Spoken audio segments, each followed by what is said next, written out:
Khrushchev lied, the evidence that every revelation of Stalin's, and Beria's, crimes in Nikita Khrushchev's infamous secret speech to the 20th Party Congress of the Soviet Union on February 25, 1956, is probably false. By Grover Furr. Corrected edition, July 2011. All except one, which I can neither prove true nor disprove. Remarks originally on the back cover. An unexpected and indeed unpopular standpoint, combined with scrupulous attention to evidence, will often result in throwing useful light on subjects we thought we knew about. Such is the case with Grover Furr's investigation of Nikita Khrushchev's secret speech of 1956 denouncing Stalin. Many people are aware that Khrushchev was careless with the facts, but even they will be surprised at the extent of the inaccuracies uncovered by Furr. One does not have to share Furr's reconstruction of events to learn a great deal from the evidence gathered together in this book. Furr's strictly document-based approach gives the reader a sense of the outlook of the Stalinist elite in the 1930s that is hard to obtain elsewhere, and his innovative insistence on providing internet references whenever possible will fascinate more intrepid investigators. Furr's argument throws new light, not only on the 30s, but also on the background and construction of Khrushchev's speech in the 1050s. All in all, a richly colored portrait of political struggle in the Soviet Union emerges from the pages of Furr's book. Lars Lih, author of Lenin Rediscovered, What is to be Done? In context, editor, Stalin's Letters to Molotov, 1925–1936. Grover Furr has performed a valuable service to the field of Soviet studies by grappling in depth with Nikita Khrushchev's secret speech of 1956. While some of the charges Khrushchev made have long been rejected in the West and in Russia, for example the idea that secret police chief Lavrenti Beria was a foreign agent, many other points Grover Furr raises are new and worthy of a great deal more attention. Robert W. Thurston, Philip R. Shriver Professor of History, Miami University, author of Life and Terror in Stalin's Russia, 1934–1941. Grover Furr has written an intriguing book that challenges much of the existing historiography of the Stalinist 1930s. His insights and the sources he brings to bear questions many of the views held by historians for decades and deserve our consideration. This book raises issues and questions that most scholars in the West today would not, and does so in a sober and penetrating manner. He reaches fascinating conclusions, debunking much of what we thought we knew about the Stalinist era. The translation of this path-breaking work, which has already made quite a splash in Russia's academic circles, in English is long overdue. Jeff Jones, Associate Professor of History, University of North Carolina at Greensboro, author of Everyday Life and the Reconstruction of Soviet Russia During and After the Great Patriotic War, 1943–1948. Khrushchev Lied is a marvelous piece of work, formidable in its research and reasoning, clear and precise in its writing, and breathtaking in its findings and implications. Revisiting old sources and using new material from the Soviet archives, Grover Furr's study demands a complete rethinking of Soviet history, socialist history, indeed world history of the 20th century. Roger Kieran, Empire State College, co-author of Socialism Betrayed, Behind the Collapse of the Soviet Union. Khrushchev Lied. Acknowledgements and dedication. I wish to express my special gratitude to my editor, translator, and friend Vladimir L. Bobrov, of Moscow. Without his encouragement and help at every step this book would never have been written. My special thanks to the interlibrary loan librarians at Harry S. Sprague Library, Montclair State University Kevin Prendergast, Arthur Hudson, and Sergio Ferreira, for their tireless help in obtaining hard-to-find Soviet and other books and articles. I dedicate this book to the memory of my son Joseph Furr, wonderful son and friend, skilled diesel truck mechanic, and one of the salt of the earth. Introduction. The Khrushchev School of Falsification, the 20th century's most influential speech. The 50th anniversary of Nikita S. Khrushchev's secret speech, delivered on February 25, 1956, elicited predictable comment. An article in the London, UK, Telegraph called it the 20th century's most influential speech. In an article the same day in the New York Times, William Taubman, whose biography of Khrushchev won the Pulitzer Prize for Biography in 2004, called it a great deed that deserves to be celebrated on its anniversary. 1. The full text of Khrushchev's speech is available online at https://msuweb.montclair.edu/furg/research/kl/speech.html. Some time ago I reread Khrushchev's secret speech for the first time in many years. I used the HTML version of the edition of the speech published in a special issue of The New Leader in 1962. During my reading I remarked that the noted Menshevik scholar Boris Nikolaevsky, in his annotations to Khrushchev's talk, expressed his opinion that certain of Khrushchev's statements were false. For example, early in his speech Khrushchev says the following: "Lately, especially after the unmasking of the Beria gang, the Central Committee looked into a series of matters fabricated by this gang. This revealed a very ugly picture of brutal willfulness connected with the incorrect behavior of Stalin." To Khrushchev, Nikita S. The New Leader. The Crimes of the Stalin Era. Introduction by Anatol Shub, notes by Boris Nikolaevsky. New York, The New Leader, 1962. Boris Nikolaevsky's note 8 to this passage reads: "This statement by Khrushchev is not quite true. Investigation of Stalin's terrorist acts in the last period of his life was initiated by Beria. Khrushchev, who now depicts himself as having well-nigh initiated the probe of Stalin's torture chambers, actually tried to block it in the first months after Stalin's death. I remembered that Getty wrote something very similar in his magisterial work Origin of the Great Purges. Other inconsistencies in Khrushchev's account include an apparent confusion of Ezhov for Beria. Although Ezhov's name is mentioned occasionally, Beria is charged with as many misdeeds and repressions. However, the latter was merely a regional secretary until 1938. Further, many reports note that the police terror began to subside when Beria took over from Ezhov in 1938.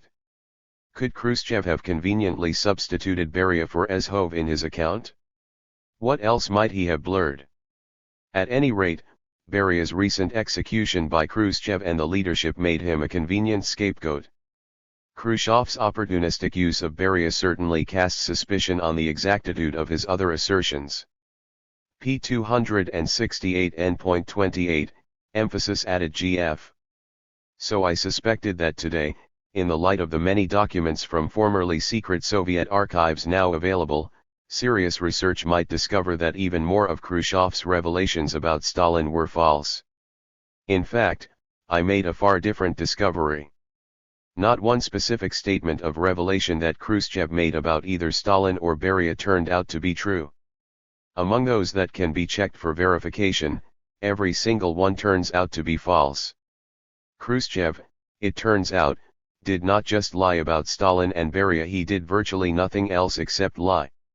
The entire secret speech is made up of fabrications. This is the great deed Taubman praised Khrushchev for. A separate, though much shorter, article might be written to expose the falsehoods in Taubman's own New York Times op-ed article celebrating Khrushchev's meretricious speech. Point 3. A few examples here. It was Beria, not Khrushchev, who released many prisoners, though not millions, as Taubman claims. The thaw he celebrates had begun during the last Stalin years. Khrushchev limited it to rightist, anti-Stalin material only. Stalin had tried to retire in October 1952, but the 19th Party Congress had refused to permit it. Taubman claims Khrushchev said he was not involved in the repressions, yet Khrushchev had not responded to Stalin's urgings, but had taken the initiative, demanding higher quotas for repressions than the Stalin leadership wanted. Taubman claims Khrushchev somehow retained his humanity. It would be more accurate to say the opposite. Khrushchev appears more like a thug and murderer. For me, as a scholar, this was a troubling and even unwelcome discovery. If, as I had anticipated, I had found that, say, 25% or so of Khrushchev's revelations were falsifications, my research would surely excite some skepticism as well as surprise.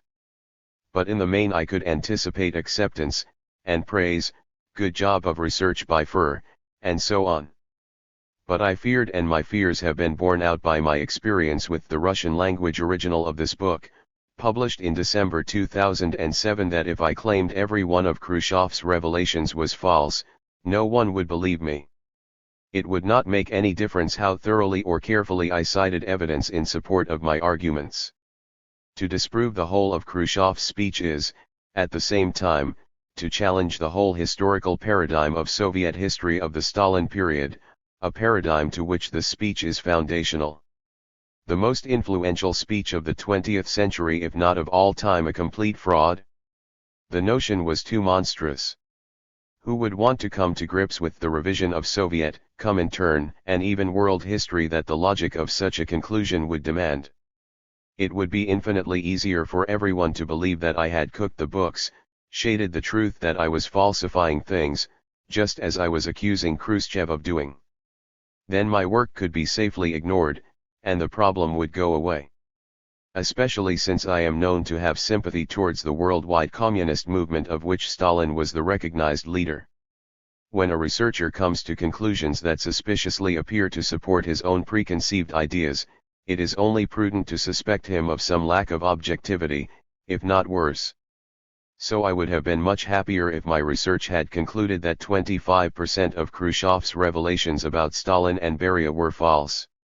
However, since virtually all of those revelations that can be checked are, in fact, falsehoods, the onus of evidence lies even more heavily on me as a scholar than would ordinarily be the case. Accordingly, I have organized my report on this research in a somewhat unusual way.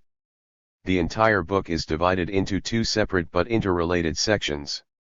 In the first sections, consisting of chapters 1 through 9, I examine each of the statements, or assertions, that Khrushchev made in his report and that constitute the essence of his so-called revelations.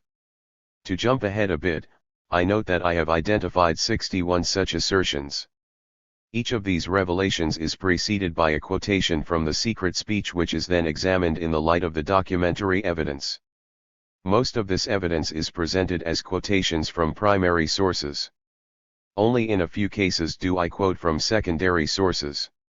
I have set myself the task of presenting the best evidence that I can find, drawn in the main from former Soviet archives, in order to demonstrate the false character of Khrushchev's speech at the 20th Party Congress. Since, if interspersed with the text, long documentary citations would make for difficult reading, I have only briefly referred to the evidence in the text and reserved the fuller quotations from the primary, and occasionally secondary, sources themselves in the sections on each chapter in the appendix. The second section of the book, chapters 10 through 12, is devoted to questions of a methodological nature and to a discussion of some of the conclusions which flow from this study. I have given special attention to a typology of the falsehoods, or methods of deception that Khrushchev employed. A study of the rehabilitation materials of some of the party leaders named in the speech is included here. I handle the references to primary sources in two ways. In addition to the traditional academic documentation through footnote and bibliography, I have tried wherever possible to guide the reader to those primary documents available either in part or in full on the Internet.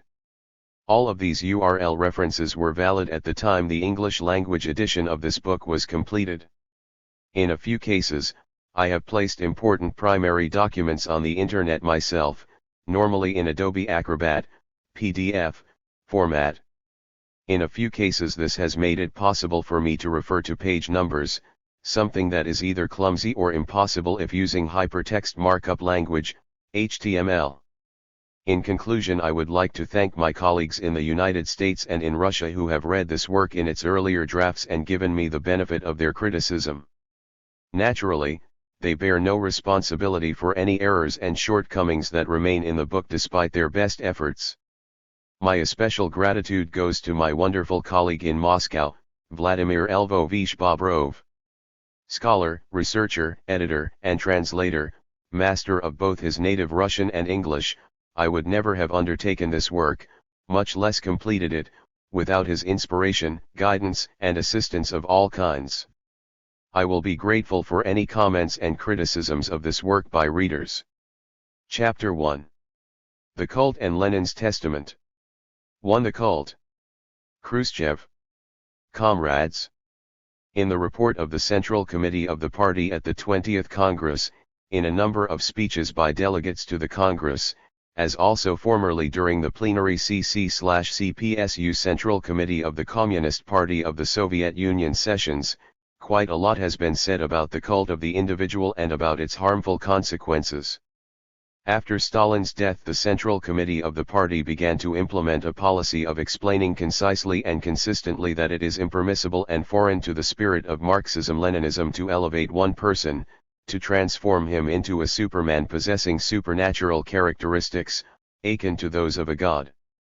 Such a man supposedly knows everything, sees everything, thinks for everyone, can do anything, is infallible in his behavior. Such a belief about a man, and specifically about Stalin, was cultivated among us for many years. The objective of the present report is not a thorough evaluation of Stalin's life and activity. Concerning Stalin's merits, an entirely sufficient number of books, pamphlets, and studies had already been written in his lifetime.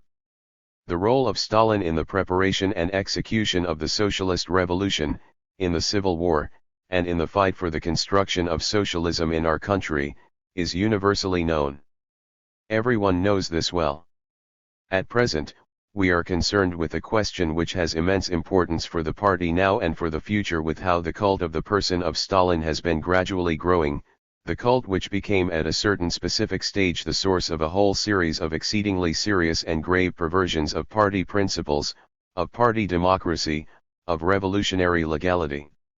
This speech is often referred to as one of revelations by Khrushchev of crimes and misdeeds done by Stalin. The issue of the cult of personality, or cult of the individual, around the figure of Stalin was the main subject of the speech. Khrushchev did not reveal the existence of a cult of personality itself.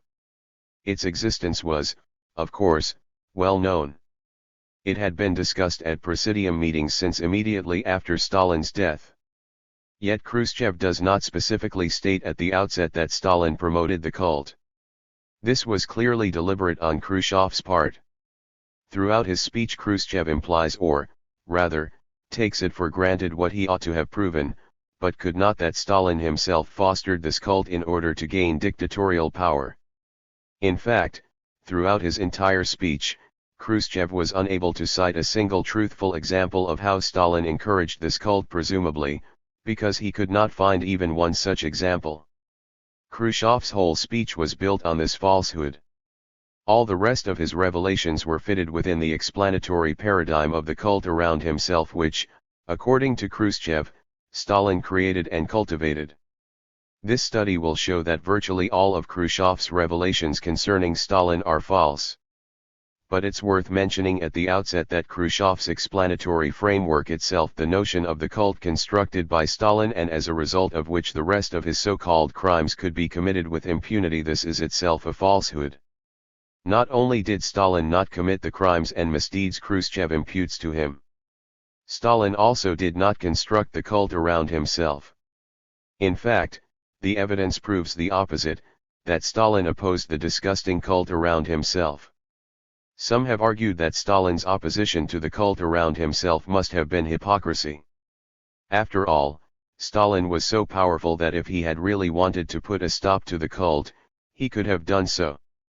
But this argument assumes what it should prove. To assume that he was that powerful is also to assume that Stalin was in fact what the cult absurdly made him out to be, an autocrat with supreme power over everything and everyone in the USSR. 1. Stalin's opposition to the cult. Stalin protested praise and flattery directed at himself over and over again over many years. He agreed with Lenin's assessment of the cult of the individual, and said basically the same things about it as Lenin had. Khrushchev quoted Lenin, but without acknowledging that Stalin said the same things. A long list of quotations from Stalin is given here in evidence of Stalin's opposition to the cult around him. 4. Many more could be added to it, For almost every memoir by persons who had personal contact with Stalin gives further anecdotes that demonstrate Stalin's opposition to, and even disgust with, the adulation of his person. 4. See the quotations for Chapter 1 in Appendix 1 for a long list of quotations of Stalin showing his opposition to the cult around him. For example, the recently published posthumous memoir Stalin. Kak Ie Gozinal, Stalin as I Knew Him, 2003, by Akakim Giladze, a former first secretary of the Georgian Communist Party later punished and marginalized by Khrushchev. The author often comments on Stalin's dislike of the cult around him. Giladze, who died in 1980, recounts how Stalin wished to suppress any special celebration of his 70th birthday in 1949 and acceded to it with reluctance only because of the arguments made by other party leaders that the event would serve to unite the communist movement by bringing together its leaders from around the world. Stalin was more successful in preventing others in the Politburo from renaming Moscow Stalinodar, equals Gift of Stalin, in 1937. But his attempt to refuse the award of Hero of the Soviet Union was thwarted when the award, which he never accepted, was pinned to a pillow which was placed in his coffin at his death. 2. Malenkov's attempt to call a CC plenum concerning the cult April 1953. Immediately after Stalin's death, Malenkov proposed calling a Central Committee plenum to deal with the harmful effects of the cult. Malenkov was honest enough to blame himself and his colleagues and reminded them all that Stalin had frequently warned them against the cult to no avail. This attempt failed in the Presidium. The special plenum was never called. If it had been, Khrushchev's secret speech could not have taken place. Whether Khrushchev supported Malenkov's proposal or not, the evidence is unclear on this point. He was certainly involved in the discussion. Khrushchev knew all about Malenkov's attempt to deal with the cult openly and early on. But he said nothing about it, thereby effectively denying that it had occurred. 3. July 1953 plenum, Beria attacked for allegedly opposing cult. At the July 1953 plenum, called to attack an absent, and possibly already dead, Beria, a number of the figures blamed Beria for attacking the cult. Khrushchev's leading role at this plenum and in the cabal of leaders against Beria shows that he was complicit in attacking Beria and so in supporting the cult as a weapon with which to discredit Beria. 4. Who fostered the cult? A study of the origins of the cult is beyond the scope of this article. But there is good evidence that oppositionists either began the cult around Stalin or participated eagerly in it as a cover for their oppositional activities.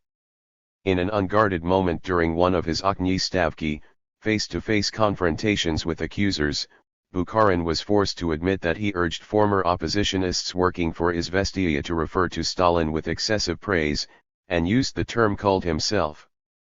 Another oppositionist, Karl Radek, is often said to have written the first full-blown example of the cult, the strange futuristic Zachii Sotsialistikiskogo Obshteselva, the architect of socialist society, for the January 1, 1934 issue of Izvestia, subsequently published as a separate pamphlet. 5. Khrushchev and Mikoyan.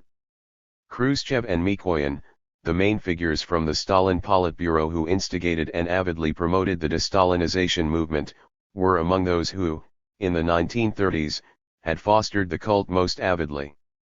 If this were all, we might hypothetically assume that Khrushchev and Mikoyan had truly respected Stalin to the point of being in awe of him. This was certainly the case with many others. Giladze's memoir shows one example of a leading party official who retained his admiration for Stalin long after it was fashionable to discard it. But Khrushchev and Mikoyan had participated in the Presidium discussions of March 1953, during which Malenkov's attempt to call a Central Committee plenum to discuss the cult had been frustrated. They had been leaders in the June 1953 plenum, during which Beria had been sharply criticized for opposing the cult of Stalin.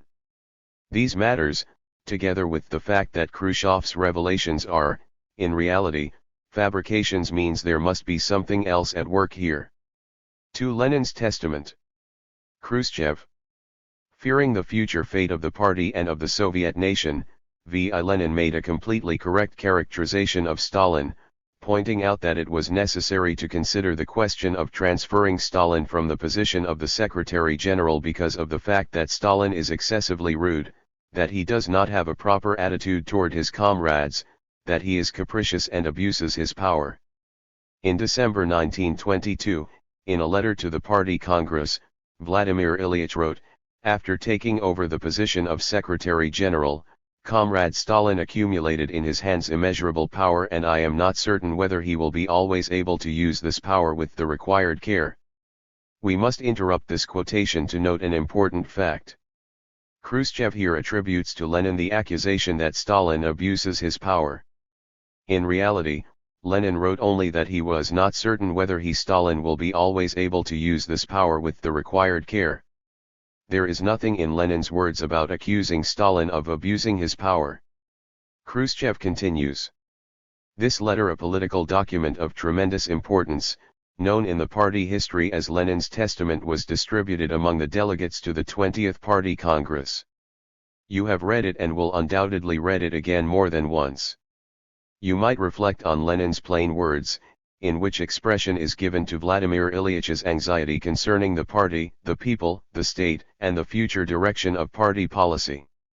Vladimir Ilyich said, "Stalin is excessively rude, and this defect, which can be freely tolerated in our midst and in contacts among us communists, becomes a defect which cannot be tolerated in one holding the position of the Secretary General.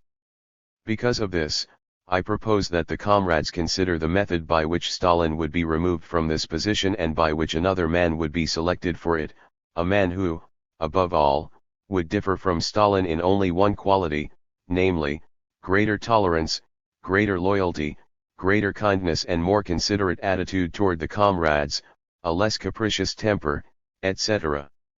This document of Lenin's was made known to the delegates at the 13th Party Congress, who discussed the question of transferring Stalin from the position of Secretary General. The delegates declared themselves in favor of retaining Stalin in this post, hoping that he would heed the critical remarks of Vladimir Ilyich and would be able to overcome the defects which caused Lenin serious anxiety. Comrades, the Party Congress should become acquainted with two new documents, which confirm Stalin's character as already outlined by Vladimir Ilyich Lenin in his testament. These documents are a letter from Nadezhda Konstantinovna Krupskaya to Lev B. Kamina, who was at that time head of the political bureau, and a personal letter from Vladimir Ilyich Lenin to Stalin. I will now read these documents. Lev Borisovich. Because of a short letter which I had written in words dictated to me by Vladimir Ilyich by permission of the doctors, Stalin allowed himself yesterday an unusually rude outburst directed at me. This is not my first day in the party. During all these 30 years I have never heard from any comrade one word of rudeness. The business of the party and of Ilyich are not less dear to me than to Stalin. I need at present the maximum of self-control. What one can and what one cannot discuss with Ilyich I know better than any doctor, because I know what makes him nervous and what does not. In any case I know better than Stalin. I am turning to you and to Grigory I.E. Zinoviev as much closer comrades of VI, and I beg you to protect me from rude interference with my private life and from vile invectives and threats. I have no doubt as to what will be the unanimous decision of the Control Commission, with which Stalin sees fit to threaten me. However, I have neither the strength nor the time to waste on this foolish quarrel. And I am a living person and my nerves are strained to the utmost. N. Krupskaya.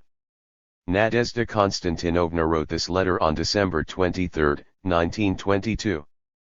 After 2.5 months, in March 1923, Vladimir Ilyich Lenin sent Stalin the following letter.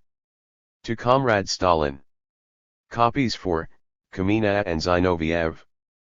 Dear Comrade Stalin. You permitted yourself a rude summons of my wife to the telephone and a rude reprimand of her. Despite the fact that she told you that she agreed to forget what was said, nevertheless Zinoviev and Kamina, I heard about it from her. I have no intention to forget so easily that which is being done against me, and I need not stress here that I consider as directed against me that which is being done against my wife. I ask you, therefore, that you weigh carefully whether you are agreeable to retracting your words and apologizing or whether you prefer the severance of relations between us. Sincerely, Lenin. March 5, 1923. Commotion in the hall. Comrades, I will not comment on these documents. They speak eloquently for themselves. Since Stalin could behave in this manner during Lenin's life, could thus behave toward Nadezhda Konstantinovna Krupskaya, whom the party knows well and values highly as a loyal friend of Lenin and as an active fighter for the cause of the party since its creation, we can easily imagine how Stalin treated other people. These negative characteristics of his developed steadily and during the last years acquired an absolutely insufferable character. The document in question was not widely known in the party history as Lenin's Testament. Khrushchev took this term from Trotsky, who wrote a book with that title in 1934. It had never been known as such in the Bolshevik Party except among oppositionists. In fact, there is a history to the very use of the term Lenin's Testament, one that does not reflect well on Khrushchev. In 1925, Trotsky, in a sharp criticism of Max Eastman's book Since Lenin Died, had explicitly repudiated Eastman's lie that Lenin left a testament or will. Along with the other members of the Politburo, Trotsky said that Lenin had not done so. And that appears to be correct. There is no evidence at all that Lenin intended these documents as a testament of any kind. Then, in the 1930s, Trotsky changed his mind and began writing about Lenin's testament again, this time as a part of his partisan attack on Stalin. Therefore Khrushchev, or, more likely, one of his collaborators, must have taken this usage from Trotsky, though they would never have publicly acknowledged doing so. Other aspects of Khrushchev's speech are similar to Trotsky's writings. For example, Trotsky viewed the Moscow trials as faked frame ups naturally enough, because he was an absent co-defendant in them. Although the first Moscow trial defendant, Iqbal Akramov of the March 1938 Bukharin trial, was not officially rehabilitated until May 1957, after the 20th Party Congress 5, Khrushchev did deplore the executions of Zinoviev, Kamenev, and Trotskyites in the secret speech. This constituted at least an implicit declaration of their innocence, since their punishment would not be considered too harsh for anyone really guilty of the crimes to which they confessed in 1936. There are good reasons to suspect that Lenin's letter to Stalin of March 5, 1923 may be a forgery. Valentin A. Sakharov has published a major scholarly book on this subject on this thesis with Moscow University Press. His general argument is outlined in several articles of his and in reviews of the book. Point 7. Therefore, even if Lenin's letter of March 5, 1923 be genuine and Sakharov's study calls this into serious question, Lenin still trusted and relied upon Stalin. There was no estrangement between them. According to Fokoganov, and others. In the morning of December 24, Stalin, Kamenev, and Bukharin discussed the situation. They did not have the right to force their leader Lenin to be silent. But care, foresight, the greatest possible quiet, were essential. A decision was taken. 1. Vladimir Ilyich is given the right to dictate daily for 5 to 10 minutes, but this must not be in the form of correspondence, and Vladimir Ilyich must not expect answers to these notes. No meetings are allowed. 2. Neither friends nor family are permitted to communicate anything of political life to Vladimir Ilyich, so as not to thereby present materials for consideration and excitement. Point 10.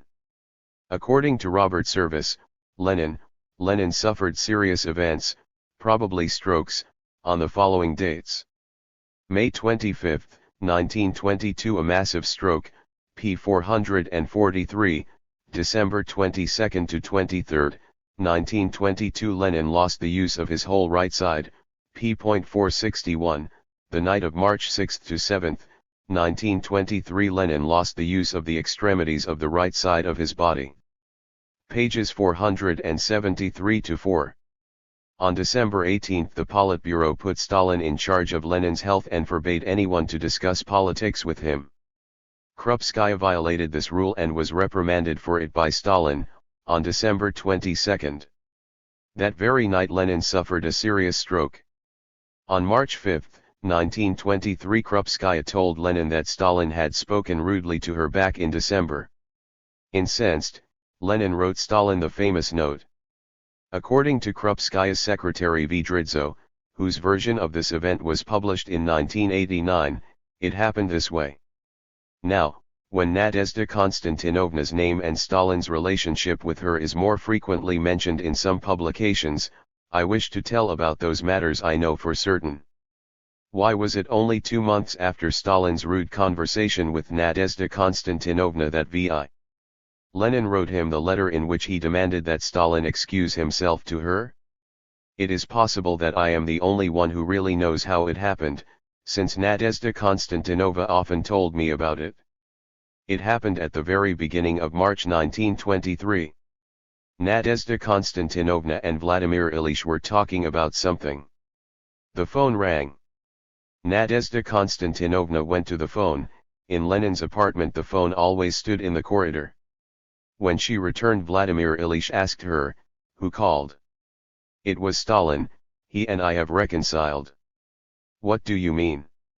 And Nadezhda Konstantinovna had to tell everything that had happened when Stalin called her, talked with her very rudely, and threatened to bring her before the Control Commission.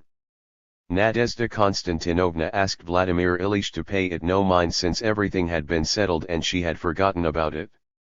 But Vladimir Ilyich was adamant. He was deeply offended by IV. Stalin's disrespectful behavior towards Nadezhda Konstantinovna, and on March 5, 1923 dictated the latter to Stalin with a copy to Zinoviev and Kamenev in which he insisted that Stalin excuse himself. Stalin had to excuse himself, but he never forgot it and did not forgive Nadezhda Konstantinovna, and this had an effect on his relationship with her. 11.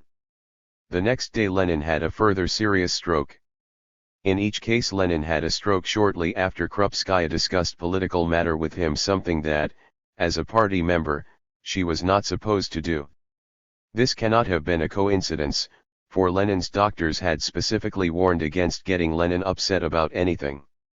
So it seems more than possible that, in fact, it was Krupskaya's actions that precipitated Lenin's last 2 serious strokes. As one of Lenin's longtime secretaries, Lydia Fosheva, said, Nadezhda Konstantinovna did not always conduct herself as she should have done. She might have said too much to Vladimir Ilyich. She was used to sharing everything with him, even in situations when she should not have done that at all. For example, why did she tell Vladimir Ilyich that Stalin had been rude to her on the telephone? 12. Incidentally, when Stalin's wife committed suicide in 1932, Krupskaya wrote the following letter of consolation to Stalin, which was published in Pravda on November 16, 1932. Dear Iosif Vissarionik, these days everything somehow makes me think about you, makes me want to hold your hand. It is hard to lose a person who is close to you. I keep remembering those talks with you in Ilyish's office during his illness. They gave me courage at that time. I press your hand yet again. And Krupskaya. 13. This letter shows once again that Stalin was not estranged from Lenin's wife after the December 1922 dispute. Stalin was held in very high esteem by all those in Lenin's household. The writer Alexander Beck wrote down the reminiscences of Lydia Fosheva, in which she said, "You do not understand those times. You don't understand what great significance Stalin had. Stalin was great." Maria Ilyinichna Ulyanova, Lenin's sister during Vladimir Ilyish's lifetime, told me, after Lenin, Stalin is the most intelligent person in the party. Stalin was an authority for us. We loved Stalin. He was a great man. Yet he often said, I am only a pupil of Lenin's. In Beck, OPCIT. Khrushchev was simply trying to make Stalin look bad, rather than transmit any understanding of what went on. It is obvious that Khrushchev took Lenin's letter to Stalin out of context, and in so doing he seriously distorted the situation. He omitted the fact that the Central Committee had instructed Stalin to make sure Lenin was isolated from political issues for the sake of his health. This prohibition explicitly mentioned friends and domestic persons. Since Lenin's secretaries were not likely to violate a Central Committee directive, probably the term domestic persons was specifically intended to include Lenin's sister and Krupskaya, his wife. Stalin had criticized Krupskaya for violating this isolation. Nor did Khrushchev mention Stalin's reply of March 7, 1923 to Lenin's note, or Lenin's later request to Stalin for poison. By omitting these facts, Khrushchev seriously distorted the context in which Lenin's note to Stalin of March 5, 1923 occurred, and deliberately distorted Lenin's relationship with Stalin. Khrushchev omitted the accounts of Lenin's sister Maria Ilinichna. Lenin's secretaries Volodicheva and Fosheva, and Krupskaya's secretary Dridzo, were still alive, but their testimony was not sought. He omitted the evidence that Krupskaya's actions in violating the CC's prohibition about getting Lenin upset may well have been the cause of two of Lenin's strokes. He omitted the fact that, far from making any break with Stalin, 2 weeks later Lenin trusted only Stalin with the secret request to be given poison if he asked for it. Finally, he omitted Krupskaya's reconciliation with Stalin. Khrushchev strove to depict Stalin in a bad light in this affair at all costs. He showed no interest in what had really happened or an understanding of the events in their context. Chapter 2. Collegiality trampled. 3. Collegiality in work. At several points in his speech, Khrushchev complains about Stalin's lack of collegiality and violation of collective leadership. Here is a typical passage. We have to consider seriously and analyze correctly this matter in order that we may preclude any possibility of a repetition in any form whatever of what took place during the life of Stalin, who absolutely did not tolerate collegiality in leadership and in work, and who practiced brutal violence, not only toward everything which opposed him, but also toward that which seemed, to his capricious and despotic character, contrary to his concepts.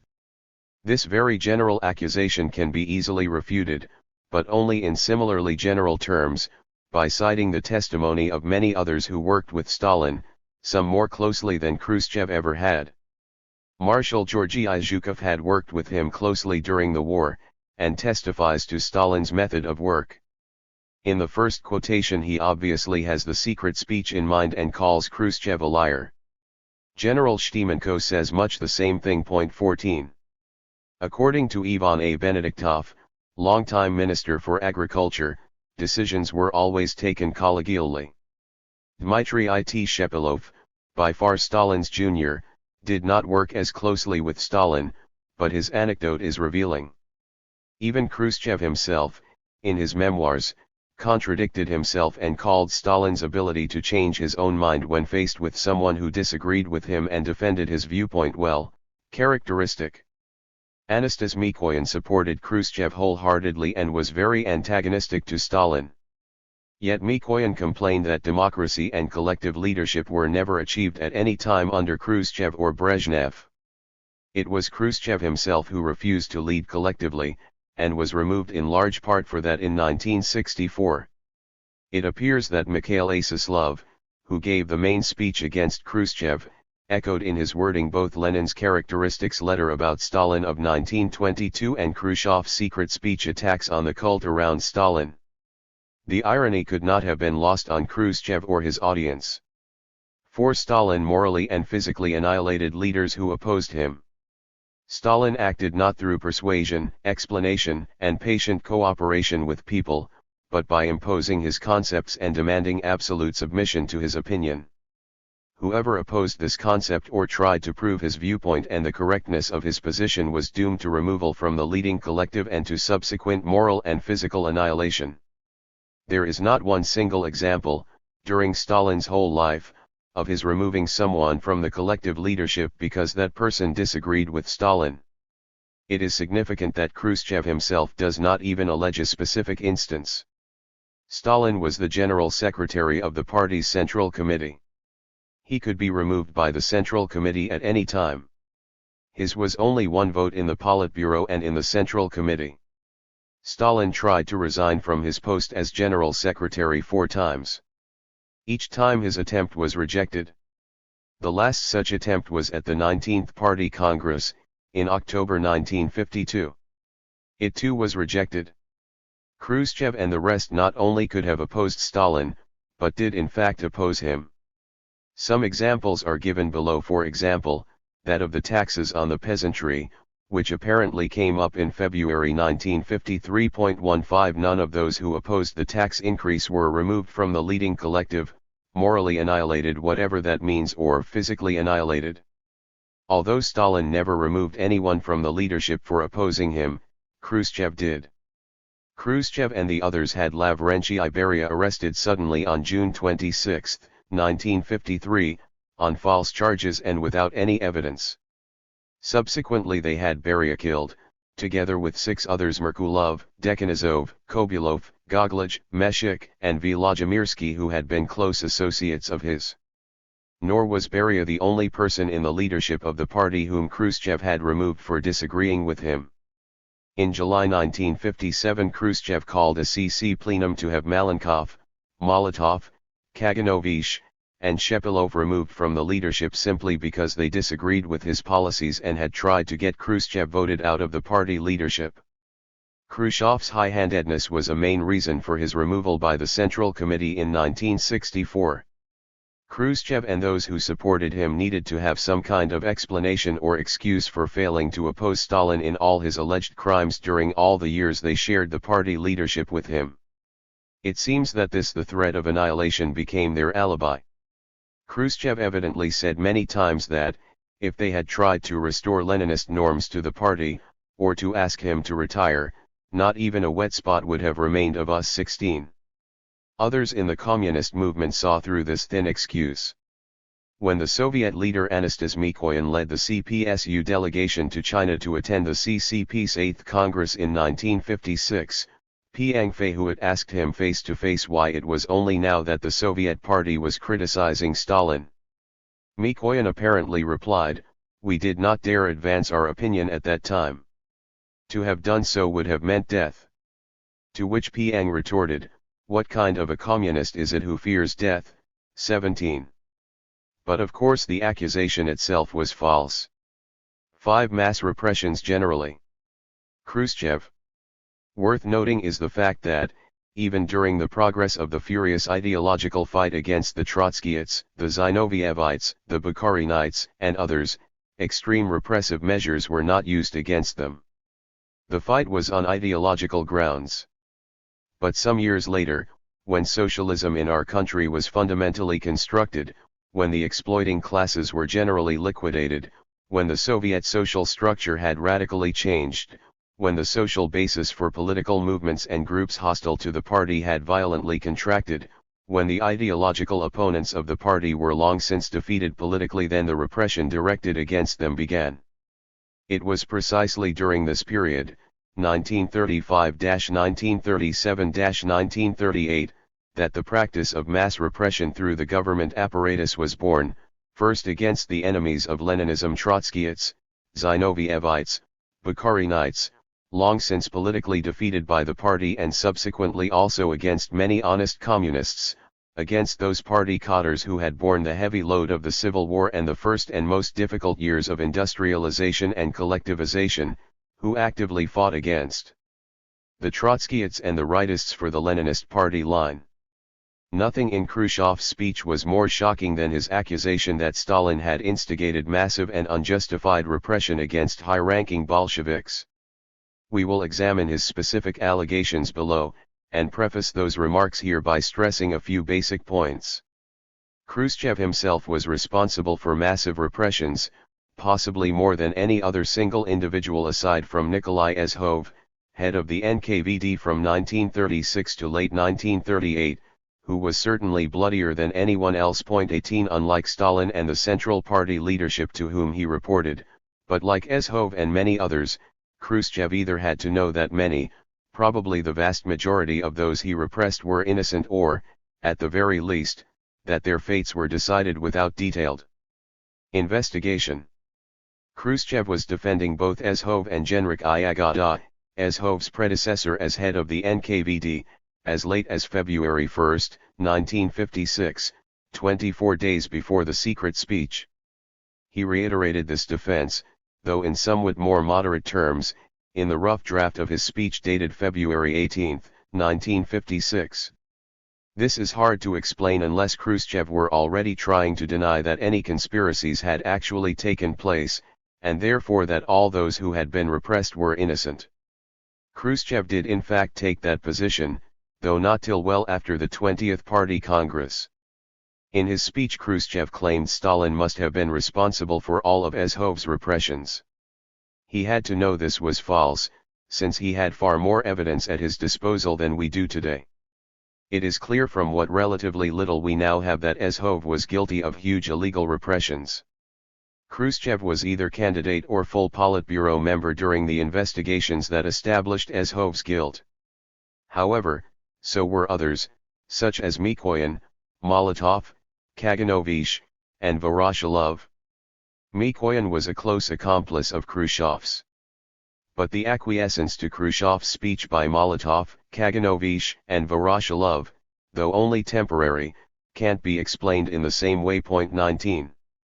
Khrushchev declared many executed party leaders rehabilitated, innocent, in defiance of the evidence we have today, after the release of a small fraction of the documents relating to them. Sometimes he declared them to have been innocent victims of unfounded repression a priori, even before the formality of a study of the evidence, prosecutors' protest, and Supreme Court decision had been completed or even begun. The Pospelov Report 20 was drawn up to provide evidence for Khrushchev that the party leaders had been unjustly executed, and came to foregone conclusions. It failed to consider a great deal of the evidence we know exists. Even as it stands, it does not prove the innocence of the persons whose repression it studies.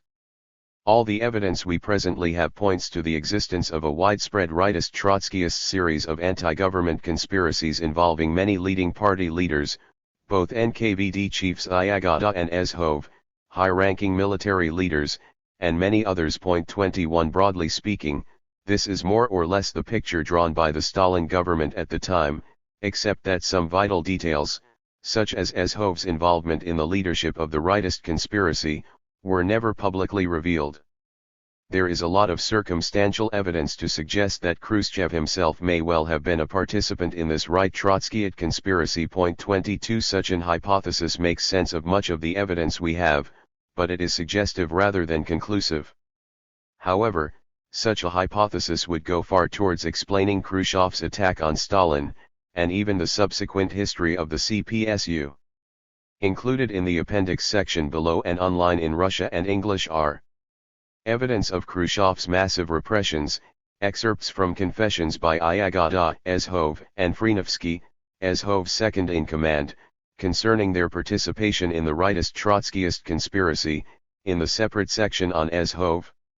6. Enemy of the people. Khrushchev. Stalin originated the concept enemy of the people. This term automatically rendered it unnecessary that the ideological errors of a man or men engaged in a controversy be proven. This term made possible the usage of the most cruel repression, violating all norms of revolutionary legality, against anyone who in any way disagreed with Stalin, against those who were only suspected of hostile intent, against those who had bad reputations. This concept enemy of the people actually eliminated the possibility of any kind of ideological fight or the making of one's views known on this or that issue, even those of a practical character. In the main, and in actuality, the only proof of guilt used, against all norms of current legal science, was the confession of the accused himself, and, as subsequent probing proved, confessions were acquired through physical pressures against the accused. This led to glaring violations of revolutionary legality and to the fact that many entirely innocent persons, who in the past had defended the party line, became victims.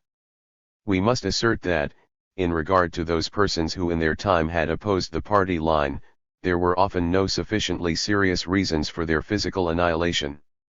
The formula enemy of the people was specifically introduced for the purpose of physically annihilating such individuals. Stalin certainly did not originate the concept. The phrase l'ennemi du peuple was widely used during the Great French Revolution. It was used by the writer Jean-Paul Marat in the very first issue of his revolutionary newsletter El Ami du Peuple in 1793.23. Subsequent use of the term derives from the French Revolution. It is famously the name of a play by Ibsen. Maxim Gorky used the term in his sketch The Tauride Chersonese, Chersons Tavricheski, in The Oath of the Chersonzers, a sketch published in 1897.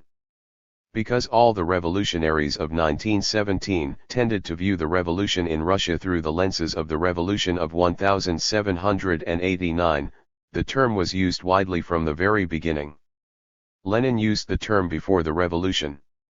The Constitutional Democratic Party, called the Cadets, which was the party of the rich bourgeoisie, was banned by the Council of People's Commissars on November 28, 1917 as an enemy of the people.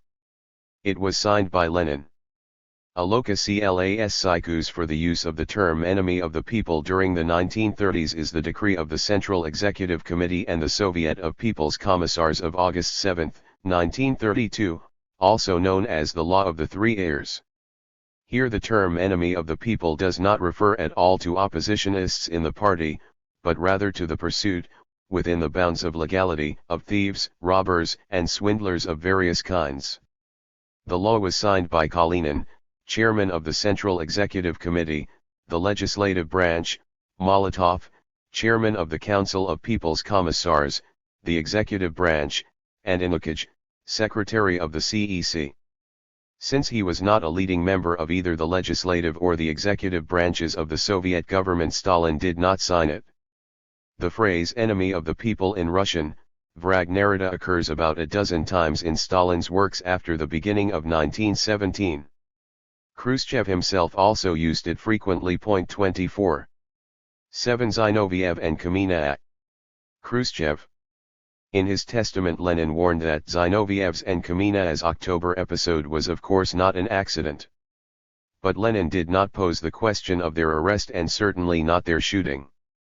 By implication, Khrushchev here accused Stalin of having Zinoviev and Kamina shot without justification. He sidesteps the whole question of their confessions to serious crimes at their 1936 trial. This, of course, is the main issue. Lenin was furious with Zinoviev and Kamina for their strike-breaking activity near the time of the Bolshevik Revolution. But of course their arrest and execution were not contemplated. They were not charged with involvement in assassinations at that time.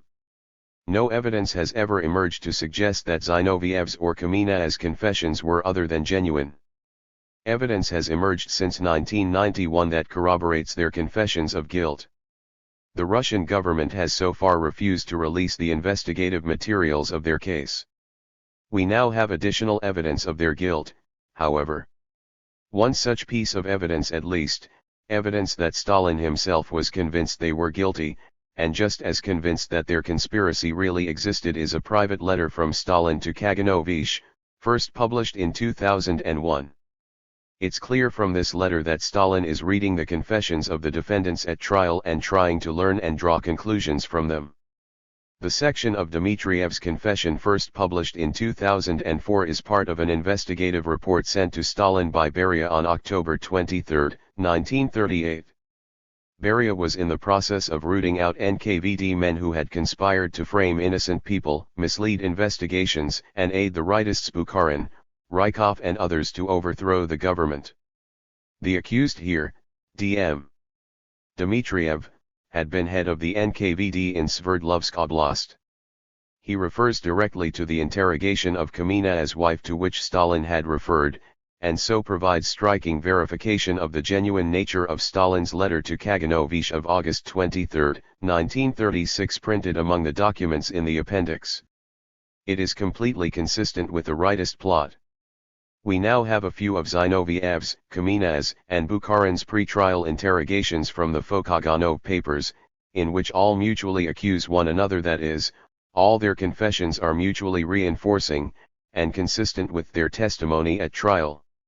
We also possess their appeals for clemency to the Supreme Court, which they wrote after their sentencing. In them they again reaffirm their guilt. Even the rehabilitation report on them published in 1989, though heavily edited, contains suggestions of their guilt, for in it Zinoviev twice states that he is no longer an enemy. Sentencing Zinoviev and Kamina, among others, to be shot for treason was not arbitrary if they were guilty, as all the evidence at our disposal at present suggests. We may assume Khrushchev had no evidence of their innocence, or he surely would have had it released. Therefore, we have every reason to conclude that Khrushchev lied hypocritically when he deplored Zinoviev's and Kamina's fates. 8 Trotskyists. Khrushchev. Or, let us take the example of the Trotskyists. At present, after a sufficiently long historical period, we can speak about the fight with the Trotskyists with complete calm and can analyze this matter with sufficient objectivity. After all, around Trotsky were people whose origin cannot by any means be traced to bourgeois society. Part of them belonged to the party intelligentsia and a certain part were recruited from among the workers. We can name many individuals who, in their time, joined the Trotskyists. However, these same individuals took an active part in the workers' movement before the revolution, during the Socialist October Revolution itself, and also in the consolidation of the victory of this greatest of revolutions. Many of them broke with Trotskyism and returned to Leninist positions. Was it necessary to annihilate such people? In a speech to the February-March 1937 plenum on March 3, Stalin did refer to Trotskyists in very hostile terms. But he did not advocate persecuting them. While stressing the need for renewed vigilance, Stalin also proposed the establishment of special ideological courses for all leading party workers. That is, Stalin saw the problem of Trotskyism as a result of a low level of political understanding among Bolsheviks. Meanwhile, at the same plenum, in his concluding speech on March 5, Stalin argued strongly against punishing everyone who had ever been a Trotskyist, and called for an individual, differentiated approach. This is precisely what Khrushchev, in the secret speech, claimed that Stalin did not do. So Khrushchev advocated exactly what Stalin advocated at the February-March 1937 plenum 25 while denying that Stalin did this. The parallel between Khrushchev's and Stalin's speeches are so close that Khrushchev may in fact have copied this passage out of Stalin's very speech. There's a great deal of documentary evidence that Trotsky and his supporters were involved in anti-Soviet conspiracies, including with the Nazis. Full documentation must await a separate study. 26 But General Pavel A. Syudopletov's claim, together with some Nazi documentation showing that Syudopletov was telling the truth, is cited in Appendix 1 at this point. 9 Stalin neglected party. Whereas, during the first few years after Lenin's death, party congresses and Central Committee plenums took place more or less regularly. Later, when Stalin began increasingly to abuse his power, these principles were brutally violated. This was especially evident during the last 15 years of his life. Was it a normal situation when over 13 years elapsed between the 18th and 19th Party Congresses, years during which our party and our country had experienced so many important events? Khrushchev implies that Stalin failed to call any such Congress. The little evidence that has been published so far from the former Soviet archives suggests that the Stalin leadership wished to call a Congress in 1947 or 1948, but that this suggestion was rejected by the Politburo for some reason that has not been disclosed. The proposal was made by Andrei Zdanov, who was very close to Stalin. It is highly unlikely that Zdanov would have made this proposal without Stalin's agreement. Furthermore, as a member of the Politburo, Khrushchev would have been there to hear it. This makes the fact that Khrushchev does not actually state, in so many words, that Stalin refused or failed to call a Congress, significant. Many in his audience may have been aware of the plan for an earlier conference. Nor did Khrushchev mention the War of 1941-45 or the Russo-Finnish War of 1939-40. If peacetime years only are counted, then a Congress in 1947 or 1948 would have been timely. 3 peacetime years, 1940-1, 1946, 1947, since the 18th Party Congress in 1939.27. So once again Khrushchev was not being honest. A Congress was planned for 1947 or 1948, but was never held. Khrushchev must have known the details of this very interesting discussion, including the reasons for not calling the Congress. But he never alluded to the fact at all. Nor did he or any of his successors ever release the transcript of this and succeeding CC plenums. It has not been released to date. Khrushchev also made the following similar and equally false accusation. It should be sufficient to mention that during all the years of the Patriotic War not a single Central Committee plenum took place. It is true that there was an attempt to call a Central Committee plenum in October 1941, when Central Committee members from the whole country were called to Moscow. They waited 2 days for the opening of the plenum, but in vain. Stalin did not even want to meet and talk to the Central Committee members. This fact shows how demoralized Stalin was in the first months of the war and how haughtily and disdainfully he treated the Central Committee members. Even Boris Nikolaevsky's note to the original New Leader edition of this speech recognized that this is a lie, though in his final sentence Nikolaevsky shows that he prefers to believe Khrushchev rather than Stalin-era Soviet sources. If one were to trust official Soviet sources, this statement by Khrushchev would not be true. According to the collection, the Communist Party of the Soviet Union in the resolutions and decisions of congresses, conferences, and Central Committee plenums, published by the Marx-Engels-Lenin-Stalin Institute of the Party Central Committee in 1954, one Central Committee plenum was held during the war, January 27, 1944, when it was decided to give the various Union republics the right to have their own foreign ministries, and it was also decided to replace the Internationale by the new Soviet national anthem. But it is likely that Khrushchev is correct, that there was no Central Committee plenum in 1944 and a fraud was perpetrated. The plenum was announced as having occurred although it never had. Wishful thinking on Nikolaevsky's part. For if Khrushchev lied here, where else might he have lied? The 1989 Russian edition of Khrushchev's speech acknowledges that these two plena were scheduled 28 and that one of them took place, though without pointing up the obvious conclusion that Khrushchev had lied. In October 1941 leading party members were at the front and at this, the most crucial time of the war.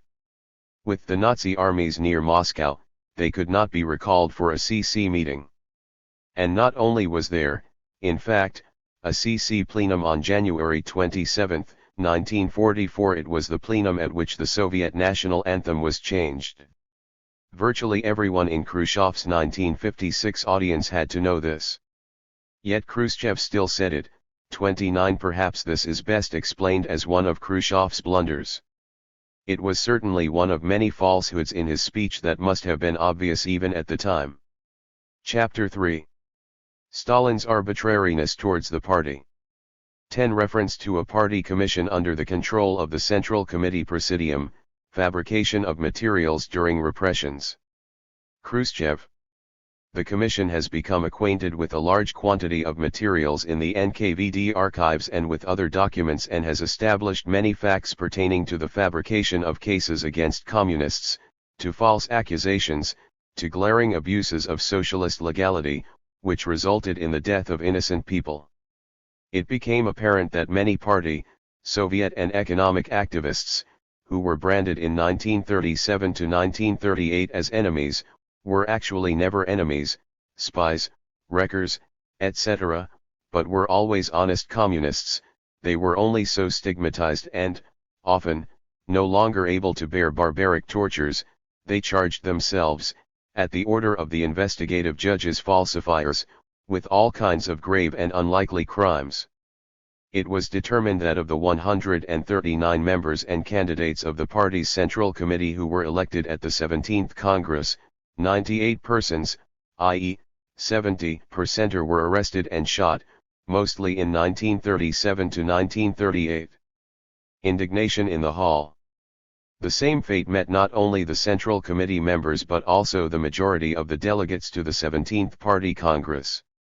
Of 1,966 delegates with either voting or advisory rights, 1,108 persons were arrested on charges of anti-revolutionary crimes, i.e., decidedly more than a majority. This statement is one of my 3 special cases 30 for the following reason. Khrushchev implies that Stalin was responsible for something, but does not say precisely what. Nor does he make an explicit accusation. Therefore, strictly speaking, there is no revelation, and nothing to expose. However, Khrushchev's statement was certainly meant to imply that Stalin simply had all these party members murdered. That implication is completely false, and it will be refuted in the present section of this essay. However, even though this implication was clearly intentional and is, as we shall see, false, Stalin is not explicitly accused of anything. We now have the report of this commission, known as the Pospelov Commission, 31 after Petr N. Pospelov, director of the Institute of Marx Engels Lenin and secretary of the Central Committee. An historian, Pospelov directed this commission and later wrote the first draft of Khrushchev's secret speech. During Stalin's lifetime, Pospelov's works were among the most flagrant examples of the cult. He became a close ally of Khrushchev's. Pospelov is considered to have been a very politically biased historian. Given his position, it would be surprising if he had not been. Even if we knew nothing about him, however, the report that bears his name would suggest that this was the case. The Pospelov Commission report does indeed conclude that many executed party figures were innocent. But the evidence cited in the report does not demonstrate their innocence. The Commission simply declared them innocent. The whole structure of the report makes it clear that its purpose was to find Stalin guilty of massive repressions and to hush up any evidence that contradicted this foregone conclusion. We also have the summary reports prepared for the rehabilitations of those leading party figures repressed during the 1930s. Some of these reports were prepared before the Pospelov report, and most of them were prepared afterwards. Edited and published by Alexandra N. Yakovlev's Memorial Fund, they include the Pospelov report within them, but much other material too. Memorial is a very anti-communist organization extremely hostile to Stalin. It can be assumed that they would have included any and all evidence that tended to make Stalin look guilty of repressing innocent people. 32. In this section we cover the following matters.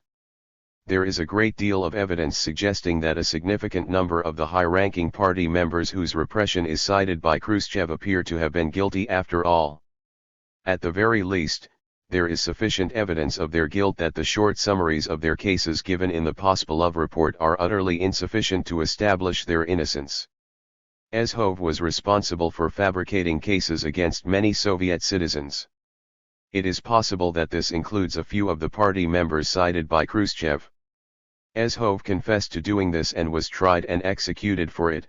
See the separate section 17 on Ezhov, below.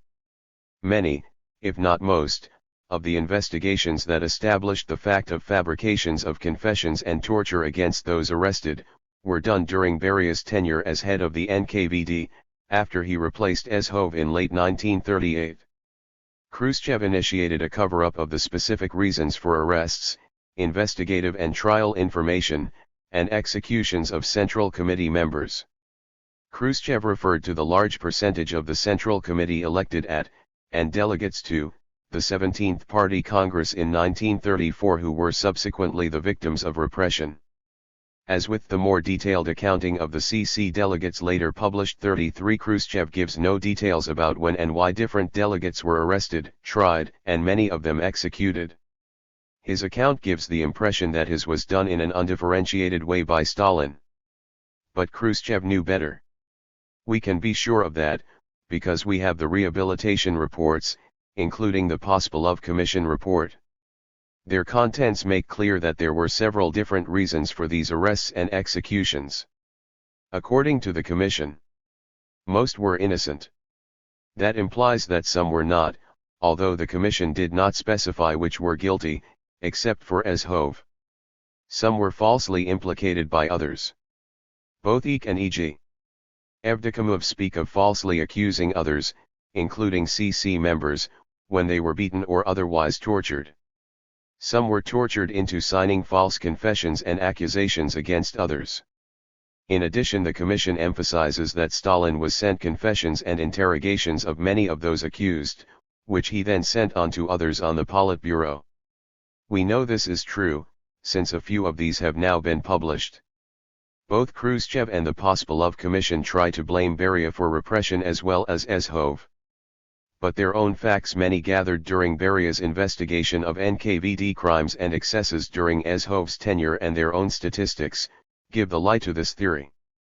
The reality is that Beria put an end to the Ezhovshchina. The Pospelov Commission report lifts the curtain a tiny bit on what was really going on, while Khrushchev's secret speech keeps it all resolutely hidden. But neither during the existence of the USSR nor since 1991 have the relevant materials been made available to researchers. So the truth of what went on continues to be covered up.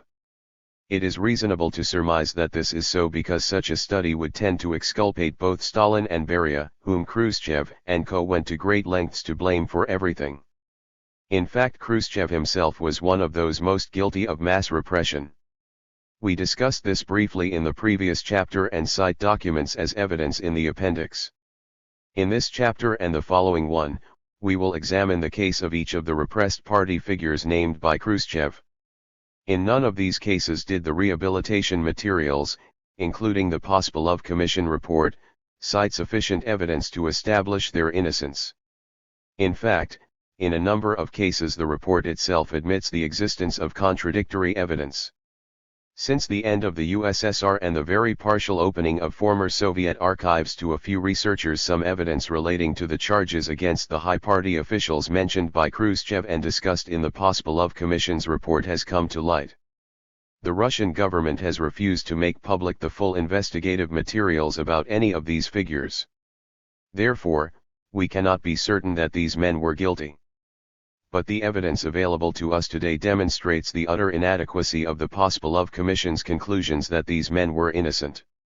The vast preponderance of evidence available to us today points towards their guilt. 11 December 1, 1934 Directive signed by Yanukovych. Khrushchev.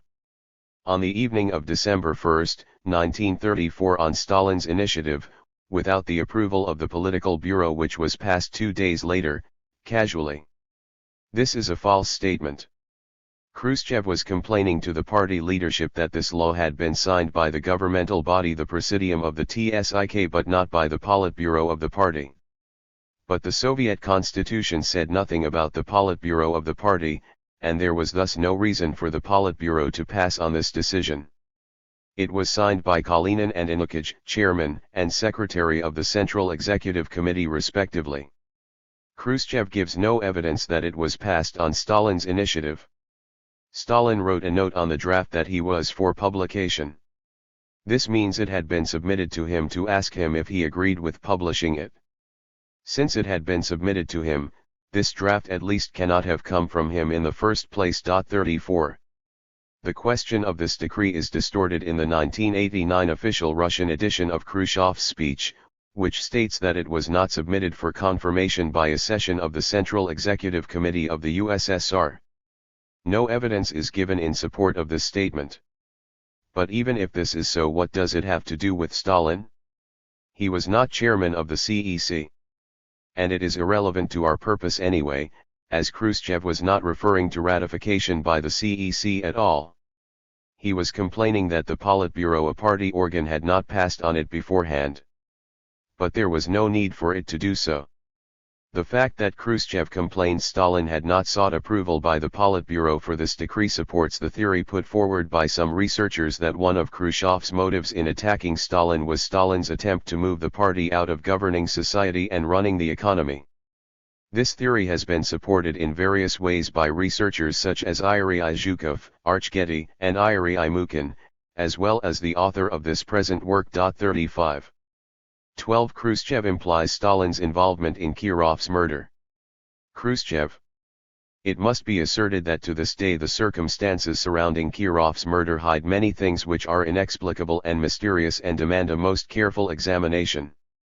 There are reasons for the suspicion that the killer of Kirov, Nikolov, was assisted by someone from among the people whose duty it was to protect the person of Kirov.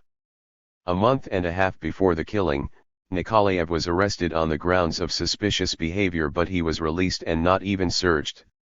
It is an unusually suspicious circumstance that when the Chekist assigned to protect Kirov was being brought for an interrogation, on December 2, 1934, he was killed in a car accident in which no other occupants of the car were harmed. After the murder of Kirov, top functionaries of the Leningrad NKVD were given very light sentences, but in 1937 they were shot. We can assume that they were shot in order to cover the traces of the organizers of Kirov's killing. In this passage Khrushchev implied, though without stating it overtly, that Stalin was involved in Kirov's murder. As Archgetty has pointed out, several Soviet and post-Soviet commissions tried to find evidence that Stalin was involved in Kirov's assassination, and all failed. In a longer discussion in The Road to Terror, 141-7, Getty concludes that there is no evidence at present that Stalin had anything to do with Kirov's assassination. Syudoplatov too concluded there was no reason to suspect Stalin in this assassination. Getty, along with most Russian researchers, believes that Stalin fabricated a false case against the oppositionists who were tried, convicted, and executed for involvement in Kirov's assassination. But there is good evidence that they were not framed at all. For example, though only a tiny amount of the investigative material from the Kirov assassination is even open to researchers, and much less than that has been published, we have a partial transcript of an interrogation of Nikolov, the assassin, in which he incriminates an underground Zinovyevist group that included Kotalinov, and a partial interrogation of Kotalinov of the day before in which he accepts political and moral responsibility for the assassination of Kirov by Nikolov. 36. 13 Stalin's and Zdanov's telegram to the Politburo of September 25, 1936. Khrushchev. Mass repressions grew tremendously from the end of 1936 after a telegram from Stalin and Andrei Zdanov, dated from Sochi on September 25, 1936, was addressed to Kaganovich, Molotov and other members of the Political Bureau. The content of the telegram was as follows. We deem it absolutely necessary and urgent that Comrade Ezho be nominated to the post of People's Commissar for Internal Affairs. Yagoda has definitely proved himself to be incapable of unmasking the Trotskyite Zinovievite bloc. The OGPU is 4 years behind in this matter. This is noted by all party workers and by the majority of the representatives of the NKVD. This Stalinist formulation that the NKVD is 4 years behind in applying mass repression and that there is a necessity for catching up with the neglected work directly pushed the NKVD workers on the path of mass arrests and executions. Stalin's phrase did not refer to repression, much less mass repression, at all but to dissatisfaction with the investigation of the recently discovered Trotskyite Zinovievite bloc. Getty 37 shows that the phrase 4 years behind must mean 4 years, not from the Ryudin platform but from the discovery of the bloc of Rights and Trotskyites formed in 1932. That is, it showed suspicion of Yagoda. Thurston and Jansen and Petrov agree. 38. In fact, Khrushchev knew this too, but hid the fact in the secret speech. The Pospelov-Aristov draft of Khrushchev's speech stated directly that the 4 years was since the formation of the bloc in 1932. Dokladkomstchkova, 125. Pospelov and Aristov introduced the words Naverstat upushchino, catch up what has been neglected. But this was an invention of theirs. Stalin had not used these words. Khrushchev picked up this expression, but omitted the fact that the 4 years was since the formation of the bloc. The Pospelov report also omitted reference to the bloc, interpreting the 4 years to mean the need for repression. Dokladkomstchkova, 220. An important part of Khrushchev's and Pospelov's basic premise is that no bloc existed. It's clear that the neglected work Stalin and Zdanov meant in their telegram was the investigation of the Right Trotskyite bloc and its involvement with representatives of foreign governments in planning a palace coup and with terror. Terror equals assassination, murder. Both Getty and prominent Trotskyist scholar Pierre Brouet affirm that such a bloc really existed. Their studies in Trotsky's own archives at Harvard University, opened in 1980, prove this beyond doubt. 39. 14. Stalin's report at the February-March 1937 cubic centimeters plenum. Khrushchev. Stalin's report at the February-March Central Committee plenum in 1937, deficiencies of party work and methods for the liquidation of the Trotskyists and of other two-facers, contained an attempt at theoretical justification of the mass terror policy under the pretext that as we march forward towards socialism class war must allegedly sharpen. Stalin asserted that both history and Lenin taught him this. Stalin's report at this plenum did not contain any such theoretical justification. Khrushchev seriously distorted Stalin's words. Stalin never said that as we march forward towards socialism class war must sharpen.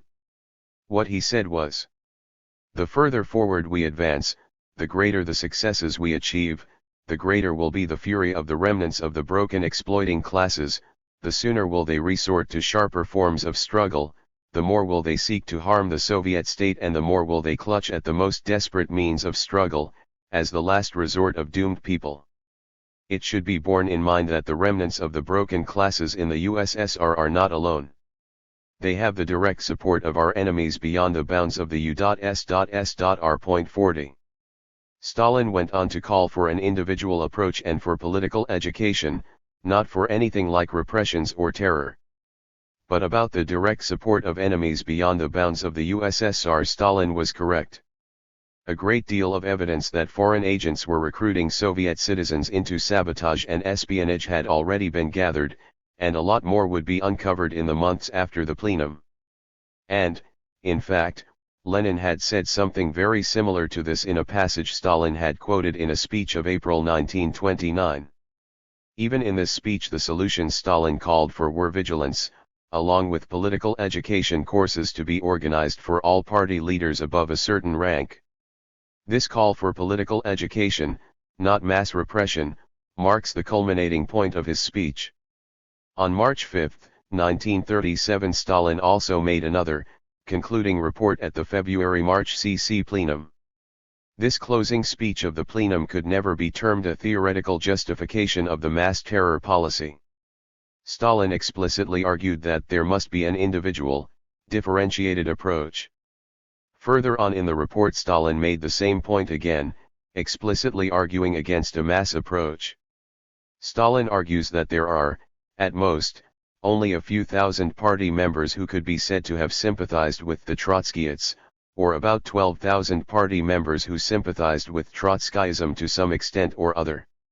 Here you see the total forces of the Trotskyite gentleman 41. Rather than calling for a mass terror policy, Stalin made a strong argument against it. Yuri Zhukov, in Oi Stalin, 360 ff, agrees that Stalin's speech was very mild.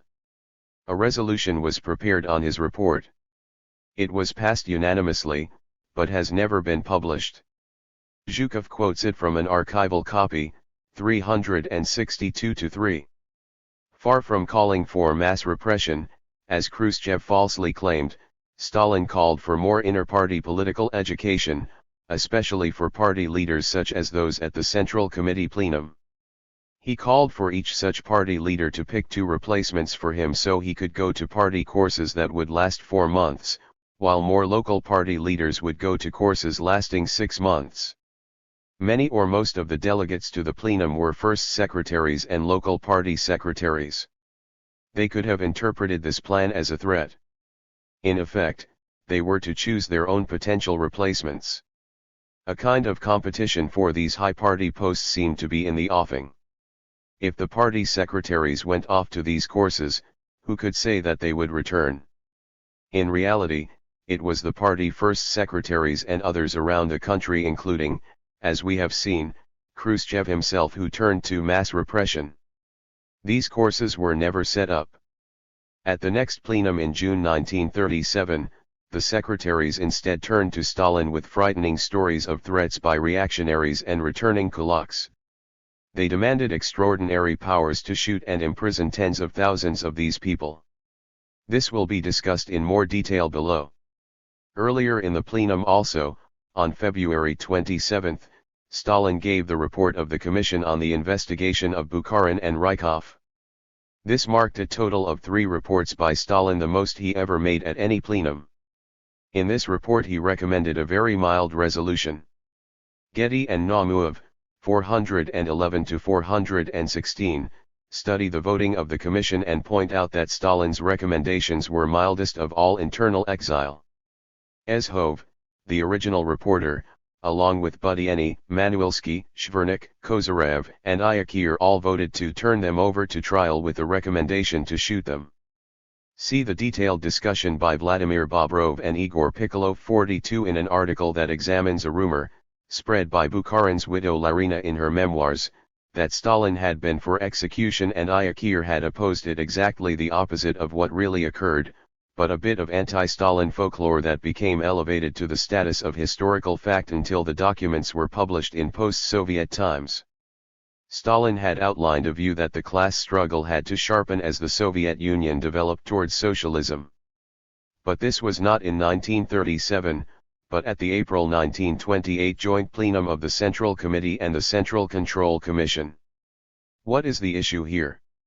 It's not at all the issue that the further ahead we drive, the stronger the task of socialist construction becomes developed, then the stronger will grow the opposition of the capitalists. That isn't the issue. The issue is, why does the opposition of the capitalists grow stronger? Emphasis added. Gf. 43. According to Bordiagov and Kozlov, this thesis had been further developed by Valerian Kuibyshev at the September 1928 plenum. They add that Bukharin had opposed it at the April 1929 plenum, but in an equivocal way. Bukharin had agreed that class struggle sharpened at certain times and agreed that 1929 was one of those times, but said that it was not a general principle. 15. Many members questioned mass repression, especially Pavel Postashev. Khrushchev.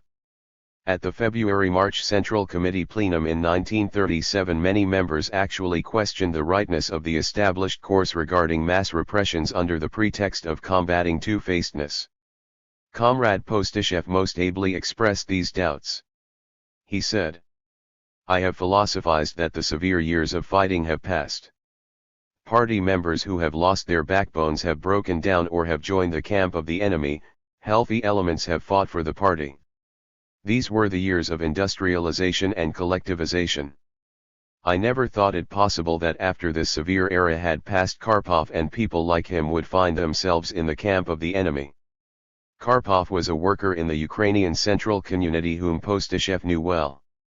And now, according to the testimony, it appears that Karpov was recruited in 1934 by the Trotskyists. I personally do not believe that in 1934 an honest party member who had trod the long road of unrelenting fight against enemies for the party and for socialism would now be in the camp of the enemies. I do not believe it. I cannot imagine how it would be possible to travel with the party during the difficult years and then, in 1934, join the Trotskyists. It is an odd thing. 44. In the mid-1990s, the transcript of this February-March 1937 Central Committee plenum was finally published. We can now see that, while this quotation of Postashev is genuine, Khrushchev's commentary is deliberately false. Khrushchev obviously knew he was lying about it. Khrushchev said many members questioned the rightness. In fact, not a single member did so. Even Postashev did not do so. After the section quoted by Khrushchev, Postashev went on to condemn Karpov, and anyone else who had joined forces with the enemy. Postashev was actually harshest of all at expelling large numbers of people, and was removed as candidate member of Politburo for this at the January 1938 CC plenum. Getty demonstrates at length how Postashev was raked over the coals at this plenum for excessive repression, speaking of the overvigilant Postashev as being sacrificed for the sake of ending mass expulsions in the party. 45. Getty and Naumov 517, cf 533 ff. Yuri Zhukov's analysis agrees that at the January 1938 plenum the Stalin leadership again tried to put brakes on the first secretary's illegal repressions. The document confirming Postashev's expulsion and arrest for repressing innocent people in a mass way is quoted at length, in translation, by Getty and Naumov. Khrushchev was present at the January 1938 CC plenum, and certainly knew all about Postishev's fate and why he was sacked. As a plenum participant, Khrushchev also had to know that many members did not question the rightness of the repressions. Khrushchev himself made a harsh, repressive speech at the February-March 1937 cubic centimeters plenum in which he supported the repression wholeheartedly. Furthermore, it was Khrushchev who replaced Postishev as candidate member of Politburo. 46 According to Getty and Naumov, Khrushchev himself was one of those who were speaking up forcefully against Postishev. 47. Therefore, Khrushchev was lying. Far from questioning the mass repressions, Postishev was one of those who most flagrantly engaged in them himself, to the point where he was the first to be removed from candidate membership in the Politburo, and soon after that expelled from the party and arrested. The partial transcript of this plenum now available confirms this. Postishev's lawless and arbitrary repressions are documented in a letter from Andreev to Stalin of January 31, 1938.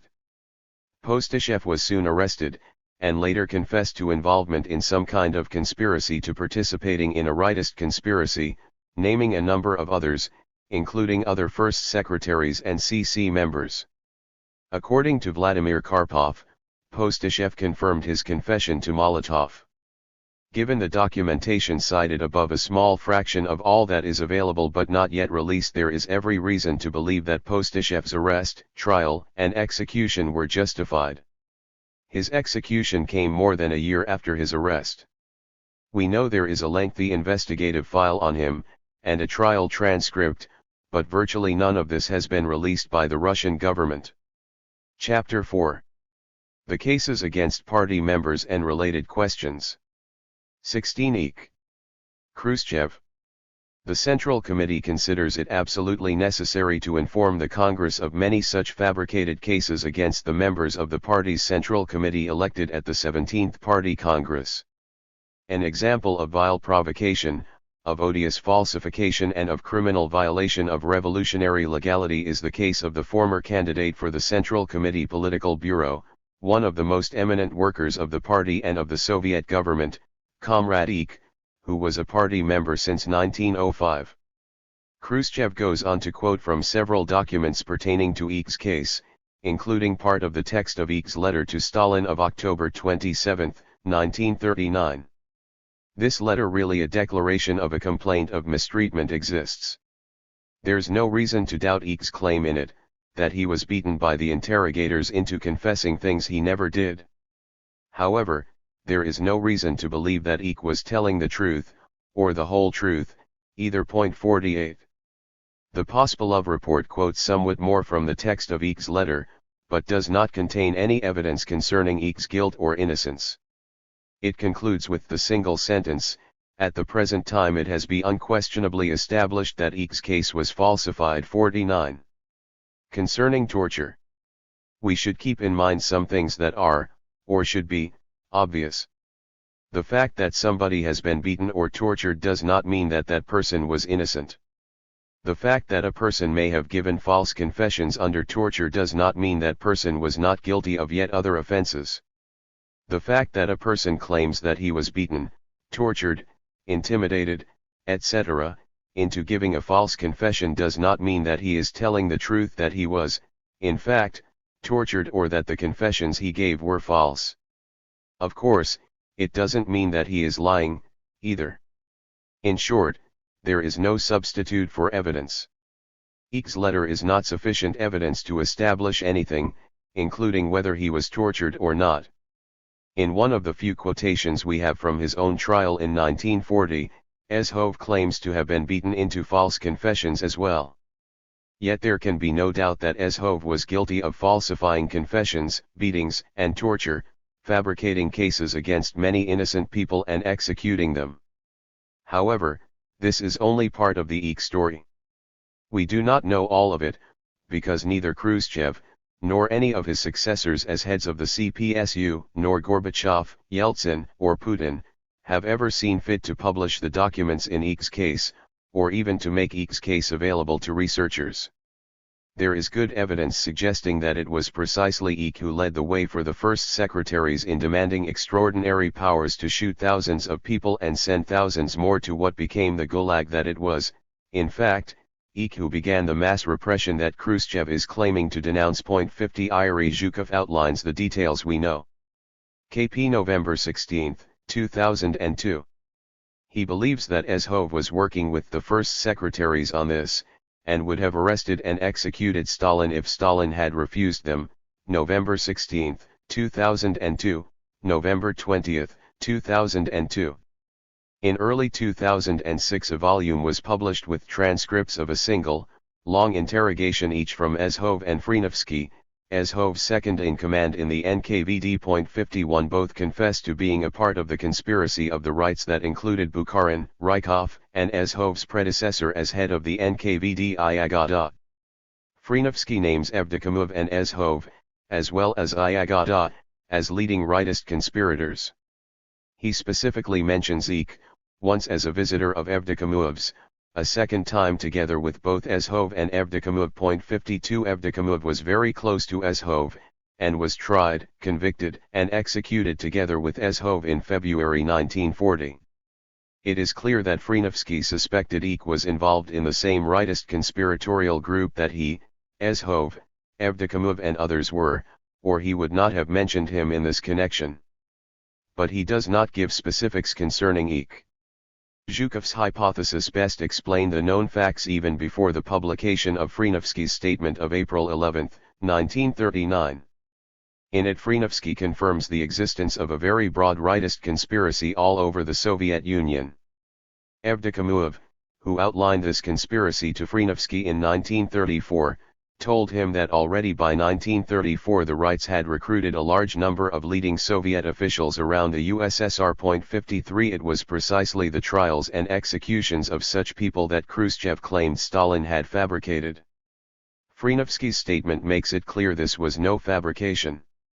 Evdokimov emphasized that it was now necessary to recruit among the lower levels of party, state, and peasant, i.e., kolkhoz members, in order to take charge of the wave of uprisings which were already underway, and which the Rights hoped to organize into a movement for a coup. 54. According to documents available to Jansen and Petrov, many of which have been reclassified by the Russian government, Eck interfered in NKVD matters, insisting on the arrest of persons against whom there was no evidence. 55 Ezhov told his subordinates not to oppose Eck but to cooperate with him.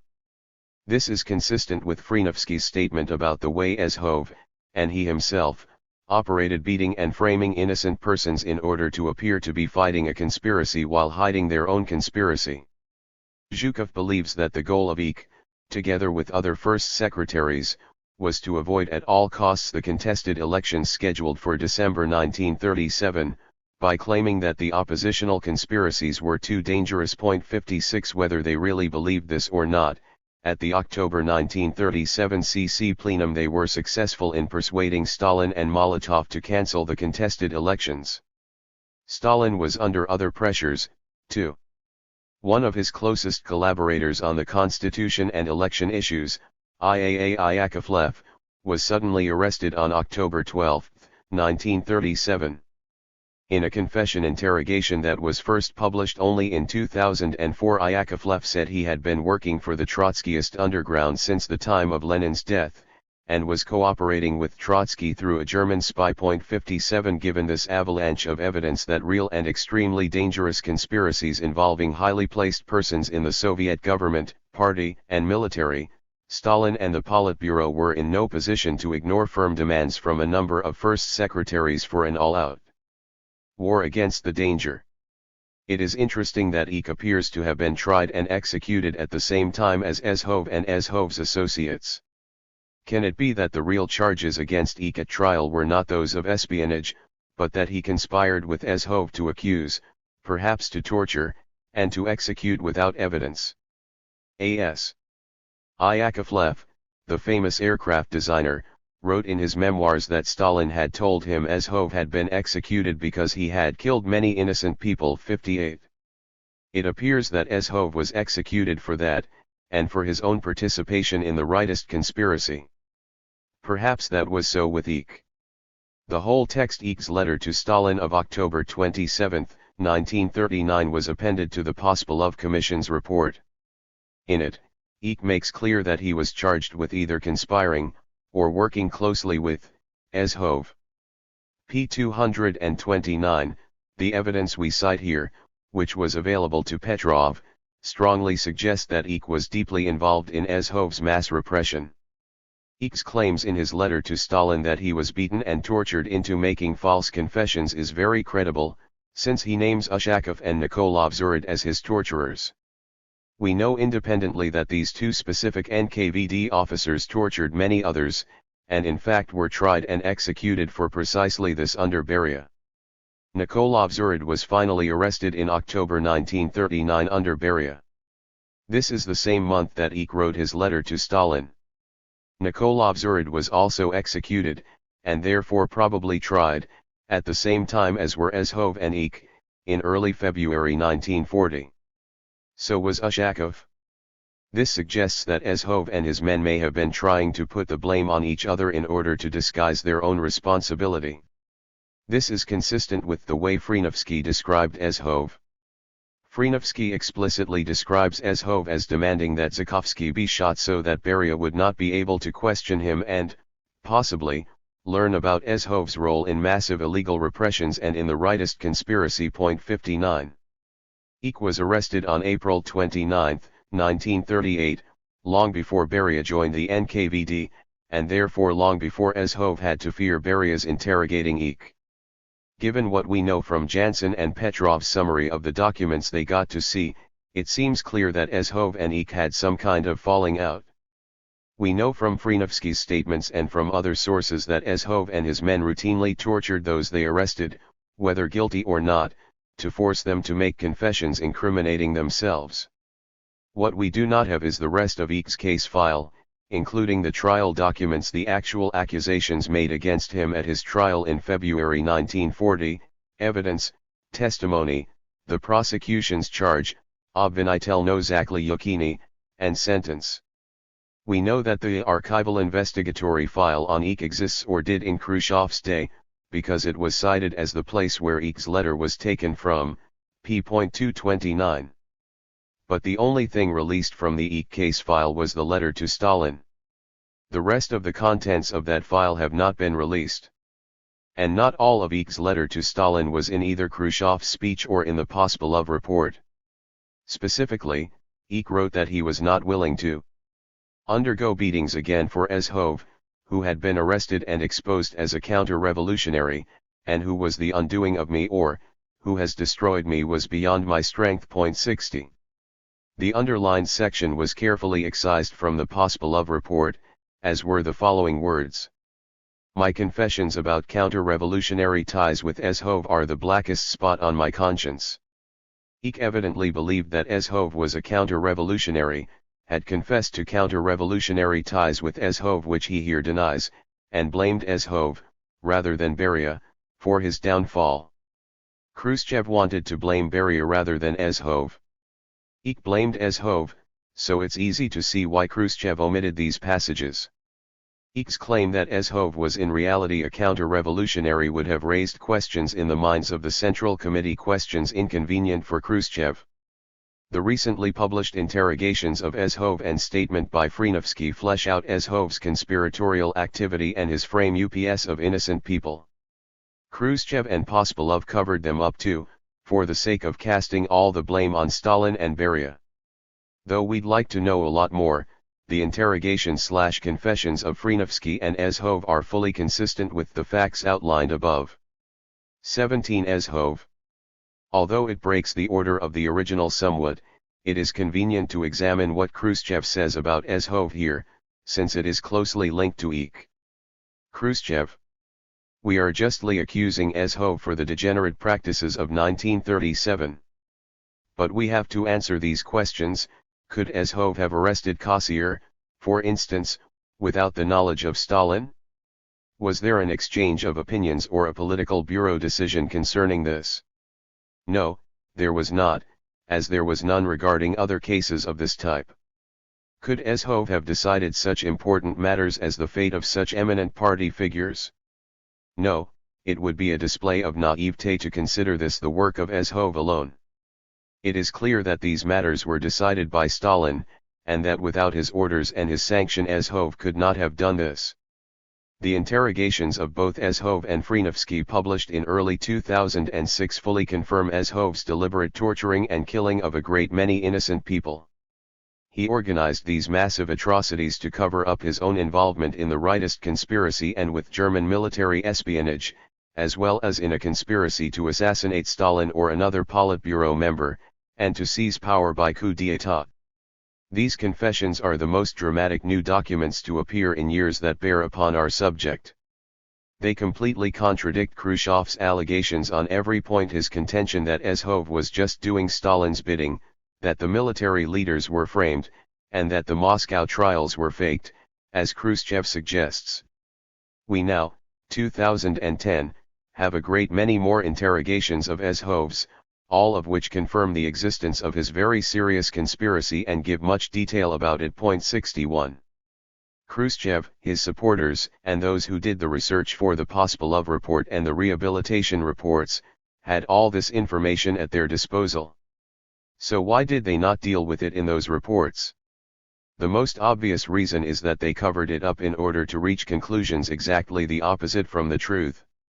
The question naturally arises, why did Ezhov do all this? Zhukov thinks he may have been in league with a number of the first secretaries in some kind of conspiracy. Ezhov's men functioned together with the first secretaries in the provinces. In documents available to Jansen and Petrov in the early 90s and extensively quoted by them in their book, S.N. Mironov, head of the NKVD of the Western Siberian region, tells of being instructed by Ezhov not to interfere with EK even though the latter was insisting on the arrest of persons without evidence and was personally interfering in the investigations. Point 62. The trial transcripts for those tried at the same time as Ezhov have not been released. But it seems very likely that a number of these men, of whom EK was one, were tried and convicted of working with Ezhov to kill innocent people. The recently published confessions of Frynovsky and Ezhov now confirm that Ezhov himself headed an important rightist conspiracy, in collusion with the German military, and that he conspired to seize power in the USSR himself. All this information, and much more, was of course available to Khrushchev and his investigators. Yet as late as February 1, 1956, Khrushchev took the position that Ezhov was completely innocent, and Stalin was to blame. 63. He modified this view of Ezhov only slightly in the secret speech as he tried to shift all the responsibility for Ezhov's actions onto Stalin. Stalin, however, blamed Ezhov, and his testimony is entirely consistent with the evidence presented by Jansen and Petrov. In Russia, at least, the passage from aircraft designer A.I. Yakovlev's memoirs, in which Stalin explained to him how Ezhov had innocent men framed, is very well known. Molotov and Kaganovich said similar things in their interviews with Felix Joeff. Ezhov was removed from office, evidently with difficulty. In April 1939 Ezhov was arrested for, and immediately confessed to, gross abuses in investigations, beatings, falsified confessions, torture, and illegal executions. Jansen and Petrov, relying in part on documents no longer available to researchers and in part on some documents only released in 2006, show the tremendous extent of these abuses and describe the criminal methods of Ezhov and his men.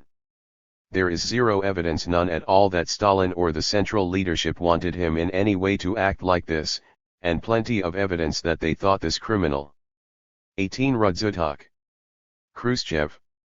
Comrade Rudzutak, candidate member of the Political Bureau, member of the party since 1905, who spent 10 years in a Tsarist hard labor camp, completely retracted in court the confession which was forced from him.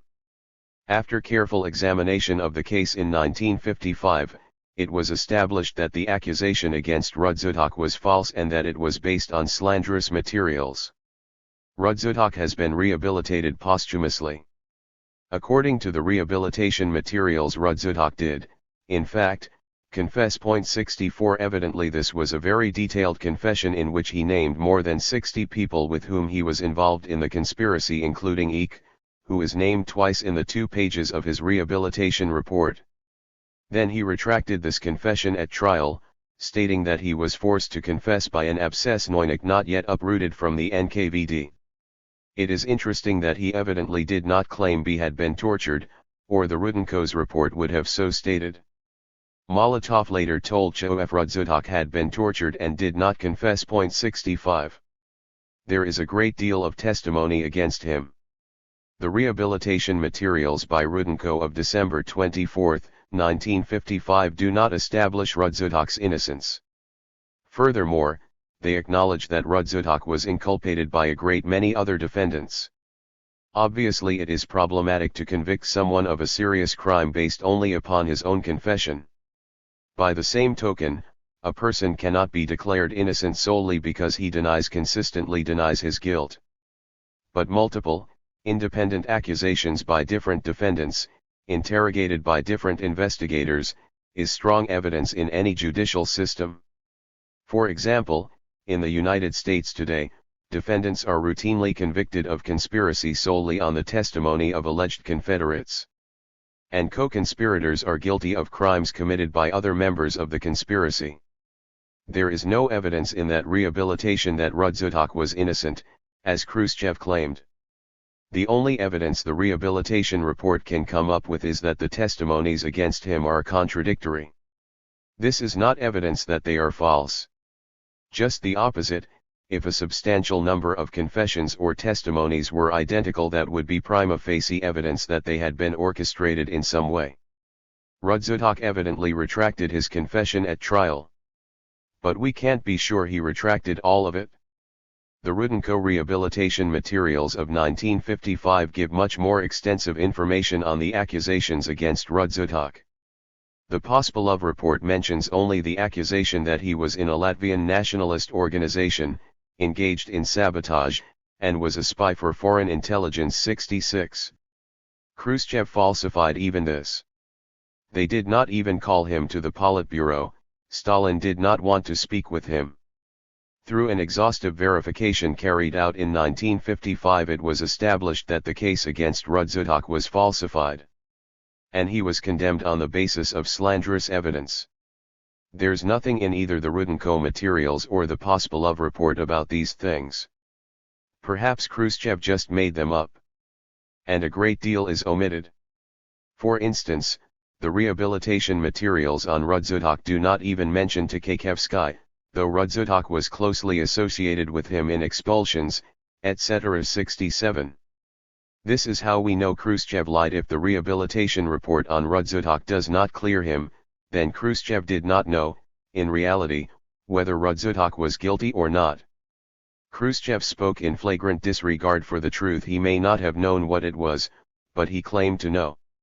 And of course Kruschev and Pospelov had access to all of Rudzutak's file and to all of the investigative materials linked with it. If exculpatory evidence existed, why did they not cite it? Still, we do know now that Ezhov and, at his instruction, his men, were fabricating confessions against many thousands of people. It's quite possible that there was some falsification in Rudzutak's case.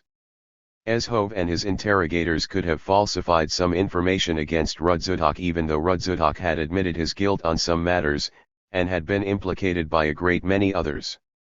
It is all the more important, then, to be able to carefully scrutinize all the evidence available to Soviet investigators and courts at the time. But this is exactly what we cannot do. Neither in Khrushchev's day, in Gorbachev's time when glasnost, or openness, was supposed to lead to the archives being opened, nor to this day, have any but a tiny proportion of the investigative materials against even the major defendants at the 3 famous Moscow trials of 1936, 1937, and 1938 been released. No materials from Rudzutak's case have ever been published, either during the USSR or since. This in itself is suspicious, as Rudzutak was arrested in close association with Tkaczewski. Rudzutak was one of the people accused by Stalin of involvement in the military conspiracy on June 2, 1937 at the extraordinary expanded session of the Military Soviet. 68 Yet he was not executed until July 28, 1938, over a year after the Tkakhevsky group. This suggests that a long, serious investigation occurred. But we do not have access to any of it. Rudzutak was convicted through the testimony of others, despite the lack of any confession of his own. He is named in several NKVD documents published in Lubyanka too, such as number 290, ML. Rukamovika's very detailed confession. Rudzutak is named on p. 484. Number 323, pages 527 to 37. Rudzutak is named on p. 530. Of course these do not prove his guilt, all the more so since they are Azhov documents, confessions made during Azhov's tenure as head of the NKVD, and we have seen above the kind of stuff that went on under Azhov. But they are incompatible with any claim Rudzutak was innocent, that is, with his rehabilitation. A defendant's confession of guilt may not be truthful, for one reason or another. But it can never be evidence of innocence. Stalin's private annotations on these 69 as well as other documents are consistent with someone trying to learn from the police reports being submitted to him, but not at all with someone fabricating anything. It is hard to imagine anyone making such annotations, intended only for the eyes of his closest supporters, if he did not in fact accept them as true. Rudzutak is named many times in the 1938 Moscow trial by defendants Grinkeau, Rosengel T.S., and Krestinsky, who testify about him at length and in great detail in another interrogation confession just published in early 2006. Rosengel T.S. is named by Tamarin as the person who recruited him into the right Trotskyite conspiracy. 70. According to Krestinsky, Rudzutak was central to the whole conspiracy. Molotov agrees Rudzutak told him he had been beaten and tortured, but still refused to confess. However, there was much testimony against him. 71. 19. Rosenblum. Khrushchev. The way in which the former NKVD workers manufactured various fictitious anti-Soviet centers and blocks with the help of provocatory methods is seen from the confession of Comrade Rosenblum, party member since 1906, who was arrested in 1937 by the Leningrad NKVD. During the examination in 1955 of the Komarov case, Rosenblum revealed the following fact: when Rosenblum was arrested in 1937, he was subjected to terrible torture during which he was ordered to confess false information concerning himself and other persons. He was then brought to the office of Zhukovsky, who offered him freedom on condition that he make before the court a false confession fabricated in 1937 by the NKVD concerning sabotage, espionage, and diversion in a terroristic center in Leningrad. Movement in the hall. With unbelievable cynicism, Zhukovsky told about the vile mechanism for the crafty creation of fabricated anti-Soviet plots. In order to illustrate it to me, stated Rosenblum, Zhukovsky gave me several possible variants of the organization of the center and of its branches. After he detailed the organization to me, Zhukovsky told me that the NKVD would prepare the case of the center, remarking that the trial would be public. Before the court were to be brought 4 or 5 members of the center: Shudov, Bugarov, Smorodin, Pozem, Shapishnikova, Shudov's wife, and others, together with 2 or 3 members from the branches of the center. The case of the Leningrad center has to be built solidly, and for this reason witnesses are needed. Social origin, of course, in the past, and the party standing of the witness will play more than a small role. You, yourself, said Zhukovsky, will not need to invent anything. The NKVD will prepare for you a ready outline for every branch of the center. You will have to study it carefully and to remember well all questions and answers which the court might ask. This case will be ready in 4-5 months, or perhaps a half year. During all this time you will be preparing yourself so that you will not compromise the investigation and yourself. Your future will depend on how the trial goes and on its results. If you begin to lie and to testify falsely, blame yourself. If you manage to endure it, you will save your head and we will feed and clothe you at the government's cost until your death. This is the kind of vile things which were then practiced. Movement in the hall. Khrushchev never explicitly states, but strongly implies, that Stalin was involved in this.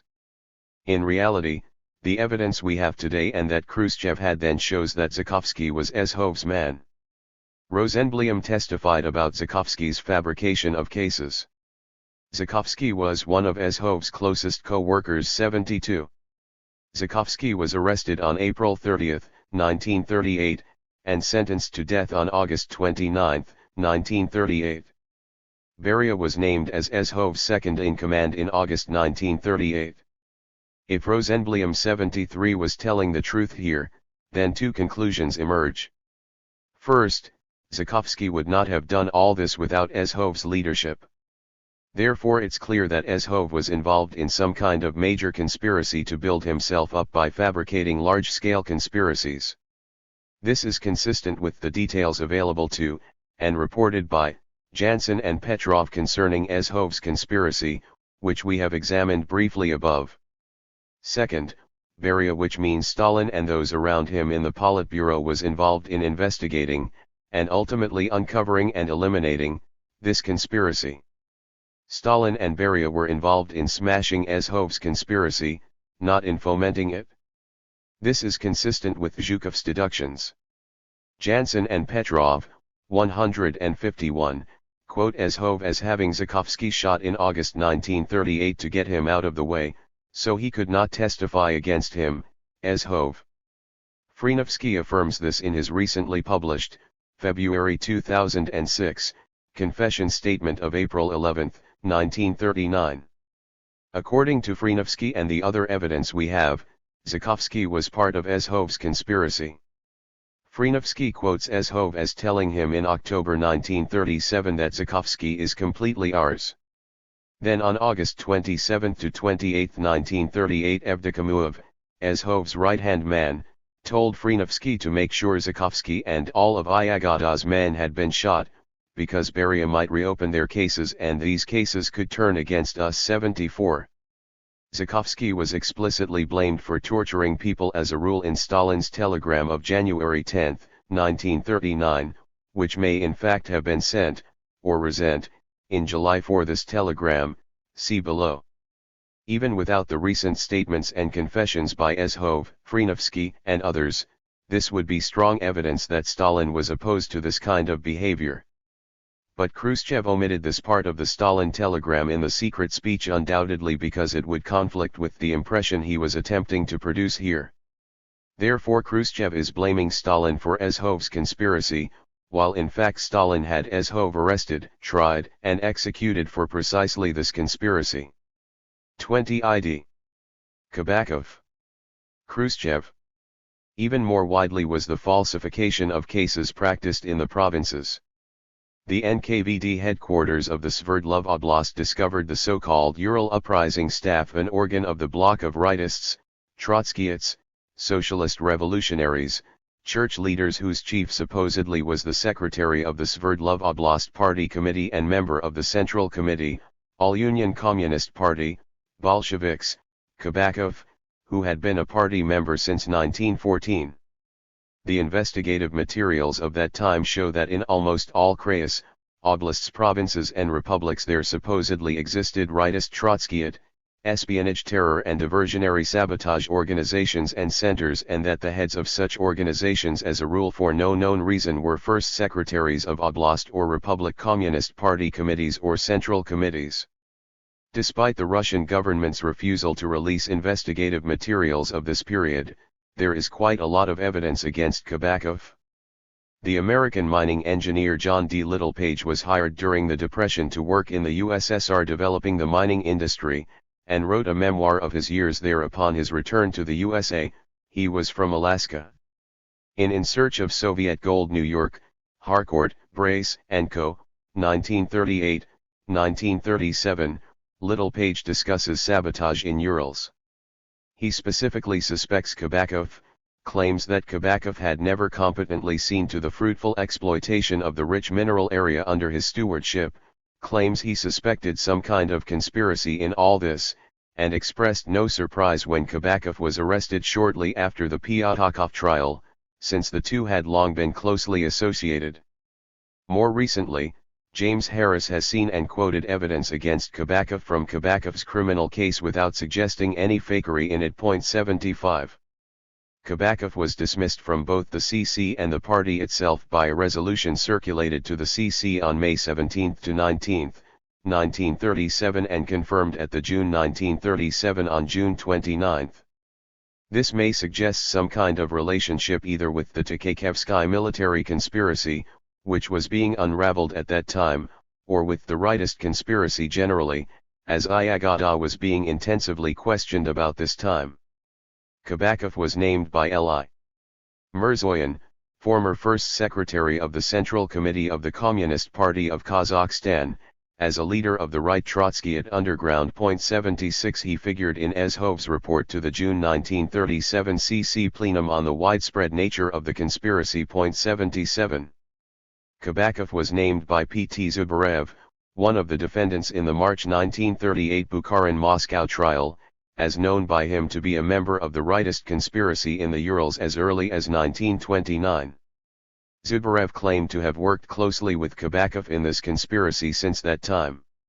Rykov, one of the main defendants along with Bukharin, also named Kabakov as an important member of the rightist conspiracy. There is no evidence that Rykov or, indeed, any of the defendants in this trial were subjected to torture.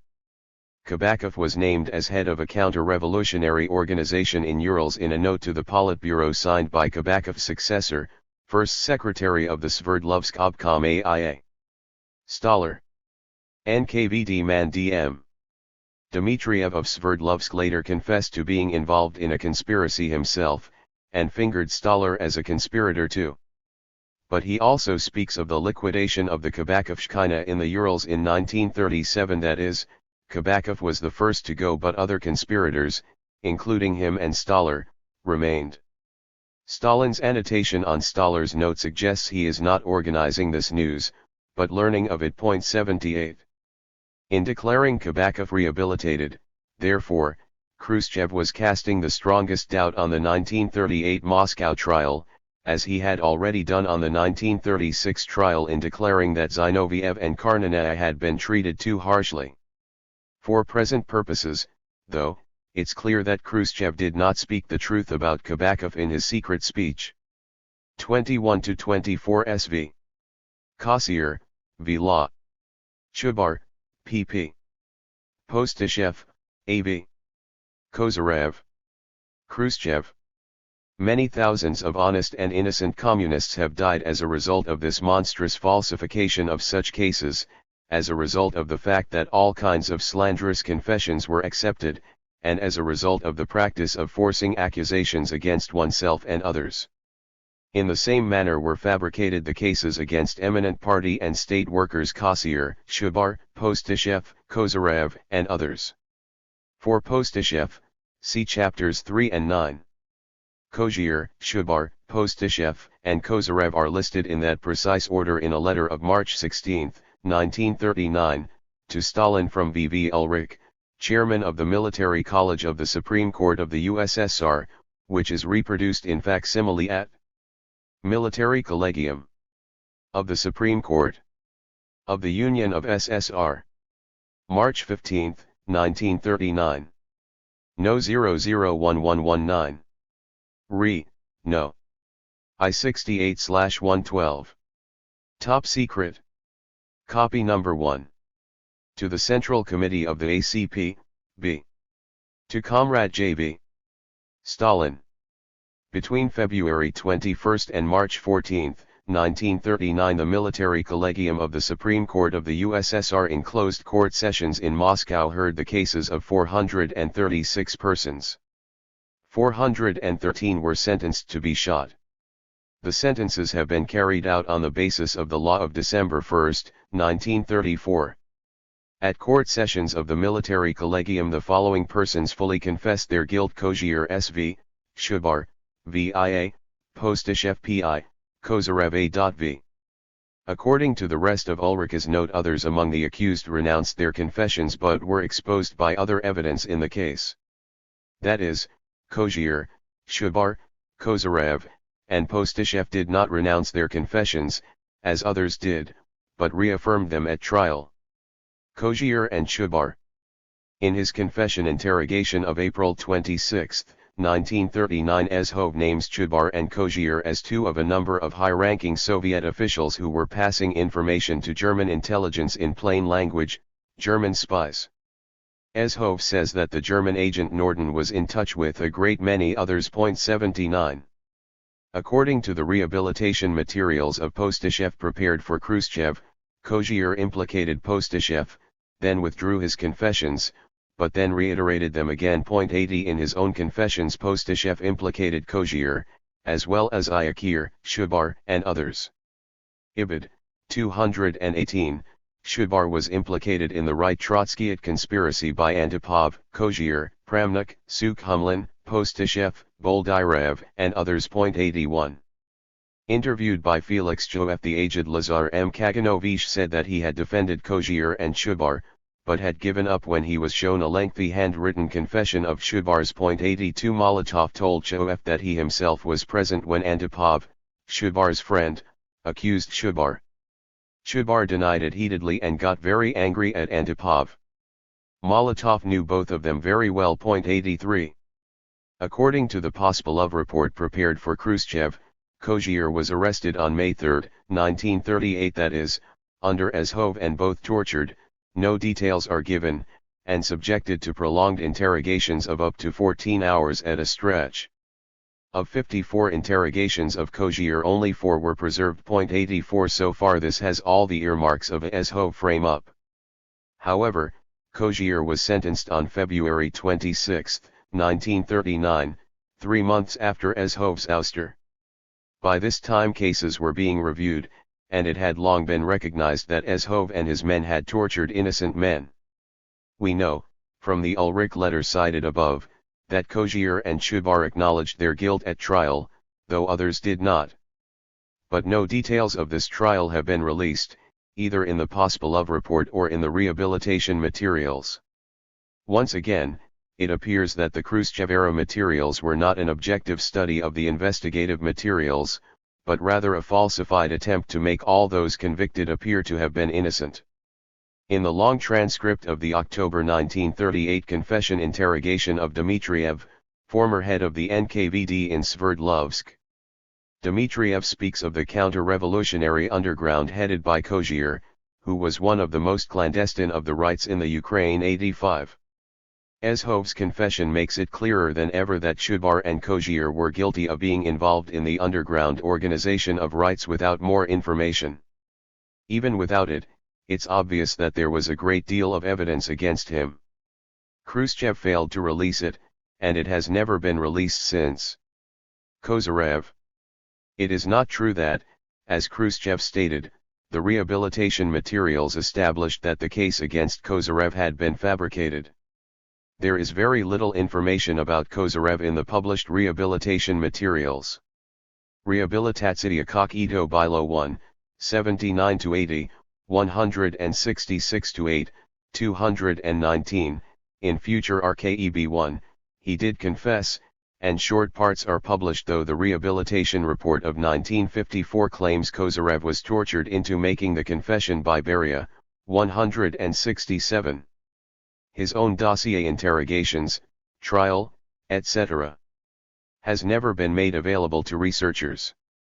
Kozyrev is named in the Ulrich letter of March 16, 1939, as one of the accused who confirmed his admission of guilt at trial, see above.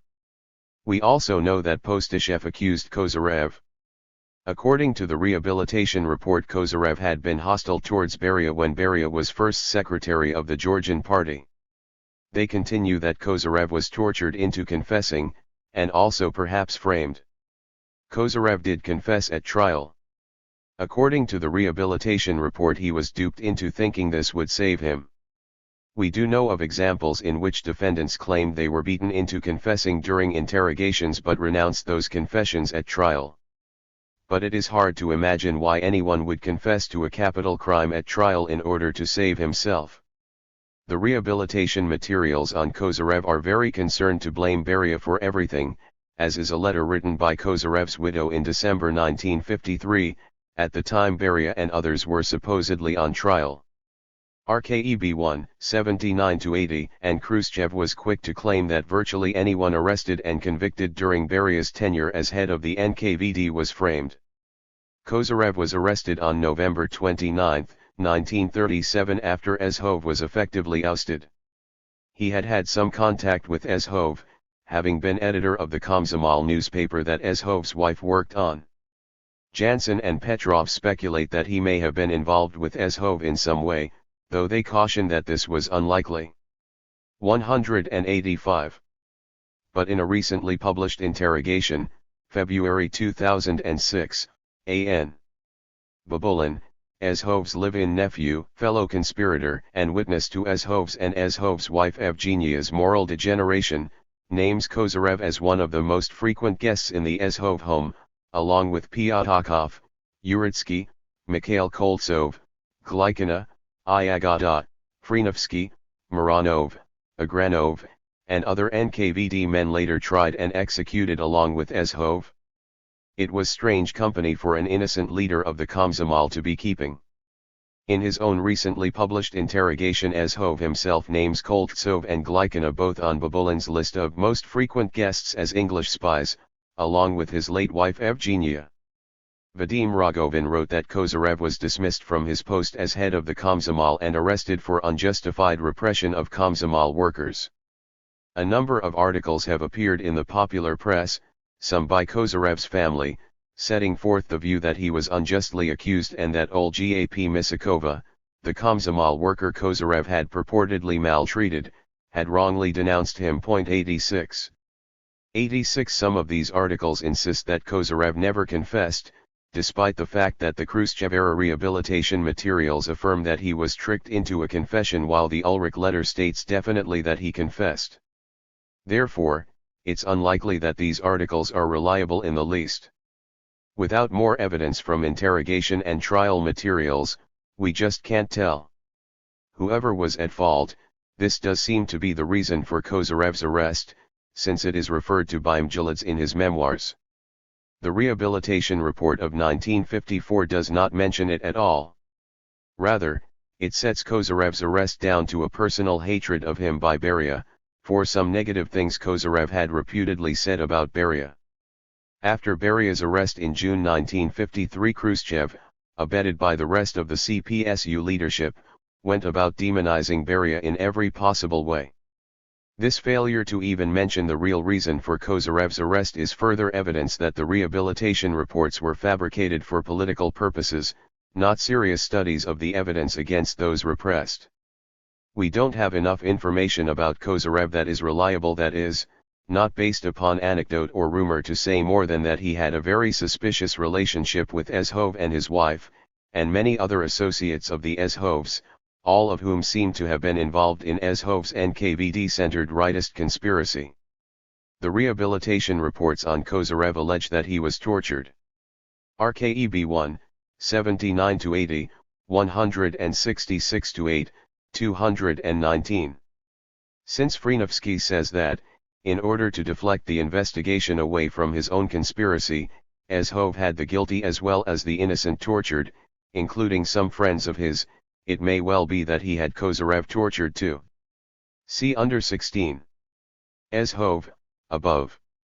We certainly do not have any evidence at all that either Stalin or Beria framed Kozyrev. Even the anecdotal information merely accuses Stalin of being too credulous. What we do know is that Khrushchev and the Rehabilitation Commission hid a great deal of information about Kozyrev, as about many others. In the case of Kozyrev, they hid his connections to Ezhov, which seem to have been his undoing. These are not even mentioned in the Khrushchev-era rehabilitation materials. The most cautious conclusion we can reach is that Khrushchev declared Kozyrev innocent in flagrant disregard for the truth, without any serious study of his guilt or innocent. Akaki Mjelids, later first secretary of the Georgian party but in the 1930s a leading Komsomol figure, had liked and respected Kozyrev when the latter was the head of the Komsomol. According to his recently published memoirs written in the 1960s, Mjlidz discussed Kozyrev with Stalin in 1947, p. 165. Stalin listened and then patiently explained that Kozyrev's guilt had been carefully verified by Zdanov and Andreev. 87. This is consistent with what we know from other sources that these Politburo members, as well as others, had been assigned to check up on NKVD arrests and accusations against leading party members. 88. Mjlidz, who clearly wished to believe that Kozyrev was either entirely innocent and had been framed by Beria for personal reasons, or had simply made some mistake or other, then told Stalin he himself had read these reports, as well as one by Shkiriatov, and found it impossible to doubt what they said. If Mjlidz's account is significant at all, it is because Mjlidz had great difficulty believing Kozyrev was guilty to the point where he confronted Stalin, however politely, on this question, and Stalin calmly repeated his belief, based on investigation, that Kozyrev had been guilty. According to Mjlidz, Stalin went on to explain that everybody made mistakes, and that many mistakes were made in 1937. But Stalin did not apply this to Kozyrev's case.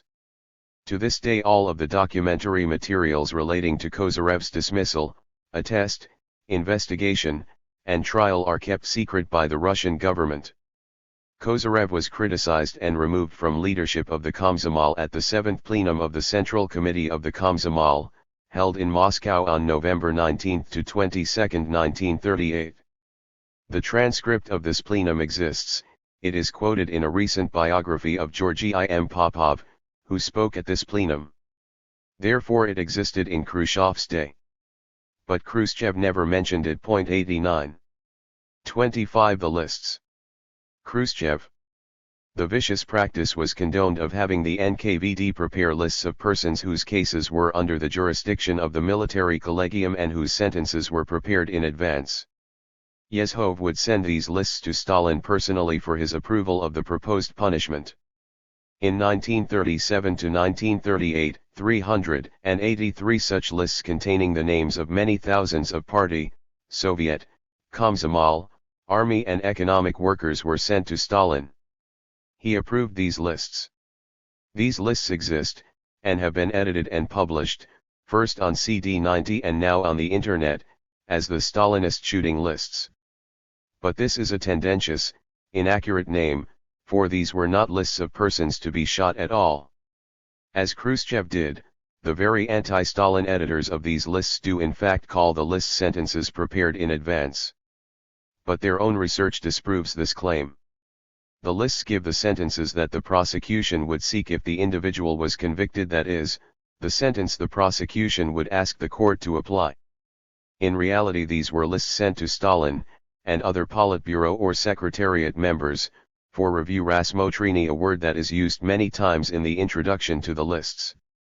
http://www.memo.ru/history/vkvs/images/intro1.htm. Many examples are given of people who were not convicted, or who were convicted of lesser offenses, and so not shot. A.V.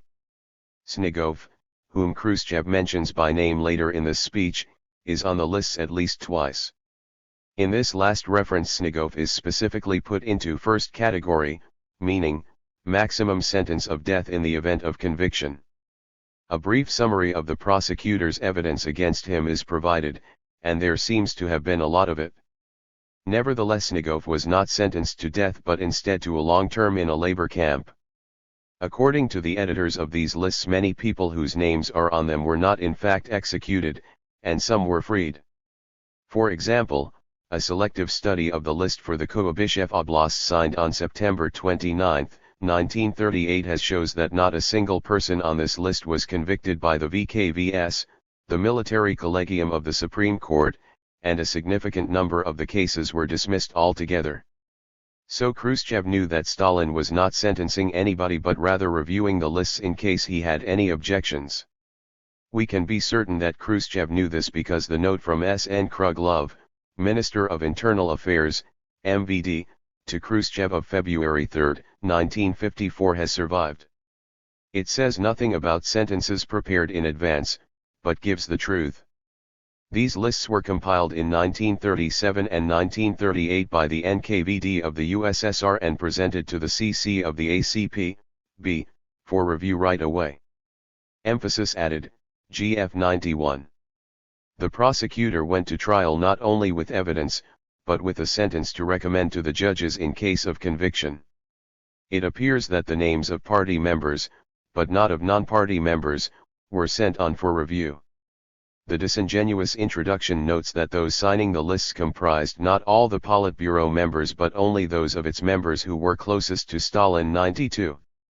But the evidence suggests that it was the members of the party secretariat rather than the Politburo to whom the lists were submitted. Even the editors note that Ezhov, a member of the secretariat but not of the Politburo, signed as a secretary of the Central Committee 93. Khrushchev concealed the fact that not Stalin, but he himself, was deeply involved in selecting the persons for inclusion on these lists, and for choosing the category of punishment proposed for them. Khrushchev mentions that the NKVD prepared the lists. But he does not mention the fact that the NKVD acted together with the party leadership, and that a great many of the names on these lists, perhaps more than from any other region of the USSR, originated in the areas under Khrushchev's own power. Until January 1938, Khrushchev was first secretary of the party in Moscow and Moscow Oblast, province. After that he was first secretary in the Ukraine. The letter to Stalin, see section 4, asking for permission to shoot 8,500 people is dated July 10, 1937, the same date as the first of the shooting lists from Moscow. 94. In the same letter, Khrushchev also confirms his own participation in the troika responsible for selecting these names, along with the head of the directorate of the NKVD for Moscow, SF. Redens, and the assistant prosecutor KL Maslov. Khrushchev does admit that when necessary he was replaced by the second secretary A.A. Volkov. Volkov served as second secretary of the Moscow region of the AUCP, B, only till the beginning of August 1937, when he left to serve as first secretary of the Belarusian party. After that he was no longer Khrushchev's subordinate, which may have saved his life. 95 Maslov remained the prosecutor, of the Moscow Oblast, province, until November 1937. In 1938 he was arrested and executed in March 1939, after having been found guilty of subversive counter-revolutionary activity. 96 The same fate befell K.I. Mamonov, who at first occupied Maslov's position and was later shot the same day as Maslov. 97 Nor did Redens escape punishment. He was arrested in November 1938 as a member of a Polish diversionist espionage group, tried and sentenced, and shot on January 21, 1940. Jansen and Petrov describe Redens as one of Ezhov's men. 98. During the years of the thaw, Redens was rehabilitated at Khrushchev's insistence but by such crude violations of legal procedures that in 1988 Redens' rehabilitation was reversed at a time when a huge wave of rehabilitations was underway. 99. In other words, with the exception of Volkov, all of Khrushchev's closest co-workers who took part in repressions in Moscow and Moscow Oblast were severely punished. How did Khrushchev manage to escape the same punishment? The answer to this puzzle remains to be uncovered. In the final chapter we will examine some interesting facts concerning Khrushchev's successor as Moscow party leader, A.S. Shcherbakov, that may bear on this question. 26 Resolutions of the January 1938 CC Plenum. Khrushchev. Resolutions of the January Plenum of the Central Committee, All-Union Communist Party, Bolsheviks, in 1938 had brought some measure of improvement to the party organizations. However, widespread repression also existed in 1938. Khrushchev implies and states a little further on that the repression was driven by Stalin. As we have already seen, though, the evidence strongly suggests that it was driven by Ezhov and a number of first secretaries, including Khrushchev himself as one of the leading repressors. Stalin and the Central Party leadership, who were not involved in the rightist conspiracy, wanted the repression limited. Eventually they severely punished those who were proven to have fabricated cases and killed or punished innocent people. Getty and Naumov have made the longest study so far of this January 1938 plenum. 100 Their account makes it clear that the Stalin Central Party leadership was very concerned about irresponsible repressions. It was at this plenum that Postyshev was removed on just such grounds. Thuston's discussion confirms the fact that Stalin was trying to rein in the first secretaries, the NKVD, and repression generally. 101. At the January 1938 CC plenum, Malenkov gave the report, obviously echoing Stalin, that far too many and capricious expulsions had taken place. For our present purposes it is most significant that Postyshev was the person singled out as most guilty. The resolution of January 9, 1938 specifically blamed Postyshev for this, reprimanded him, and removed him from his post as first secretary of the Kuybyshev Obkom, City Committee. According to I.A. Benediktov, who was a high official in agriculture, either People's Commissar or First Deputy Minister of Agriculture, from 1938 to 1953, on the CC and a frequent participant in Politburo meetings, Stalin began to correct the illegalities of the repressions at this plenum. Lev Balin, whose study of Khrushchev's falsifications, while incomplete, is very useful, gives additional details. Khrushchev's head of NKVD in Ukraine from January 1938 was A.I. Uspensky. Having been warned by Ezhov, Uspensky fled arrest on November 14, 1938 and feigned suicide by leaving a note that he would jump into the Dnieper River. Uspensky was at length located and arrested on April 14, 1939. Stalin believed Ezhov had warned Uspensky by eavesdropping on his telephone call to Khrushchev. Whatever Uspensky was guilty of, Khrushchev must have been guilty of framing innocent people as well. They were both in the same troika. 102 In interrogations no longer available to researchers today, Uspensky revealed Ezhov's directions to falsify cases massively. 103, Jansen and Petrov 84, 148. 27 Beria's gang. Khrushchev. Meanwhile, Beria's gang, which ran the organs of state security, outdid itself in proving the guilt of the attested and the truth of materials which it falsified. This is false. Thurston discusses Khrushchev's distortion of what really happened once Beria took over the NKVD, and the astonishing liberalism that was instituted immediately under Beria. Torture ended, and inmates received privileges again. Ezhov's men were removed from office, many of them tried and convicted of repressions. 104. According to the Pospelov report, arrests dropped hugely, by over 90%, in 1939 and 1940 in comparison to 1937 and 1938. Executions in 1939 and 1940 dropped to far less than 1% of the levels of mass executions in 1937 and 1938. 105 Beria took over as head of the NKVD in December, 1938, so this corresponds precisely with Beria's period in command. Khrushchev, therefore, knew of this, but omitted it from the secret speech and so concealed it from his audience. It was during the Beria years that trials and executions of men convicted of illegal repressions, mass killings, torture, and falsifications took place. Many, certainly more than 100,000 persons wrongly repressed were released from gulag camps and prisons. 106 Khrushchev knew, and concealed, this too. 28 Torture telegram. Khrushchev. When the wave of mass arrests began to recede in 1939, and the leaders of territorial party organizations began to accuse the NKVD workers of using methods of physical pressure on the arrested, Stalin dispatched a coded telegram on January 10, 1939 to the committee secretaries of oblasts and krayas, to the central committees of Republic Communist parties, to the People's Commissars of Internal Affairs and to the heads of NKVD organizations.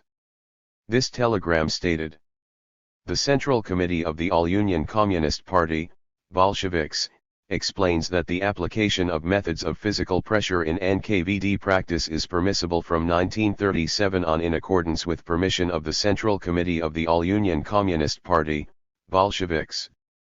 It is known that all bourgeois intelligence services use methods of physical influence against the representatives of the socialist proletariat and that they use them in their most scandalous forms. The question arises as to why the socialist intelligence service should be more humanitarian against the mad agents of the bourgeoisie, against the deadly enemies of the working class and of the kolkhoz workers. The Central Committee of the All-Union Communist Party, Bolsheviks, considers that physical pressure should still be used obligatorily, as an exception applicable to known and obstinate enemies of the people, as a method both justifiable and appropriate.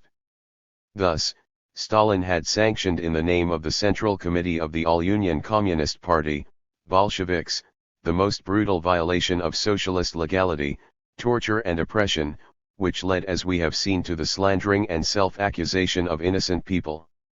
Khrushchev deliberately deceived his audience in at least 3, and possibly 4 ways. He omitted important parts of the text of the telegram that undermined his assertions. He did not tell his audience that the text of the telegram he had was certainly never sent.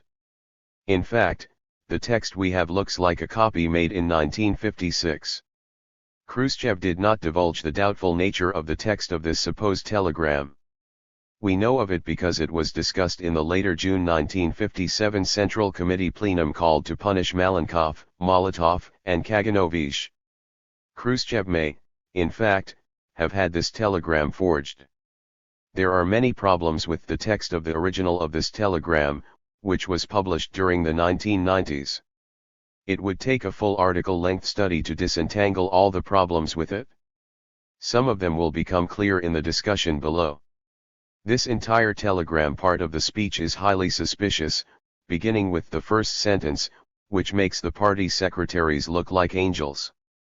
And Khrushchev makes exactly this point in his speech. The leaders of the local party organizations were complaining about torture, and it was all Stalin's and Beria's fault. Stalin, with his henchman Beria, were the bad guys. The party first secretaries were trying to resist them. Thanks to Zhukov's primary document research published in Ino Stalin, we know that it was, in fact, these same party first secretaries that insisted on the mass executions to begin with. Stalin, and that the Central Party leadership of the Politburo, the narrow leadership, as Zhukov puts it, strongly resisted it. Zhukov claims he has seen the document in which Khrushchev asks for permission to raise Category 1 to 20,000 a number, with no names. Getty cites Khrushchev's request for 41,000 people in both categories. 107. It appears, therefore, that a main purpose of the secret speech was to cover up the bloodthirstiness of the first secretaries such as himself. Khrushchev does blame Azov somewhat. He mentions him a few times. But Khrushchev mainly blames Beria, whom he really hates, but who actually stopped the Azovshchina and corrected its abuses by reviewing sentences. And, of course, Khrushchev lays the main blame on Stalin, who was more responsible than anyone else for stopping the repression. The first thing we should note, for our purposes, is what Khrushchev omitted the entire passage in boldface, see quotations. This passage does several things. It qualifies, limits, and restricts the conditions under which means of physical pressure are to be used. It names well-known, high-ranking NKVD men, close associates of Azov's, by name, and stresses that they have been punished. This includes Zhukovsky, whom Khrushchev, through Rosenblum, cited as a chief fabricator of false charges, see section 18 above. Had Khrushchev quoted this part of the telegram's text, it would have undermined Khrushchev's main contention throughout the speech that Stalin had been promoting the massive repressions rather than trying to rein them in. In the recently released confession interrogation, Azov names Zhukovsky as one of his most devoted men, and confirms that he ordered Zhukovsky killed so that he would not tell Beria about the falsifications and murders Azov and his men were engaged in. The torture telegram is a complicated example of Khrushchev's prevaricating, and deserving of a lengthy analytical study. The main points for our purposes are these. 1. The document we have, the January 10, 1939 document, is, at best, a draft copy. It is not unofficial stationery. It contains no signature, not Stalin's or anyone else's. The most recent, Semi-official edition, no longer claims it was signed by Stalin, but contains the claim that handwritten emendations are in Stalin's handwriting. 108 This is pure bluff, the editors cite no evidence this is the case. What is clear is that the editors wish to convince readers that this is a genuine document from 1939. 2. If it is not a forgery, it may or may not be an unsent draft. It looks like a copy typed up in 1956, as this is stated directly on it. Furthermore, the typeface of the 1956 edition and that of the rest of the telegram looks identical. All this would have to be scientifically and objectively verified. But the Russian government is not about to carry out this kind of study either with this document or with any of the many other documents of questionable veracity supposedly discovered since the end of the USSR. But if it is a copy, as seems likely, where is the original document of which it is a copy? 3. At the July 1957 Central Committee plenum, at which the anti-party group of Molotov, Malenkov, Kaganovich, and Shepilov was arraigned for trying to have Khrushchev ousted the year before, Molotov states that a decision to use physical pressure against certain arrestees did exist, but that all Politburo members signed it. Khrushchev then insists that there were two such documents, and that he is talking about the second one. He never returns to the subject of the first one. What was this first document? We never learn. As for the supposed second document, according to another CC member in this discussion, the original has been destroyed, but one copy remained in the Dagestan Obkom, Regional Committee.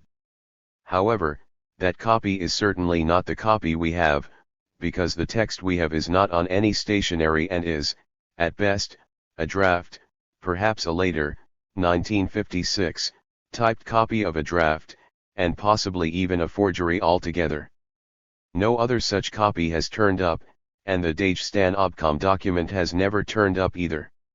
Surely Khrushchev would never have destroyed such valuable evidence against Stalin unless it incriminated himself, in some way.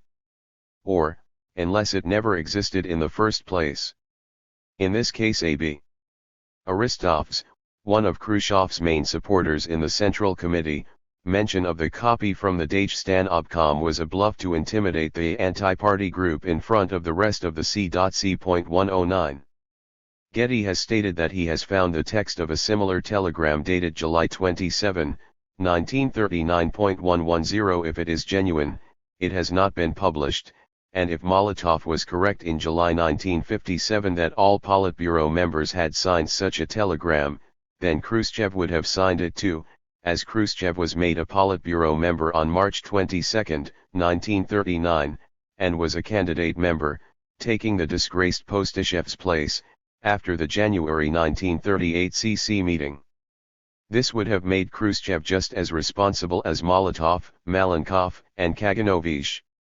If the telegram had really been sent on January 10, 1939, as stated by Khrushchev in the secret speech, he would not have signed it. However, he would certainly have, a. seen it, and, b. been responsible for carrying it out, i.e. applying physical pressure to prisoners, since he was first secretary of the Ukraine, where he was repressing thousands of people. Therefore it's possible that Khrushchev searched for genuine copies of the July 27, 1939 telegram, and had all those he could find destroyed. Before doing that, he had a copy made with the same text, omitting Ezhov's name, which is in the later version, but predated to a period before he had joined the Politburo. We can be sure. Many scholars and others have assured us that Khrushchev had a great number of documents destroyed. Yuri Zhukov, Nikita Petrov, and Mark Jung and Rolf Binner all attest to the fact that it appears that Khrushchev destroyed more documents than anyone else. 111 Benediktov, former agriculture minister, said the same thing in an article published in 1989. In this scenario, the document Getty has found is a copy that Khrushchev failed to find and destroy. We don't really know. What we do know is that, at the very least, Khrushchev quoted selectively from this document with the intent to deceive his audience. 29 Rodos tortured Shubar and Kozier on Beria's orders. Khrushchev. Not long ago, only several days before the present Congress, we called to the Central Committee Presidium session and interrogated the investigative judge Rodos, who in his time investigated and interrogated Kruschev, Shubar, and Kozyrev. He is a vile person, with the brain of a bird, and morally completely degenerate. And it was this man who was deciding the fate of prominent party workers. He was making judgments also concerning the politics in these matters, because, having established their crime, he provided there with materials from which important political implications could be drawn. The question arises whether a man with such an intellect could alone make the investigation in a manner to prove the guilt of people such as Kruschev and others. No, he could not have done it without proper directives. At the Central Committee Presidium session he told us, "I was told that Kruschev and Shubar were people's enemies, and for this reason I, as an investigative judge, had to make them confess that they are enemies." Indignation in the hall. He would do this only through long tortures, which he did, receiving detailed instructions from Beria. We must say that at the Central Committee Presidium session he cynically declared, "I thought that I was executing the orders of the party." In this manner, Stalin's orders concerning the use of methods of physical pressure against the arrested were in practice executed. These and many other facts show that all norms of correct party solution of problems were invalidated, and everything was dependent upon the willfulness of one man. Khrushchev's deception here is in his implication that confessions, obtained by Rodos' beatings, were the only grounds on which Shubar and Kozyrev were convicted and executed. As we have already seen, there is plenty of evidence against both Shubar and Kozyrev that has nothing to do with means of physical pressure. For example, they were both named by Ezhov in his confession interrogation of April 26, 1939 as members of the rightist conspiracy and German spies. Khrushchev implies that Rodos was Beria's man. 112 But rehabilitation materials state that he was involved in the investigation of suspects during Ezhov's tenure too, RKEB 176. It is possible that Rodos had simply followed orders, as he claimed he had done. If, as alleged by Khrushchev and the torture telegram, torture had been authorized by the Central Committee, and if Rodos had been told to torture some defendants, as he seems to have admitted, then he had merely been following orders. If so, he had committed no crime. Perhaps his real crime was to have been an investigator under Beria as well as under Ezhov. Khrushchev did his best to blame everything on Beria. Rodos was tried and sentenced during the period February 21 to 26, 1956 during the 20th Party Congress itself, 113, RKEB 1411, N13. Why? This suggests that Rodos may have been tried and executed to shut him up. As the chief of the investigative section of the NKVD, Rodos would have taken an active part in the investigations of Ezhov's activities and would have been in charge of the cases of those who were in the close circle around Ezhov's wife, including Isaac Babel, Vsevolod Myrkhald, and others. Another possibility is that his fate was intended to warn others to get them to cooperate with Khrushchev's rehabilitations, say what he wanted them to say.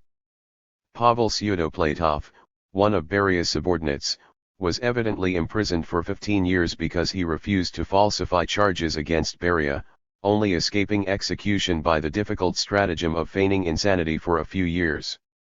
Rodos' trial materials have never been released.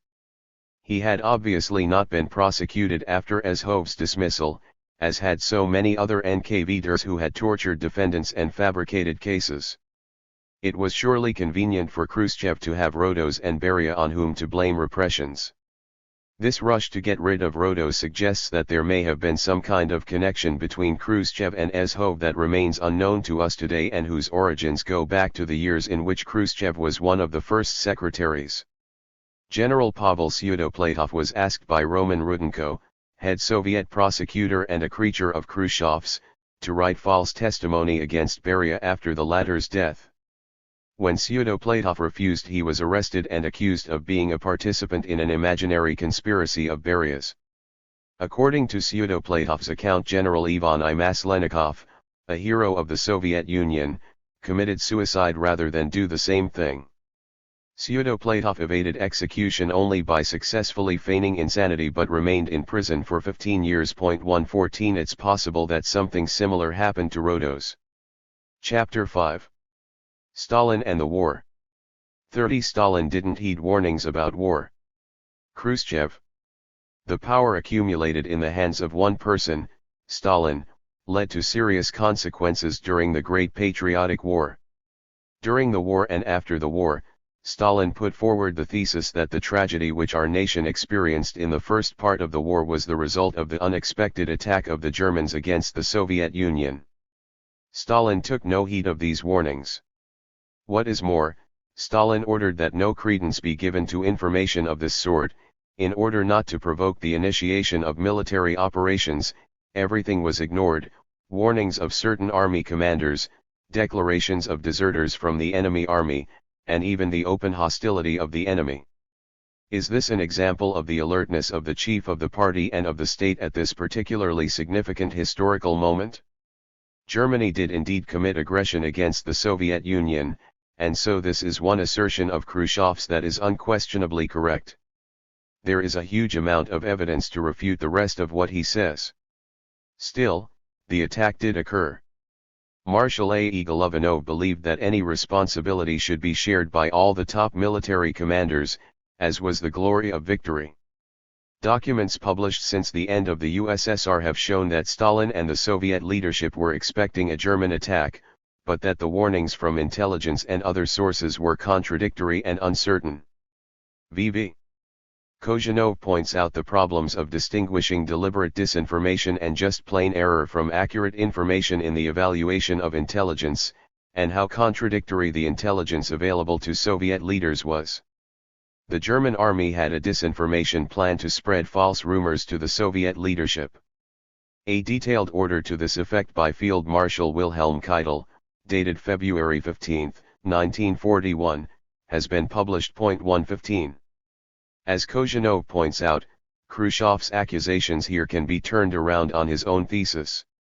Historians do not blame President Roosevelt for failing to foresee the attack on Pearl Harbor. Therefore, to blame Stalin for not foreseeing the precise time and place of the Nazi attack is to fall prey to the cult of personality, to believe Stalin was supposed to have superhuman abilities and inexplicably failed to use them. 116. The Soviets could not declare a mobilization because that was universally understood as a declaration of war.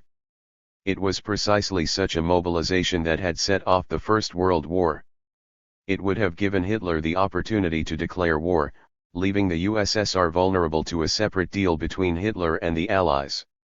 And in a plan for Operation Ost drawn up in 1940, German General Major Marx makes the regretful remark that the Russians will not do us the favor of attacking us first. 117.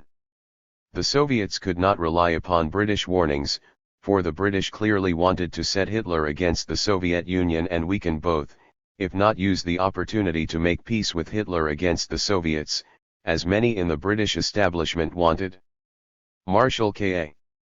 Merezkov, no admirer of Stalin, believed the situation immediately preceding the war was very complex, impossible to predict.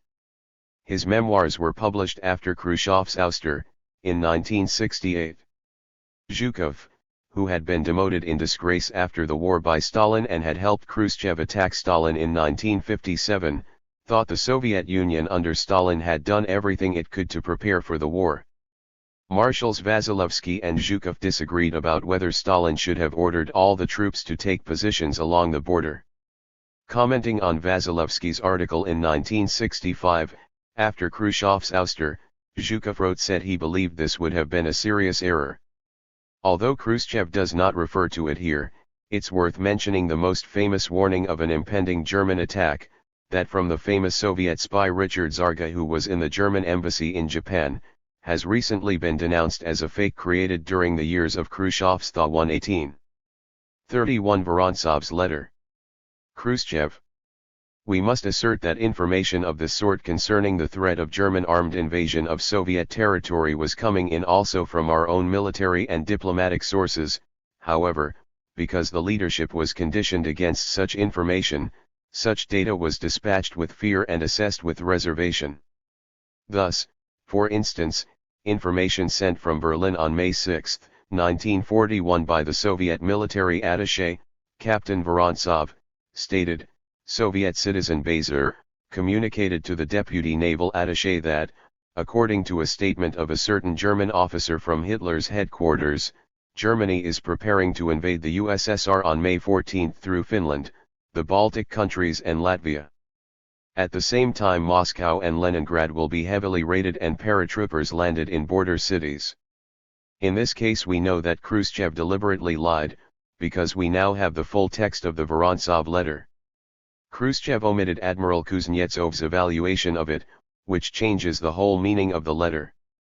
Khrushchev deliberately concealed from his audience the fact that the Navy had decided this was disinformation intended to mislead the Soviet leadership. See Appendix. Khrushchev's dishonest reference to the Vorontsov letter was evidently his own idea. It is not mentioned in the Pospelov report, in the Pospelov-Aristov draft of Khrushchev's speech of February 18, 1956, or in Khrushchev's additions to that draft of February 19, 1956. We do not know how or from whom Khrushchev obtained the letter. The editors of Doklad Khrushcheva do not reprint it, or identify where the original was published, or discuss it in any way. They could not possibly have been ignorant of the original of the letter, for it was published in the major military journal Wojenno-Istoryczny Journal, No. 2, 1992, 39-40. They erroneously identify Bozer with the Soviet spy within the German SS Schulzboysen, even though Bozer is clearly identified as a Soviet citizen. It appears as though they wished to conceal Khrushchev's lie by not identifying it. All this points to a deliberate cover-up by the editors of this supposedly authoritative book. Examples such as Vorontsov's letter demand that we examine Khrushchev's possible motives for lying in the secret speech. 32 German soldier. A little later in the secret speech Khrushchev returned to this theme of warnings. The following fact is also known: on the eve of the invasion of the territory of the Soviet Union by the Hitlerite army, a certain German citizen crossed our border and stated that the German armies had received orders to start the offensive against the Soviet Union on the night of June 22 at 3 o'clock.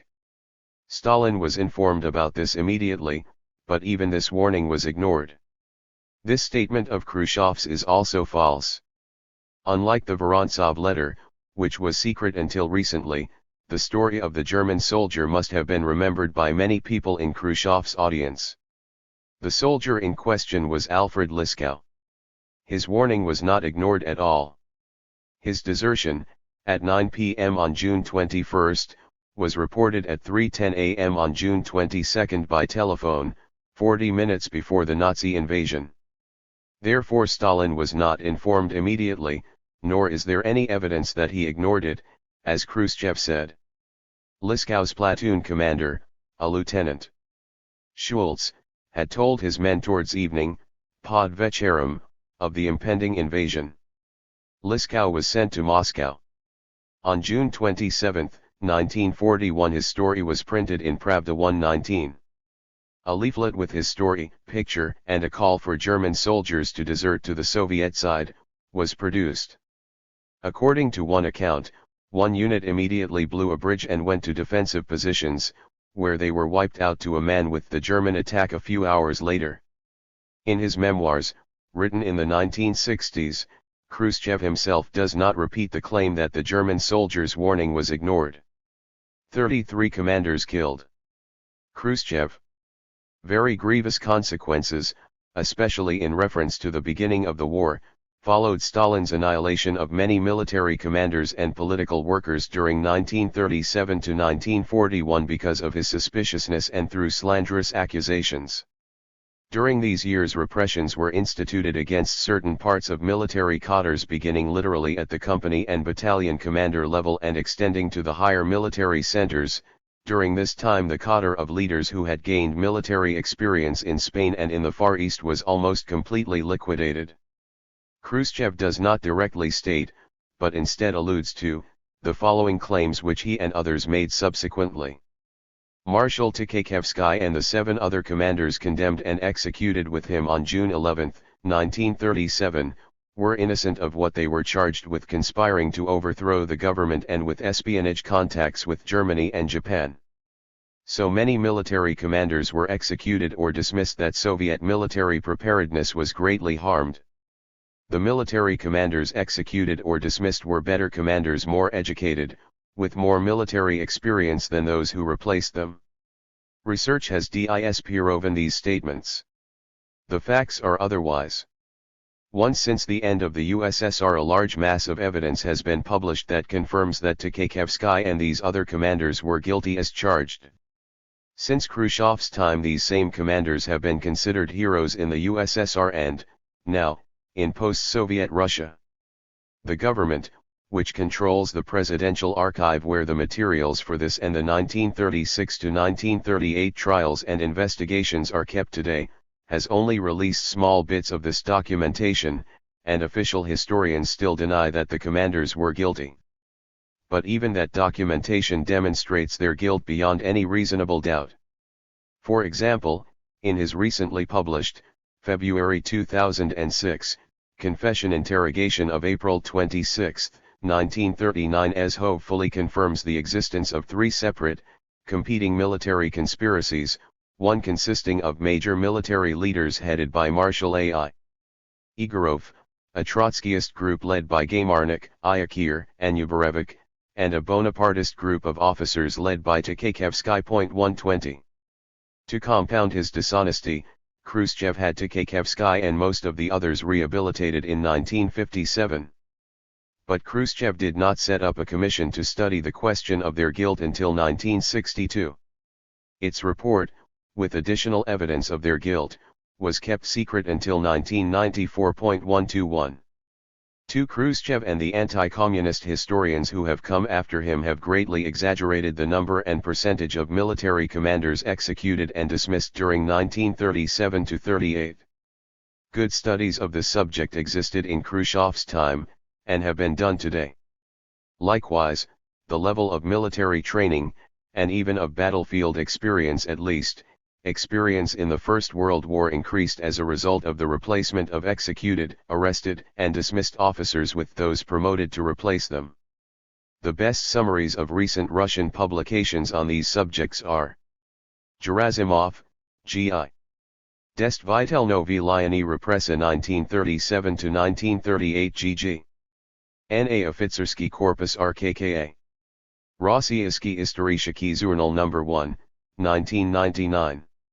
Also at http://www.hrono.ru/stadii/2001/rkk_repar.html. Pikolov, Igor. Velikaya Obalganka Voyna. Moscow, Yaza, Exmo, 2005, ch2, Bila Leo Bezglaflana Krasnaya Armia. Also at https://history.wikireading.ru/4906. Marshal Konaev, speaking in 1965 with writer Konstantin Simonov, disagreed sharply with Khrushchev. What's more, Khrushchev himself was directly responsible for annihilating most of the commanders in the Kiev, Ukraine, military district. Fokaganov quotes a directive from Khrushchev, dated March 1938. The longer version, from the Russian edition, is translated here, see appendix. A much shorter version is given in the English edition. Dmitry I. A. Fokaganov, Stalin, Triumph and Tragedy. New York, Grove Weidenfeld, 1991, p. 329. 34. Stalin's demoralization after the beginning of the war. Khrushchev. It would be incorrect to forget that, after the first severe disaster and defeat at the front, Stalin thought that this was the end. In one of his speeches in those days he said, "All that which Lenin created we have lost forever."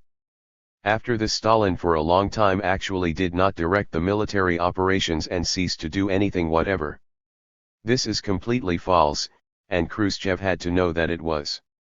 Most of those who worked closely with Stalin during the first weeks of the war, and afterwards, were still alive and in high positions. Yet they never reported anything like this. Khrushchev himself was in the Ukraine during this whole period, and could have had no first-hand knowledge of anything Stalin said or did. The logbooks of those who came to Stalin's office to work with him have been published now. They demonstrate that Stalin was extremely active from the very first day of the war. Of course, they were available to Khrushchev as well. The logbooks for June 21 to 28, 1941 were published in Исторический Archive No. 2, 1996, pages 51 to 54, and document Stalin's continuous activity. We have also put facsimile copies of the original handwritten pages online. 122. 122 They have been reproduced at http://www.hrono.ru/libris/stalin/16-13.html.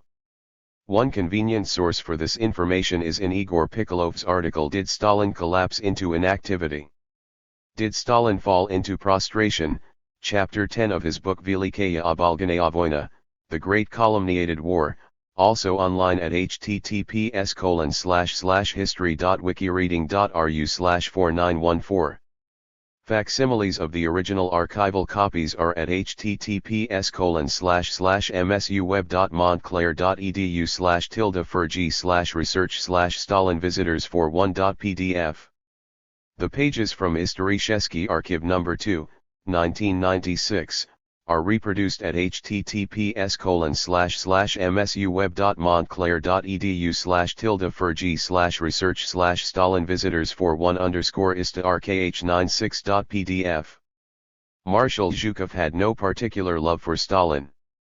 Stalin had demoted him after the war when Zhukov had been caught stealing German war booty for himself. Zhukov had also supported Khrushchev in his 1957 ouster of the Stalinists Malenkov, Molotov, and Kaganovich. Nevertheless, Zhukov appears to have retained a good deal of respect for Stalin, and he refuted Khrushchev's claim in his memoirs. Georgy Dimitrov, the Bulgarian head of the Comintern, wrote in his diary that he was summoned to the Kremlin at 7 a.m. on June 22, 1941, where he found Poskrebyshchev, Stalin's secretary, Marshal Timoshenko, Admiral Kuznetsov, Lev Miklas, editor of Pravda and head of the political directorate of the army, and Beria, head of the NKVD. He remarked, striking calmness, resoluteness, confidence of Stalin and all the others. 123. Attempting to rescue Khrushchev's falsehood about Stalin's alleged inactivity, Cold War biographers of Stalin have seized on the fact that there are no entries in the logbook of visitors to Stalin's office for June 29 and 30. Therefore, they conclude, his supposed breakdown must have occurred then. Even Soviet dissident historian and ferocious anti-Stalinist Roi Medvedev has given the lie to this version of events. Khrushchev's version, says Medvedev, is a complete fabrication. 124 but has appeared in biographies of Stalin by Jonathan Lewis and Philip Whitehead, 1990, Alan Bullock, 1991, and the Oxford Encyclopedia of the Second World War, 1995. Medvedev goes on to cite the evidence. Stalin was continuously very active from June 22 onward, including June 29 and 30. On June 29 occurred a famous argument with his commanders, including Timoshenko and Zhukov. Mikoyan described it to G.A. Kumana, Riotum so Stalinim, pages 28-9. Also on June 29 Stalin formulated and signed the important directive concerning partisan warfare. On June 30 the decree of the Supreme Soviet, the Council of People's Commissars, and the Central Committee of the party, forming the State Defense Committee, was issued. General Dmitry Fokoganov and Pavel Syudoplatov agree that Khrushchev was lying. Both were hostile towards Stalin, Fokoganov extremely so, in the 90s, when they wrote their books. 35 Stalin a bad commander. Khrushchev. Stalin was very far from an understanding of the real situation which was developing at the front. This was natural because, during the whole patriotic war, he never visited any section of the front or any liberated city except for one short ride on the Mozhaisk highway during a stabilized situation at the front. To this incident were dedicated many literary works full of fantasies of all sorts and so many paintings. Simultaneously, Stalin was interfering with operations and issuing orders which did not take into consideration the real situation at a given section of the front and which could not help but result in huge personnel losses. Aside from Khrushchev, nobody says this. By contrast, writing after Khrushchev's fall, Marshal Zhukov thought Stalin an extremely competent military leader. In his memoirs, Marshal Vasilevsky specifically mentioned Khrushchev's statement here and strongly disagreed with it. Marshal Golovanov spoke of Stalin and his abilities as a commander in the highest terms. 36 Kharkov 1942. Khrushchev. I will allow myself in this connection to bring out one characteristic fact which illustrates how Stalin directed operations at the fronts. There is present at this Congress Marshal Bagramian, who was once the chief of operations in the headquarters of the Southwestern Front and who can corroborate what I will tell you. When there developed an exceptionally serious situation for our army in 1942 in the Kharkov region, and what was the result of this? The worst that we had expected. The Germans surrounded our army concentrations and consequently we lost hundreds of thousands of our soldiers. This is Stalin's military genius, this is what it cost us. Not only is this wrong, most generals do not blame Stalin, but some say Khrushchev himself is to blame. In an anniversary article on the subject of Khrushchev's secret speech, writer Sergei Konstantinov summed up the reactions of many military leaders at Khrushchev's remarks about Stalin. See Appendix, according to academician A.M. Samsonov. Zhukov disagreed with Khrushchev's account. In his memoirs, Zhukov does blame Stalin, but only in part. 125. As we have seen, see section 35, Appendix. Marshal Vasilevsky directly called Khrushchev's version of the Kharkov defense a lie. He says that Khrushchev and General Kirponos were in fact given plans and sample rocket launchers, as well as advice on how to build their own weapons. In effect, Vasilevsky says, the fault was Khrushchev's, not Stalin's. Historian Vadim Kozhanov points out that Khrushchev used this story to discredit Malenkov. 126, and completely avoided the obvious point that, as first secretary of the Ukraine for over 3 years already, Khrushchev could have seen to the preparation of rifles long beforehand. The Short History of the Great Patriotic War, 1970 edition, pages 164-5, published after Khrushchev's ouster, carries this version, which blames the front command rather than Stalin and the GKO. This is consistent with Stalin's letter of June 26, 1942, quoted by many sources, including Portugalski etals biography of Timoshenko, and which blamed not only Bagramian, but also Timoshenko and Khrushchev himself. Earlier in the secret speech, Khrushchev claimed that whoever opposed this concept or tried to prove his viewpoint and the correctness of his position was doomed to removal from the leading collective and to subsequent moral and physical annihilation. This is not true, and Khrushchev did not even give a single example of it. Marshal Timoshenko outlived Stalin by 17 years, Khrushchev, by 18, Marshal Bagramian by 29 years. They all had insisted on their viewpoint, and yet none was punished, much less annihilated. Dmitry Fokoganov, who was intensely hostile to Stalin, suggests that Khrushchev had either misremembered after so many years, or was simply lying on this point in his secret speech. 37 Stalin planned military operations on a globe. Khrushchev. I telephoned to Vasilevsky and begged him, Alexander Mikhailovich, take a map. Vasilevsky is present here and show Comrade Stalin the situation which has developed. We should note that Stalin planned operations on a globe. Animation in the hall. Yes, comrades, he used to take the globe and trace the front line on it. I said to Comrade Vasilevsky, show him the situation on a map. This is perhaps the most obvious lie in Khrushchev's entire speech. No one has ever defended this statement. Many authorities refute it, some indignantly. I refer to the reader the quotations from military leaders as well as from Molotov. 38 Stalin downgraded Zhukov. Khrushchev. Stalin was very much interested in the assessment of Comrade Zhukov as a military leader. He asked me often for my opinion of Zhukov. I told him then, I have known Zhukov for a long time, he is a good general and a good military leader. After the war Stalin began to tell all kinds of nonsense about Zhukov, among others the following: you praised Zhukov, but he does not deserve it. It is said that before each operation at the front Zhukov used to behave as follows: he used to take a handful of earth, smell it and say, we can begin the attack, or the opposite, the planned operation cannot be carried out. I stated at that time, Comrade Stalin, I do not know who invented this, but it is not true. It is possible that Stalin himself invented these things for the purpose of minimizing the role and military talents of Marshal Zhukov. No one else ever heard Stalin say this. According to a remark by Zhukov himself that is quoted by several writers, Stalin demoted him but never insulted him. This remark of Zhukov's was probably a direct rebuke to Khrushchev here, since it's hard to imagine any other reason he might have made it. Stalin did have Zhukov demoted after the war when it was discovered that the Marshal had been stealing German war booty on a grand scale, instead of contributing it to the state to be used in rebuilding the immense destruction wrought by the Germans during the war. 127 Since everybody knew of Zhukov's demotion after the war, but few knew the details of why it had occurred, Khrushchev was probably just currying favor with Zhukov here.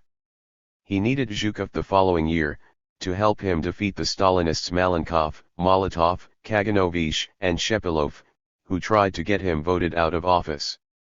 Chapter 6. Of Plots and Affairs. 39 Deportations of Nationalities. Khrushchev. Comrades, let us reach for some other facts. The Soviet Union is justly considered as a model of a multinational state because we have in practice assured the equality and friendship of all nations which live in our great fatherland. All the more monstrous are the acts whose initiator was Stalin and which are rude violations of the basic Leninist principles of the nationality policy of the Soviet state. We refer to the mass deportations from their native places of whole nations, together with all communists and komsomolets without any exception. This deportation action was not dictated by any military considerations. Not only a Marxist-Leninist but also no man of common sense can grasp how it is possible to make whole nations responsible for inimical activity, including women, children, old people, communists, and komsomolets, to use mass repression against them, and to expose them to misery and suffering for the hostile acts of individual persons or groups of persons. Khrushchev is not revealing these deportations, they were well known at the time they happened. What was new was his three accusations against Stalin here: 1. The deportations were made without any exception; 2. The deportations were not dictated by any military consideration; 3. Whole nations were punished for the hostile acts of individual persons or groups of persons. These are the revelations we will deal with. Khrushchev mentions Karachay, Kalmyks, Chechen Ingush, Balkars. For some reason he does not mention Crimean Tatars or Volga Germans.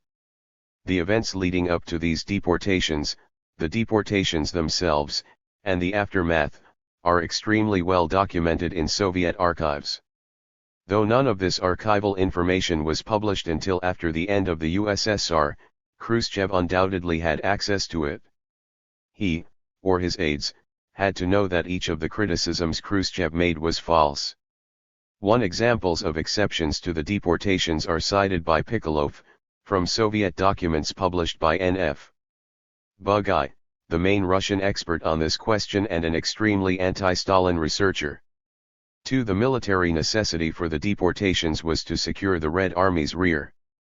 In each of the cases of the deported nationalities, very large parts of the population were either actively or passively aiding the Germans in rebelling against the Soviet government, and constituted a serious danger to Soviet forces. In addition, the Soviets could not be sure that the German armies would not push eastward again in 1944, as they had done in each of the 3 previous years. According to Bugay and A.M. Gomov, who are hostile to Stalin and do not approve of the deportations at all. The Soviet government had by and large allocated its priorities correctly, basing those priorities on its right to maintain order behind the front lines, and in the North Caucasus in particular. 128. In the secret speech Khrushchev noted with an attempt at humor. The Ukrainians avoided meeting this fate only because there were too many of them and there was no place to which to deport them. Otherwise, he would have deported them also. Laughter and animation in the hall. This was supposed to be a joke, since Khrushchev did not seriously claim Stalin had wanted to deport the Ukrainians. But perhaps Khrushchev mentioned the Ukrainians for a reason, because, as he well knew, a tiny number of Ukrainians, most of whom had entered the Soviet Union along with the Nazis and who had abetted the Nazis' crimes, was in revolt, on the Nazis' side and against the Soviet Union. This caused huge problems in the rear of the Red Army as it advanced westward towards Poland and Germany in 1944-45.129 in the light of the massive nature of the anti-Soviet rebellions going on in Chechen Ingushetia and among the Crimean Tatars. The Soviets had every reason to fear that the same thing would have occurred there. 3. The question of whether whole nationalities should have been deported or not resolves down to 2 points. First, how massive were the rebellions among these ethnic groups? Were they so massive that they involved a majority of the population? We'll cite evidence below that, in the case of 2 of these nationalities that we pick for examples here, the rebellions were massive, involving much more than half the population. Second, there is also the question of genocide. To split up a small national group that is tightly knit by a unique language, history, and culture, is in fact to destroy it. In the case of the Chechen Ingush and the Crimean Tatars, collaboration with the Nazis was massive, involving most of the population. To try to isolate and punish only the guilty would have been to split the nation up, and would likely have indeed destroyed the nationality. Instead, the national group was kept together, and their population grew. I assume that my readers, like I myself, support punishing individuals for the crimes of individuals. However, the Nazi collaboration of these groups was so massive that to punish the individuals involved would have endangered the survival of these ethnic groups as groups. It would have meant depleting these groups of young men through imprisonment and execution, leaving very few young men for the young women to marry. Deportation kept these groups intact. The deportations themselves were almost completely free of casualties. This enabled the populations of these groups to increase in future years, right up to the present. So their cultures and languages, and in fact their existence as peoples, did in fact remain alive. Furthermore, they became so well established in the places of their deportation that many of them never returned to their aboriginal areas when they were permitted to do so. Here is the conundrum: to punish only the individuals guilty of desertion or Nazi collaboration would have been consistent with Enlightenment views of individual, not collective, punishment, views that I myself share. But it would also have led to a greater evil, the destruction of these ethnic groups as peoples, in short, to genocide. Crimean Tatars. The Crimean Tatars were deported en masse. Many documents concerning their deportation have been published in Russia, from formerly classified Soviet archives. Naturally, they have been published by anti-communist researchers, whose commentaries are very tendentious. But the documents themselves are very interesting. In 1939 there were 218,000 Crimean Tatars. That should mean about 22,000 men of military age, about 10% of the population. In 1941, according to contemporary Soviet figures, 20,000 Crimean Tatar soldiers deserted the Red Army. By 1944, 20,000 Crimean Tatar soldiers had joined the Nazi forces and were fighting against the Red Army. So the charge of massive collaboration sticks. 130. The question is, what should the Soviets have done about this? They could have done nothing, let them all go unpunished. Well, they weren't going to do that. They could have shot the 20,000 deserters. Or, they could have imprisoned, deported just them, the young men of military age. Either would have meant virtually the end of the Crimean Tatar nation, for there would have been no husbands for the next generation of young Tatar women. Instead, the Soviet government decided to deport the whole nationality to Central Asia, which they did in 1944. They were given land, and some years of relief from all taxation. The Tartar nation remained intact, and had grown in size by the late 1950s. 130 researcher J. Otto Pohl, an extremely anti-communist author, has argued from German sources that not all these men joined Nazi forces. See the false charges of treason against the Crimean Tatars. International Committee for Crimea, Washington, D.C., May 18, 2010. But even if true, this makes no difference. The Soviets could not have known this. Desertion was still a serious offense, and most men would have joined anti-Soviet partisan or bandit. In 1943 there were about 450,000 Chechens and Ingush in the Chechen-Ingush Autonomous Soviet Socialist Republic, SSR. This should have meant about 40,000 to 50,000 men of age for military service. In 1942, at the height of the Nazis' military successes, 14,576 men were called to military service, of whom 13,560, or 93%, deserted and either hid or joined rebel or bandit groups in the mountains. There was massive collaboration with German forces on the part of the Chechen and Ingush population. On February 23, 2000, Radio Svoboda interviewed Chechen nationalists who boasted proudly of a pro-German anti-Soviet armed rebellion in February 1943, when the German penetration towards the Caucasus was at its greatest. The problem with this account is that it lies by omission. The revolt in question took place, but it was under a Nazi flag, and with the goal of a Nazi alliance. Casualties among the deportees during the deportation were low, 0.25% of those deported, according to Bugaj and Gomov. NKVD records attest to 180 convoy trains carrying 493,269 Chechen and Ingush nationals and members of other nationalities seized at the same time. 50 people were killed in the course of the operation, and 1,272 died on the journey.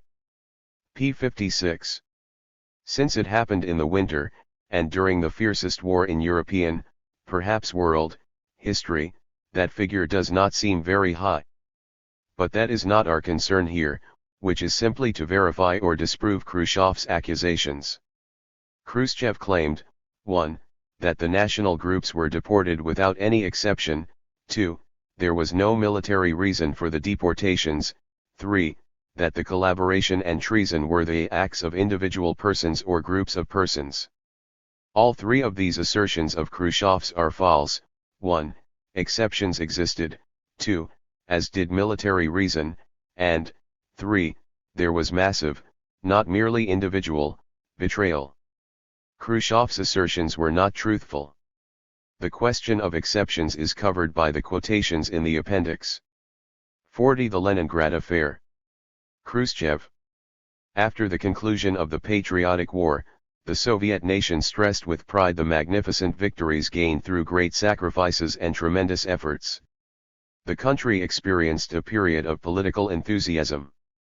And it was precisely at this time that the so-called Leningrad Affair was born. As we have now proven, this case was fabricated. Those who innocently lost their lives included comrades Voznesensky, Kuznetsov, Rodionov, Popkov, and others. How did it happen that these persons were branded as enemies of the people and liquidated? Facts prove that the Leningrad Affair is also the result of willfulness which Stalin exercised against party cadres. The Leningrad Affair is mysterious, important, and fascinating. There is plenty of reason to think that it was not simply a question of falsification, but that serious crimes were involved. Fortunately for us, we do not have to try to unravel it here. We simply have to prove that Khrushchev was lying when he claimed the case was a result of Stalin's willfulness. 131. This is a case of Khrushchev's flagrant disregard for the truth. 131. In fact, there is good evidence that no fabrication was involved in the Leningrad Affair either, but we will not undertake a study of this complicated matter here. Khrushchev changed his story about who was responsible for the Leningrad Affair several times, evidently to suit his needs of the moment. On June 25, 1953, the day before his arrest, and, possibly, his murder, at Khrushchev's hand, Beria wrote to the Presidium concerning the investigation of former NKVD man MD Riemann. In this document Beria accuses Riemann of falsifying the Leningrad affair. The problem for Khrushchev seems to have been that this directly implicated Ignatiev, the former head of the MVD and a man dismissed by Stalin. A year later, on May 3, 1954, the Presidium headed by Khrushchev issued a resolution post-Stanovleni of the Presidium of the CCCPSU on the Leningrad affair. This document blames Abakumov and Beria. But Beria had nothing to do with the MGB or MVD at the time of the Leningrad affair or anything close to it. 2 years later in the secret speech Khrushchev laid all the blame on Stalin. Then again, little more than a year after the secret speech, in June 1957 Khrushchev said that Stalin had been against the arrests of Voznesensky and the others, and that Beria and Malenkov had instigated it. Whatever Malenkov's role may have been, Beria was certainly not involved in it, since he was not in the MVD at the time. But there is no more reason to think Khrushchev was telling the truth in 1957 than there is to believe him at any other time. 41. The Mingrelian affair. Khrushchev. Instructive in the same way is the case of the Mingrelian nationalist organization which supposedly existed in Georgia. As is known, resolutions by the Central Committee, Communist Party of the Soviet Union, were made concerning this case in November 1951 and in March 1952. These resolutions were made without prior discussion with the Political Bureau.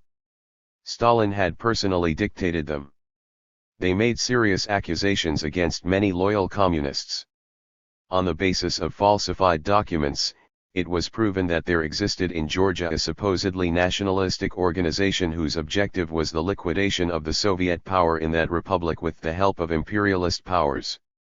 In this connection, a number of responsible party and Soviet workers were arrested in Georgia. As was later proven, this was a slander directed against the Georgian party organization.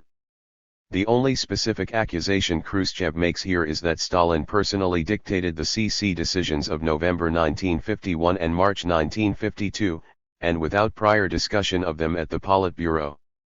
We know this is not true. A critical edition of the Politburo resolution of November 9, 1951 has been published. The editors note Stalin's corrections to the original text, in some cases to make it more precise, but in other places to soften harsher accusations of nationalism. 132 However, it and the March 27, 1952 Politburo resolution, IBID 352-4, were both taken at Politburo sessions, IBID p. 351-N1, p. 354 number 1. In the latter case Stalin wrote in the title, but the resolution was on the agenda of the Politburo. 133. But Khrushchev's main claim is that Stalin was responsible for fabricating this case, that all of this happened under the genial leadership of Stalin, the great son of the Georgian nation, as Georgians like to refer to Stalin. This is untrue. Documents cited by Nikita Petrov, an extremely anti-Stalin researcher with the extremely anti-communist Memorial Organization, suggest that the real matter was the struggle against clannishness in the Georgian leadership. 134.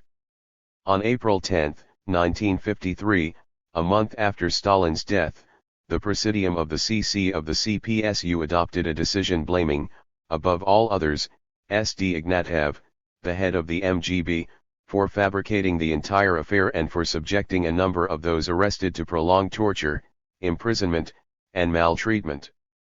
Khrushchev himself was a member of the Presidium. Ignatiev was explicitly named as responsible at the least for not controlling his subordinates MD Riemann, Tsepkov, and others. On April 1, 1953 Ignatiev was also blamed by the Presidium in the frame-up of the doctor's plot and on April 3 dismissed from his position as secretary of the CC for his negligence, p. 24. A report made by Beria on June 25, 1953 to the Presidium blames Ignatiev for permitting Riemann and other subordinates to use torture against, among others, the Leningrad affair defendants, p. 66, 135. Yet it was Khrushchev himself who restored Ignatiev to responsible posts once Beria had been arrested or killed. Ignatiev was present at the 20th Congress, and Khrushchev referred specifically to him with regard to the doctor's plot for his role in which the Presidium had already sharply criticized and demoted him. Boris Nikolaevsky's note to the New Leader edition also points to Ignatiev's responsibility in the Mingrelian conspiracy. Khrushchev's statement on the Mingrelian conspiracy does explain the purges in Georgia in 1952. Though he implies that the Mingrelian case, like the Leningrad case, was also staged by Beria and Abakumov, this is a deliberate distortion. It was precisely in November 1951 that St. Ignatiev, one of Beria's bitterest enemies, was appointed Minister of State Security. The Mingrelian case was, therefore, trumped up as a blow at Beria. 42 Yugoslavia. Khrushchev.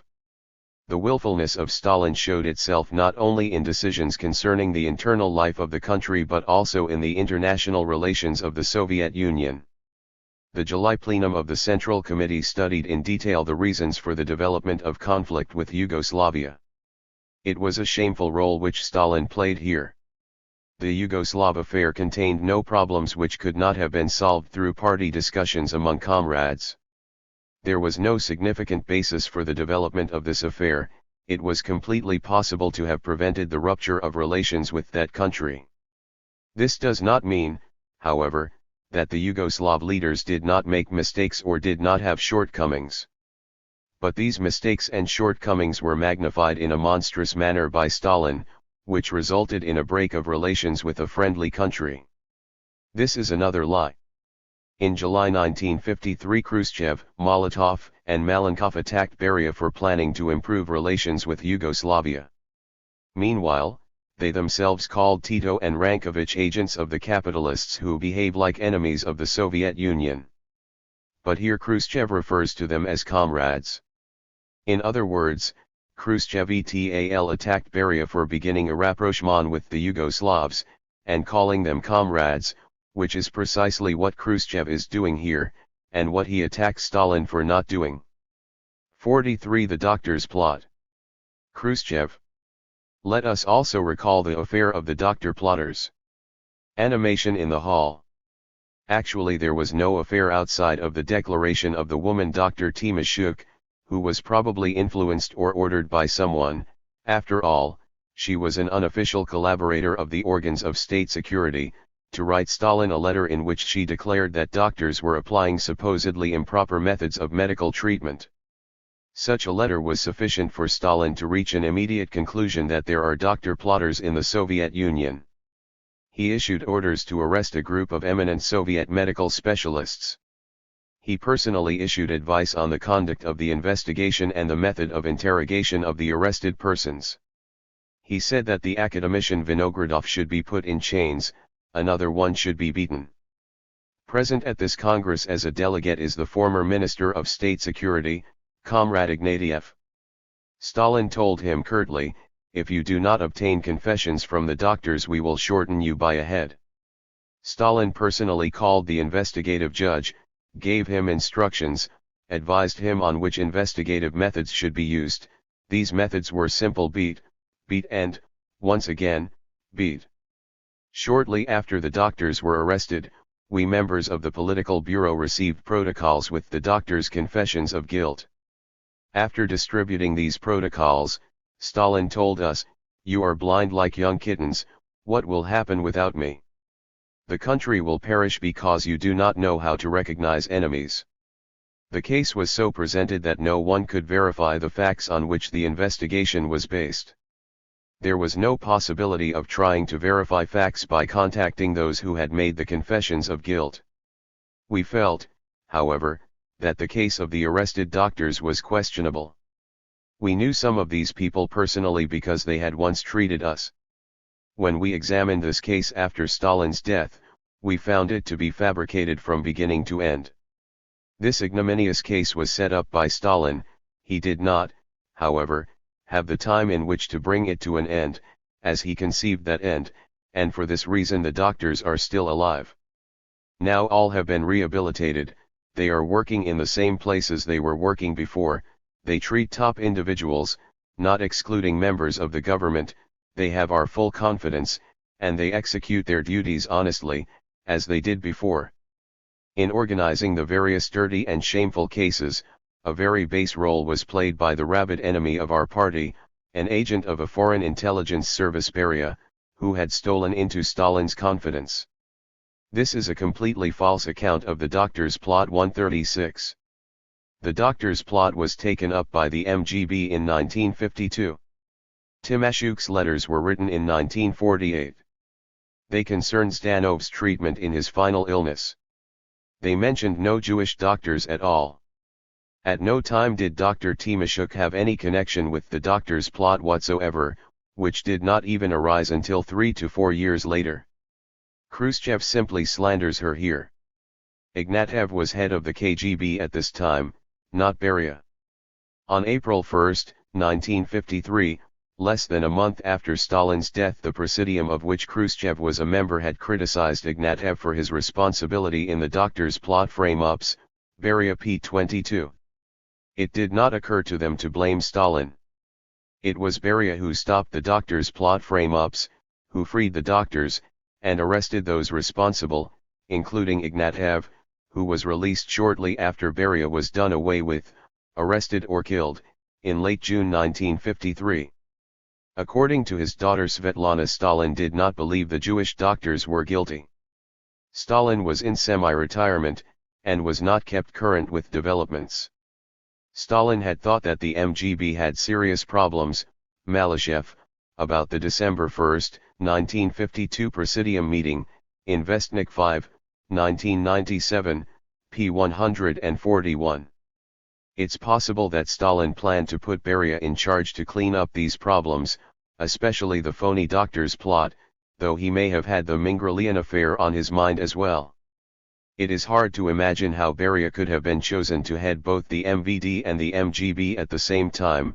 At the emergency Presidium meeting at the dying Stalin's bedside, a great concentration of power in the hands of a single man, unless there had been a previous agreement.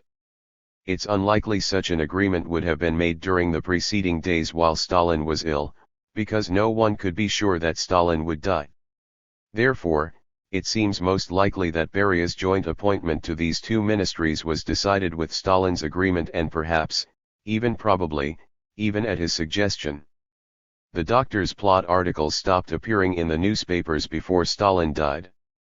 Anti-Stalinist and former Soviet dissident Boris Medvedev argues that this, together with other facts, shows it was Stalin himself who ended the Doctor's Plot attacks in the press. Medvedev points out that Stalin opposed the anti-Semitism that had been a part of the campaign from the outset. Boris Medvedev, Stalin I Evroyskaya Problema. Moscow, 2003, 208 ff, 216 f. Stalin himself was famously opposed to anti-Semitism, as Medvedev admits. 137. Chapter 7. Beria, His Machinations and Crimes. 44 Beria. Khrushchev. In organizing the various dirty and shameful cases, a very base role was played by the rabid enemy of our party, an agent of a foreign intelligence service Beria, who had stolen into Stalin's confidence. Nobody today supports Khrushchev's tale of Beria's being a foreign agent. It has been completely exploded by the evidence. Furthermore, neither Molotov nor Kaganovich believed it even at that time, though they did not say so in 1953. No one mentioned such a charge during the vicious attacks upon him at the July 1953 Central Committee plenum, as Mikoyan admitted. 138 Khrushchev said that Beria's proposal for a united, neutralist Germany was yielding to the West. But Stalin had suggested a neutral united Germany to the Allies in March 1952. Pravda repeated variations of this offer in April and May 1953, after Stalin's death. Beria could never have gotten this into the party's newspaper by himself. And in fact Khrushchev's claim that this was yielding to the West was not true. The Allies were very much opposed to this, and turned down any consideration of a unified Germany. Had the Soviet Union chosen to stick with this offer, it would have been very embarrassing to the West, since it would have been extremely tempting to almost all Germans. If the West had continued to oppose it, it would have been they, not the USSR, who would have appeared unfriendly to Germany after the war. In conversations with Felix Joeff, the aged Molotov went on to explain, 409-10, that he considers Beria's acts as an agent of imperialism to be that of proposing a neutral Germany. 139 This was the same charge raised, at the July 1953 plenum.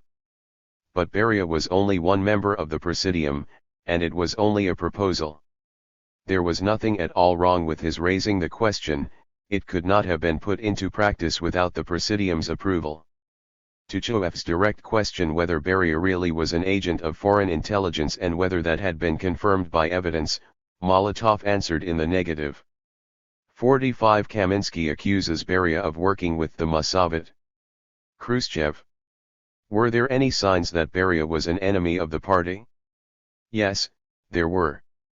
Already in 1937, at a Central Committee plenum, former People's Commissar of Health Kaminsky said that Beria worked for the Mossad intelligence service. But the Central Committee plenum had barely concluded when Kaminsky was arrested and then shot. Had Stalin examined Kaminsky's statement?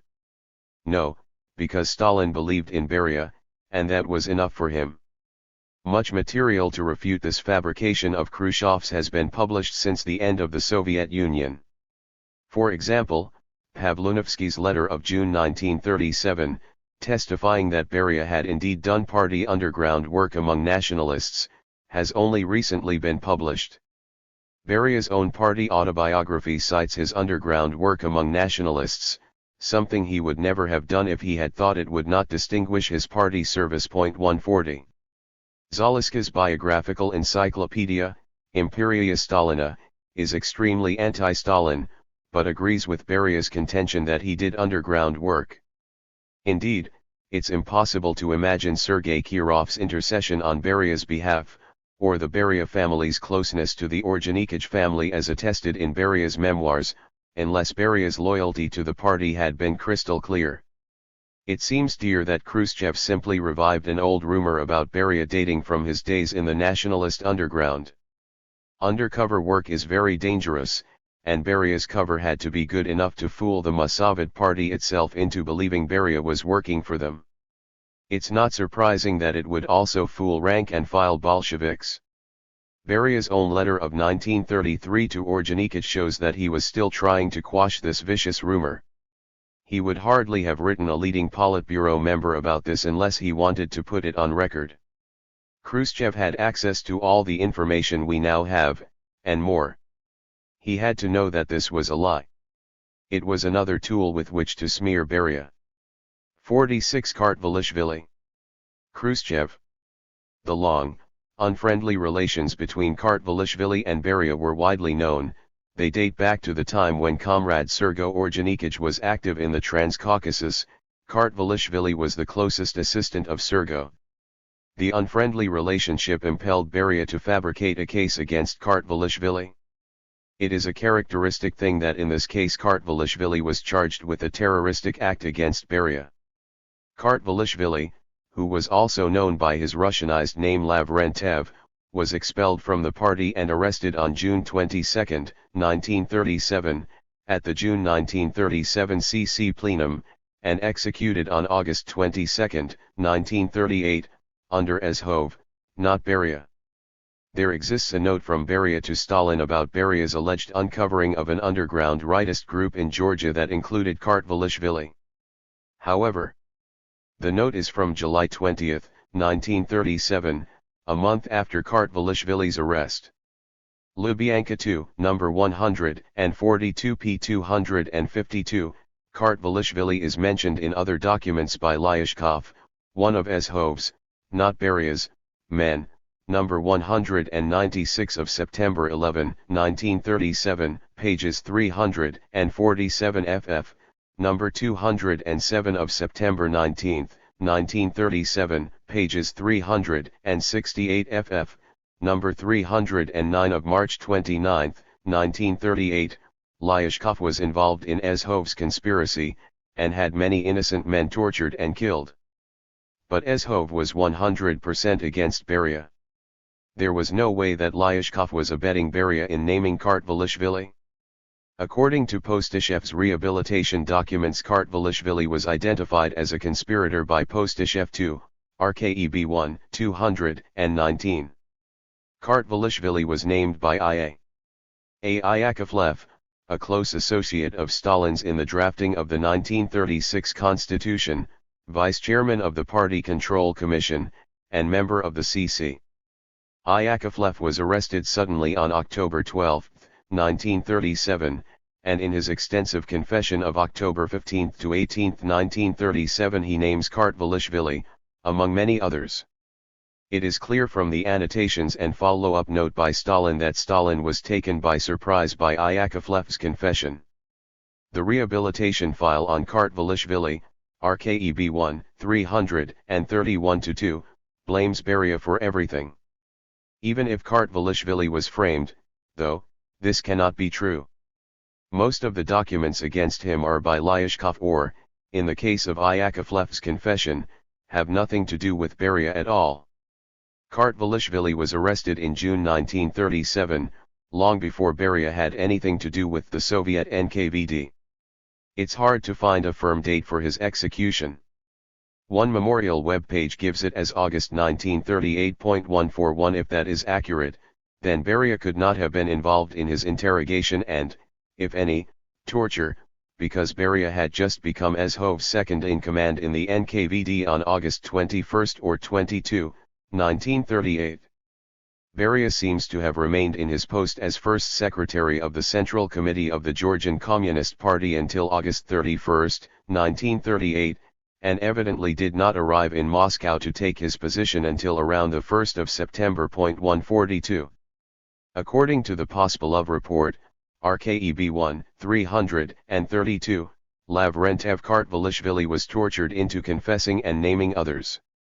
This is plausible, since we have Frenovsky's statement that Azhov and his subordinates, including Frenovsky himself, regularly did this. Given the dates, though, Beria could not have been responsible for Lavrentiev Kartvelishvili's fate. Khrushchev had to know this. This is probably the reason that the date of Lavrentiev Kartvelishvili's execution is not given in the Pospelov report, which was drawn up to help Khrushchev blame Beria. Citing a date for the execution before Beria had even arrived at the NKVD would have contradicted the whole purpose of the Pospelov report, which was certainly not to arrive at the truth. 47. Kedrov. Khrushchev. Here is what the old communist, Comrade Kedrov, wrote to the Central Committee through Comrade Andreev. Comrade Andreev was then a Central Committee secretary. I am calling to you for help from a gloomy cell of the Lefortovsky prison. Let my cry of horror reach your ears, do not remain deaf, take me under your protection, please, help remove the nightmare of interrogations and show that this is all a mistake.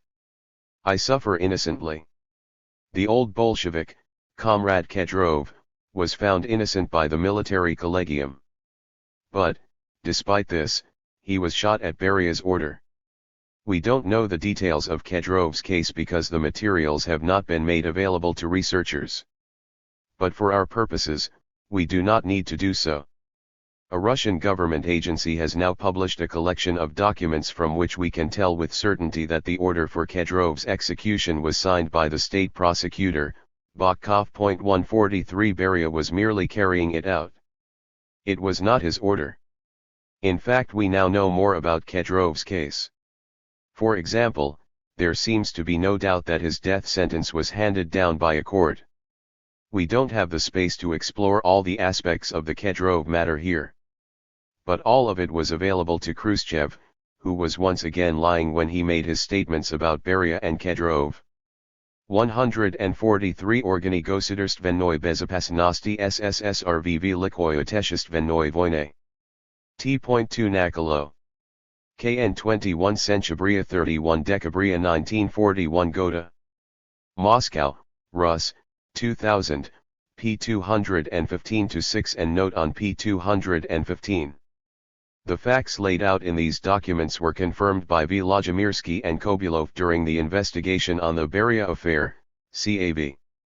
Sukh-Humlanov, Tovy, Lavrenchi Iberia. Moscow, Detective Press, 1993, p. 153 and 219 to 220. There is more information available about Kedrov. It is almost certain that he did, in fact, get sentenced to death at a trial. See texts in the appendix for this section. Suffice it to say that Khrushchev had all this information at his disposal, and lied about Beria's part in this. 48 Ordzhonikidze's brother. Khrushchev. Beria also handled cruelly the family of Comrade Ordzhonikidze. Why? Because Ordzhonikidze had tried to prevent Beria from realizing his shameful plans. Beria had cleared from his way all persons who could possibly interfere with him. Ordzhonikidze was always an opponent of Beria, which he told to Stalin. Instead of examining this affair and taking appropriate steps, Stalin allowed the liquidation of Ordzhonikidze's brother and brought Ordzhonikidze himself to such a state that he was forced to shoot himself. According to Oleg Khlevniuk's research, in Stalin's Shadow, The Career of Sergo Ordzhonikidze. New York, Sharp, 1995, Sergo committed suicide, most likely from bad health. He had been very sick a long time and, in fact, had had a normal work routine his last day of life. 144. His death had nothing whatsoever to do with Stalin, his brother, or Beria. On the contrary, judging from well-known facts, Ordzhonikidze actively protected Beria and maintained good relations with him right up to the middle of the 1930s. 106. Research by Vladimir L. Bobrov has recently, October 2008, proven that even the story that Ordzhonikidze committed suicide is without foundation, yet another Khrushchev-era fabrication. Ordzhonikidze undoubtedly died of natural causes of heart failure as was reported at the time. 145 Khlevniuk simply continues to repeat as fact the lies in an unattributed introduction to a Khrushchev-era biography of Ordzhonikidze. This introduction was omitted when the book was republished 4 years later, after Khrushchev's ouster. 146. On or about October 24, 1936, his 50th birthday, Sergo heard his brother Papulia had been arrested in Georgia, p. 105. 147 Sergo's brother Valiko defended Papulia at the Georgian Central Committee, and was fired as a result. Beria was head of Georgian party, so Sergo phoned Beria in mid-December to ask for help. According to Khlevniuk, Beria showed remarkable concern, looked into it, got Valiko reinstated, and sent a polite note to Sergo, p. 108. 148. Sergo died of heart failure during the night of February 17 to 18, 1937, 147, 149. He had had a completely normal workday that day. But he had long suffered from ill health, and it was getting worse. Khlevniuk, who has great hatred for Stalin, tries hard to come up with evidence that Stalin had something to do with Sergo's death, and attempts to reconstruct an argument over the telephone between the two men, but is finally unable to do so. Khlevniuk could not prove that such a phone call ever took place, much less what was said in it. Papulia was shot in November, 1937, 173.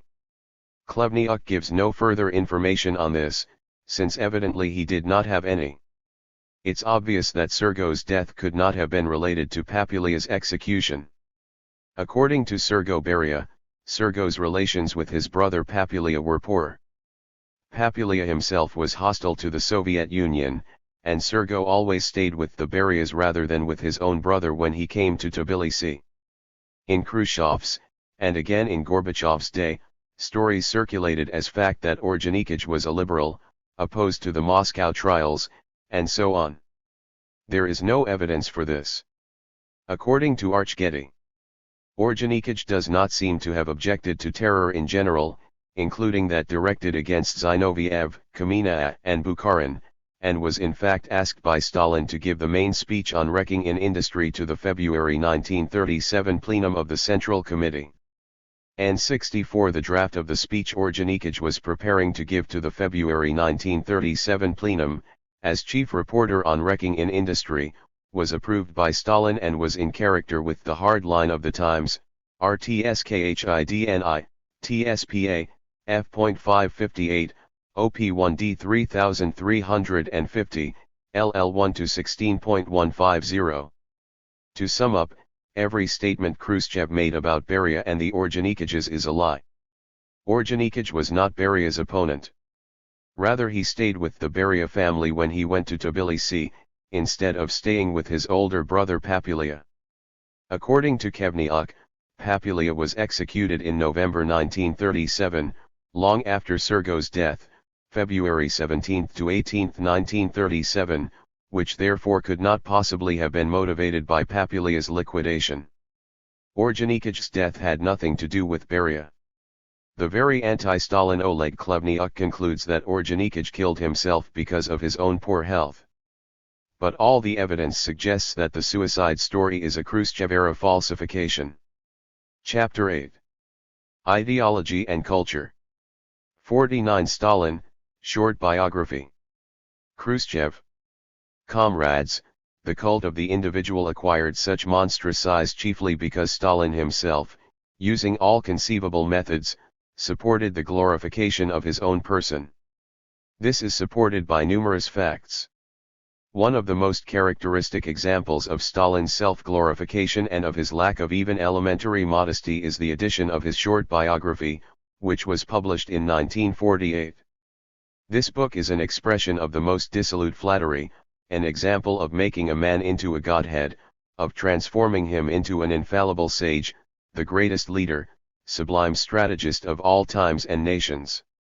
Finally, no other words could be found with which to lift Stalin up to the heavens.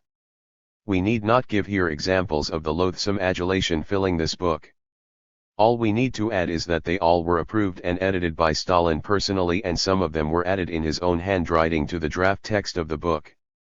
What did Stalin consider essential to write into this book? Did he want to cool the ardor of his flatterers who were composing his short biography? No.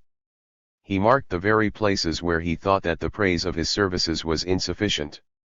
Here are some examples characterizing Stalin's activity, added in Stalin's own hand.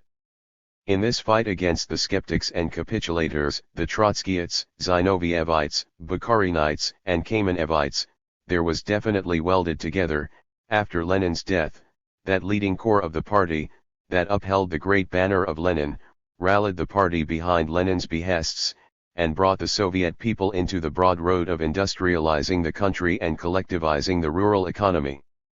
The leader of this corps and the guiding force of the party and the state was Comrade Stalin. 1. See below for discussion, Gf. Thus writes Stalin himself. Then he adds. Although he performed his task as leader of the party and the people with consummate skill and enjoyed the unreserved support of the entire Soviet people, Stalin never allowed his work to be marred by the slightest hint of vanity, conceit, or self-adulation. 2. See below for discussion, Gf. Where and when could a leader so praise himself? Is this worthy of a leader of the Marxist-Leninist type? No. Precisely against this did Marx and Engels take such a strong position. This also was always sharply condemned by Vladimir Ilyich Lenin. In the draft text of his book appeared the following sentence, Stalin is the Lenin of today.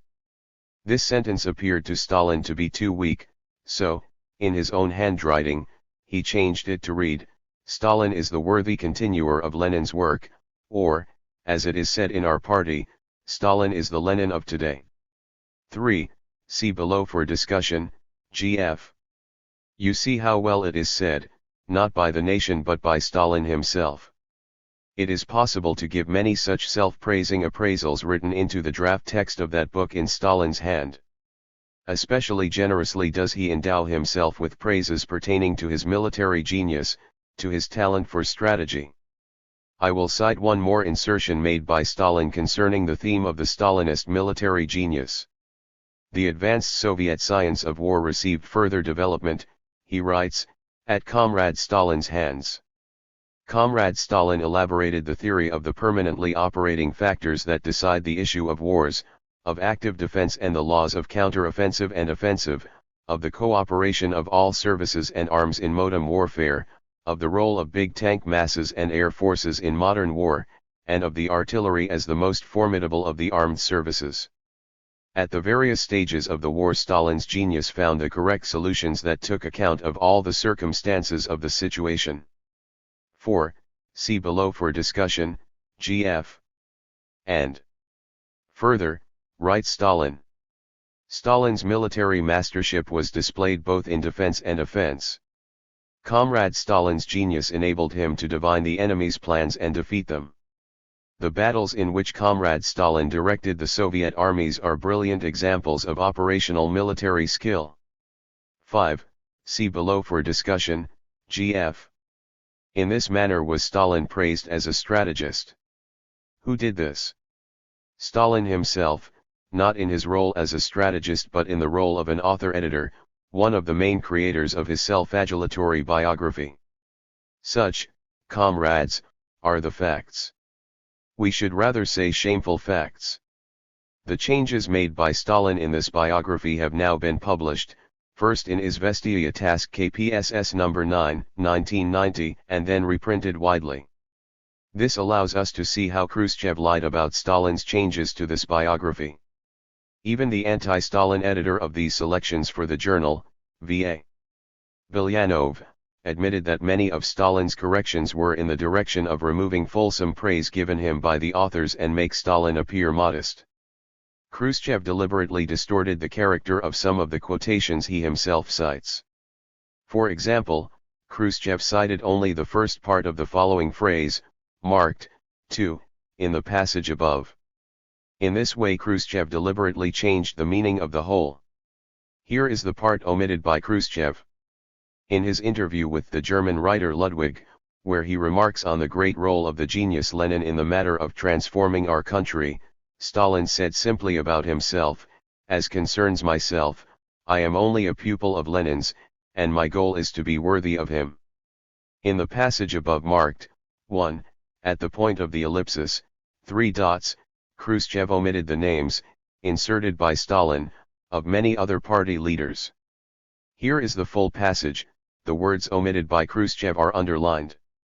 In this fight against the skeptics and capitulators, the Trotskyites, Zinovievites, Bukharinites, and Kamenevites, there was definitely welded together, after Lenin's death, that leading core of the party, that upheld the great banner of Lenin, rallied the party behind Lenin's behests, and brought the Soviet people into the broad road of industrializing the country and collectivizing the rural economy. The leading core was composed of Stalin, Molotov, Kalinin, Voroshilov, Kuibyshev, Frunze, Dzerzhinsky, Kaganovich, Orджоникидзе, Kirov, Yaroslavsky, Mikoyan, Andreev, Shvernik, Zdanov, Shkiriatov, and others. In the passage marked 3, above, it is obvious even without the original that Stalin transformed a passage which equated him with Lenin, into a passage which makes it clear that he is only a continuer of Lenin's work. Khrushchev attributed selections 4 and 5 above to Stalin. This is an error. In fact, they were written by General Major M. R. Galakshanov, who wrote this section of the biography. L.V. Maximenkov, who points this out, continues.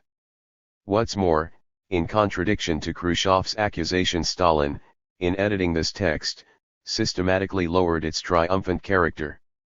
For example, the bureaucratic pseudo-democratic title Comrade Stalin replaced the original Generalissimo Stalin.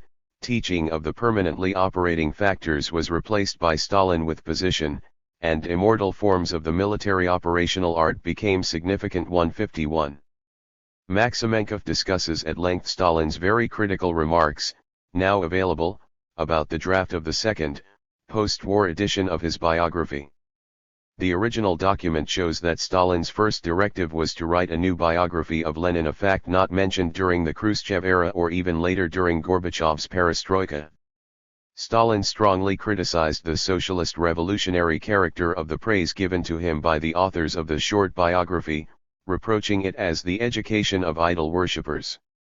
Stalin rejected any credit for any of the teachings attributed in the draft to him, giving credit to Lenin instead. Maximenkov concludes that Khrushchev completely distorted the nature of Stalin's changes to this biography, and points out that other writers of the Khrushchev and post-Khrushchev Soviet period did not correct them either. Other passages omitted by the original authors and inserted by Stalin include a long passage about the importance of women in the revolution and Soviet society. In 1998, while going through the personal papers of V.D. Mokolov, one of the members of the biographical team, Richard Kosolapov found his handwritten notes of 2 meetings with Stalin concerning the biography. He published them on pages 451 to 476 of his book Slovo Tovarisha Stalinu. Kosolapov is an admirer of Stalin and leads one of the neo-communist parties in Russia.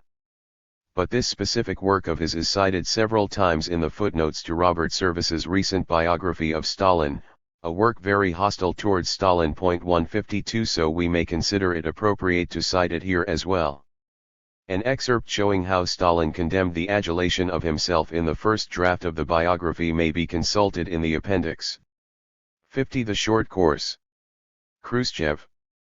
As is known, the short course of the history of the All-Union Communist Party, Bolsheviks, was written by a commission of the party Central Committee.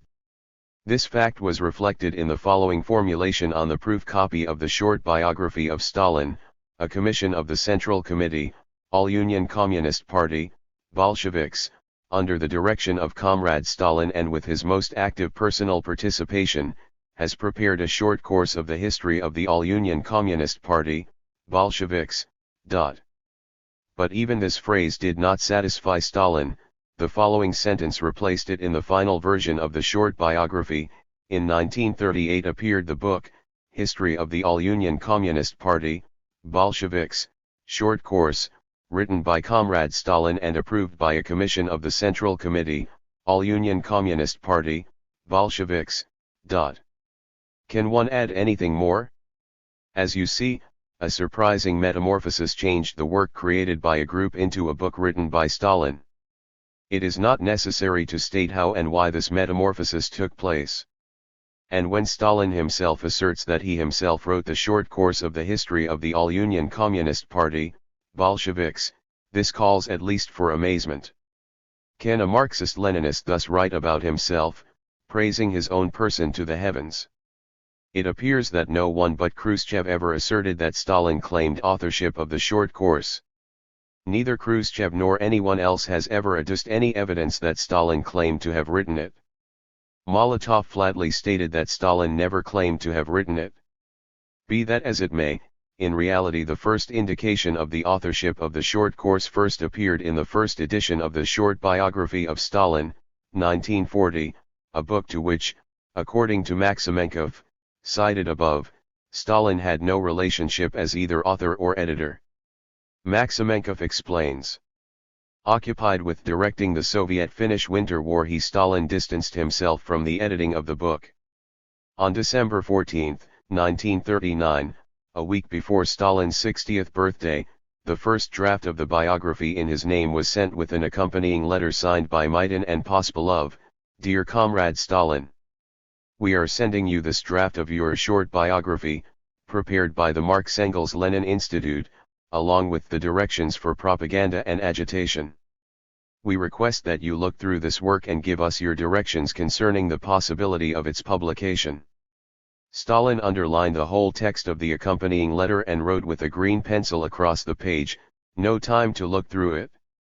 Return it to the Meli Marx-Engels-Lenin Institute." J. Stalin 153. The sentence about Stalin's role in the making of the short course was not inserted by Stalin himself about himself, but belongs to the pen of one of the many authors and editors who worked on the book. And here Khrushchev lied again. There remains only to clarify the question, what was Stalin's actual role in the writing of the short course? In one of his sketches, Roi Medvedev, scarcely a sympathizer of Stalin's, writes of him as the principal author of the short course. The historian notes that Khrushchev's virtual arraignment of Stalin for plagiarism is utterly without foundation. In evidence of his position he refers to the publication in Voprozy Istoriai of the typewritten texts with Stalin's corrections and a number of other materials. 154. Regardless of the obvious lacunae and incomplete nature of the primary documents in Medvedev's opinion, there is no doubt that work on the short course was conducted under the direction and with the active participation of Stalin as one of the principal authors of the textbook. Khrushchev had asserted that Stalin had no right to write that he was the author of the short course because, he said, he had not written it. As it turns out, in reality Stalin had every basis to claim that he had been one of the principal authors, but never made this claim to anyone or anywhere. Even Molotov, who had been one of Stalin's closest collaborators, did not know precisely how much Stalin had written and believed that he had only written the section on dialectics, since they had discussed this at some point. In this instance Khrushchev outsmarted himself. He said Stalin claimed an authorship he did not deserve. In reality, Stalin was indeed the principal author, but never claimed to be such. 51 Stalin signed order for monument to himself on July 2, 1951. Khrushchev. It is a fact that Stalin himself had signed on July 2, 1951 a resolution of the USSR Council of Ministers concerning the erection on the Volga-Don Canal of an impressive monument to Stalin. On September 4 of the same year he issued an order making 33 tons of copper available for the construction of this impressive monument. This is no fact, but a bare assertion. We have only Khrushchev's word for this. The relevant documents have never been reproduced, and no one else has claimed to have seen them. Khrushchev never claims that Stalin introduced or suggested this monument, so we can assume he did not. According to the Journal of Visitors to Stalin's Kremlin office, on July 2, 1951 Stalin did work for 1 hour and 45 minutes. The Presidium had met on June 26 and its bureau, consisting of Beria, Bulganin, Kaganovich, Mikoyan, Molotov, and Khrushchev himself, met with him on July 2 from 9:30 to 11:15 p.m. 1:55 so he could have signed such a resolution of the Council of Ministers, if it were presented on that date. We do not know whether it was or not. But it is important to note here that the mere fact of Stalin's signature in and of itself means nothing at this period. On February 16, 1951 the Politburo adopted a decision that the Presidium would be chaired by others, and that a rubber stamp would be used for Stalin's signature when it was necessary as the head of state, chairman of Council of Ministers. This document, and the rubber stamps, have been exhibited in Moscow 156, see the appendix for the URLs for these exhibits. That is, Stalin no longer signed decisions and instructions of the Council of Ministers of the USSR, but they were still issued under his signature, in his absence. Since that was the case since February 1951, it is logical to assume it was still the case in July of that same year. But we cannot tell one way or the other for certain whether Stalin personally signed these documents without seeing the originals, and perhaps not even then. As for the September 4, 1951 order, it is unlikely that Stalin could have issued it. He was on leave, or vacation, probably for ill health, between August 10, 1951 and February 11, 1952, when he returned to his office. 157. The main point is this, and Khrushchev knew it: Stalin was politically active only sporadically by this time. Politburo members, including Khrushchev himself, declared in 1953 that Stalin had not been politically active. Stalin said as much at the 19th Party Congress in October 1952, "I no longer read papers." 158. According to the Journal of Visitors to Stalin's Kremlin office, Stalin's workload began to decrease in February 1950. Judging from this source, Stalin worked 73 days in 1950, but only 48 days in 1951, and 45 days in 1952.159. Therefore, it is very doubtful that Stalin personally signed the September 4, 1951 order. As for that of July 2, 1951, we simply do not know. But even if Stalin did in fact personally sign this document, that is, even if this was not a case of the Politburo's voting to affixing his signature with the stamp, it has little significance. Even Khrushchev does not claim Stalin initiated the order for the monument. 52. The Palace of Soviets. Khrushchev. At the same time, Stalin gave proofs of his lack of respect for Lenin's memory.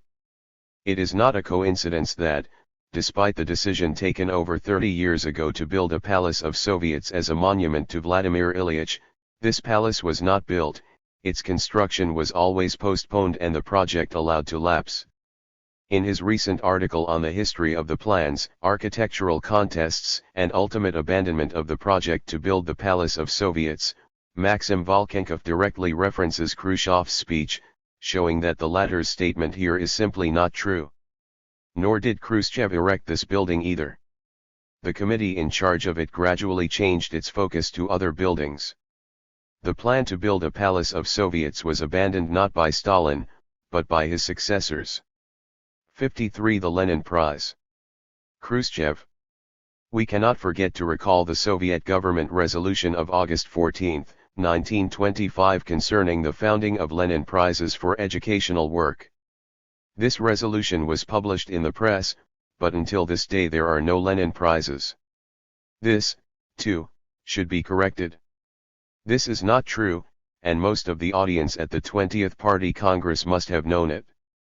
In fact, there had been Lenin Prizes, from 1925 to 1934, in the fields of science, technology, literature, art, and architecture.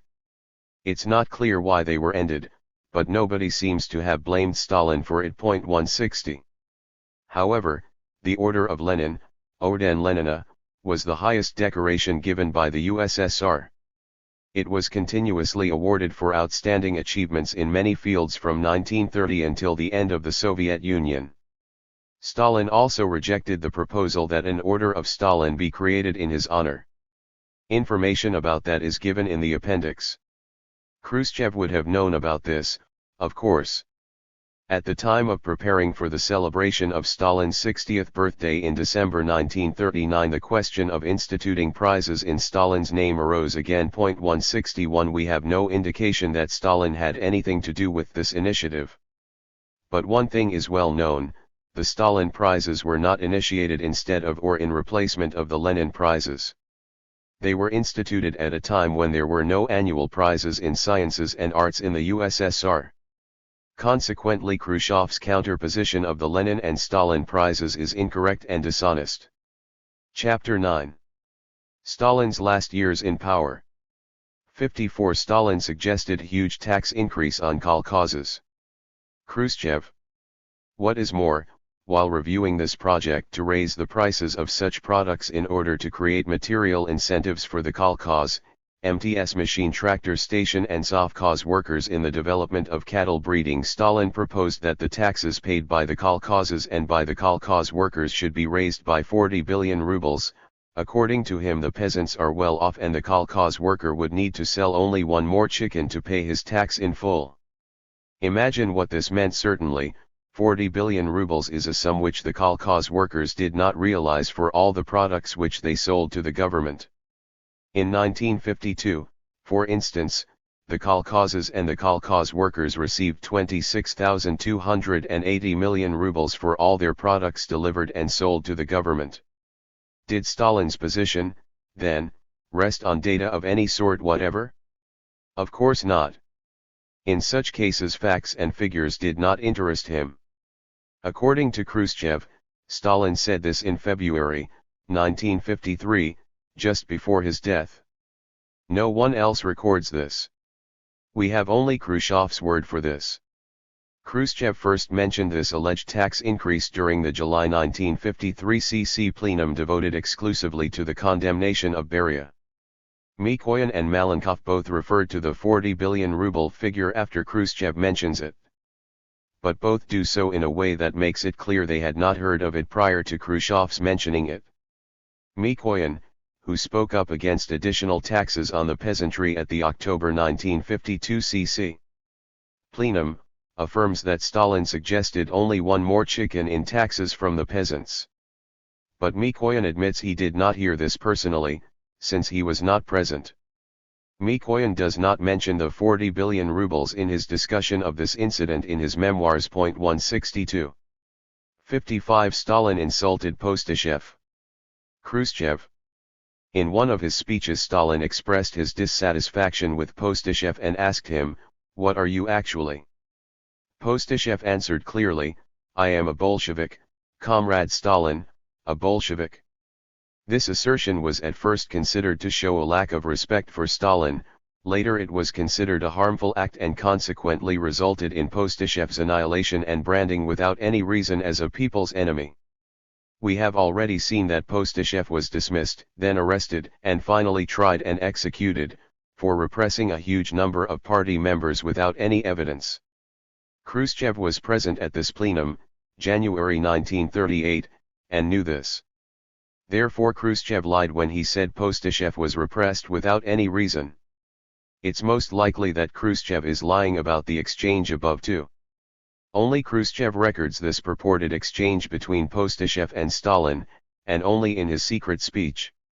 No one else, apparently, ever claimed to have heard Stalin say it. It is not in Khrushchev's memoirs either. According to Getty and Naumov, there is no evidence of any particular friction between Stalin and Postyshev until the January 1938 plenum.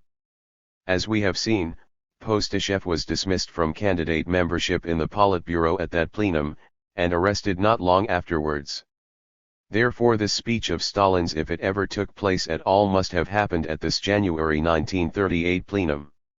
Commentators like Boris Nikolaevsky thought it was made at the February-March 1937 cubic centimeters plenum.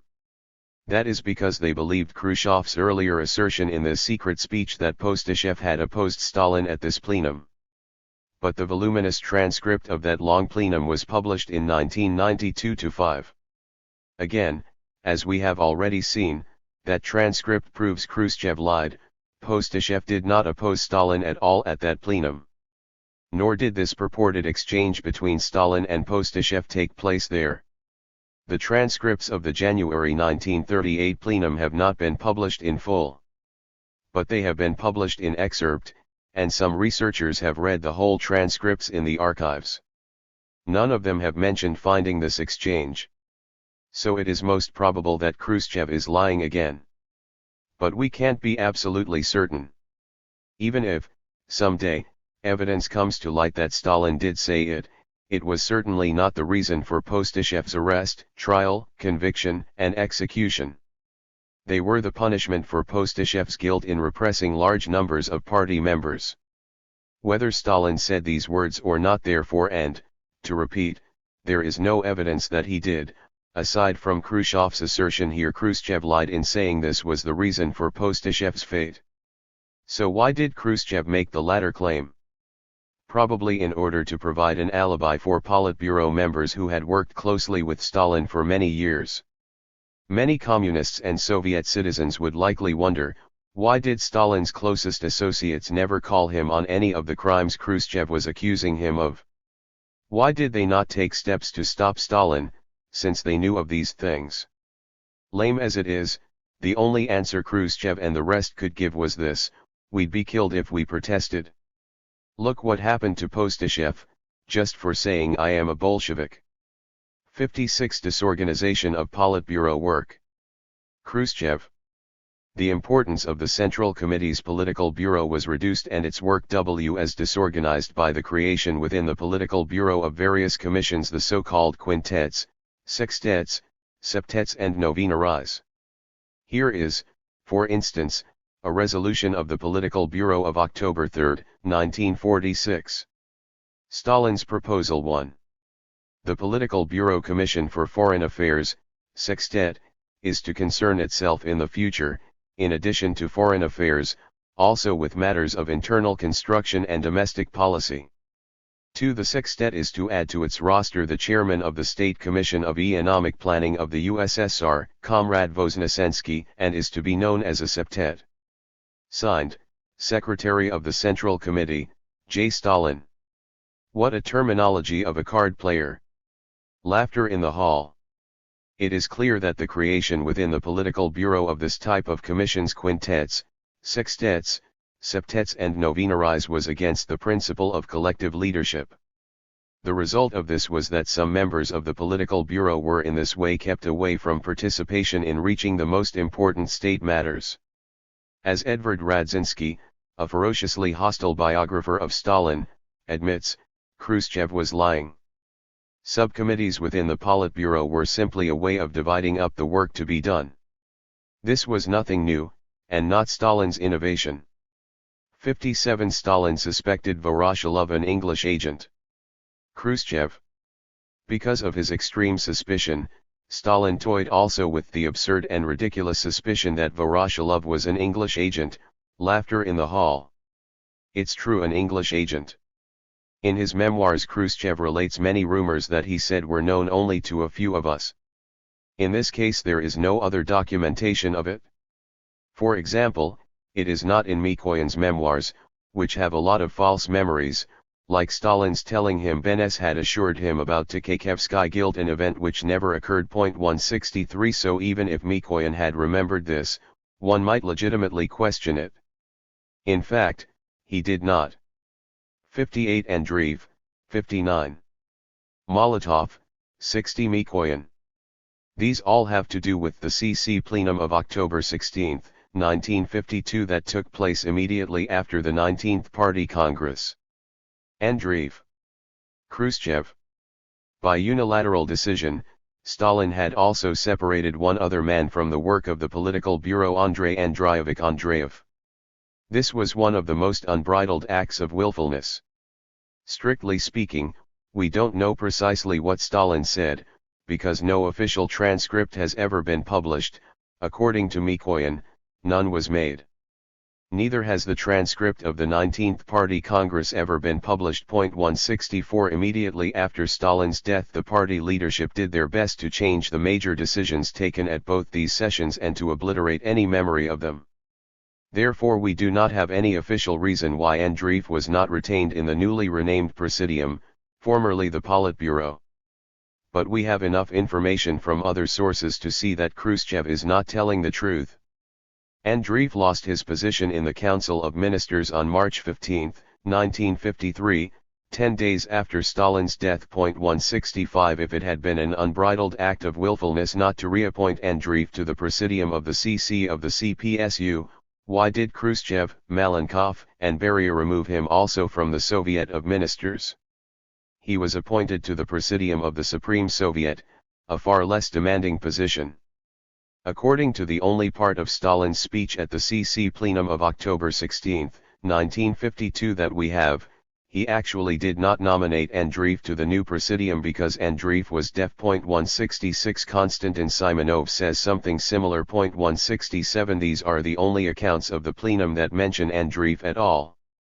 Both of them affirm that Stalin explicitly excluded Andreev because of his health. Despite the lack of any official transcript, therefore, this is good evidence that Khrushchev lied. Andreev was not excluded out of any willfulness on Stalin's part. Molotov and Mikoyan. Khrushchev. Let us consider the first Central Committee plenum after the 19th Party Congress, when Stalin, in his talk at the plenum, characterized Vyacheslav Mikhailovich Molotov and Anastas Ivanovich Mikoyan and suggested that these old workers of our party were guilty of some baseless charges. It is not excluded that had Stalin remained at the helm for another several months, comrades Molotov and Mikoyan would probably have not delivered any speeches at this Congress. From what we know about this plenum from a few who were present and wrote down their notes on it, it is clear that Stalin did criticize Molotov and Mikoyan. To determine whether Khrushchev is telling the truth here, we need to examine whether the charges Stalin leveled at Molotov and Mikoyan were baseless or not, and whether it's true that they would not have spoken at the 20th Party Congress if Stalin had lived. There are 4 accounts of Stalin's talk at this plenum from people who were in attendance. They are, that of Mikoyan himself, Takbilo, ch. 46, that of the writer Konstantin Simonov, Glazamiki Lovka Mogo Pokolenia, that of Dmitry Shepilov, Neprimnovshii, pages 225-8, and that of Leonid Nikolaevich Aframuov, Sovetskaya Rossiya, January 13, 2000, p. 6. Mikoyan was, of course, a longtime CC and Politburo member. The other 3 were brand new members of the CC. Except for a short note by Simonov which he wrote in March 1953, the rest were written down years after the event. Shepilov relates Stalin's criticisms of Molotov in a few paragraphs. He is far briefer about Stalin's remarks about Mikoyan. Shepilov claims that Mikoyan defended himself and attacked Molotov for being close to the executed Voznesensky, whom he called a great criminal.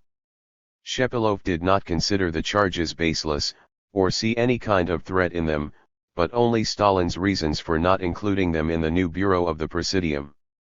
In his first short note on the plenum made in March 1953, Simonov did not remark at all on Stalin's criticism of Molotov and Mikoyan, but only noted Stalin's insistence that they be as fearless as Lenin was.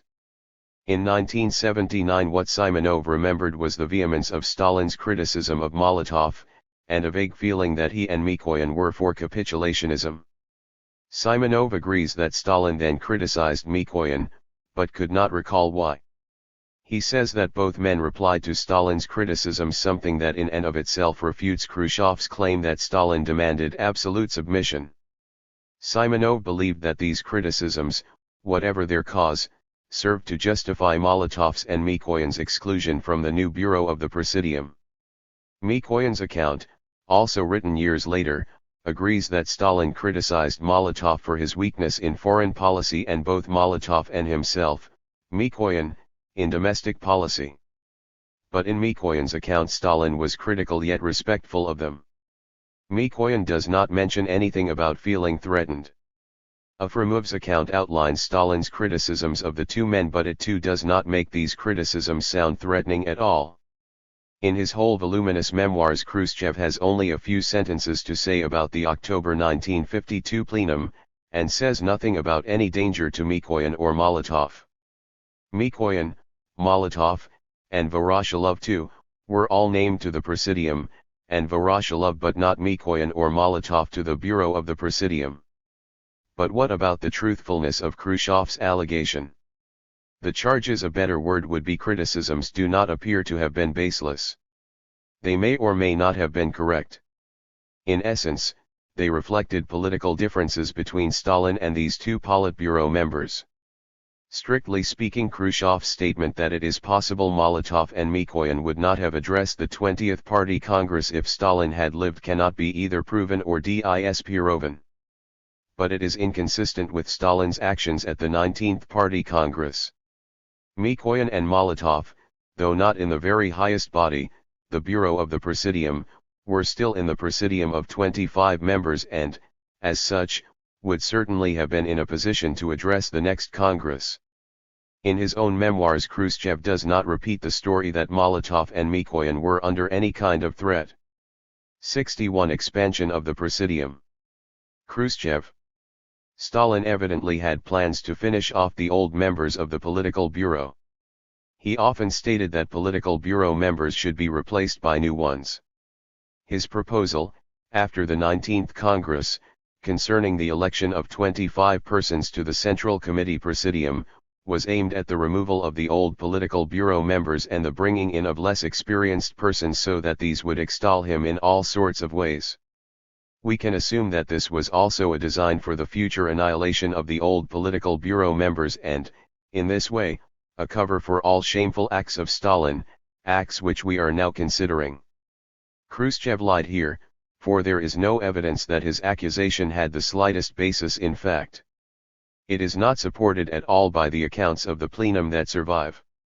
According to Afremov's notes on the October 1952 Central Committee plenum, Stalin was extremely clear in explaining his proposal to expand the Presidium beyond the limits of the old Politburo. Afremov, a young man at his first plenum, may have been especially struck by Stalin's emphasis on the need for new blood in the party leadership, for Stalin's explanation takes up a substantial place in his notes. Chapter 10. A typology of prevarication. A typology of Khrushchev's prevarication. Before proceeding to discuss Khrushchev's specific methods of distortion, we should understand that the published version before us is itself falsified. Published earlier in Izvestia Task KPSS, the text of Khrushchev's report is based upon the text presented by Khrushchev to the Presidium of the CCCPSU on March 1, 1956, edited and accepted for dissemination to local party organizations by a decision of the Presidium of the CC of March 7, 1956. This text is not identical to that which Khrushchev read from the podium of the Congress. For example, according to the way all the participants in the Congress remembered it, total silence reigned in the hall as the report was read. But audience reactions were inserted into the text published in Izvestia Task KPSS, commotion in the hall, indignation in the hall, applause, etc., which, of course, completely failed to reflect the real atmosphere of the closed session. V.IU. Afyani, Z.K. Vodopianova, Archeographische Predisluvy Archeographical Preface, in Amermakher, K. ETAL, Doklad NS. Krushkova Okulti Liknosti Stalina NAXXS KPSS. Documenti. Moscow, Rospin, 2002, p. 44. Emphasis added, GF. These same audience reactions were inserted into the English translation. Therefore we are examining a text that has been falsified not only in its content but in its presentation as well. We have left most of the audience reactions in the quotations from Khrushchev's speech cited in previous chapters as a continual reminder of the deliberate distortions introduced into this text. 168. I have determined that in the so-called secret speech Khrushchev made 61 revelations, or hitherto unknown and derogatory accusations, against Stalin or Beria. These statements constitute the substance of the speech. It was these assertions that shocked the world when it was made public. It would, of course, be absurd to say that every one of Khrushchev's statements is false. A dramatic example of a revelation Khrushchev made that is true is the following.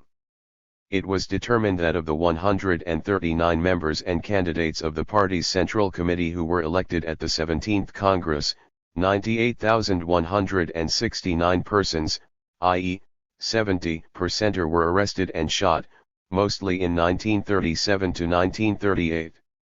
Indignation in the ball. What was the composition of the delegates to the 17th Congress? It is known that 80% of the voting participants of the 17th Congress joined the party during the years of conspiracy before the Revolution and during the Civil War, this means before 1921. By social origin the basic mass of the delegates to the Congress were workers, 60% of the voting members.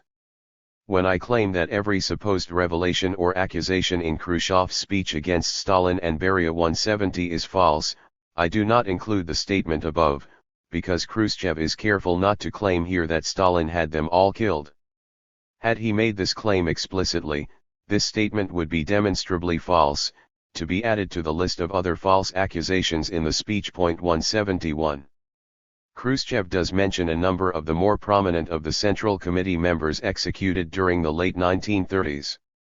In the case of one very prominent full member of the 1934 Central Committee Nikolai Ezhov, Khrushchev fails to mention the fact that he too was executed. We will examine the evidence on all the CC members Khrushchev explicitly names in the speech. The problem of introducing a new paradigm. The usual problem a researcher confronts is that of assembling the evidence needed to prove his thesis, and arranging it logically so that his thesis is proven. But in writing the present essay I soon realized that another problem, much larger and more intractable, confronted me. Khrushchev's secret speech is not just a series of assertions that can, in principle, be proven either valid or invalid. It soon became the foundational document for a whole new paradigm of Soviet history. This paradigm was not entirely new. It confirmed in part, and itself drew upon, earlier Trotskyist, Menshevik, and Soviet émigré interpretations of Soviet reality. But because it was rapidly accepted by the worldwide communist movement itself, and was soon followed by a huge wave of rehabilitations of those convicted of treasonable activity during the Stalin years, the Khrushchev paradigm attained a degree of widespread acceptance that the earlier versions never had. It became the dominant paradigm. As a result, to attack the veracity of Khrushchev's speech is to attack the foundation of what I will call the anti-Stalin paradigm. Here are a couple of illustrations of what I mean. I gave a talk summarizing a few of the results of my research on Khrushchev's speech at an annual conference of a Marxist academic group. During the Q&A period, one longtime Marxist said to me in an accusatory tone, "You are rehabilitating Stalin." Another question was, "What about Trotsky?" Khrushchev does not mention Trotsky in the speech. When a colleague mentioned my research project on Khrushchev's speech to an editor of a prominent Marxist journal, his derisive response was, "Does he claim there was no Gulag?" Khrushchev never mentions the Gulag in his speech. A sympathetic and helpful reader of an earlier draft suggested that I should write a history of the repressions of the 1930s instead. At first I could not understand remarks like this. But I came to realize that these responses were not directed towards my talk. Instead, they were responding to what they felt my talk implied. They reflected the fact that Khrushchev's speech is not only the foundational document of the anti-Stalin paradigm of Soviet history. It is also a synecdoche for that paradigm. It represents that paradigm as the part represents the whole. To prove, as I attempt to do, that the statements made in Khrushchev's speech are false is taken to be a claim that all the other components of this paradigm, most of which Khrushchev never mentions, are also false. It's reasonable to expect a paper or book to prove what it sets out to prove. It's not reasonable to expect a paper or book on a single topic to refute a whole historical paradigm, disproving in the process an undefined in fact, an infinite number of fact claims that are not part of the paper. The present book, therefore, confronts a strange rhetorical situation. It evokes, if not a totalitarian, at least a totalizing response. Khrushchev's secret speech represents the anti-Stalin paradigm to such an extent that any reference to it conjures up the entire paradigm. Sometimes the response that results is one of indignation. How can I presume to smuggle in a refutation of the whole anti-Stalin paradigm when I am actually disproving only a part of it?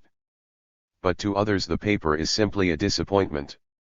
It fails to deal with the Gulag, or Trotsky, or Bukharin, or the Katyn massacre, or something else that does not feature at all in Khrushchev's speech, and so the paper is a failure and a disappointment, no matter how thoroughly it manages to prove the falsity of what Khrushchev did say. I agree that Khrushchev's speech is the foundational document of the anti-Stalin paradigm. Moreover, the fact that Khrushchev's speech is a tissue of fabrications virtually from beginning to end also has implications for further research. Given this degree of falsehood at the very beginning of what purported to be an exposure of Stalin's crimes, it's unlikely that the story ends here. One is justified in suspecting that at least some of the other revelations over which Khrushchev presided may prove to be false as well. And then the anti-Stalin paradigm is well and truly in play. For Roi Medvedev's Let History Judge, 1971, and Robert Conquest's The Great Terror. Stalin's Purge of the 30s, 1968, the two major syntheses of Khrushchev-era revelations, are precisely the formative popularizations of the anti-Stalin paradigm. They summarize what their authors gleaned from the Soviet press, rehabilitation announcements, and public and private memoirs. For the account of Alexander Solzhenitsyn, see the note, 172. Both Medvedev and Conquest took these revelations, including Khrushchev's secret speech, but going far beyond it at face value, as true. If Khrushchev's speech were proven false, what about these other materials? My attempt to test the accuracy of the accusations made by Khrushchev in his speech, and my resulting conclusions that virtually all of them are false, does not comprise a direct attempt on my part to destroy the anti-Stalin paradigm. However, it does at least remove one of the main supporting pillars on which the whole edifice of this paradigm stands. Once convinced that Khrushchev's speech is little more than a long, carefully planned, and elaborate lie, no student can ever view Soviet history of the Stalin period in the same way again. Statements of fact can only be evaluated on the level of their factuality, whether, given the evidence we have, such statements are the most accurate conclusions that can be drawn. No paradigm can be disproven by the disproving of one, or any particular number, of assertions of fact. Those colleagues and critics whom I've mentioned, and no doubt innumerable others, are, as another colleague put it, reasonable people in the grip of an unreasonable narrative. That unreasonable narrative is the cult of personality around Stalin in its Khrushchevian disguise. Although he claimed to be critiquing and exorcising what is better translated as the cult of the great man, kulti lichnosti, what Khrushchev really did was to reinforce it in an inverted form. He tried to replace the all-knowing, all-good Stalin of the cult with another Stalin who was equally all-powerful but malevolent.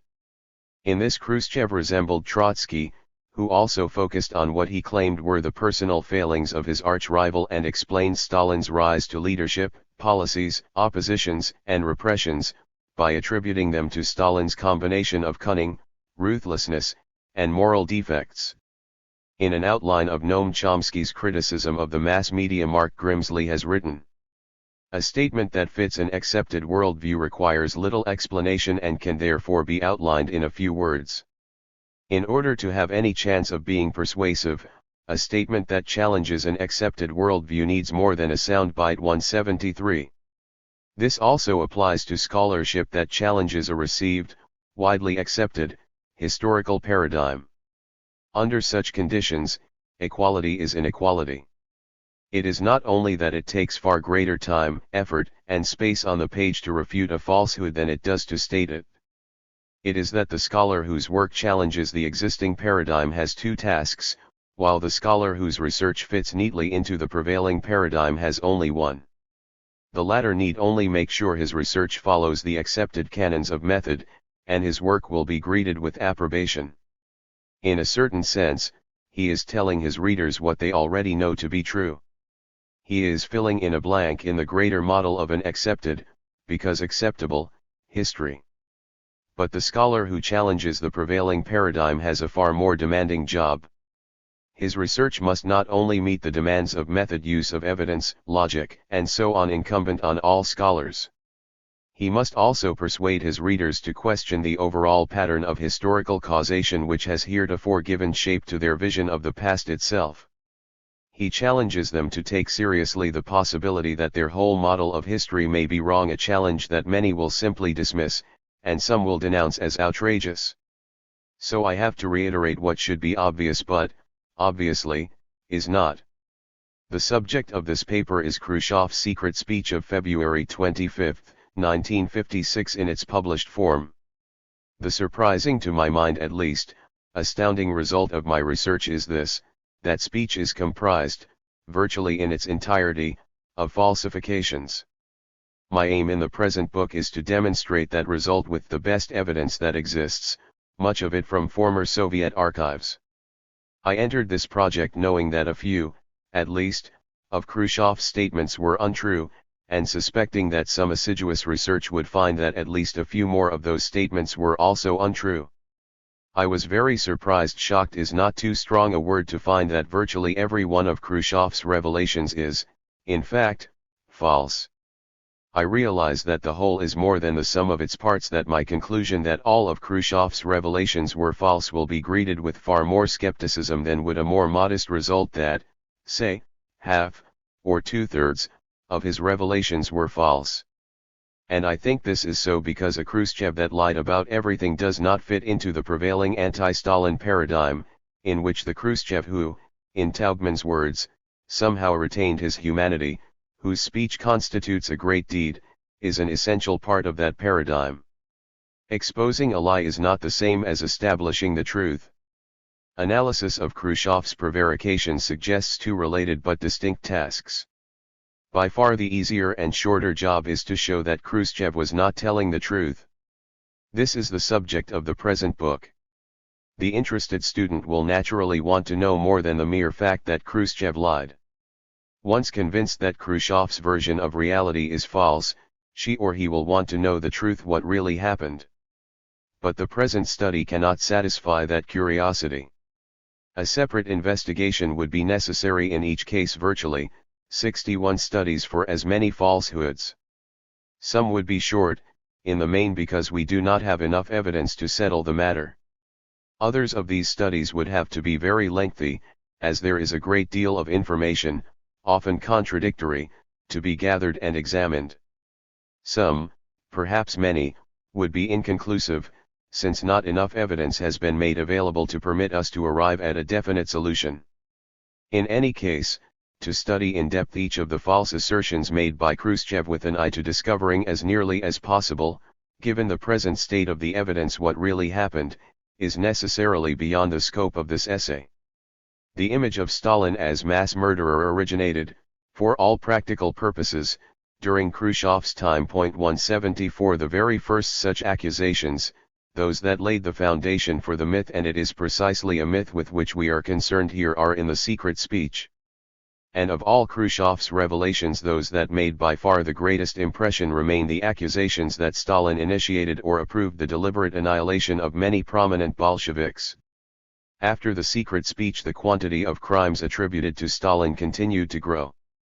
For example, not long afterwards Stalin began to be blamed for the executions on false charges of prominent Soviet military leaders. While Khrushchev remained in power, a pleiad of semi-official writers continued to work indefatigably on adding to the list of victims of supposedly unjust sentences, and many of those persons were rehabilitated, declared to have been guilty of nothing. In October 1964, Khrushchev was forced into retirement. By that time the image of Stalin as a mass murderer of innocent victims was already firmly established. In the late 60s and early 70s, the weighty volumes of Soviet dissident Roi Medvedev and British Sovietologist Robert Conquest with their detailed descriptions of Stalin's so-called crimes were published in the West. They relied very heavily upon works published under Khrushchev. The years of Gorbachev and Eltsin saw the publication of even more such tendentious, blood-curdling histories. For this reason, careful research on just what Khrushchev said about massive repressions in his secret speech may turn out to be even more useful than simply identifying more and more examples of Khrushchev's lies. Such research makes it possible to identify the sources of the myth of Stalin as mass murderer, and begin to disclose some of the reasons this myth was created in the first place. Historical vs. judicial evidence. There's a qualitative difference between history and the legal process: what counts as evidence in a trial, and what counts as evidence in history. The rehabilitation reports normally relied on determining that some legal procedure or other was not observed in the late defendant's investigation or trial. They asserted these violations of procedure, determined that therefore the late defendant should not have been convicted, and set aside the conviction. Sometimes they provided evidence that procedures had been violated, sometimes they merely claimed this was so. Since a defendant whose conviction has been set aside, and who has not been retried, must be considered innocent, the late defendant is, therefore, innocent. Rehabilitated. For an historian this is all wrong. A court has to be concerned with a prisoner's rights, some of which concern the legal process. For example, a defendant's confession to a crime, absent any other evidence, or absent any other evidence that a crime has been committed, is normally not enough for conviction. The burden of proof on the prosecution: the defendant is not required to prove his innocence, though if he is able to do so, he may. Evidence obtained through torture is invalid. One reason is to protect the defendant's rights. Also, if the police were allowed to abuse prisoners in order to get confessions, they might never do any actual investigation, and so never solve any cases, though they would no doubt get lots of convictions. But history is not a trial, where the defendant has various rights. Dead people have no rights that need to be preserved. Likewise, we are not interested in whether the defendants got a fair trial, however that is defined. We are interested in whether they were guilty or not. Whether or not they got a fair trial may be a separate issue to look into. But it is not the same thing as guilt or innocence. For example, the question of the guilt or innocence of at least one of the Haymarket martyrs legally lynched by the state of Illinois in 1886-7 has recently been raised again in some academic articles. But nobody has questioned whether or not they got a fair trial. They did not, and were posthumously pardoned a few years later by the succeeding governor of Illinois. In the Sacco-Vanzetti case there is now some evidence that Sacco, at least, may have been guilty. But it is clear that the two men did not have a fair trial by the standards of the day. There has been a lively discussion about whether or not Julius Rosenberg did pass atomic secrets or plan to do so if he could. But there can be no doubt that he and his wife Ethel did not receive a fair trial. Nor do historians need to be concerned with legal procedure. Whether you think a defendant has received a fair trial or not depends on whatever the legal procedures of the day and time were, as opposed to what procedures were actually observed, all compared with what you yourself actually think is fair. Historians are concerned with gathering and assessing all the evidence we have, and reaching a conclusion on that basis. This is not the same thing as determining whether a given person received a fair trial or not. A defendant may be guilty and still not receive a fair trial. An historian is interested in the guilty or innocent part. It is possible that no black person ever received a fair trial in the American South until the 1960s. But that does not mean that every black defendant was innocent. This paper is not concerned with whether the defendants received a fair trial according to the standards of the Soviet judicial system of the 1930s. Neither is it concerned with the legal basis of the trials, whether accelerated trials, under emergency conditions, are legal or not. We are concerned with evidence that goes to the guilt or innocence of the defendant. In all the cases of defendants mentioned in Khrushchev's speech, we have ample evidence pointing towards their guilt. But our real point is the following. In all these cases, we know what Khrushchev and his advisors knew, because we have their reports. None of those reports demonstrates the innocence of those accused, as Khrushchev alleged. In not one single case do I rely on the self-incrimination of anybody as the sole evidence. Though, frankly, if that were all the evidence we had, then we'd have to rely on it, there'd be nothing else. Likewise, if heresy evidence were the only evidence we had, then we'd have to rely on it, with appropriate skepticism and caveats. Torture and the historical problems related to it. From Stalin's day on, no one has denied that many prisoners arrested on political charges during the 1930s in the USSR were tortured. Rehabilitation courts in Khrushchev and post-Khrushchev times have often rehabilitated defendants on the basis that they were tortured. Normally this took the form of declaring their convictions invalid. In a judicial procedure, even in the USSR during Stalin's time, evidence obtained from a defendant by torture was invalid and could not be validly used. The fact that a defendant was tortured does not mean that defendant was innocent. It is not evidence that the defendant was innocent. But it is often erroneously assumed to be. In reality, there are many different possibilities. A person may be guilty, be tortured, and confess. A person may be guilty, be tortured, and not confess. A person may be innocent, be tortured, and confess. To stop the torture, a person may be innocent, be tortured, and still not confess. A person may be innocent, not be tortured, and still confess to guilt to another crime. Examples of this occur in the rehabilitation documents. A person may have been tortured, but be found guilty by other evidence, such as testimony of other defendants or physical evidence. Other testimony, from other individuals, and other evidence, usually come into play. Establishing the fact that someone really has been tortured is not always easy. The mere fact that someone claims he confessed because he was tortured is hardly foolproof. There are many reasons why people sometimes want to retract a confession of guilt. Claiming one was tortured is a way of doing this while preserving some dignity. So to be certain a person was tortured, there has to be further evidence of the fact, such as a statement or confession by a person who actually did the torturing, or a first-hand witness. When there is no evidence at all that a defendant was tortured, objective scholars have no business concluding that he was tortured.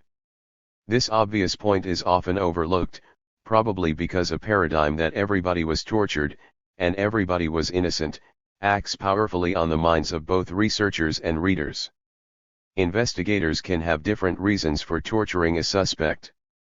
Convinced that a person is a dangerous criminal or spy, they may use torture to force him to yield information that may save lives or property, inculpate his confederates, or lead to the solution of previous crimes. Or, investigators can torture suspects in order to get them to confess to crimes they never committed, perhaps in order to enhance the reputation of the investigators themselves. They can use torture to force the detainee to inculpate other persons, who can then be tortured for the same purpose. In that way a story about a huge conspiracy can be fabricated out of nothing. Mikhail Frenovsky, deputy to Nikolai Ezhov, head of the NKVD, Commissar of Internal Affairs, in a confessional statement that has been quoted many times but was only published in its entirety in February 2006, stated that Ezhov and he had instructed some of their subordinates to do exactly that. 175. But Frenovsky said that this was not always the case. Not all his subordinates confessed to doing that. Also, many defendants were not arrested during Ezhov's tenure. Also, we know that Stalin, and high-level commissions sent to investigate allegations of massive abuses like this, took strong, immediate efforts to stop them and arrest those responsible. Formerly secret internal documents make that clear. In the interrogations I have cited above, Ezhov also confessed to torturing and framing innocent persons on an enormous scale in order to sow discontent with the Soviet system and thus facilitate the overthrow of the Soviet government and party leadership in the event of invasion by Japan and/or Germany. For our purposes all this should just serve to remind us of the need for evidence. We can't assume a person was tortured without evidence that he was. We can't assume a person was guilty or innocent just because he was tortured, much less on the basis of a mere allegation that he was tortured. Each case has to be decided by itself, according to the evidence we have. In most cases we simply do not have all the evidence that the Soviet investigators had. Neither the post-Stalin Soviet regimes nor the post-Soviet Russian regime has ever released it. What has been released has been selected according to some criteria. We are almost never told what those criteria are. But often it seems that the information was selected to make it appear as though the subject had been framed by the Stalin government.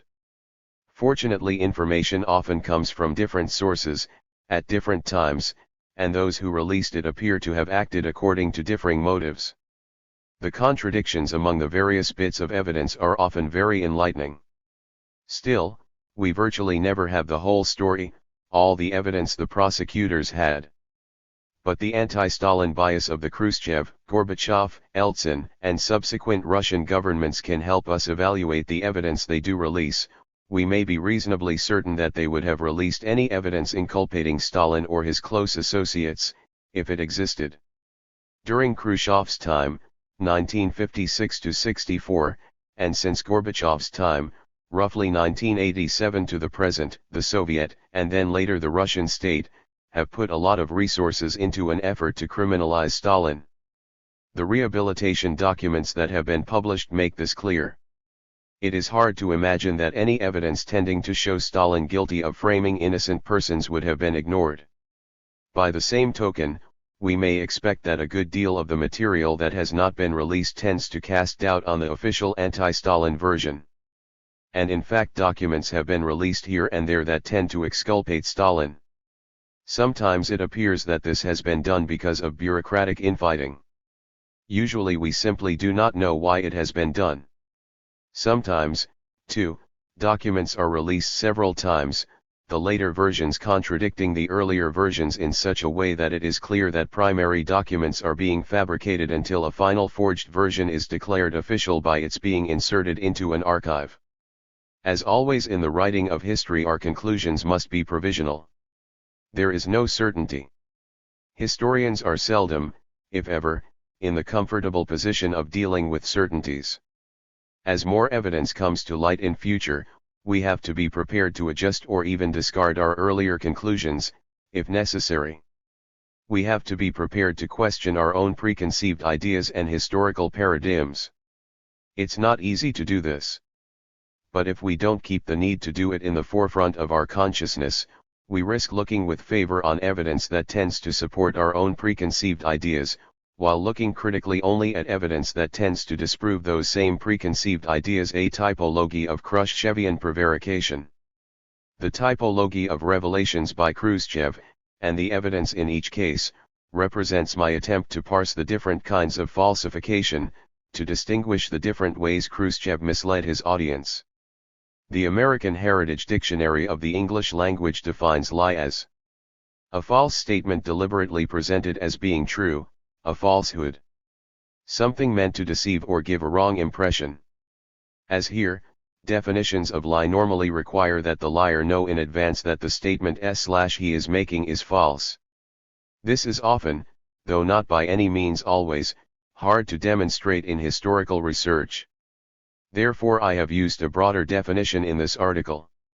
When I call a statement by Khrushchev a lie, I mean either one of two things. Khrushchev must have known the statement in question was false when he made it. Khrushchev made the statement in flagrant disregard for the truth. In this latter case we cannot be certain that Khrushchev knew for certain his statement was false. Rather, he represented the statement as true without any good grounds for doing so. In every case, however, Khrushchev and his researchers had access to all the evidence now available to us, and to a huge amount more in practice, to all of the documentation. Therefore it is more than probable that Khrushchev did know these statements were false. The normal practice among scholars is to consider the word lie a harsh term that ought to be used sparingly in serious research. I will do my best to avoid it. More important than issues of propriety are those of analysis. There are different kinds of falsifications, and to apply any single term to them all, whether lie or another word, fails to bring out the subtleties of the means of rhetorical misdirection Khrushchev applied.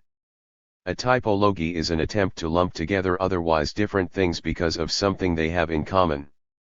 In this case all the false revelations by Khrushchev have in common an intention to deceive, but try to effect deception in somewhat different ways. The revelations. No. Khrushchev's revelation. Type 1. Cult of personality L. 2. Lenin's testament L. 3. Lack of collegiality L. 4. Stalin morally and physically annihilated those who disagreed with him L. 5. The practice of mass repressions as a whole S. 6. The term enemy of the people L. 7. Zinoviev and Kamina S. 8. Trotskyists L. 9. Stalin's neglect of the norms of party life L. 10. Politburo Commission S. 11. Directive of December 1, 1934 signed by Yanukovych L. 12. Khrushchev hints that Stalin was responsible for Kirov's assassination L. 13. Telegram from Stalin and Zdanov to Politburo of September 25, 1936 L. 14. Stalin's speech to the February-March 1937 Central Committee Plenum L. 15. A number of Central Committee members doubted the correctness of the policy of mass repression. Especially Postishev L. 16. The case of R.I. Eek. L.W. 17. N.I. Ezhov. L.W. 18. The case of I.A.E. Rudzutak. L.W. 19. Confessions of A.M. Rosenblium. L.W. 20. The case of I.D. Kabakov. L.W. 21-24 S.V. Kozier, v.ia. Chubar, P.P. Postishev, A.V. Kozyrev L.W. 25. The Stalin shooting lists. L. 26. The decision of the January 1938 Central Committee Plenum L. 27. Beria's gang L. 28. The torture telegram L. 29. On Beria's order Rodos tortured Kozier and Chubar L.W. 30. Stalin disregarded warnings about the outbreak of the war L. 31. Vorontsov's letter L. 32. The German deserter L. 33. The executed military commanders. LW 34. Stalin's depression and passivity at the outbreak of the war. L. 35. Stalin a poor military commander. L. 36. Kharkov campaign of 1942. L. 37. Stalin planned military operations on a globe. L. 38. Stalin belittled Marshal Zhukov's services. KW 39. Mass deportations of peoples. L.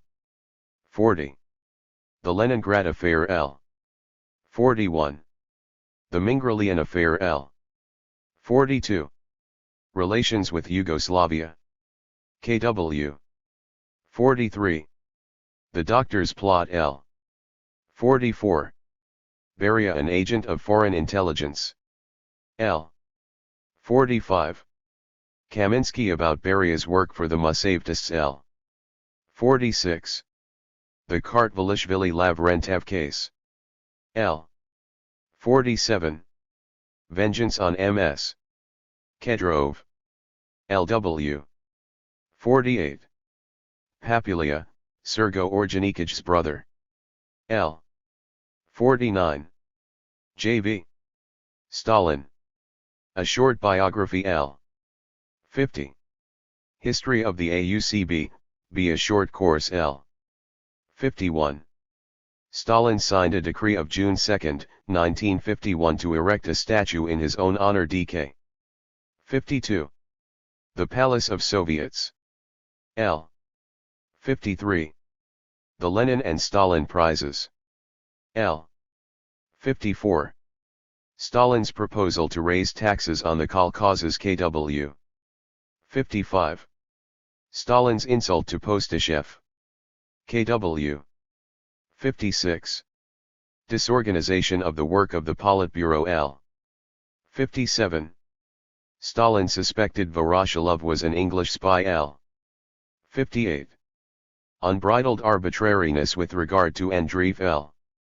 59-60. Unfounded accusations against Molotov and Mikoyan. LX2 61. Increasing the membership of the Presidium of the CC. L. The typology. DK don't know one statement, number 51. Without studying the original of the relevant document, we cannot determine whether Khrushchev was telling the truth when he claimed Stalin personally signed the order for a monument to himself on July 2, 1951. Khrushchev certainly distorted the context by omission. What would constitute proof of this statement one way or the other is not certain. For example, a photocopy alone would not be sufficient, as will be explained when we consider this claim of Khrushchev's. KW Khrushchev's word, only, 4 statements. Khrushchev claims Stalin said something, but no one else has confirmed it. Even if others have denied it, it still can't be definitively established as false. However, these statements probably are lies, since in only one case does Khrushchev say he was the sole person to hear these remarks of Stalin's. If the rest of these statements had been made in the presence of others, surely somebody would have confirmed them, since they all became well known after the secret speech. We can't be certain of this, however, hence the special KW classification. LW lie, information withheld. 12 statements. These are statements which give a false impression because essential context other information is omitted. Khrushchev himself may, or may not, have known this context, but those who did the research and reported to him certainly knew it, on the principle that what we know today, and much more, was certainly knowable then. It's more than unlikely his researchers would have dared to withhold this information from Khrushchev. As special case 3 instances. These are very broad statements that, when examined carefully, do not really make any specific accusation against Stalin, but rather imply an accusation, and so create a false impression without actually making a specific claim. LI 41 statements, by far the largest category. These statements are either demonstrably false, or made in flagrant disregard of the facts. In this latter case we can show that Khrushchev did not know whether they were true or not. An example or two from each category, except, of course, the first, which has already been cited, should give an idea of the kind of classification and deception that is involved in each. K.W. Khrushchev's word. According to Khrushchev, Stalin said, in Khrushchev's presence, "I will shake my little finger and there will be no more Tito. He will fall." p. 35, Khrushchev implies, though he does not explicitly state, that he was the only witness to these words of Stalin's. If so, there is no way to verify this incident. No one has confirmed this. A second example is the question of Stalin's proposing to raise taxes on the peasantry by 40 billion rubles. Khrushchev claimed that in late 1952 or early 1953 Stalin suggested a 40 billion ruble tax increase on the peasantry. We show that either Stalin said this to Khrushchev alone, or Khrushchev made it up. The other two examples are Stalin's alleged insult against Marshal Zhukov and Khrushchev's allegation that Stalin insulted Pavel Postyshev. If Khrushchev had been an honest man, one whose statements on all other occasions had proven to be worthy of belief, then here we might rely on an unblemished reputation for veracity and presume these statements true. But Khrushchev was only rarely truthful. Therefore it's most likely that what he said on his own witness alone is false. But we cannot be completely certain, hence this classification. LW lie, information withheld. Khrushchev said in the same manner were fabricated the cases against eminent party and state workers Kasier, Shubar, Postyshev, Kozyrev, and others. NOS 21-24. The situation is not nearly as clear as Khrushchev claims it was. Some very incriminating information is now available to us concerning Kozyrev, and much more is available about Kasier, Shubar, and Postyshev. For example, Postyshev was rebuked, removed, and finally arrested and convicted of massive, unfounded repressions against party members in his area. Khrushchev was at the January 1938 CC plenum at which Postyshev reported and was severely criticized. Khrushchev had to know that Molotov had visited Postyshev in prison, where Postyshev had confessed his guilt to Molotov. Likewise Khrushchev had to know that Postyshev, and many others, had inculpated Kasier and Shubar, and that Kaganovich said he had seen a whole notebook of Shubar's confessions. A recently published document has shown that all four of these men confessed at trial, although other defendants retracted their confessions at trial. Khrushchev had to know this too. A fifth example is Rosenblaum's story about how Zhukovsky fabricated confessions. Khrushchev implies, though without affirming it in so many words, that Stalin was behind this. In fact, we have good evidence that Zhukovsky was acting wider Zhukov's orders as part of a conspiracy. We have documentary proof that Stalin strongly condemned Zhukovsky for torturing suspects. It should be noted that some cases of lie, information withheld, LW, shade over into the category of lie, L. Examples of this are NOS 33 and 47. In the case of the executed military commanders, number 33, Khrushchev expressed himself so vaguely that it's impossible to know exactly what, if anything, he was asserting. For the same reason it is impossible to say for sure that he was lying. There is ample published evidence that Marshal Tukhachevsky and the commanders condemned together with him in June 1937 were really guilty of the charges against them. So it is hard to classify the statement of Khrushchev's, but we have put it into the category of lie, information withheld. The cruel vengeance on M.S. Kedrov, number 47, is another such example. It is easy to see that Kedrov was not shot on Beria's order, meaning at his instigation. The initiating document did not originate with Beria. After confirmation with Bakhkov, prosecutor of the USSR, Beria, as Commissar of Internal Affairs, received the decision to shoot Kedrov. So that it would also be incorrect to say that Beria had nothing to do with Kedrov's execution, and he certainly must have issued an order. In both cases we have to make do with crumbs of declassified evidence, on the basis of which it is quite impossible to gain a full understanding of those events. Still, the information we do have is sufficient to establish the fact that Khrushchev lied at least in some aspects of these cases, and possibly a great deal more. So both cases are both lies, L, and also lies, information withheld, LW, or a combination of the two. Special case. Khrushchev discusses mass repressions generally, number 5, before getting into specifics. He neglects to mention that he himself was heavily involved in mass repressions, as party first secretary of Moscow Oblast, province, and city committees during 1935–38 and then, after January 1938, of the Ukraine, 1938–49. The studies that are available to us today suggest that Khrushchev may well have repressed more people than any other single-party leader. Certainly he was among the leaders in repression. This context is entirely missing from the secret speech. I classify this here as S, special case rather than as LW, lie, information withheld, because Khrushchev does not explicitly blame Stalin or Beria for all this repression, though that is the impression he no doubt intended to leave his audience with. Another example of this category is Khrushchev's statement about Zinoviev and Kamina.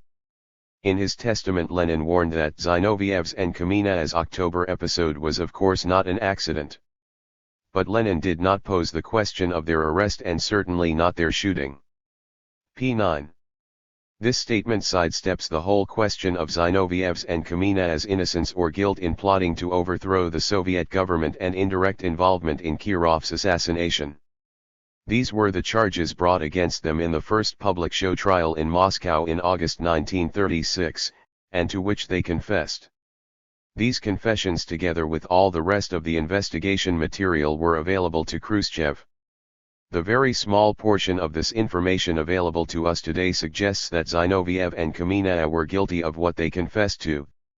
Even Khrushchev did not declare them innocent, as he did a number of other high-ranking party leaders of whose guilt we have a good deal of evidence today. Instead, Khrushchev just sets down their shooting to Stalin's arbitrariness. But if indeed they were guilty, as the evidence suggests, then their executions were anything but arbitrary.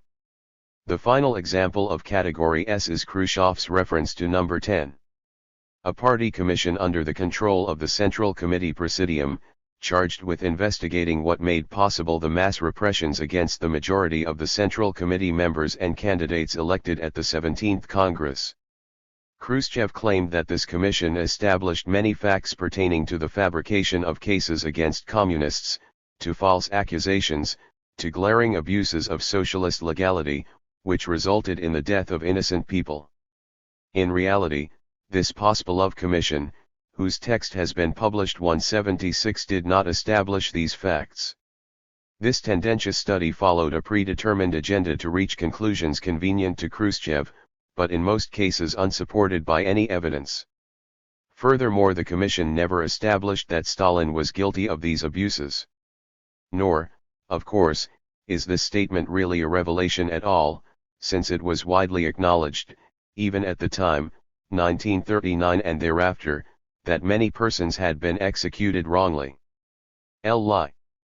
By far the largest category is L. The outright lies.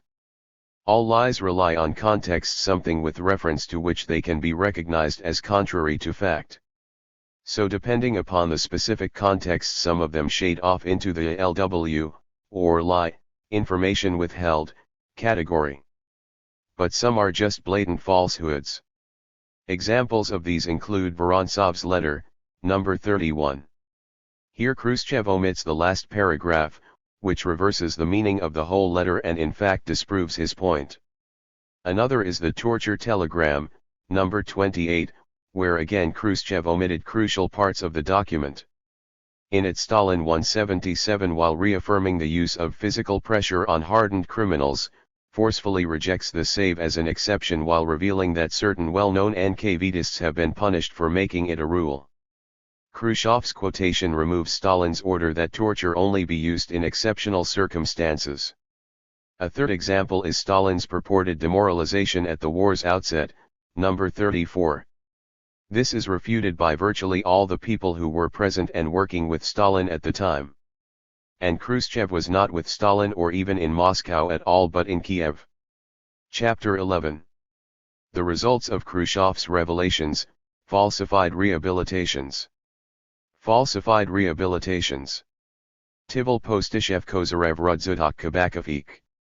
In his speech, Khrushchev announced that a party commission under the control of the Central Committee Presidium had determined that many party, Soviet and economic activists, who were branded in 1937 to 1938 as enemies, were actually never enemies, spies, wreckers, etc., but were always honest communists. He then went on to discuss a number of specific cases whose innocence, he said, had been established.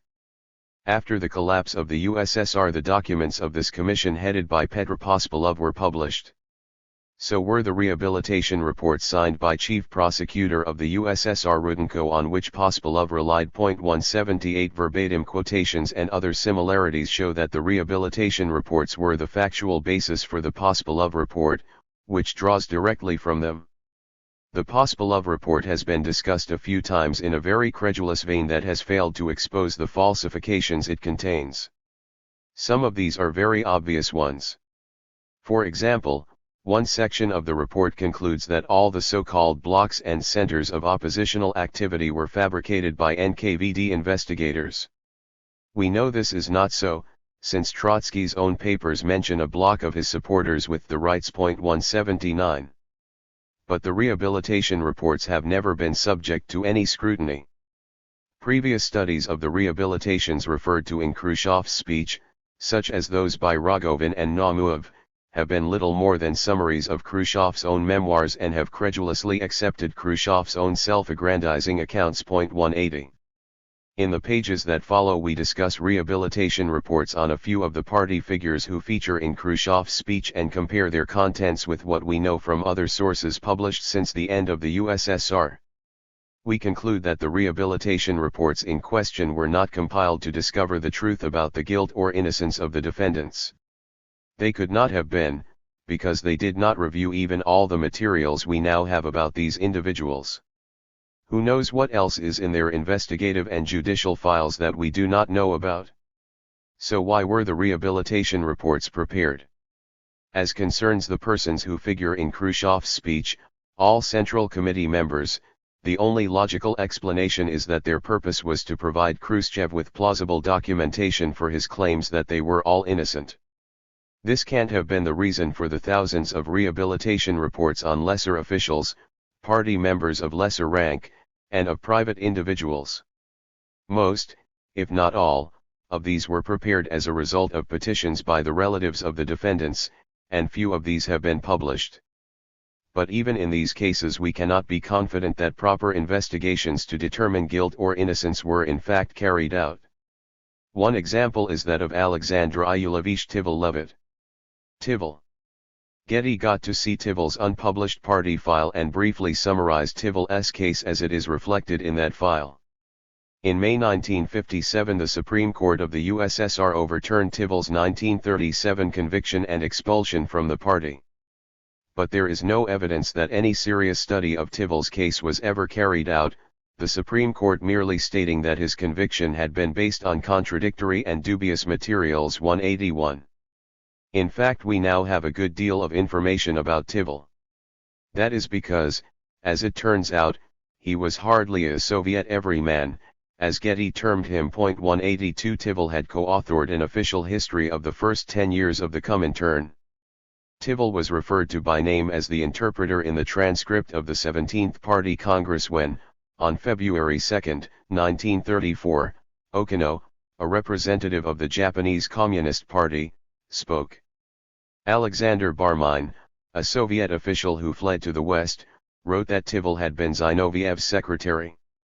Radek called him my collaborator and testified that Tivol was connected with the Zinovievist group. He was named as a conspirator by both Yuri Pyatakov and Grigory I. Sokolnikov, two of the major defendants in the 1937 trial. Sokolnikov said Tivol had approached him, Sokolnikov, as a member of a Trotskyist group that was planning to assassinate Stalin. Sokolnikov, In 1935 Tivol came to me and informed me that he was connected with the Zakskladnev terrorist group. Tivol asked for instructions about the further activities of this group. The president, on whose life was this group preparing to make an attempt? Sokolnikov. Tivol told me then that they had instructions to prepare for a terrorist act against Stalin. I was personally connected with Tivol. Tivol was personally connected with the Zakskladnev group. Whether Tivol himself was a member of this group, I do not know. 183. There is quite a bit more. Zakskladnev, who had been editor of Leningradskaya Pravda while Zinoviev headed the Leningrad Party, was Zinoviev's brother-in-law.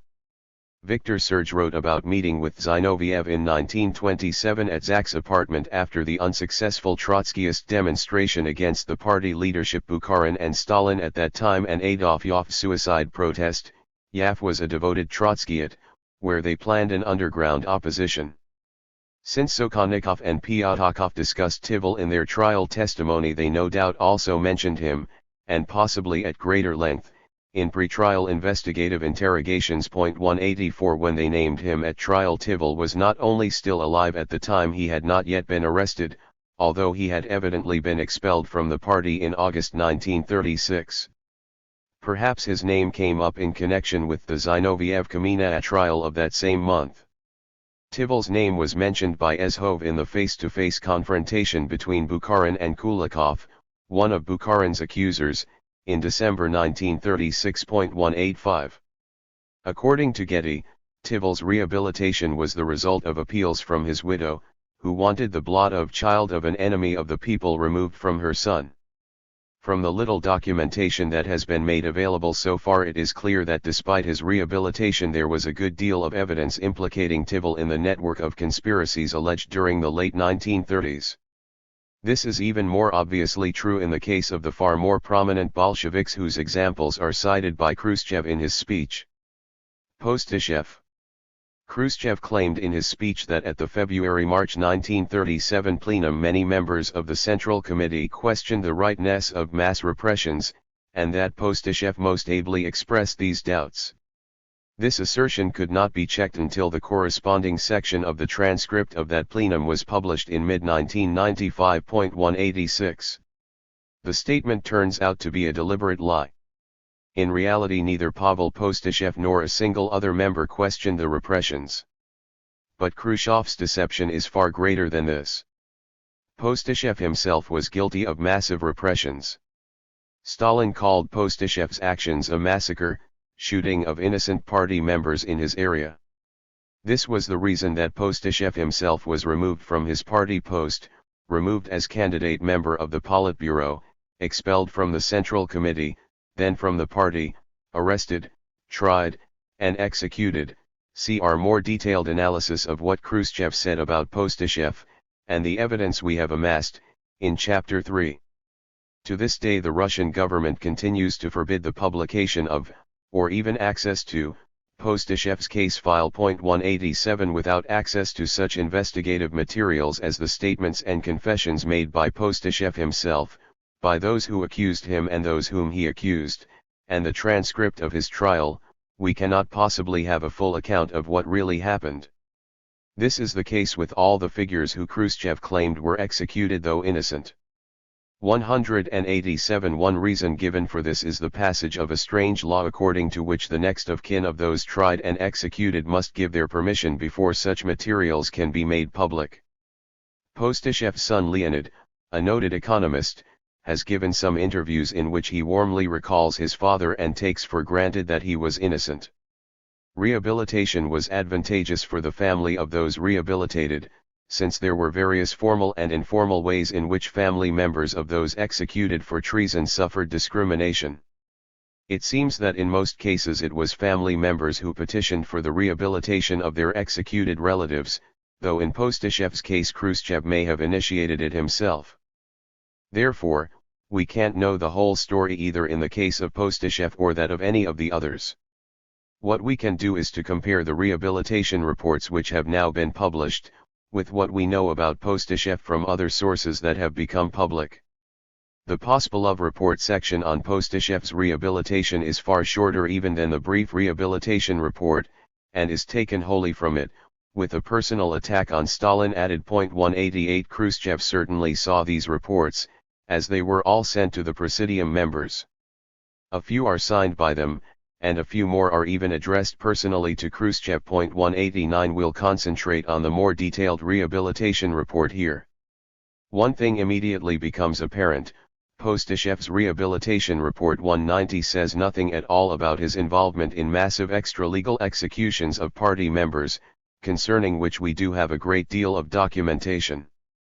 Raising this issue would not have induced sympathy towards Postashev and hostility towards Stalin. It is significant that nothing about this occurs in the report, since to really exculpate Postashev it would have to be included. Any bona fide review of Postashev's case would naturally have to re-examine the issue of mass murder. Had it been included, Khrushchev could have simply disregarded this information. But this would have left a paper trail. One of Khrushchev's political opponents like Molotov or Kaganovich might have wanted to read the rehabilitation report and seen through the fakery. Khrushchev himself was present at the January 1938 Central Committee plenum at which Postashev was criticized, and expelled from the CC, for this repression. Khrushchev certainly knew all about what Postashev had done and the reasons for his expulsion from the CC. No doubt he voted for it himself. From the evidence it is clear that both the Pospelov report and the rehabilitation report itself are faked. They were a put-up job to provide an excuse for declaring Postashev innocent, rather than any genuine attempt to review his case. Khrushchev certainly knew this. No one would have dared to do this without Khrushchev's order. It is remarkable that in the case of Postashev's rehabilitation as well as in most, or all, of the others, those members of the Presidium who had been on the Politburo in 1938 Molotov, Kaganovich, Mikoyan, and Voroshilov must have known this just as Khrushchev did. 191. It is quite possible that Postashev was only tried on one, or a limited number, of capital offenses, for example, for being involved in a right Trotskyite conspiracy. It is common in the USA as well for a defendant not to be tried consecutively for every capital offense. It is likely that Postashev never stood trial on other capital offenses. After all, a person can only be executed once. But in that case, in order to completely rehabilitate him, all that would be necessary would be to have his conviction on the offense of which he was convicted set aside. If that conviction could be set aside, he would then be innocent, meaning, his only conviction had been quashed. It looks as though this is what happened. It is probably the case of many, if not all, of those rehabilitated in the reports used by the Pospelov report. The report confirms that Postashev confessed both to participation in a right Trotskyite conspiracy and to espionage for Poland, but that some of those whom Postashev named as his accomplices either failed to name him in their own confessions or named Postashev as one of the targets of their own conspiracies. 192. Some of the material in this report reads very strangely.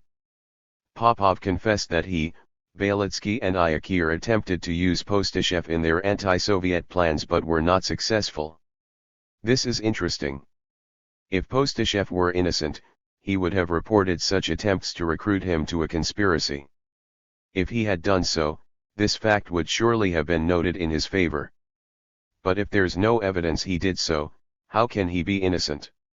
Iona Iakir, one of the military commanders tried and executed in the Tkakhevsky case, was named by Postashev as one of his co-conspirators but did not name Postashev in any of his confessions. Was Iakir specifically asked about Postashev? If not, the fact he did not mention Postashev may not be important at all. Why is this detail not included? Kozier SV at the beginning of the investigation named Postashev as one of the participants of the military conspiracy in the Ukraine, then recanted this confession, then afterwards reaffirmed it. This hardly exculpates Postashev. A confession does not prove guilt, any more than a recantation disproves it. In Kozier's case file there is a statement by N.K. Antipov, in which he affirms that there were very abnormal personal relations between Kozyr and Postyshev and that Postyshev was not a member of the General Center of Counter-Revolutionary Organizations in the Ukraine. After March 1937, Postyshev was transferred from the Ukraine to the post of Oblast, province, secretary in Kuyabyshev. The fact that he was not in the leadership of the Ukrainian conspiracies does not prove him innocent of anything.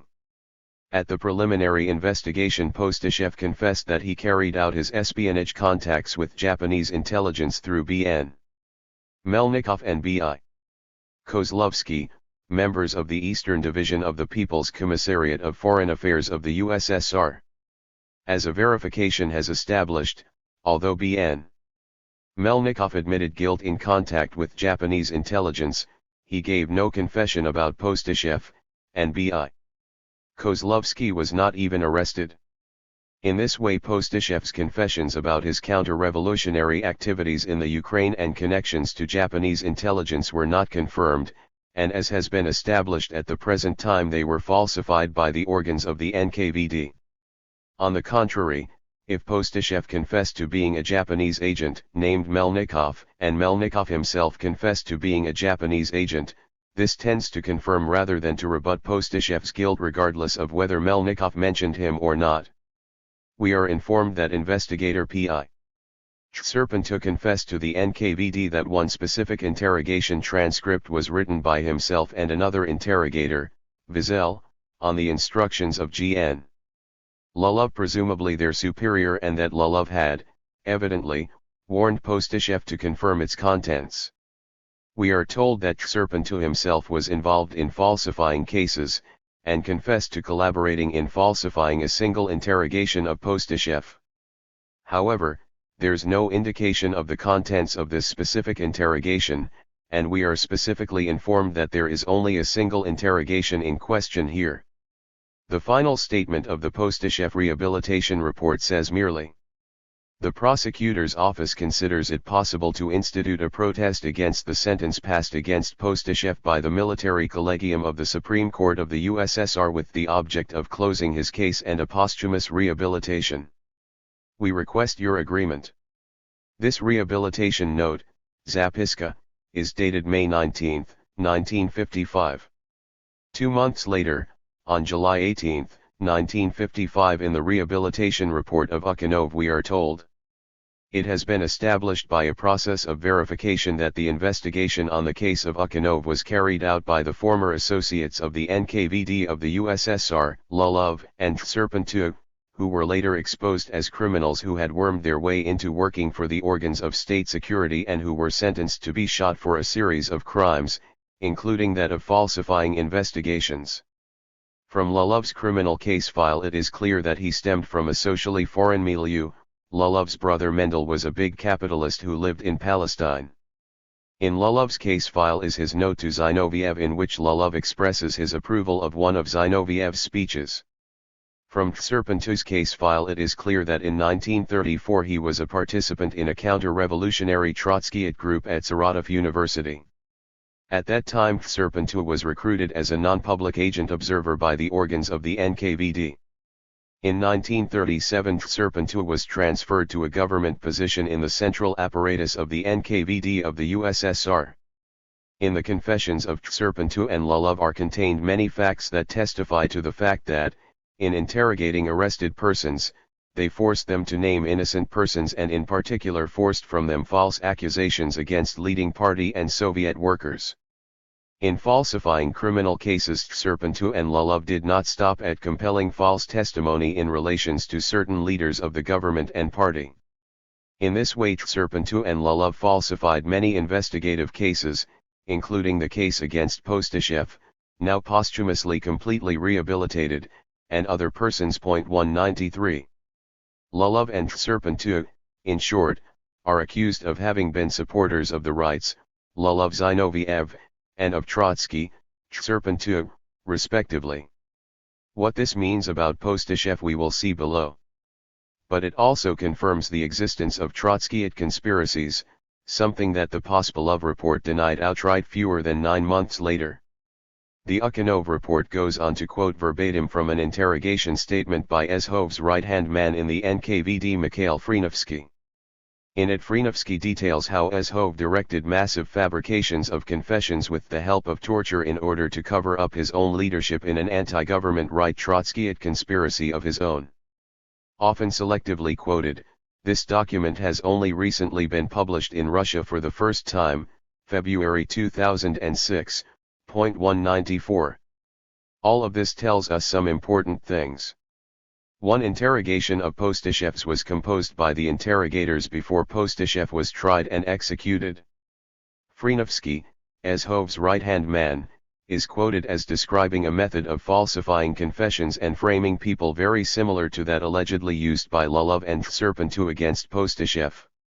This means Postishev's case was reviewed under Beria, after he replaced Azhov in late November 1938, but evidently before Postishev was tried and executed on February 26, 1939.195. His interrogator Serpentu and his commander Lulov were tried and executed for falsifying cases, so this was under Beria too.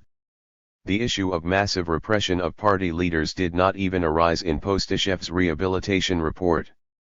Yet Postishev was completely rehabilitated 2 months after the original rehabilitation report. A number of those implicated by Postishev in his own confessions either implicated him in turn, Kozhir, or failed to name him but did not necessarily clear him either, Iakir, Antipov, Melnikov. Some of those who confessed to plotting against Postishev did, by the same token, confirm the existence of conspiracies. If Postishev really had been in a conspiracy, this would not have been known beyond a very restricted number of people. So the fact that other conspirators confessed to plotting against Postishev does not exculpate him in the least. Conclusion. There's only one theory that can account for all these issues: the rehabilitation report on Postishev is a fraud. None of the important charges against Postishev were really investigated, and so he was not really cleared of any of them. The purpose of the report was not to verify whether Postishev was really guilty or not. It was to provide Khrushchev's phony research with a fig leaf to justify his blaming Stalin for Postishev's execution. The Pospelov report, which bases itself on these rehabilitation reports, is a fraud too.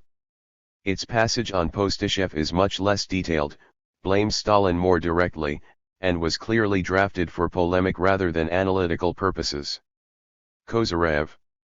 We have a rehabilitation report on Alexander Kozyrev. 196, but there is no section devoted to him in the Pospelov report, in the draft of the speech by Pospelov and Aristov, 197, or in the draft of Khrushchev's editions. 198. Therefore it was added by Khrushchev himself, and constitutes the best evidence possible that Khrushchev worked not only from the Pospelov report and the Pospelov-Aristov draft, but from the rehabilitation reports themselves. We know much less about Kozyrev's fate than about Postishev's, but only because the Russian authorities have not released anything. The rehabilitation report on him, dated August 4, 1954, sets down Beria's arrest of Kozyrev, dated November 28, 1938, to a personal grudge. At first Kozyrev refused to confess to any treasonable activities, but was beaten until he signed a false confession on December 5 in which he admitted to being a part of the right Trotskyite conspiracy to overthrow the Soviet government. Everything is blamed on Beria, who is said to have hated Kozyrev because Kozyrev despised Beria for distorting the history of the Bolshevik Party in Georgia and for oppressing old Georgian Bolsheviks. Beria took his first opportunity as head of the NKVD to arrest Kozyrev and his wife. When Kozyrev refused to confess, Beria had him beaten into a false confession. Beria allegedly had Bogdan Kobylov, one of his right-hand men, and the main investigator Lev Schwartzman beat Valentina Pakina, a former co-worker of Kozyrev's in the Komsomol, though Pakina still refused to falsely accuse Kozyrev. We are told that Kozyrev confessed at his trial only because Beria and Kobylov assured him that by so doing his life would be spared. Beria then refused to pass on Kozyrev's appeal to the court, and Kozyrev was shot. Khrushchev had already had Beria and 7 of his closest associates, including Kobylov, shot in 1953. Investigator Schwartzman, who along with Kozarev's widow provided virtually all the information in the rehabilitation report, was to be executed under Khrushchev in 1955. So the report tells a Beria horror story similar to many others Khrushchev was spreading. Beria is said to have done all this just out of revenge, without any political motive at all. This itself is suspicious, since we know from other documents that there were political charges against Kozyrev. We review them briefly below, number 24, and in somewhat more detail in the body of this study. The rehabilitation report does not even mention them, much less refute them. Rogovin cites an account in which in March 1938 Kozyrev met with a former Leningrad Komsomol leader named Sergei Utkin, who had complained that the NKVD had forced him to make false accusations. Kozyrev then denounced Utkin to Azov and Utkin was sent to a camp for 16 years. A close relationship between Kozyrev and Azov is also attested by Anatoly Babolin, a nephew of Azov's whose statement was recently published. According to Rogovin, who based his summary on Gorbachev-era publications, Kozyrev was really arrested right after a plenum of the Komsomol Central Committee which met November 19 to 22, 1938 and at which most of the Politburo of the party appeared and spoke: Stalin, Molotov, Kaganovich, Andreev, Zdanov, Malenkov, and Shkiriatov. Kozyrev and others had dismissed and persecuted a certain Misakova, an instructor of the Central Committee of the Komsomol, who had denounced a number of Komsomol figures in Chuvashia. The memoirs of Akakim Mjladze, a former Komsomol and, later, Georgian party leader were published in 2001. They were written in the 1960s and concern his meetings with Stalin. Mjladze recalled that sometime around 1950 he had asked Stalin about Kozyrev, whom he had greatly admired. Mjladze told Stalin that he could not believe the charges against Kozyrev, and wondered if a mistake had been made. Stalin listened quietly, and replied to Mjladze that everybody made mistakes, including himself, Stalin. But, Stalin continued, the Politburo had discussed the Kozyrev case twice, and had assigned Andreev and Zdanov to verify the charges against him and to check the NKVD reports. Mjladze then states that he himself had read the transcript of the Komsomol plenum, including Andreev's and Zdanov's speeches and Shkiriatov's report, and had found them entirely convincing in their evidence against Kozyrev. Obviously there were serious political charges made against Kozyrev. They probably included involvement with Azov, who also confessed to being the head of a right Trotskyite conspiracy himself. The transcript of the Komsomol plenum, NKVD investigation reports, and probably much other evidence too, existed in Khrushchev's day, and probably still does. It has never been open to researchers. In his memoirs, published after he was deposed in 1964, Khrushchev mentions Kozyrev, Misakova, and the charges against Kozyrev. He says nothing there about any revenge by Beria at all. 199 Yet Rudenko's report of August 1954 makes no mention of any of these matters, and everything is blamed on Beria's desire for revenge. Whatever the truth may be, we can be sure that this isn't it. And this is the rehabilitation report Khrushchev based his speech on.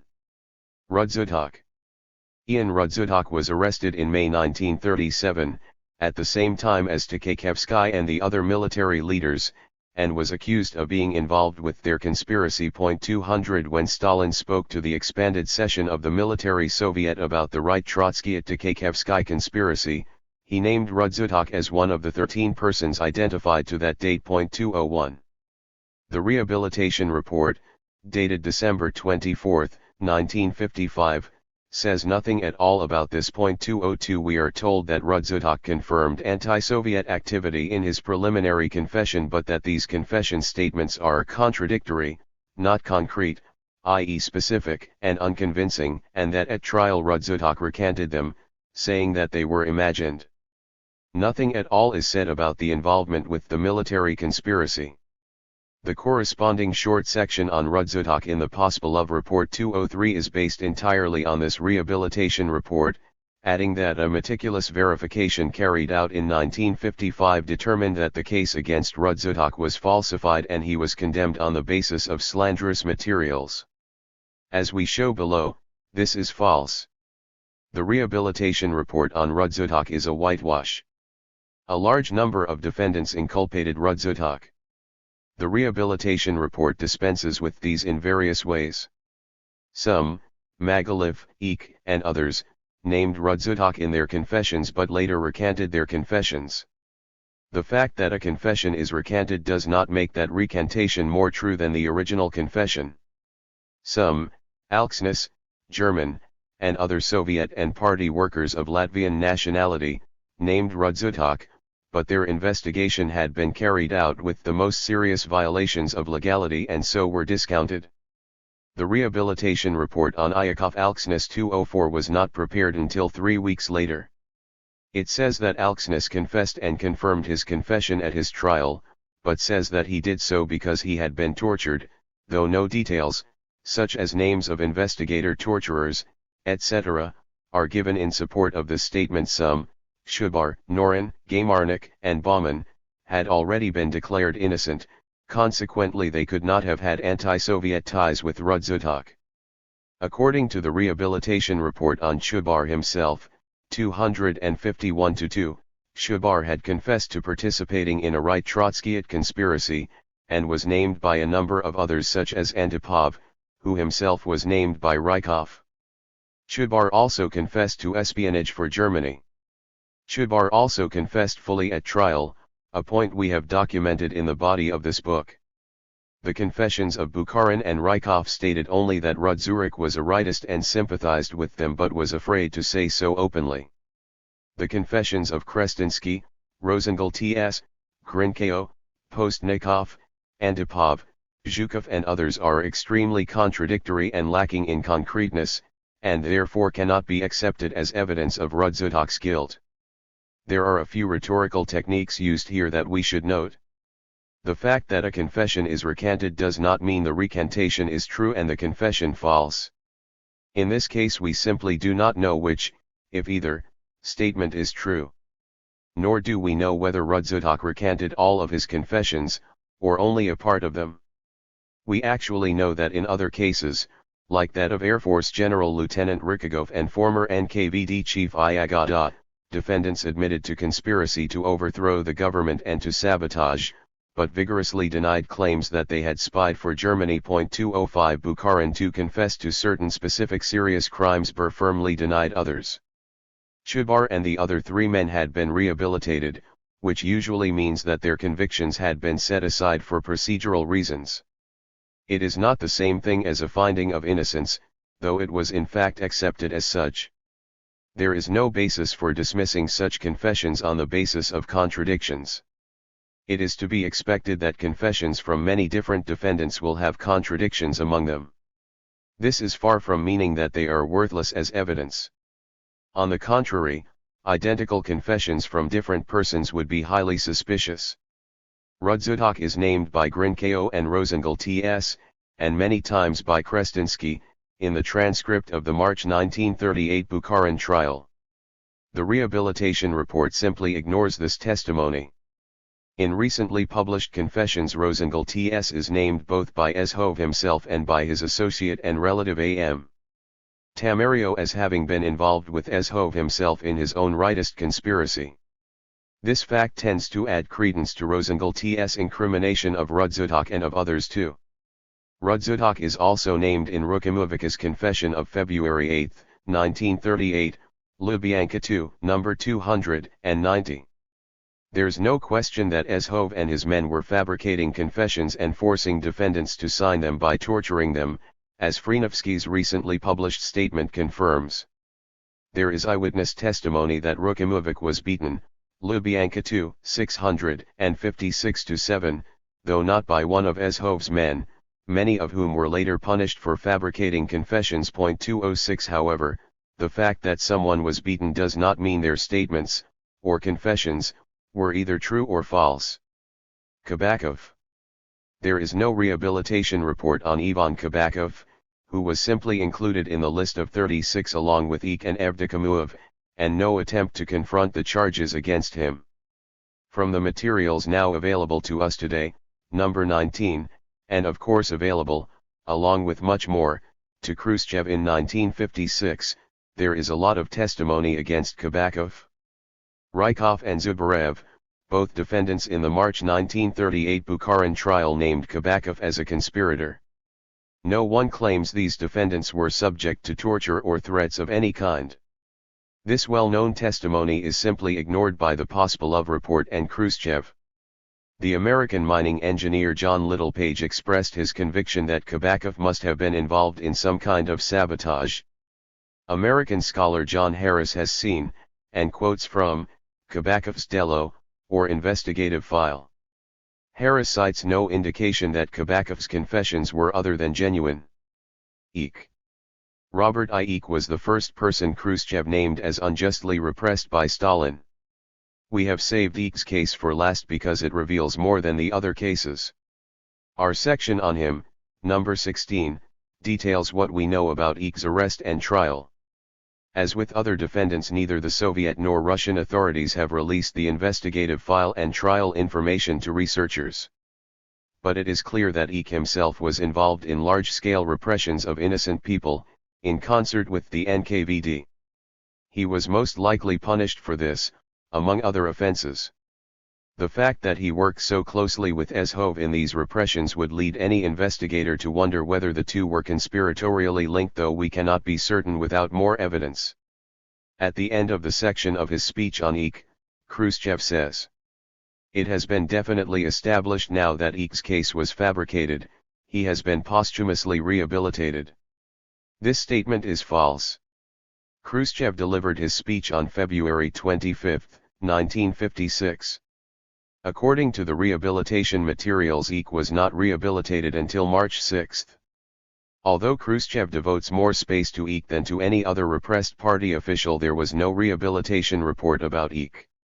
He was one of 36 repressed party officials, all recommended for rehabilitation en masse on March 2, 1956.207. This document is merely a list, there are no details about any specific individual. The main part, and the only substantive section, of Khrushchev's speech devoted to Eek consists of a long quotation from his letter to Stalin dated October 27, 1939.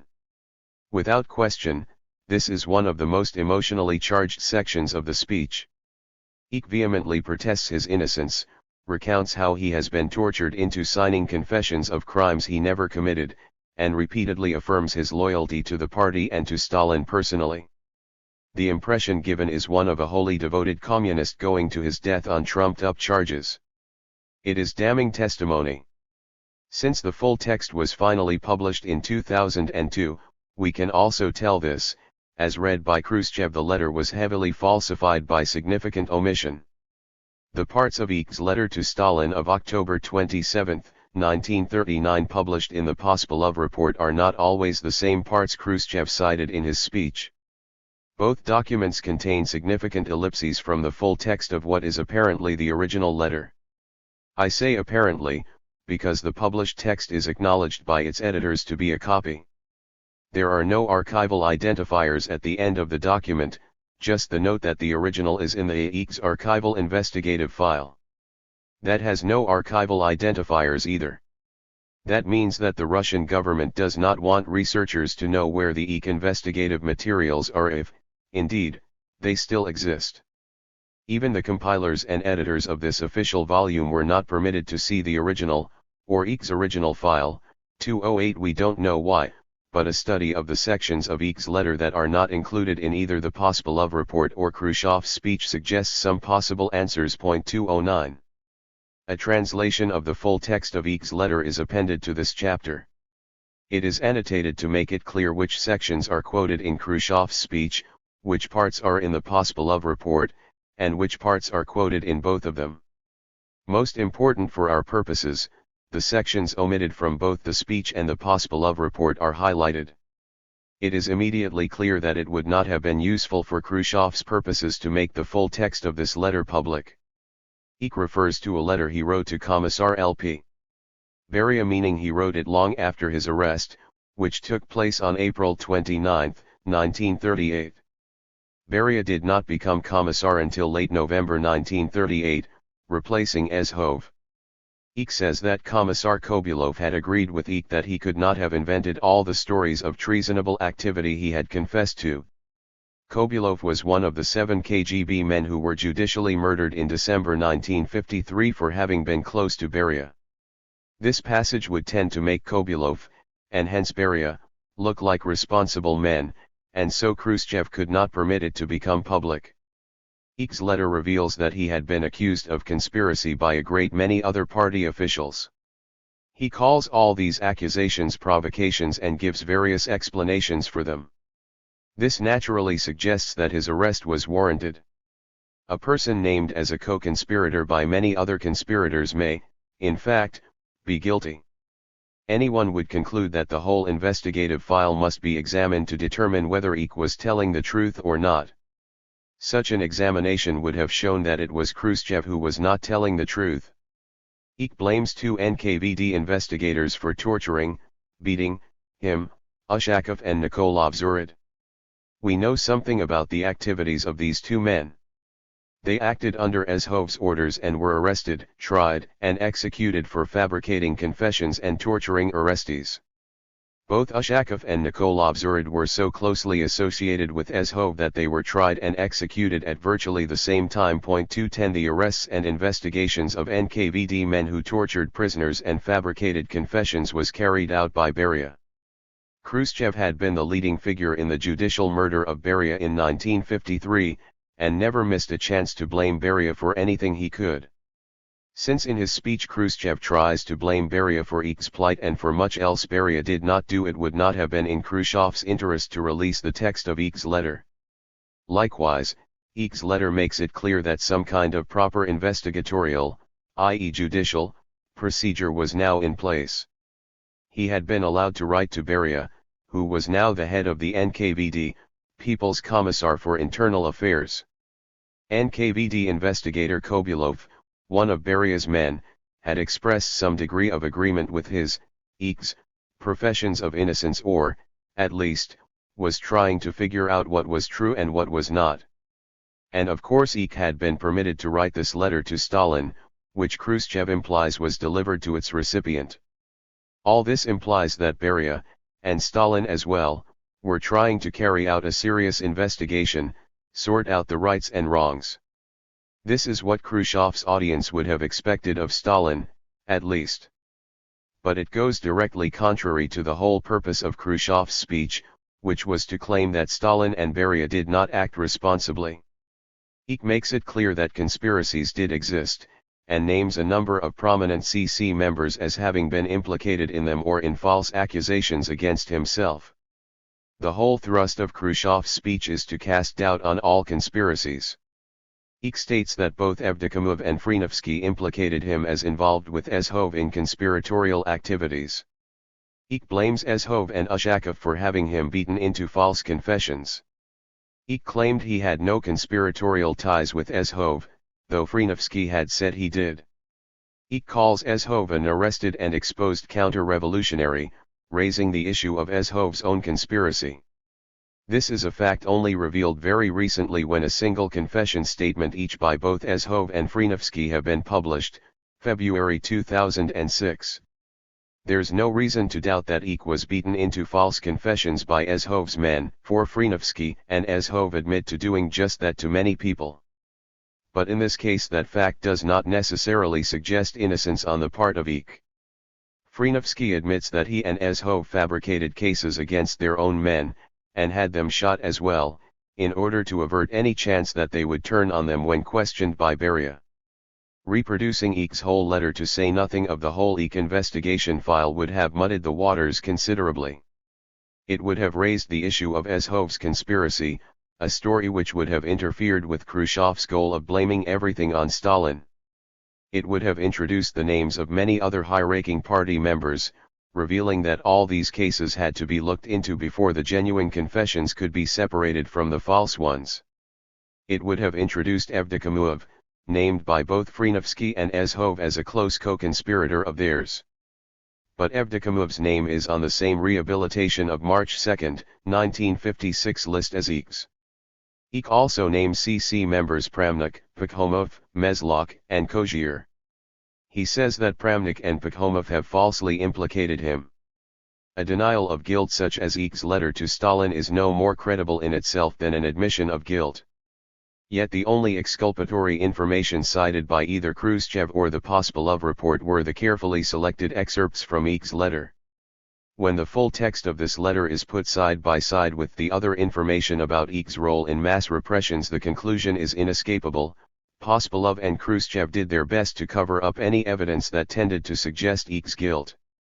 By doing this they forestalled any serious investigation into Eek's case, and by extension into Azov's conspiracy. Eek also claims that Stalin had said all CC members were permitted to acquaint themselves with the special files of the Politburo. Exactly what was in these Osoby Papki was probably not clear to the CC members of 1956. But they would have asked whether they themselves had such permission. It would have made it impossible for Khrushchev to deny to the CC members the right to review the investigation materials on these and other persons if they had believed they were entitled to do so. And we can be confident that they did not have this right, because even Politburo members like Molotov and Kaganovich had not seen these investigative materials. Presumably this was because Khrushchev denied them access. It is impossible to imagine otherwise how Khrushchev and his supporters could have gotten away with some of the false accusations they made against the anti-party group in 1957. In sum, Eek's letter as a whole was very damaging to Khrushchev's case. Its contents tend to exculpate both Stalin and Beria and to confirm the existence of a serious conspiracy among at least some CC members, as well as among others. Khrushchev could only cite it if he had made certain beforehand that nobody but his own supporters could see it. Our examination of these three rehabilitation reports leads us to some conclusions that are important for our study of Khrushchev's speech. The reports ignore a great deal of evidence against the persons rehabilitated. They do not subject any of the evidence to a close analysis. Any contradictions among different confessions are considered sufficient to dismiss all of them. Until all the investigative materials are made available to researchers, we can't know exactly what happened. For our present purposes this isn't necessary. What we can tell is this: the rehabilitation reports do not establish the innocence of the persons rehabilitated. These reports did not attempt to determine the truth, but to provide a documentary basis to declare the persons innocent. We have what Khrushchev had, what Pospelov had, and what Rudenko reported to them. The inescapable conclusion of our analysis of this material is that Khrushchev had instructed Rudenko to prepare whitewashes documents that declared the accused innocent, tricked out with as much air of plausibility as necessary. When juxtaposed to what else we know about the charges against the defendants, the rehabilitation reports of Postashev, Kozyrev, and Rudzutak cannot stand up to scrutiny. Such a conclusion is consistent with the fact that Khrushchev lied in many other instances in his speech, as we can now prove. Eek's letter to Stalin of October 27, 1939. Text from Doklad Krushkova Okulti Lichnosti Stalina Naxxss KPSS. Documenty. Ed K. A. Menaker et al. Moscow, Rospin, 2002, pages 225 to 228. Bold Khrushchev's speech. Italics Pospelov report. Bold italics both Khrushchev's speech and the Pospelov report. Regular text omitted from both. October 27, 1939. Top secret. To Secretary of the CCACP, B. J. V. Stalin. On October 25 of this year I was informed that the investigation in my case has been concluded and I was given access to the materials of this investigation. Had I been guilty of only 1/100th of the crimes with which I am charged, I would not have dared to send you this pre-execution declaration. However, I have not been guilty of even one of the things with which I am charged, and my heart is clean of even the shadow of baseness.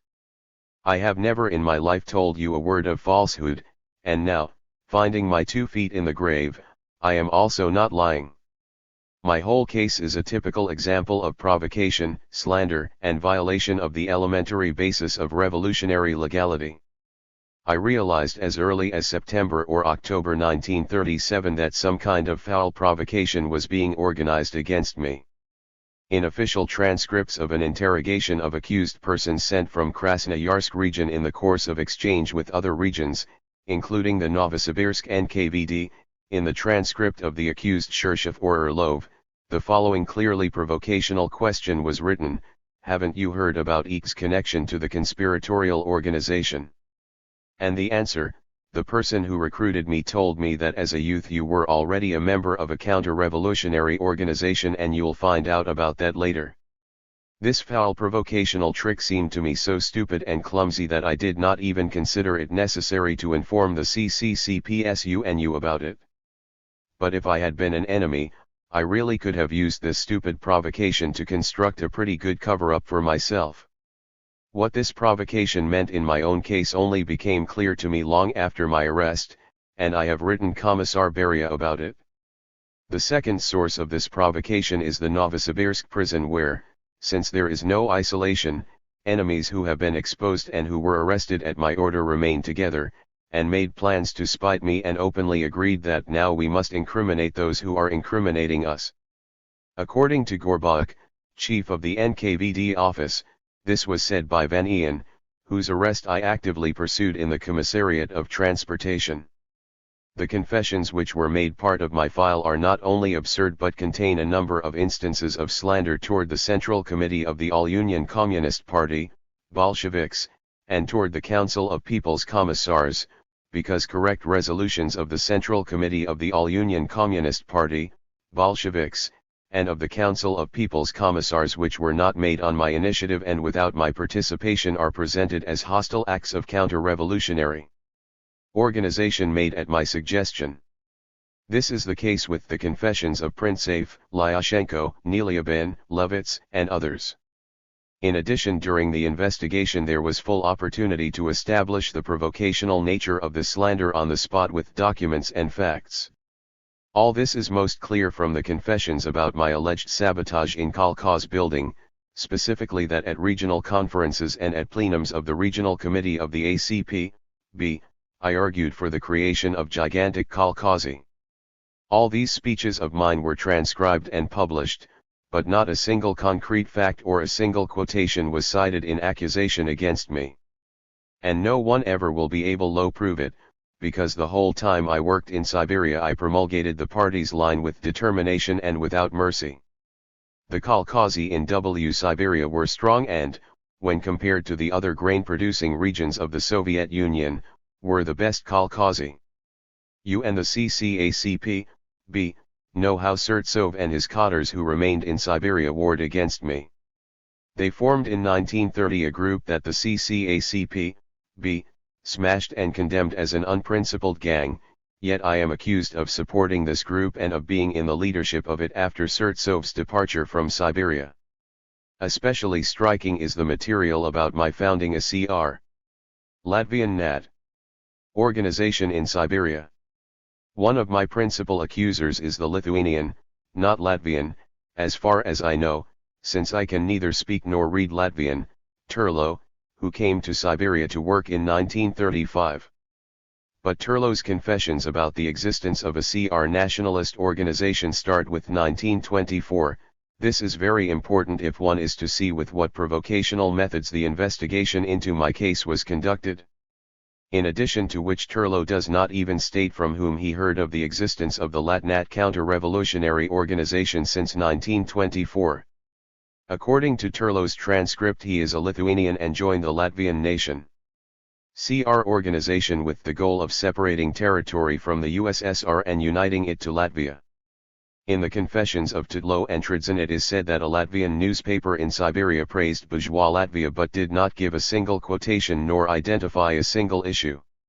I must speak separately about the accusations of ties with the German consul and of espionage. The confessions concerning banquets at the consuls and my supposed moral corruption of the party activists are given by the accused Vaganov, who arrived in Siberia in 1932 or 1933. They begin with 1923, This is the result of the same provocation as in Turlow's confessions, the description of banquet mania, moral corruption, etc., again without indication of anyone from whom he learned this. The truth is this: when I was chairman of the Area Executive Committee and there was no representative of the Commissariat of Foreign Affairs, I would attend receptions at the consuls twice a year, on the day of ratification of the Weimar Constitution and on the day the Treaty of Rapallo was signed. But I did this on the recommendation of the Commissariat of Foreign Affairs. I did not host banquets in return, and the inappropriateness and incorrectness of such behavior was even indicated to me. I never went hunting with the consul and permitted no moral corruption of the activists. The housekeeper who lived with us, the workers of the economic section of the Area Executive Committee, and the chauffeurs who drove with me in my auto can confirm the accuracy of my words. The clumsiness of these accusations is also obvious from the fact that, if I had been a German spy, then German intelligence would have been obliged to categorically forbid any public association with the consul, in order to maintain my cover. But I have never been either a CR or a spy. Every spy, naturally, must strive to acquaint himself with the most secret decisions and directives.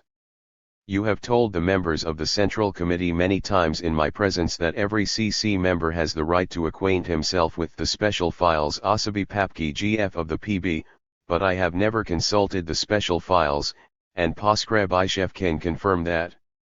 In his own confessions, Galit, former commander of the Siberian Military District, confirms the provocation about my spying, and I am forced to describe to you how these confessions were fabricated. In May 1938, Major Ushakov was reading me an excerpt from Galit's confessions that on a free day Galit had seen me walking together with the German consul, and he, Galit, understood that I was transmitting to the consul section information I had received from him.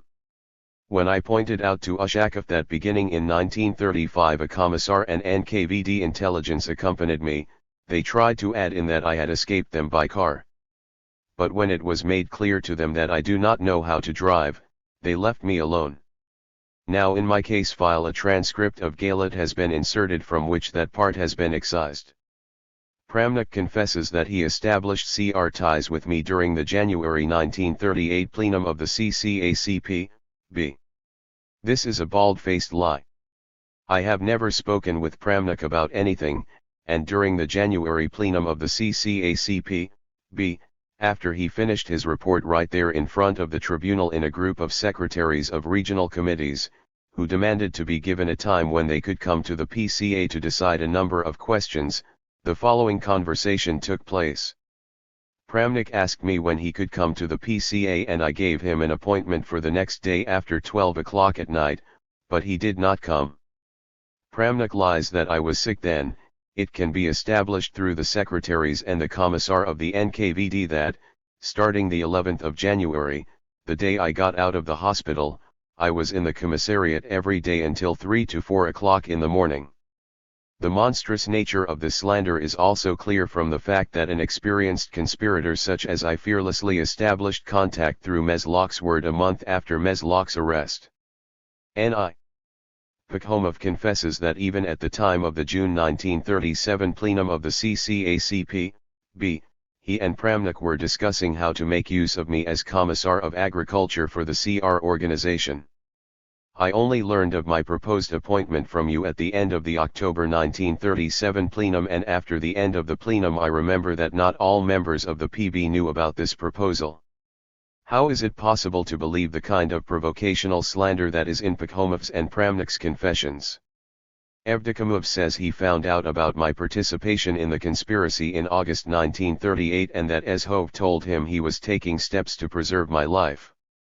In June 1938 Ushakov inflicted cruel torment on me so that I would confess to an attempt to kill Ezhov, and these confessions of mine were formulated by Nikolov with Ezhov's knowledge. Could Ezhov have acted in this way if there were even one word of truth in what Evdokimov says? I was at Ezhov's dacha together with Evdokimov, but Ezhov never called me either friend or supporter and did not embrace me. Malenkov and Poskrebyshev, who were there too, can confirm this. In his confessions Frenovsky opens yet another source of provocation in my case.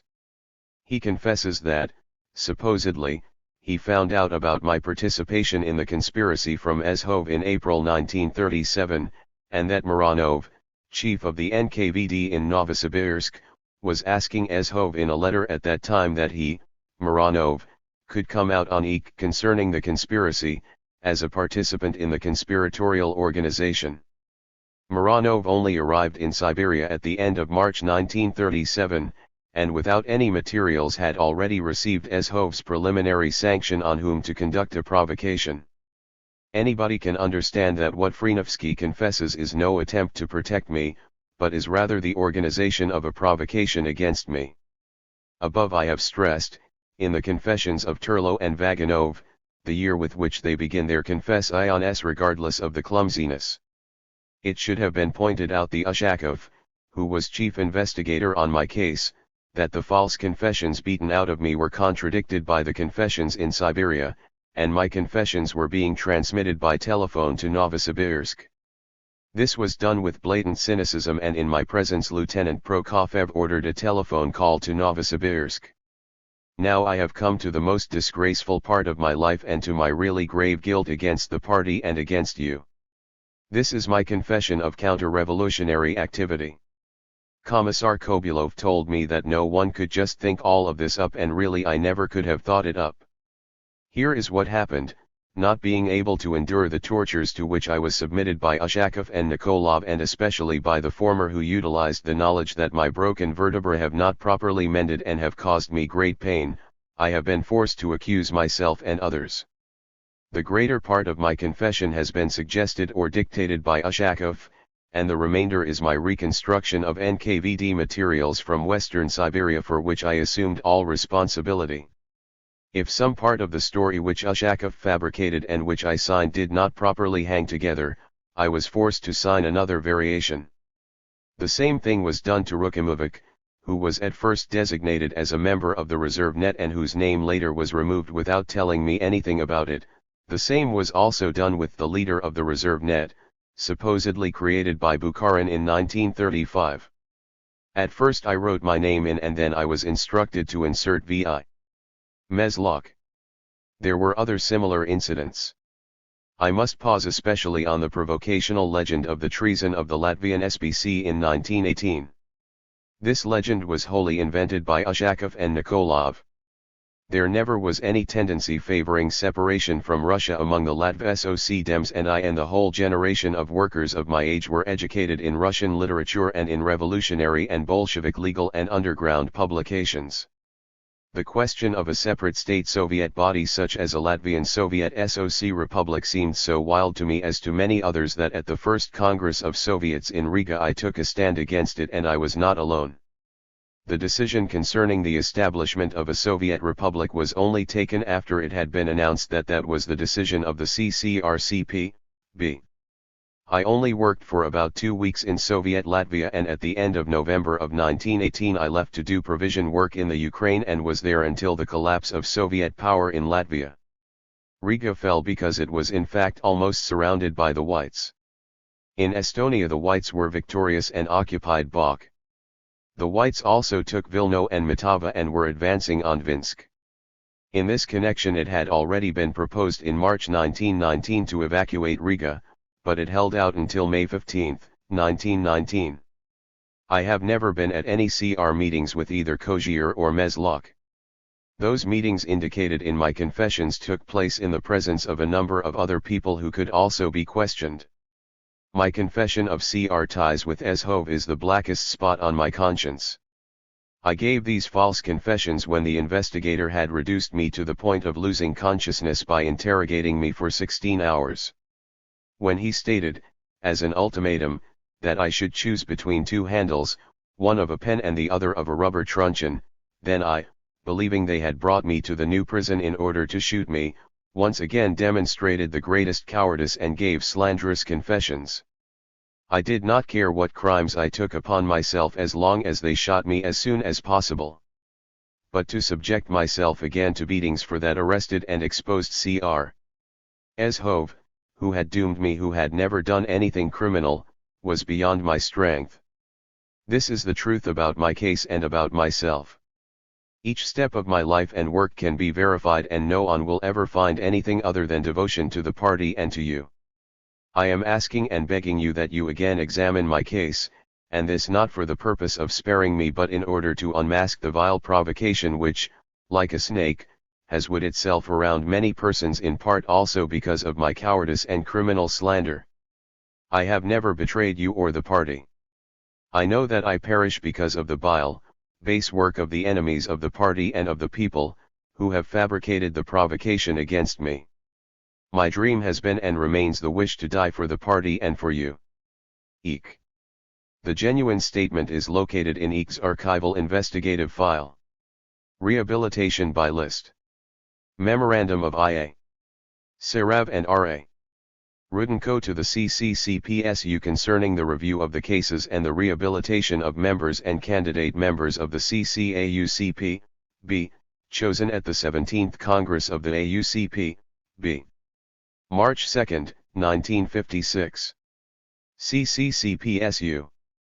Having reviewed the cases of those members and candidate members of the CCAUCP, B, elected at the 17th Party Congress who were convicted, the Committee for State Security KGB of the Council of Ministers of the USSR and the Procuracy of the USSR have determined that the majority of these cases were falsified by the investigative organs, and that the so-called confessions of guilt of the persons arrested were obtained as the result of serious beatings and provocations.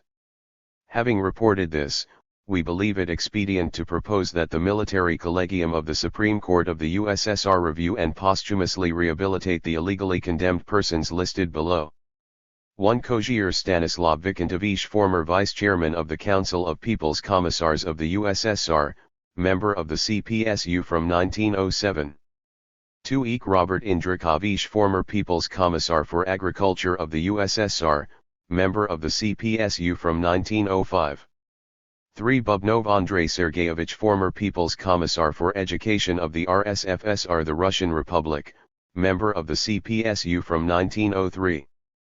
4. Evdokimov FM Georgievich, former Secretary of the Azov Black Sea Regional Committee of the Party, member of the CPSU from 1918. 6. Kabakov Ivan Dmitrievich, former Secretary of the Sverdlovsk Oblast Committee of the Party, member of the CPSU from 1914. 14. Rukimovich Moisey Lvovich, former People's Commissar for the Defense Industry of the RSFSR, member of the CPSU from 1913. The cases concerning the accusations of other members and candidate members of the CCAUCP, B, members of the Commission of Party Control, of Soviet Control, and of the Central Review Commission, who were elected at the 17th Party Congress, will also be reviewed and reported to the CCCPSU. We request a decision. Chairman of the Committee for State Security. Of the Council of Ministers of the USSR. I. Sarav. The General Procurer Prosecutor of the USSR. R. Rudenko. The rehabilitation decree from the Presidium of the CCCPSU followed without delay. March 5, 1956. No. 3.2.54 concerning the posthumous rehabilitation of illegally condemned members of the CCAUCP, B, elected at the 17th Party Congress. To confirm the proposal of the Chairman of the Committee for State Security of the Council of Ministers of the USSR Com. Sarav and the General Procurer of the USSR Com.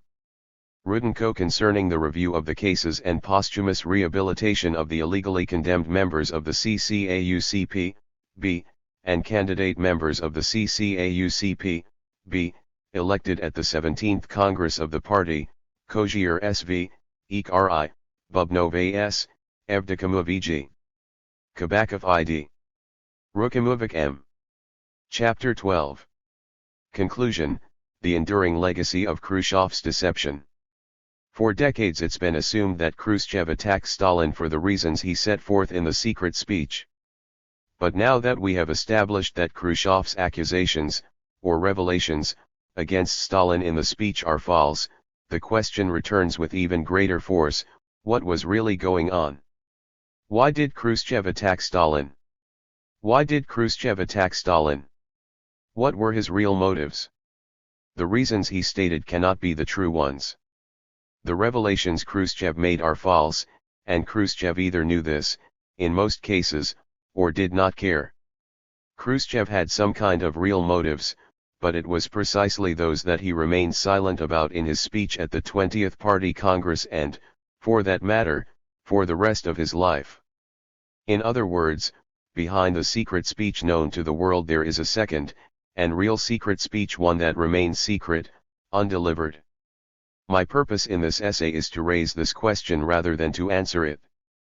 I'll simply mention a few possibilities and areas for further inquiry, some obvious, others less so. Surely Khrushchev wanted to forestall anybody's dragging up his own role in the unjustified mass repressions of the 1930s by shifting the blame onto Stalin and initiating rehabilitations. He probably surmised that the rehabilitations would make him popular in much of the party elite, irrespective of whether those rehabilitated had been guilty or not. Even, perhaps, in Moscow and the Ukraine, where his reputation as architect of mass repressions was well earned and widely known, shifting the blame onto the dead Stalin while vindicating those repressed and, just as importantly, their surviving families, would mitigate the animosity many must have held for him. Khrushchev's speech has hitherto been taken at face value. The research published here proves that it is an error to do so. That leaves us with a number of questions. Why did Khrushchev give his speech? Why did he go to such lengths, phony research, hiding genuine documents, and make such political sacrifices, in order to deliver a speech that was, for all practical purposes, nothing but falsehoods? The Chinese Communist Party came up with one answer. They believed that Khrushchev and his allies wanted to lead the USSR onto a sharply different political trajectory than they believed it had taken under Stalin. We have briefly alluded to some economic and political policies instituted under Khrushchev that the CCP leadership saw as an abandonment of basic Marxist-Leninist principles. There has to be some truth in this theory. But a base for such ideas already existed in the USSR. The origins of these policies, now identified with Khrushchev and his epigones Brezhnev and the rest, lie in the immediate post-Stalin period, long before Khrushchev came to dominate the Soviet leadership. In fact, many of them can be traced back to the late 1940s and early 1950s, the late Stalin period. It is difficult to discern to what extent Stalin himself supported or opposed these policies. In his last years he was less and less active politically. Periodically it seems as though Stalin did try to assert a different path towards communism, in his last book Economic Problems of Socialism in the USSR, 1952, for example, and at the 19th Party Congress in October 1952. Later, Mikoyan wrote that Stalin's late views were an incredibly leftist deviation. 211 But immediately after Stalin died the collective leadership all agreed on dropping all mention of Stalin's book and on dumping the new system of party governance. Khrushchev used his attack on Stalin and Beria as a weapon against the others in the collective leadership, especially Malenkov, Molotov, and Kaganovich. This course was fraught with risk, however. How could he have known that they would not accuse him equally, or even more so? Part of the reason must have been that Khrushchev was able to rely on allies like Pospelov, who helped him purge the archives of documentation of his own participation in mass repressions. Khrushchev may have also realized that with Beria gone he alone had a program, a plan and the initiative to carry it out. We can see in retrospect that the other Presidium members were amazingly passive during this period. Perhaps they had always relied on Stalin to take the initiative, to make important decisions. Or perhaps that seeming passivity hid a struggle of political ideas confined to the leadership body. Historian Yuri Zhukov has set forth a third theory.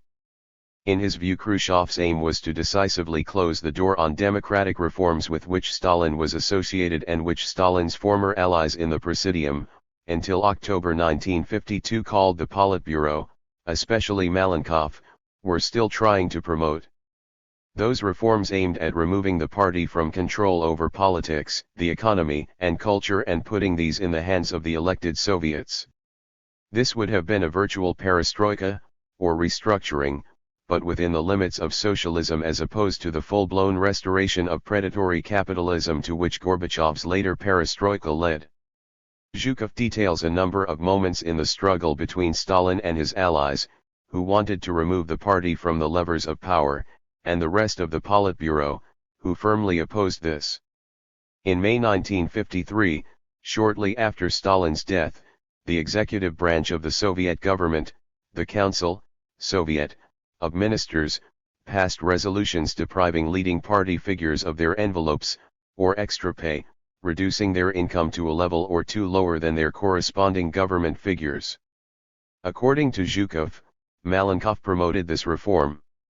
It is consistent with the project of turning power over to the Soviet government and downgrading the role of the party, getting the party out of the running of the country, economy, and culture.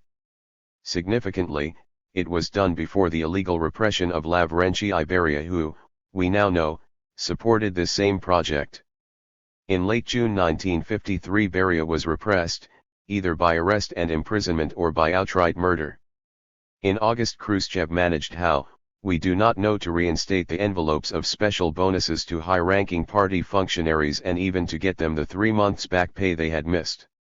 3 weeks later, at the very end of a Central Committee plenum, the post of first secretary of the party was reinstated. Until 1934 it had been called General Secretary, and Khrushchev was elected to it. It is hard not to see this as the party nomenclature's reward for their man. Zhukov concludes.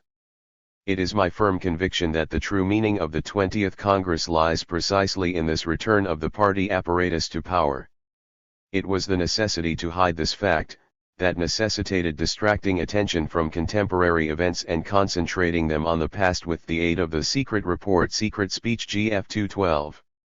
The first two explanations, the anti-revisionist or Chinese and the power struggle explanations, surely contain elements of truth. In my view, however, Zhukov's theory best accounts for the facts at hand while also remaining consistent with the contents of the secret speech and the fact that, as we have discovered, it is virtually entirely false. Stalin and his supporters had championed a plan of democratization of the USSR through contested elections. Their plan seems to have been to move the locus of power in the USSR from party leaders like Khrushchev to elected government representatives. Doing this would also have laid the groundwork for restoring the party as an organization of dedicated persons struggling for communism rather than for careers or personal gain. 213 Khrushchev appears to have had the support of the party first secretaries, who were determined to sabotage this project and perpetuate their own positions of privilege. Khrushchev pursued policies, both internal and external, that contemporary observers recognized as a sharp break from those identified with Stalin's leadership. In fact, similar policy changes not identical to those initiated or championed later by Khrushchev but broadly congruent with them were begun immediately after Stalin's death, when Khrushchev himself was still just another member, and not the most important one, of the Presidium of the Central Committee. 214 Among the reforms most often cited that went directly contrary to Stalin's long-held policies were a shift towards market-oriented reforms, a concomitant shift away from heavy industry and the manufacture of the means of production, towards consumer goods production. In international politics, a shift away from the traditional Marxist-Leninist concept that war with imperialism was inevitable as long as imperialism exists, to the avoidance of any direct warfare with imperialism at all costs, a de-emphasis on the working class as the vanguard of social revolution in order to emphasize building alliances with other classes. A new notion that capitalism itself could be overcome without revolution by peaceful competition and through parliamentary means, an abandonment of Stalin's plans for moving on to the next stage of socialism and towards true communism.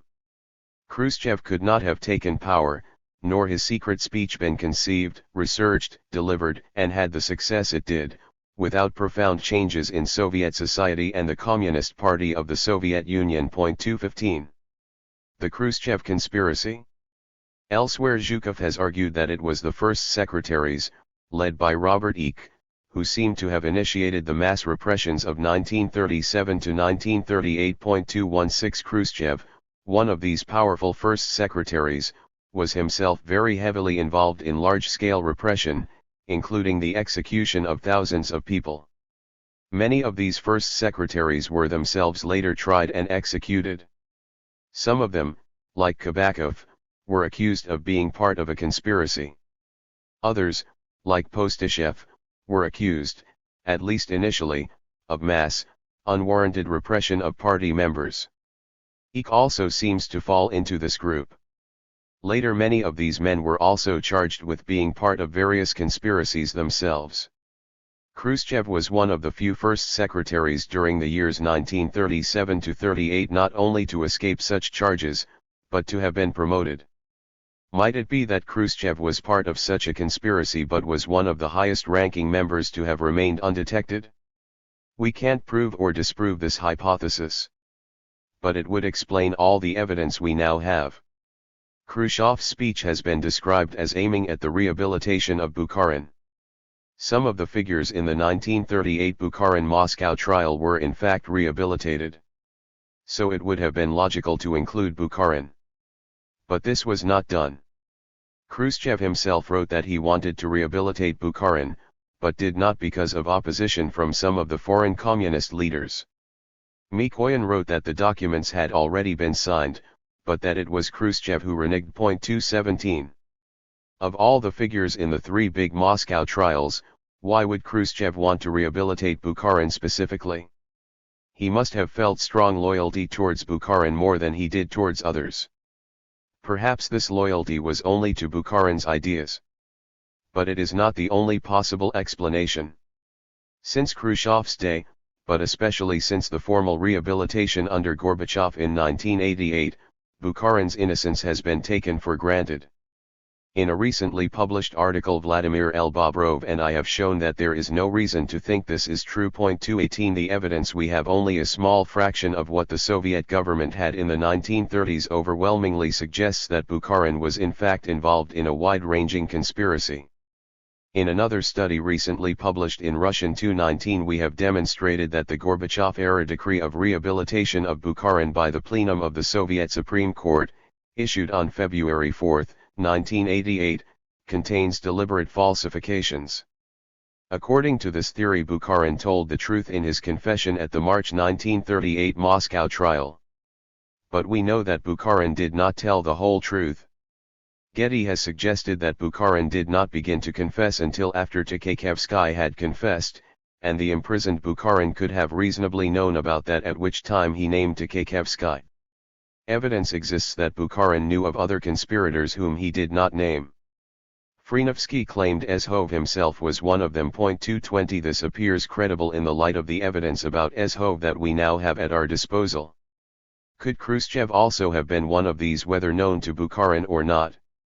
If he had been, he would have been a highly placed conspirator, and therefore very secret. From what we can tell now, Khrushchev repressed a huge number of people, perhaps more than any other individual aside from Ezhov and his men, and perhaps Robert Eck.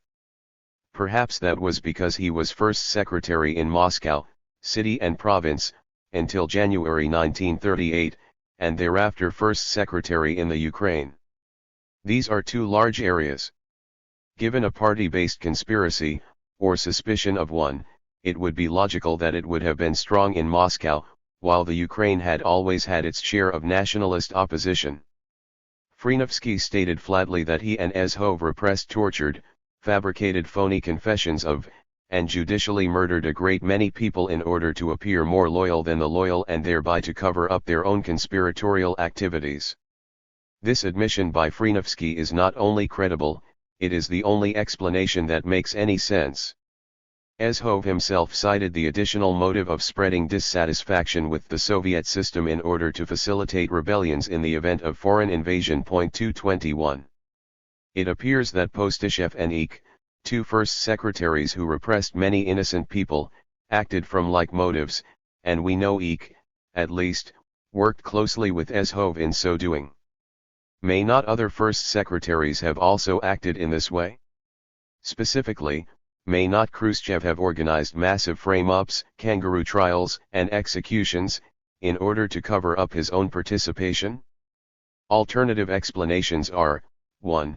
several 100,000 people were in fact guilty of conspiracy, or, 2, these people were simply massacred because Stalin was paranoid, i.e. wanted to kill anyone who might be a danger sometime in the future. But we know that it was Khrushchev, not Stalin, and the Politburo, who took the initiative in demanding higher limits of numbers of persons to be repressed. And no one has ever claimed Khrushchev was paranoid. Anti-communists, Trotskyists, and adherents to the totalitarian paradigm have normally embraced the paranoid explanation, even though it really explains nothing but is, rather, an excuse for a lack of an explanation. But we know now that this is not so. Not Stalin, but the CC members and, specifically, the first secretaries initiated the mass repressions and executions. Khrushchev explicitly claims that Bukharin knew Azov was a part of the right Trotskyite conspiracy but refused to name Azov in his confessions or at trial. Khrushchev claims this was because Azov had told Bukharin that he would be spared in return for his silence. This is possible, though it is an explanation that does no credit to Bukharin, who was, after all, a Bolshevik, veteran of the very bloody days of the October Revolution of 1917 in Moscow. Underground revolutionaries sometimes went to execution rather than inform on all their comrades. Why not concede that Bukharin might have refused to name Azov for this reason alone? We know that Bukharin had not, in fact, told the whole truth in any of his statements previous to his trial. Why not, unless he were still not disarmed, were still fighting against Stalin? Bukharin's cringing professions to love Stalin wisely 222 are embarrassing to read. They cannot have been sincere, and Stalin could hardly have believed them any more than we can today. We have seen that Bukharin only named Tkakhevskaya after he could have known the latter was under arrest and had confessed. If Bukharin, for whatever motive, went to his execution without naming Azov as a co-conspirator, as Khrushchev later claimed, why should he not have protected other co-conspirators as well? We can't know for certain whether Khrushchev were one of these hidden conspirators, or that Bukharin knew about him. But we do know that anti-government conspirators continued to exist in the USSR after 1937 to 38,223, and that some of them were in high positions. We know too that Khrushchev remained loyal to Bukharin even long after the latter was dead. The hypothesis that Khrushchev may have been a secret member of one branch of the many-branched right Trotskyite conspiracy is enhanced by the fact that he was certainly involved in a number of other conspiracies that we do know of. On March 5, 1953, with Stalin not yet dead, the old Politburo members met and abolished the enlarged Presidium, which had been approved at the 19th Party Congress the previous October. This was virtually a coup d'état within the party, neither voted on, nor even discussed, by the Presidium or Central Committee. Khrushchev was the moving force behind the conspiracy to repress, to arrest, perhaps murder Lavrentiy Beria. We know that this arrest was not planned much in advance, because Malenkov's draft speech for the Presidium meeting at which the arrest, or murder, occurred has been published. That draft speech calls only for Beria's removal as head of the combined MVD-MGB and as vice-chairman of the Council of Ministers, and Beria's appointment as Minister of the Petroleum Industry. Since Khrushchev was able to deny other members of the Presidium access to the documents studied by the Pospelov Report and Rehabilitation Commissions, he had to head another conspiracy of persons who would feed information to him but not to others. This conspiracy had to include Pospelov, who wrote the report. It had to include Rudenko as well, because he signed all the major rehabilitation reports. Research on how the Rehabilitation and Pospelov Commission reports were prepared has yet to be done. Presumably the other members of the Rehabilitation Commissions, plus the researchers and archivists who located the documents for these reports and for Pospelov, were sworn to silence, or were in fact part of the conspiracy too. We do know the names and a little about some of the people who, supposedly, reviewed the investigation materials. For example, we know a certain Boris Viktorov was one of the jurists involved in the rehabilitations. Viktorov wrote at least one article about his work, in Pravda on April 29, 1988, the purpose of which was to reaffirm the innocence of Marshal Tkakhevsky and the other military commanders convicted with him on June 11, 1937. In 1990 Viktorov published a book claiming to give details about many other repressions. His account is certainly a dishonest cover-up. Viktorov asserts their innocence, but cannot demonstrate it. He quotes a disputed document and ignores some damning evidence that he himself certainly would have seen and that had not been made public when he wrote but which we now have. So Viktorov at least was part of the conspiracy to provide Khrushchev with phony evidence that those discussed in the speech were, in fact, innocent. There is general agreement that after he took power Khrushchev had the archives searched and many documents removed and doubtless destroyed. 224 The same scholars agree that these documents probably had to do with Khrushchev's own role in the massive repressions of the late 1930s. Now that we know Khrushchev falsified virtually every statement in his secret speech, and that the rehabilitation reports and Pospelov report are heavily falsified too, it seems likely that Khrushchev had other documents removed as well. This is a big job, and would have taken a lot of archivists, who would have to have been supervised. It seems too big a job to have been supervised by Rudenko and Pospelov alone. A large number of researchers and officials, including of course party officials loyal to Khrushchev but as yet unknown to us, would have had to be involved. Naturally those people would have known what evidence Khrushchev was hiding or destroying. Alexander Shcherbakov. In January 1938 Khrushchev had been removed as first secretary of the Moscow City and Oblast Party and sent to be first secretary in the Ukraine. Replacing him in Moscow was Alexander Sergeyevich Shcherbakov. In his memoirs Khrushchev shows real hatred for Shcherbakov, though the reasons Khrushchev cites are vague ones. The recent biography of Shcherbakov by A.N. Ponomarev published by the Central Moscow Archive examines Khrushchev's hostility in some detail. According to the study Khrushchev's hatred for Shcherbakov can be traced to the latter's refusal to permit Khrushchev to inflate harvest figures by double-counting seed grain as harvest grain. 225. More threatening to Khrushchev was Shcherbakov's role in the appeals process whereby 90% of appeals by party members expelled by Khrushchev in 1937-38, when Khrushchev headed the Moscow Oblast and city committees, were reinstated, more than 12,000 for the year 1937 alone. What Ponomarev leaves unsaid is that a great many of those party members had been executed, their appeals brought forward by their families. 226. Khrushchev was, of course, a member of the Troika that decided upon these massive repressions, though he was sometimes represented by a deputy. All of the other Moscow Troika members were executed for illegal repressions. It's logical to conclude that Khrushchev himself felt extremely vulnerable. Few, if any, other first secretaries, Khrushchev was by 1939 in the Ukraine, had been responsible for as many expulsions and executions as much repression as he had been. Ponomarev cites other evidence of Shcherbakov's coolness towards Khrushchev as well. At the 18th Party Congress in 1939 Shcherbakov gave a report in which he pointedly failed to mention his predecessor Khrushchev even once. Georgy Popov, second secretary under both Khrushchev and Shcherbakov, pointedly did praise Khrushchev in his speech, a fact that highlighted Shcherbakov's silence. 227. Using testimony from Shcherbakov's family as well as evidence from Moscow archives, Ponomarev takes pains to refute a number of accusations against Shcherbakov that Khrushchev made in his memoirs. For example, his allegation that Shcherbakov was a serious alcoholic. 228. According to his children, Shcherbakov seldom drank at all. 229. Ponomarev details Khrushchev's two-faced behavior towards Shcherbakov's family after the latter's death. Khrushchev was friendly to them while Stalin lived. But once in power Khrushchev deprived them of their dacha and cancelled all memorials to Shcherbakov.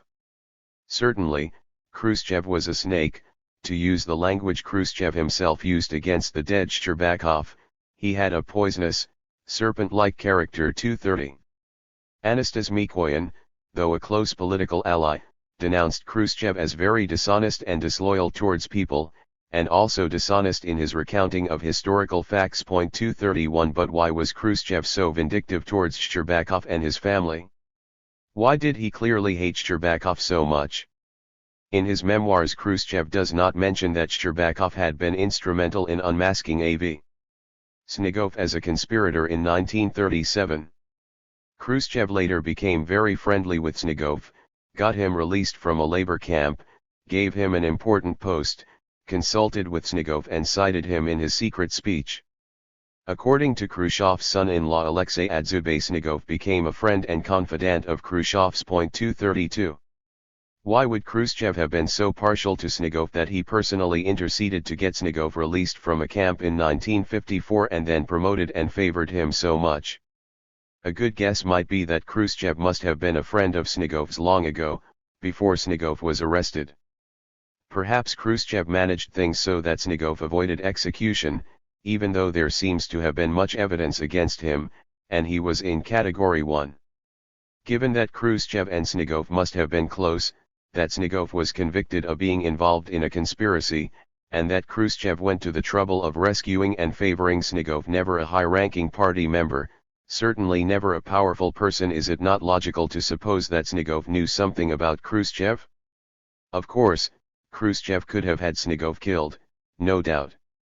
But if they were old comrades, it would make sense for Khrushchev to do what he did, and honor Snegov. Contemporary scholars have established that Khrushchev rushed to cover up evidence of his own role in massive repressions. During Stalin's time, many party leaders and NKVD men were tried and even executed for such abuses. It follows that Khrushchev would have lived in fear for many years lest his role in massive unjustified repressions become known. His fear would have been all the greater if, as we suspect, he was involved in some kind of right Trotskyite conspiracy himself and had simply avoided discovery. Shcherbakov was not only in a position to know about Khrushchev's role in mass repressions better than almost anyone else. 233 He was also influential enough that his word would carry weight with Stalin and the Politburo. In May 1941, Shcherbakov was made one of the secretaries of the Central Committee, a position more powerful than Khrushchev's own. Shcherbakov died in May 1945 at the age of only 44 years. He had suffered a heart attack on December 10, 1944, and since then had been convalescing at home. On May 9, 1945, his doctors permitted him to get out of bed to go to Moscow to rejoice in the hard-won victory over Nazi Germany. This brought on a final heart attack from which he died on May 10. Why did Shcherbakov's doctors let a man with a heart condition out of bed at all, when the basic treatment is complete bed rest? 214 One of Shcherbakov's doctors, Ettinger, confessed to his interrogator Mt. Lekachev that he had done everything he could to shorten Shcherbakov's life, as he considered Shcherbakov to be an anti-Semite. 235 Under questioning by Abakumov, Minister of State Security, head of the MGB, Ettinger withdrew his confession, but thereafter repeated them again. Not long thereafter he died in prison. This was all part of what later became the doctor's plot, a very murky business, elements of which were certainly fabricated. Ettinger's confession may have been forced, and he may have been innocent of causing Shcherbakov's death from mistreatment. Still, even the doctors in the doctors' plot who had actually treated Andrei Zdanov in 1948 agreed that they had mistreated him and by so doing caused his death. They had not only permitted their patient to get out of bed and walk around, they called in a cardiologist to take his EKG and, when she reported that Zdanov had had a heart attack, told her she was wrong and refused either to believe her or even to let her enter her findings into the report on Zdanov's health. Some mistake. In fact, their behavior meets all the requirements of a conspiracy, though whether their conspiracy was to kill party leaders, as later charged, or simply to cover up for one another, is far from clear. Moreover, there was a history of this kind of thing. At the March 1938 Moscow trial of Bukharin, Rykov, and others, two medical doctors, Pletnev and Levin, had confessed to a conspiracy to bring about the deaths of the writer Maxim Gorky, Valerian V. Kuibyshev, a Politburo member, and Vyacheslav Menzinsky, head of the OGPU, to whom Iagada was second in command and whom Iagada wanted out of the way as soon as possible. We now have confirmation of these charges from previously unpublished pretrial interrogations of Iyagada as well as from several face-to-face confrontations, or okni stavki, between Iyagada and Drs. Levin and Pletnev, as well as between Kryukov and Levin. We now also have 2 pretrial interrogations of Abel Inukic. They confirm Iyagada's confessions generally. Dr. Levin even admits to direct contact with Inukic. The present author has done a study of Dr. Pletnev's rehabilitation and the so-called research based on it.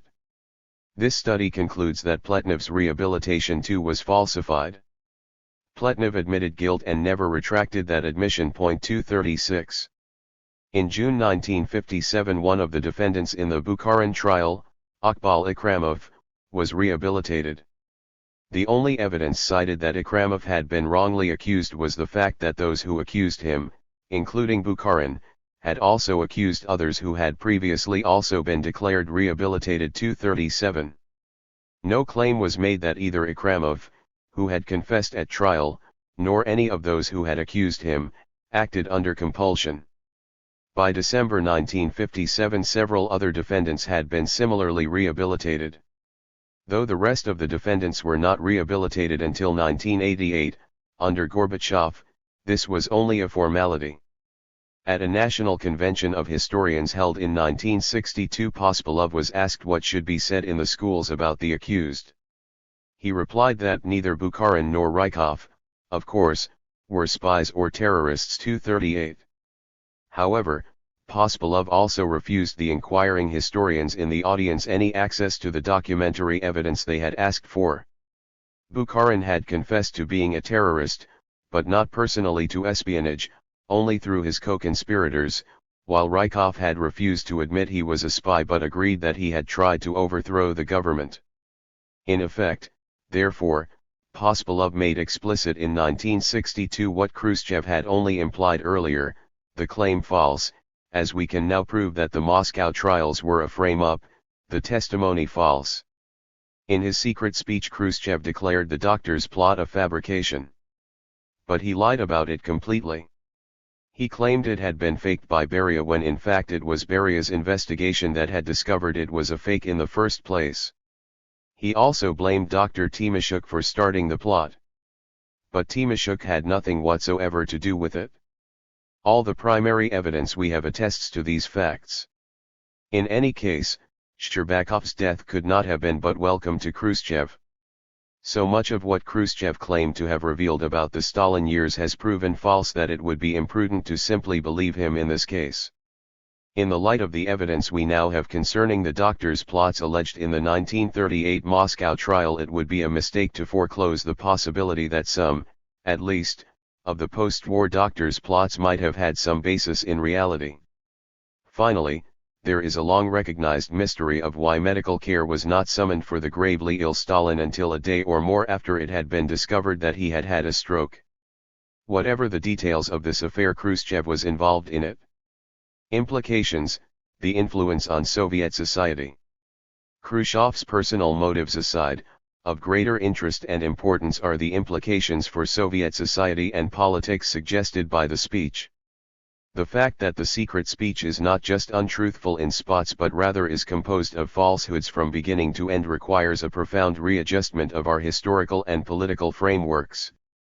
The fact that the Research and Rehabilitation Commission that provided Khrushchev with the information he used in his speech, the Pospelov Commission, did not carry out honest research has implications for any and all other commissions of historical investigation set up under Khrushchev and answerable to him. For example, many commissions of rehabilitation were set up under Khrushchev in order to study the cases of individuals, overwhelmingly communists, who had been convicted and either executed or imprisoned in the Gulag for long periods. In almost all the cases we know of, these commissions exculpated the accused and declared them rehabilitated innocent, for all practical purposes. Those so rehabilitated were declared to have been victims of Stalinist repression. However, in few cases was any evidence presented sufficient to establish the innocence of the rehabilitated person. On the contrary, in some cases there is good reason to believe that the rehabilitated persons may not have been innocent at all. For example, at the June 1957 Central Committee plenum at which Khrushchev and his supporters expelled the Stalinists Malenkov, Molotov, and Kaganovich for having plotted to have Khrushchev removed as first secretary, Marshal Zhukov read from a falsified letter from Comandarm General Iona Iakir. Iakir had been tried and executed with Marshal Tukhachevsky in June 1937 for plotting with the Germans and oppositionists within the USSR, for a coup d'état. Marshal Zhukov quoted it as follows. On June 29, 1937, on the eve of his own death, Iakir GF wrote a letter to Stalin in which he says, "Dear, close comrade Stalin. I dare address you in this way because I have told everything and it seems to me that I am that honorable warrior, devoted to party, state and people, that I was for many years. All my conscious life has been passed in selfless, honorable work in the sight of the party and its leaders. I die with words of love to you, the party, the country, with a fervent belief in the victory of communism." On this declaration we find the following resolution, into my archive. Saint a scoundrel and prostitute. Stalin. A precisely accurate description. Molotov. For a villain, swine, and b, there is only one punishment, the death penalty. Kaganovich. Molotov, Malenkov, Kaganovich. 1957. Moscow, 1998, p. 39.239. This text was falsified by the omission of the part of Iakir's letter in which he confirms his guilt and repents. Here is the text from the Shvernik report on the Tukhachevsky case given to Khrushchev in 1964, shortly before his ouster, but not published until 1994. The sentences omitted in Zhukov's 1957 reading are in boldface here. Dear, close com. Stalin. I dare address you in this way because I have told everything and it seems to me that I am once more that honorable warrior, devoted to party, state and people, that I was for many years. All my conscious life has been passed in selfless, honorable work in the sight of the party and its leaders. Then I fell into a nightmare, into the irreparable horror of treason. The investigation is finished. The indictment of treason to the state has been presented to me, I have admitted my guilt, I have repented completely. I have unlimited faith in the justice and appropriateness of the decision of the court and the government. Now each of my words is honest, I die with words of love to you, the party, the country, with a fervent belief in the victory of communism. On Iakir's declaration we find the following resolution, into my archive. St. A scoundrel and prostitute. Ist Allen. A precisely accurate description. K. Voroshilov. Molotov. For a villain, swine, and b, there is only one punishment, the death penalty. Kaganovich 240. Aside from relatively inconsequential errors in Zhukov's account, Iakir's letter was written on June 9, 1937, not June 29. There are important falsifications. In this letter Iakir repeatedly confirmed his guilt. Voroshilov, as well as Stalin, Molotov, and Kaganovich wrote on the letter, a detail Zhukov omitted. In 1957 Voroshilov had backed away from the plot to remove Khrushchev. The latter, though criticizing the old marshal severely, spared him the punishment meted out to the others. This same falsified letter was read out at the 22nd Party Congress in November 1961 by Alexander Shelepin. 241. IA 1957. None of the accused Malenkov, Molotov, and Kaganovich complained about Zhukov's falsification of Iakir's letter. Therefore we must assume that they did not have access to it, even though they were Presidium members themselves. It is possible that Zhukov himself may not have known that he was reading a falsified document. But Khrushchev's researchers had to have known. They provided the text. They would never have dared do this behind Khrushchev's back. Therefore Khrushchev knew. 2.242. We should note too that even in the version of Iakir's letter published in 1997 there is an ellipsis, the three dots, in Russian atroetaki after the word treason. Something is still omitted from Iakir's letter, of which therefore the genuine and complete text is still being withheld from us by the Russian government. Therefore, none of the rehabilitation decisions, in which a great many repressed communists were declared innocent, can be taken at face value. But therefore the same is true of other documents created for Khrushchev's use. One such set of documents is known as the Colonel Pavlov reports. A recent work by Oleg Klevniuk calls them the main source of our knowledge about the scale of repression 243. These have provided the main sources for estimating the number of people repressed during the 1930s. 244, but since they were prepared for Khrushchev, we cannot assume they were honestly done. Maybe it was in Khrushchev's interest to exaggerate or, for that matter, minimize the number of those executed. Or maybe Pavlov, like Pospelov, thought he should do one or the other. Given the fraudulent nature of other studies done for Khrushchev, we can no longer simply assume that the Colonel Pavlov reports are accurate. In terms of scholarship, almost all research on the Stalin years published during the past half-century relies heavily on Khrushchev-era Soviet publications. 245. It also includes many or most of the non-émigré sources cited in the numerous works by Robert Conquest, such as The Great Terror, Stephen Cohen's famous biography of Bukharin 246, and many other works. Cohen drew his evidence for his final chapter on the 1930s from Khrushchev-era sources and the speech itself, with the result that almost every statement of fact in this chapter has turned out to be false. No such works can be accepted unless and until the assertions made in them can be verified independently. This goes for the supposedly primary source documents as well. Khrushchev and others cited dishonestly from many such sources.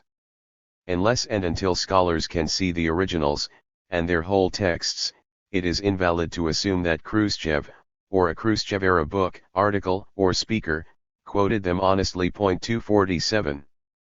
Political implications. The secret speech threw the world communist movement into crisis. But the claim was that all the damage done was necessary, prophylactic.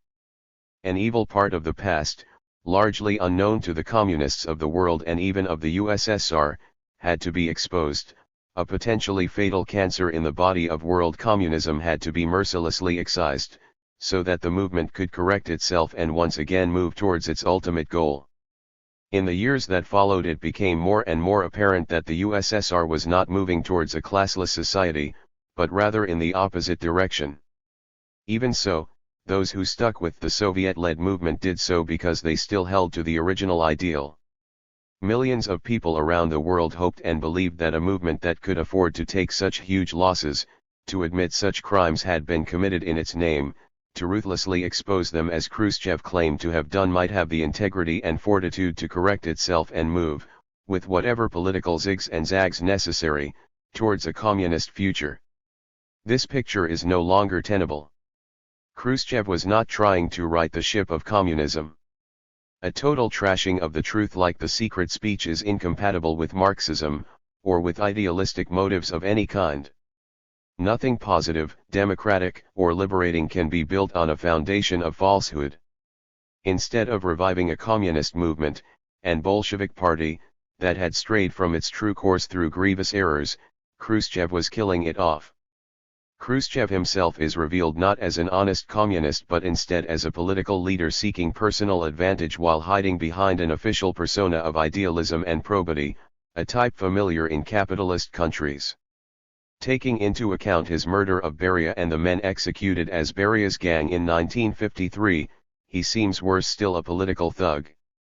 Khrushchev was guilty in reality of the kinds of crimes he deliberately and falsely accused Stalin of in the secret speech. The fraudulent nature of Khrushchev's speech forces us to revise our view of those Stalinists who tried and failed to have Khrushchev removed from leadership in 1957 and who were dismissed and, at length, expelled from the party. With all their sins and failings, the interviews of the aged Molotov and Kaganovich, as retold by Felix Joeff, reveal men devoted to Lenin, Stalin, and the ideal of communism to the end, who often commented incisively on the capitalist developments within the late USSR. Molotov predicted the overthrow of socialism by capitalist forces within the party even as, in his 80s and 90s, he sought reinstatement in it. Yet their acceptance of the main outlines of Khrushchev's attack on Stalin suggests that they had their own doubts about some of the policies followed during Stalin's time. To one degree or another they shared Khrushchev's political views. Furthermore, they did not know the details of the repressions of the 1930s and thereafter, and were utterly unprepared to refute anything Khrushchev and his supporters said about them until it was far too late.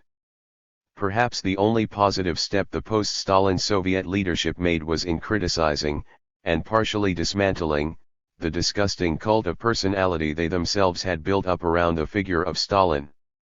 Even here Khrushchev himself deserves no credit. He had opposed Malenkov's much earlier attempts within days of Stalin's death to criticize the cult.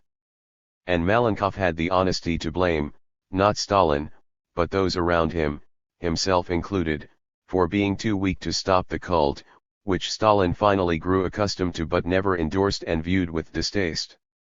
Khrushchev himself lost no time in attempting to build up around himself an even bigger cult than that around Stalin. He was criticized for doing so even by his supporters in 1956 and 1957, and his self-aggrandizement and arrogance was the main accusation made by the Presidium leadership that unseated him in October 1964.248. The fraudulent nature of Khrushchev's speech demands that we rethink the Stalin years and Stalin himself. Stripped both of the idol-worshipping cult around him and of Khrushchev's calumnies, the figure of Stalin, and the shape of the policies he tried to put into practice, reassert themselves as the central issue, the greatest question mark in Soviet and Comintern history. Stalin's successes and failures must be not just restudied, they have yet to be discovered and acknowledged. Trotsky. It also demands a reconsideration of Trotsky and of Trotskyism. In its essentials, Khrushchev's denunciation of Stalin in the secret speech echoed Trotsky's earlier demonization of Stalin.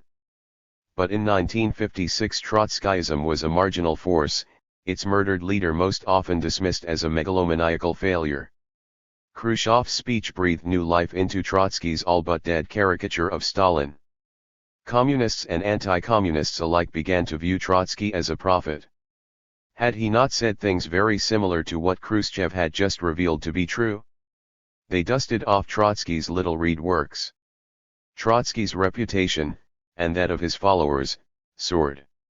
That the secret speech constituted an unacknowledged rehabilitation of Trotsky was recognized by Trotsky's widow Sadova, who, within a day of the speech, applied to the Presidium of the 20th Party Congress for full rehabilitation for both her late husband and her son. 249 But now, no longer confirmed by Khrushchev's testimony, Trotsky's highly partisan portrait of Stalin and Soviet society and politics during his time needs to be revisited with a critical eye. 249 Doklad Krushkova, p. 610.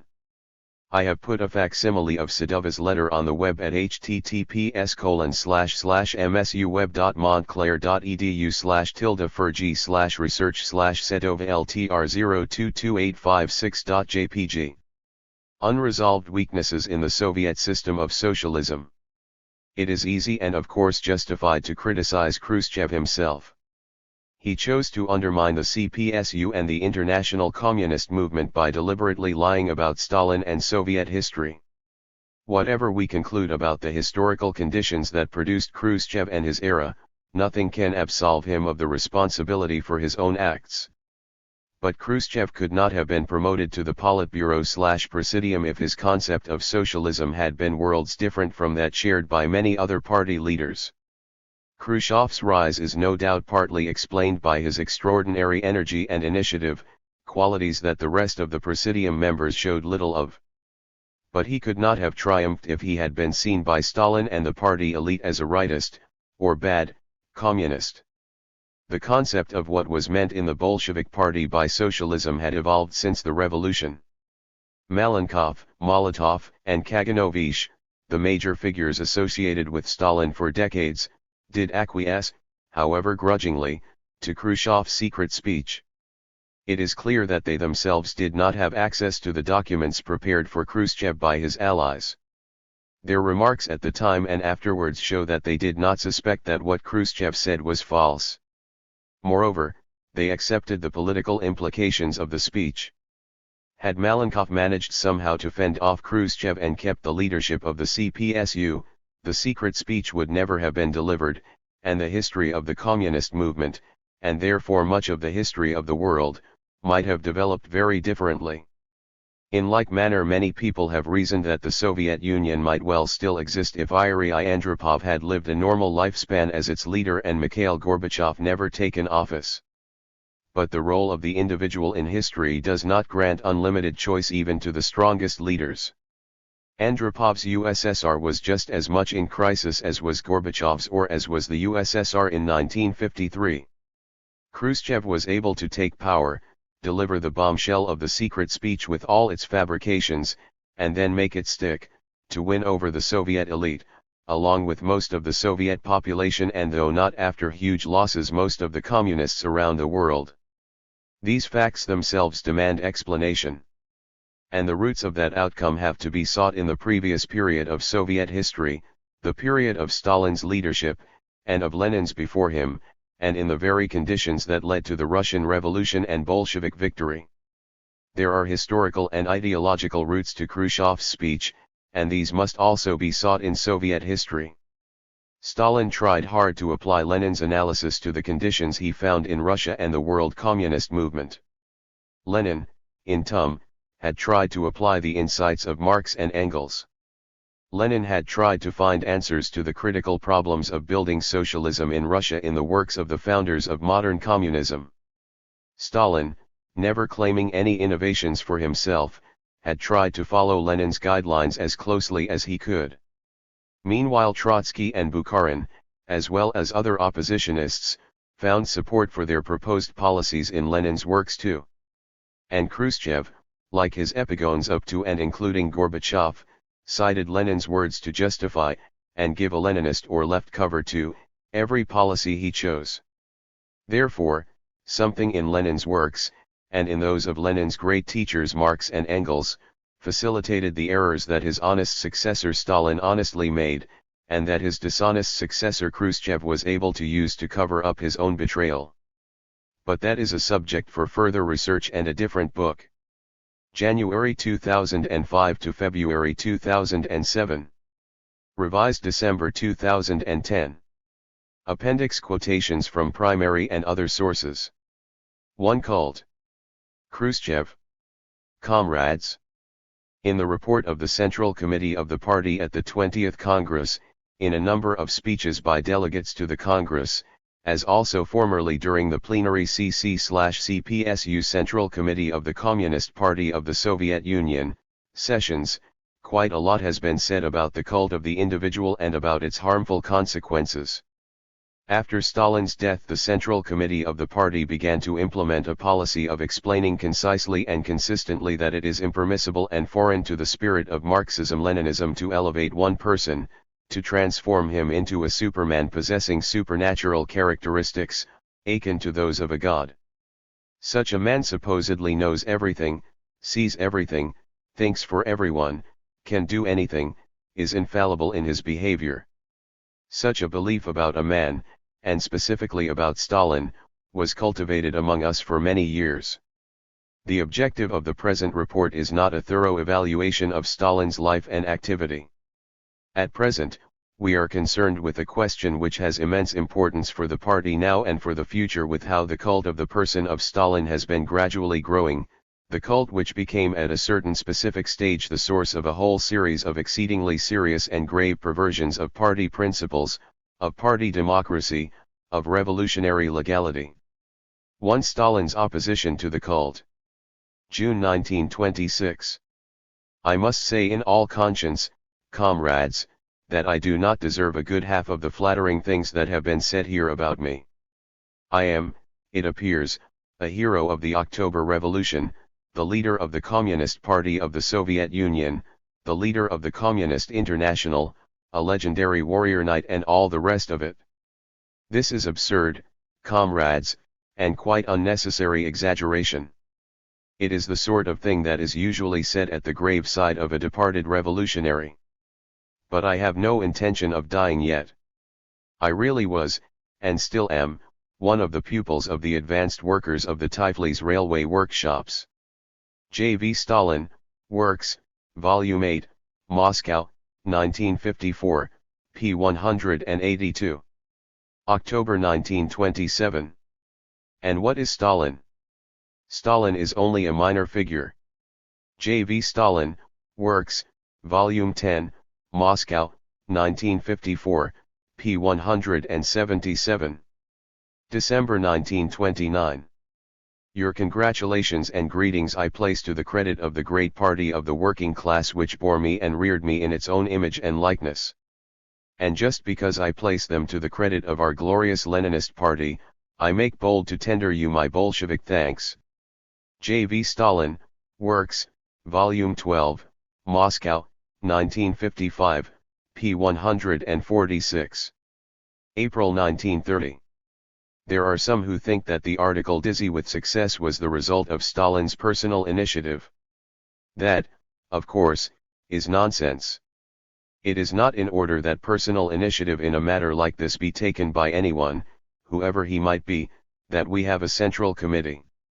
J.V. Stalin, Works, Ibid, p. 218. August 1930. You speak of your devotion to me. Perhaps this is a phrase that came out accidentally. Perhaps. But if it is not a chance phrase, I would advise you to discard the principle of devotion to persons. It is not the Bolshevik way. Be devoted to the working class, its party, its state. That is a fine and useful thing. But do not confuse it with devotion to persons, this vain and useless bauble of weak-minded intellectuals. Letter to Comrade Shatunovsky. Works, Volume 13, Moscow, 1955, p. 20. December 1931. As for myself, I am just a pupil of Lenin's, and the aim of my life is to be a worthy pupil of his. Marxism does not deny at all the role played by outstanding individuals or that history is made by people. But, great people are worth anything at all only to the extent that they are able correctly to understand these conditions, to understand how to change them. If they fail to understand these conditions and want to alter them according to the promptings of their imagination, they will find themselves in the situation of Don Quixote. Individual persons cannot decide. Decisions of individuals are always, or nearly always, one-sided decisions. In every collective body, there are people whose opinion must be reckoned with. From the experience of 3 revolutions we know that out of every 100 decisions taken by individual persons without being tested and corrected collectively, approximately 90 are one-sided. Never under any circumstances would our workers now tolerate power in the hands of one person. With us personages of the greatest authority are reduced to non-entities, become mere ciphers, as soon as the masses of the workers lose confidence in them. J.V. Stalin, Ibid, p. 107-08, 109, 113. February 1933. I have received your letter ceding me your second order as a reward for my work. I thank you very much for your warm words and comradely present. I know what you are depriving yourself of in my favor and appreciate your sentiments. Nevertheless, I cannot accept your second order. I cannot and must not accept it, not only because it can only belong to you, as you alone have earned it, but also because I have been amply rewarded as it is by the attention and respect of comrades and, consequently, have no right to rob you.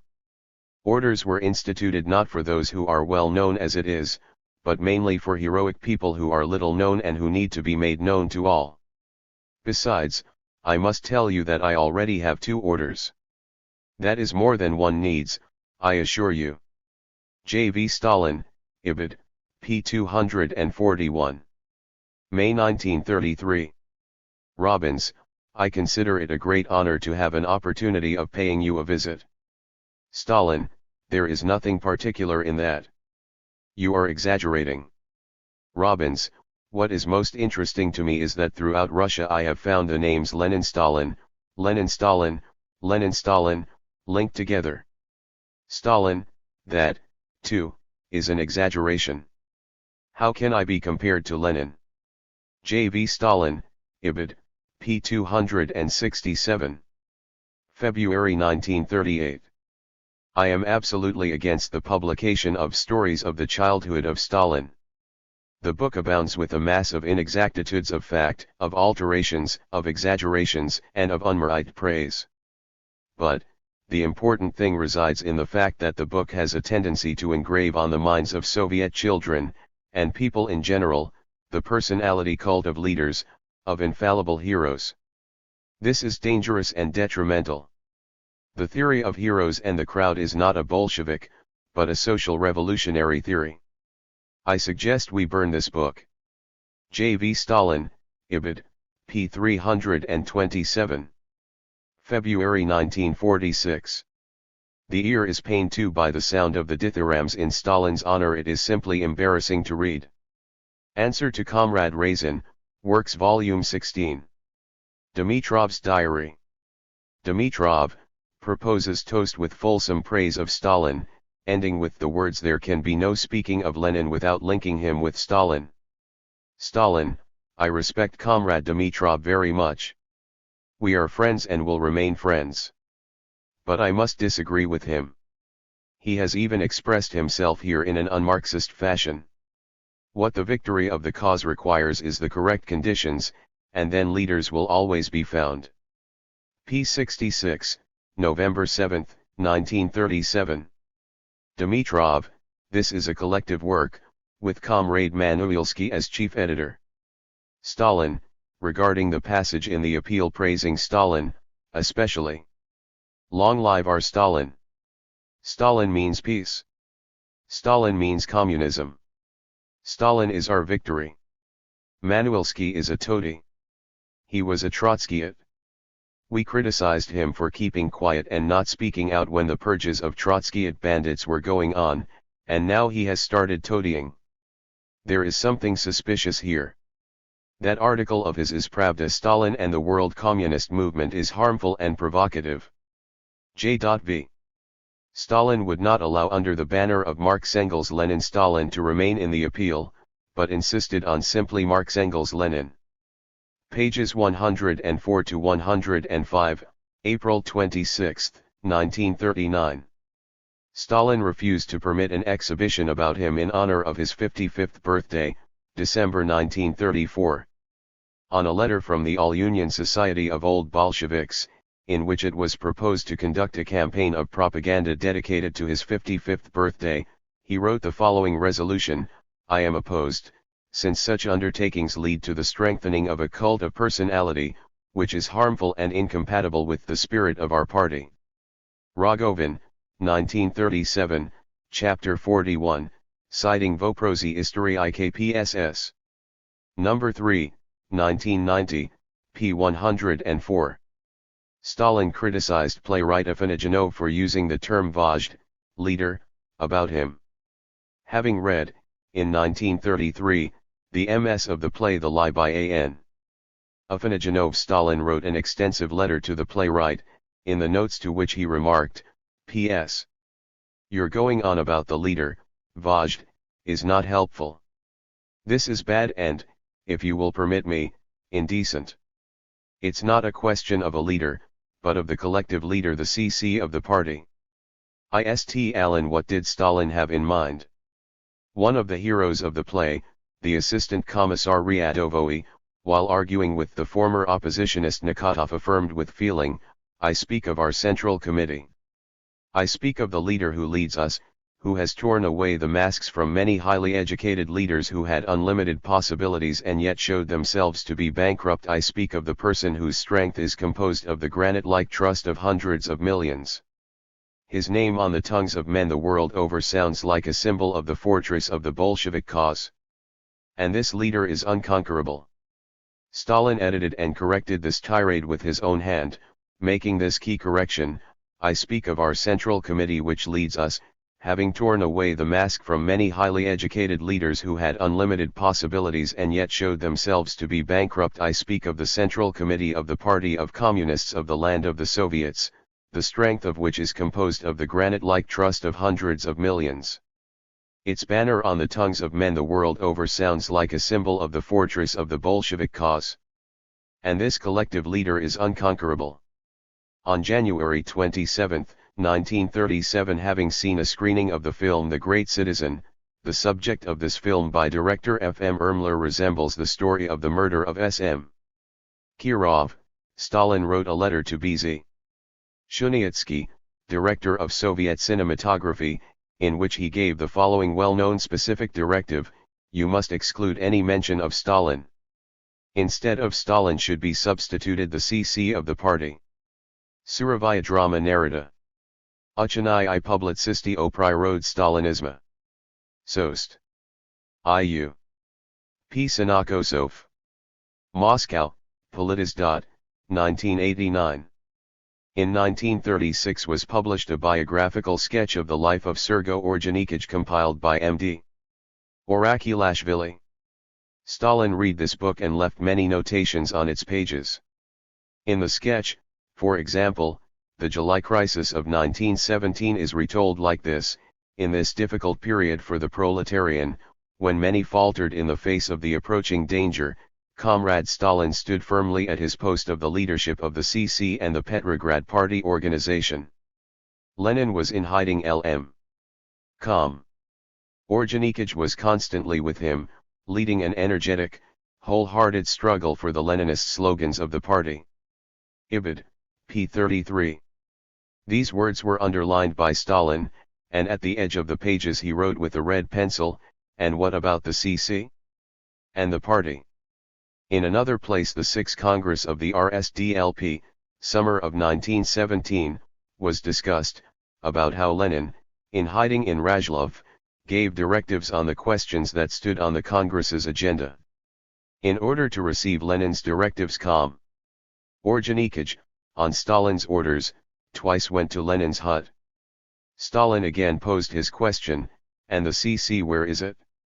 L. Maximenkov, in Almanac Vostok 12, 24, December 2004.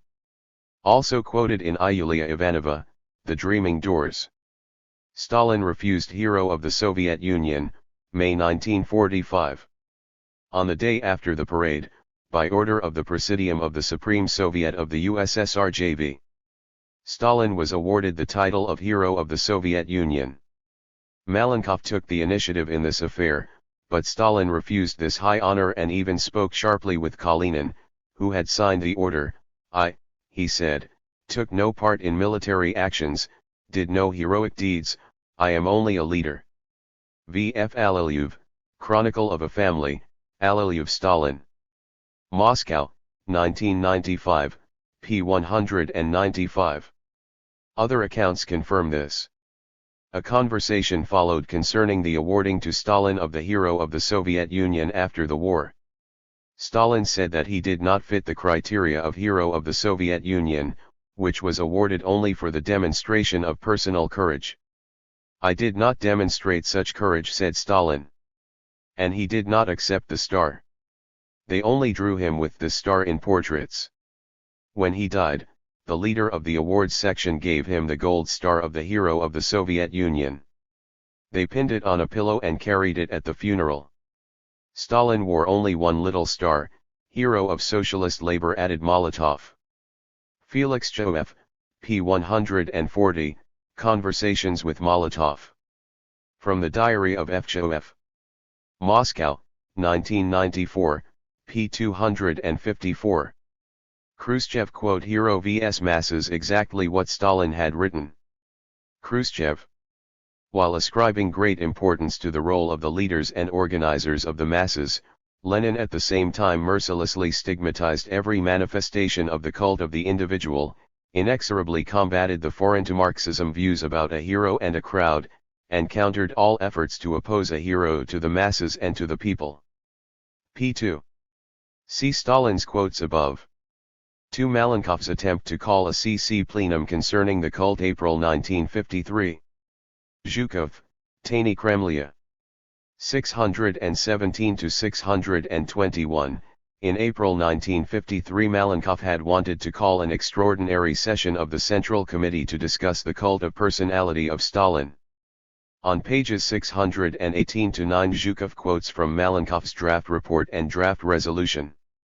Guided by these principled considerations, the Presidium of the CCCPSU submits to the plenum of the CCCPSU the following draft resolution for its consideration. The Central Committee of the CPSU considers that in our printed and oral propaganda there exists an abnormal situation that expresses itself in that our propagandists stray into an un-Marxist understanding of the role of the individual in history, and into the propagating of a cult of the individual. It is well known that Comrade Stalin firmly condemned such a cult of the individual, and called it a socialist revolutionary error. In this connection, the Central Committee of the CPSU considers it obligatory to condemn and to definitively put an end to the un-Marxist, essentially socialist revolutionary tendencies in our propaganda, which flow from the line of the cult of the individual and of diminishing the significance and role of the political line worked out by the party, diminishing the significance and role of a consolidated, monolithic, united, collective leadership of the party and government.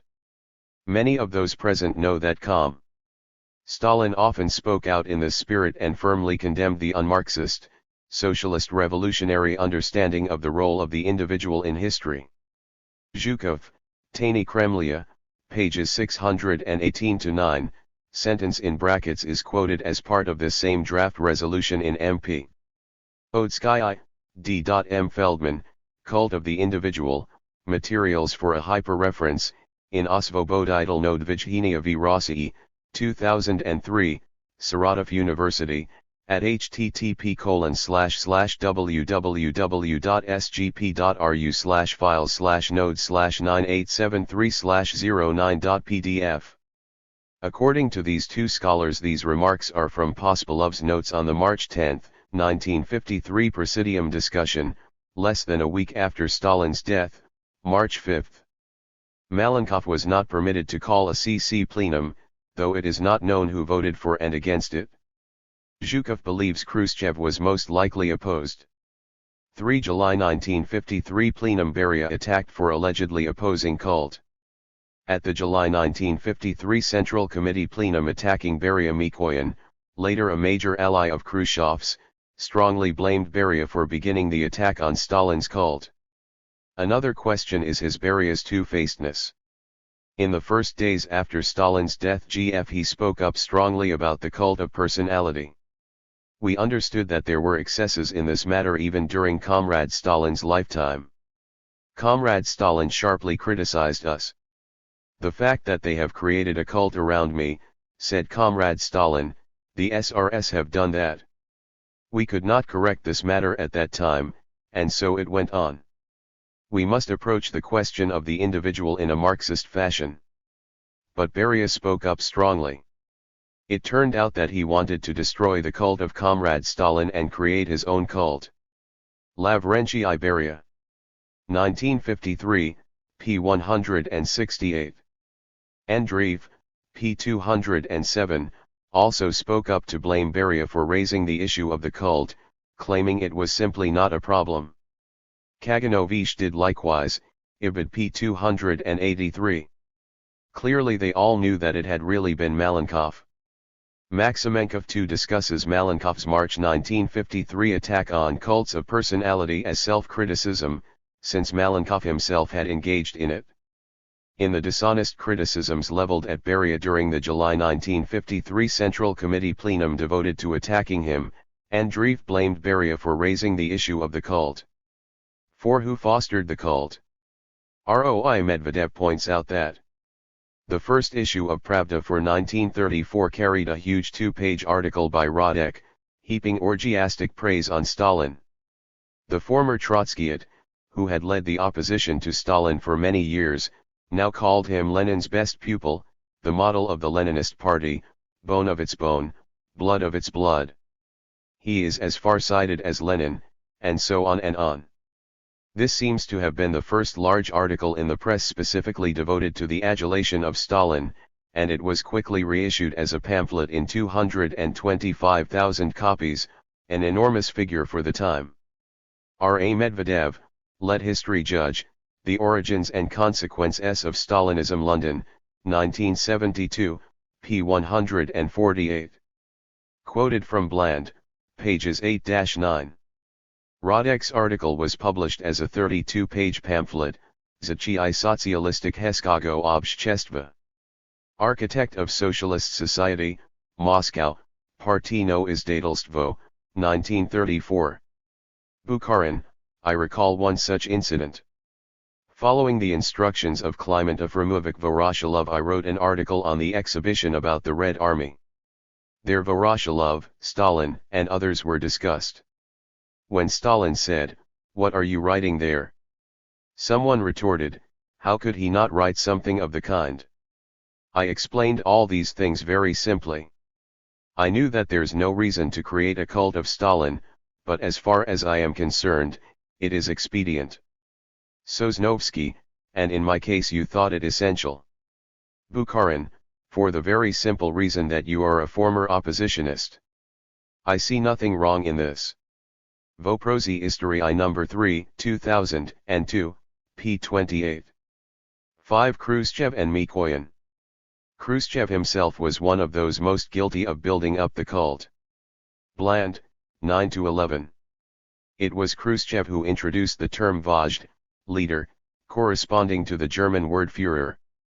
At the Moscow Party Conference in January 1932, Kruschev finished his speech by saying, "The Moscow Bolsheviks, rallied around the Leninist Central Committee as never before, and around the Vozhd of our party, Comrade Stalin, are cheerfully and confidently marching toward new victories in the battles for socialism, for world proletarian revolution."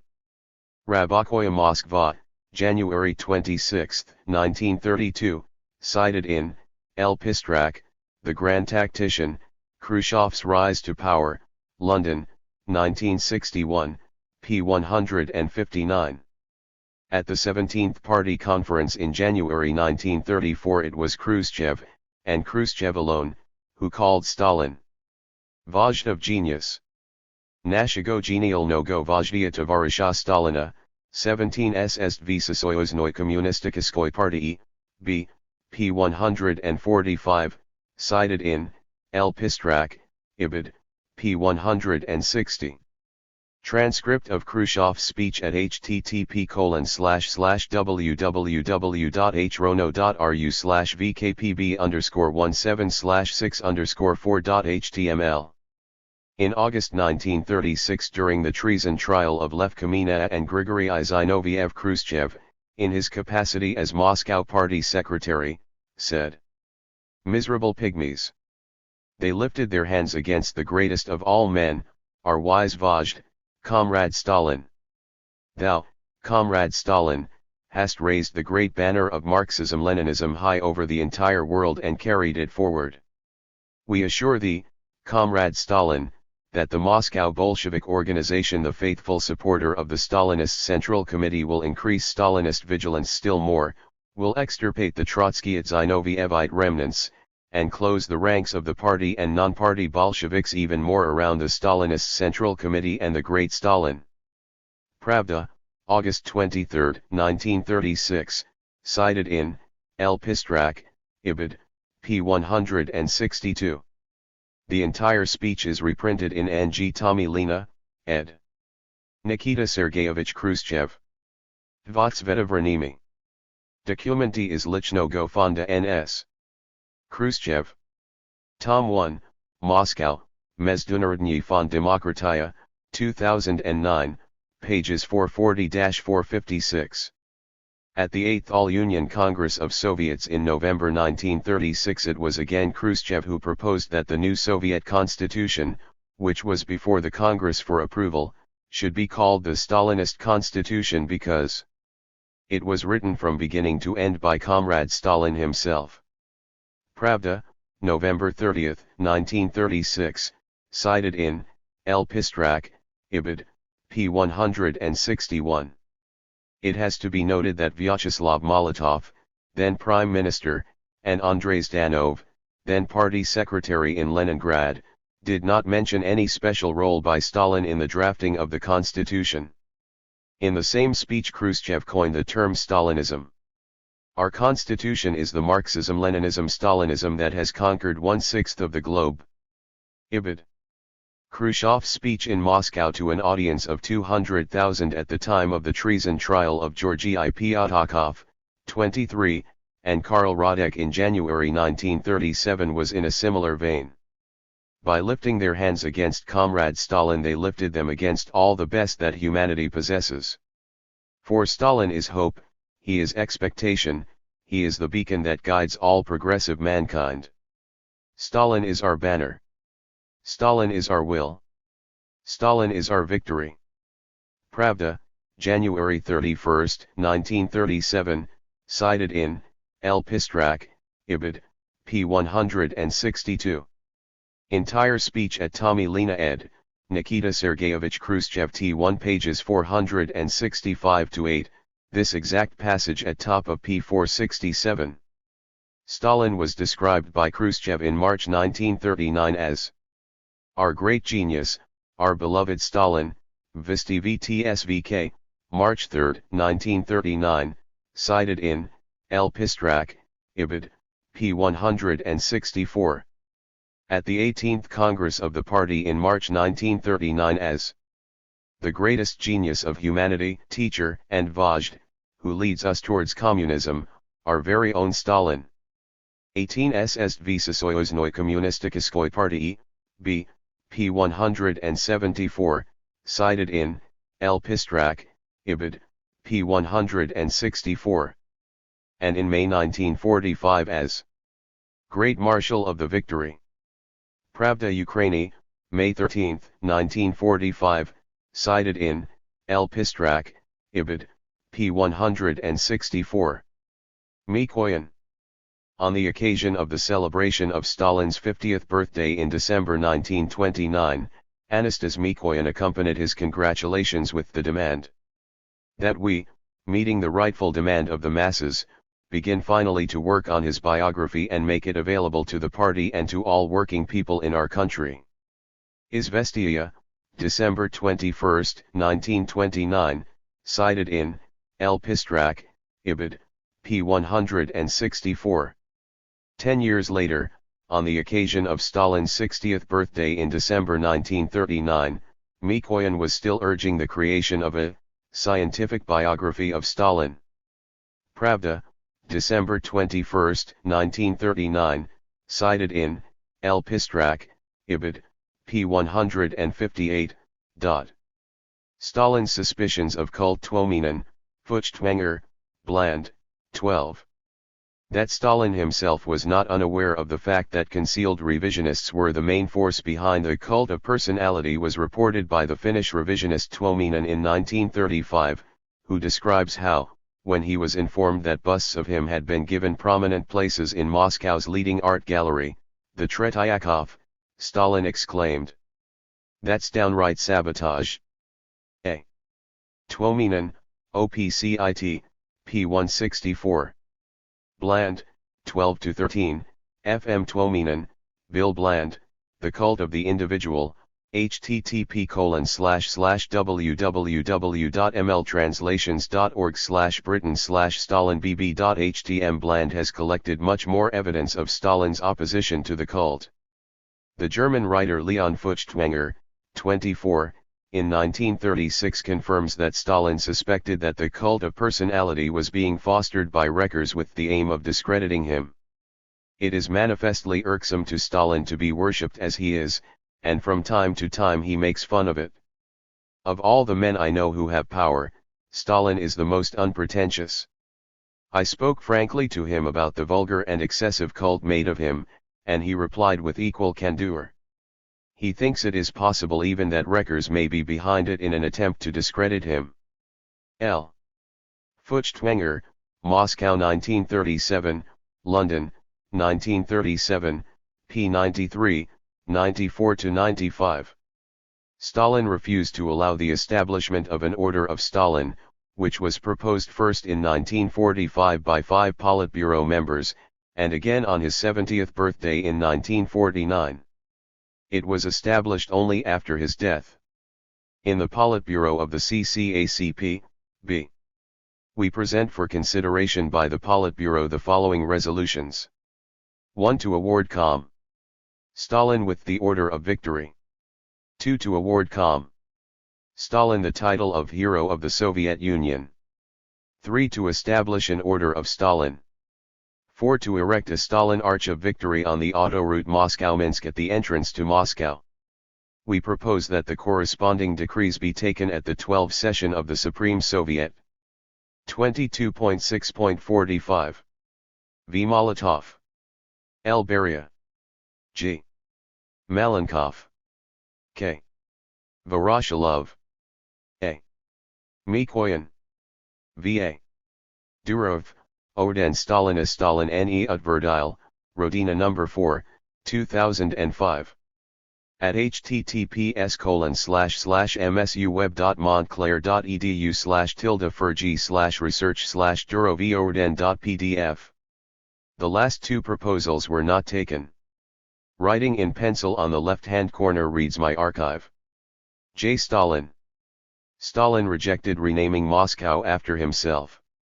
In 1937-38 a proposal was made to rename Moscow Stalinodar, gift of Stalin. However, this renaming never happened.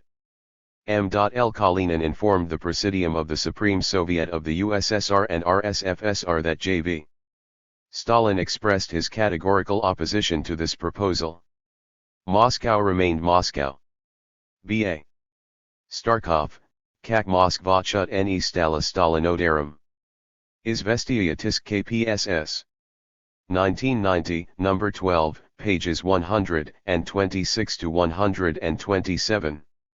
At https://msuweb.montclair.edu/tilde/furg/research/stalinodar.pdf. To Lenin's Testament. Khrushchev. In December 1922, in a letter to the Party Congress, Vladimir Ilyich wrote, after taking over the position of Secretary General, Comrade Stalin accumulated in his hands immeasurable power, and I am not certain whether he will be always able to use this power with the required care. This letter, a political document of tremendous importance, known in the party history as Lenin's Testament, was distributed among the delegates to the 20th Party Congress. You have read it and will undoubtedly read it again more than once. You might reflect on Lenin's plain words, in which expression is given to Vladimir Ilyich's anxiety concerning the party, the people, the state, and the future direction of party policy. Vladimir Ilyich said, Stalin is excessively rude, and this defect, which can be freely tolerated in our midst and in contacts among us communists, becomes a defect which cannot be tolerated in one holding the position of the Secretary General. Because of this, I propose that the comrades consider the method by which Stalin would be removed from this position and by which another man would be selected for it, a man who, above all, would differ from Stalin in only one quality, namely, greater tolerance, greater loyalty, greater kindness and more considerate attitude toward the comrades, a less capricious temper, etc. This document of Lenin's was made known to the delegates at the 13th Party Congress, who discussed the question of transferring Stalin from the position of Secretary General. The delegates declared themselves in favor of retaining Stalin in this post, hoping that he would heed the critical remarks of Vladimir Ilyich and would be able to overcome the defects which caused Lenin serious anxiety. Comrades, the Party Congress should become acquainted with two new documents, which confirm Stalin's character as already outlined by Vladimir Ilyich Lenin in his testament. These documents are a letter from Nadezhda Konstantinovna Krupskaya to Leo B. Kamina, who was at that time head of the political bureau, and a personal letter from Vladimir Ilyich Lenin to Stalin. I will now read these documents. Lev Borisovich. Because of a short letter which I had written in words dictated to me by Vladimir Ilyich by permission of the doctors, Stalin allowed himself yesterday an unusually rude outburst directed at me. This is not my first day in the party. During all these 30 years I have never heard from any comrade one word of rudeness. The business of the party and of Ilyich are not less dear to me than to Stalin. I need at present the maximum of self-control. What one can and what one cannot discuss with Ilyich I know better than any doctor, because I know what makes him nervous and what does not. In any case I know better than Stalin. I am turning to you and to Grigory I.E.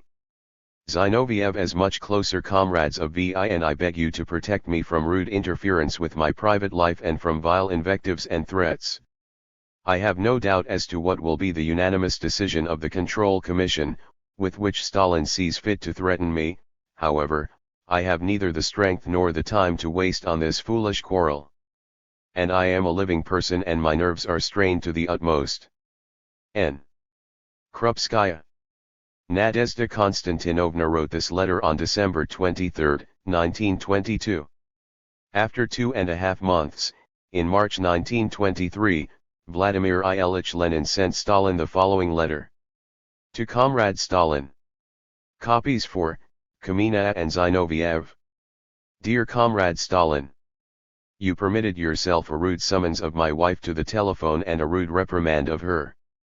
Despite the fact that she told you that she agreed to forget what was said, nevertheless Zinoviev and Kamina, I heard about it from her. I have no intention to forget so easily that which is being done against me, and I need not stress here that I consider as directed against me that which is being done against my wife. I ask you, therefore, that you weigh carefully whether you are agreeable to retracting your words and apologizing or whether you prefer the severance of relations between us. Sincerely, Lenin. March 5, 1923. Commotion in the hall. Comrades. I will not comment on these documents. They speak eloquently for themselves.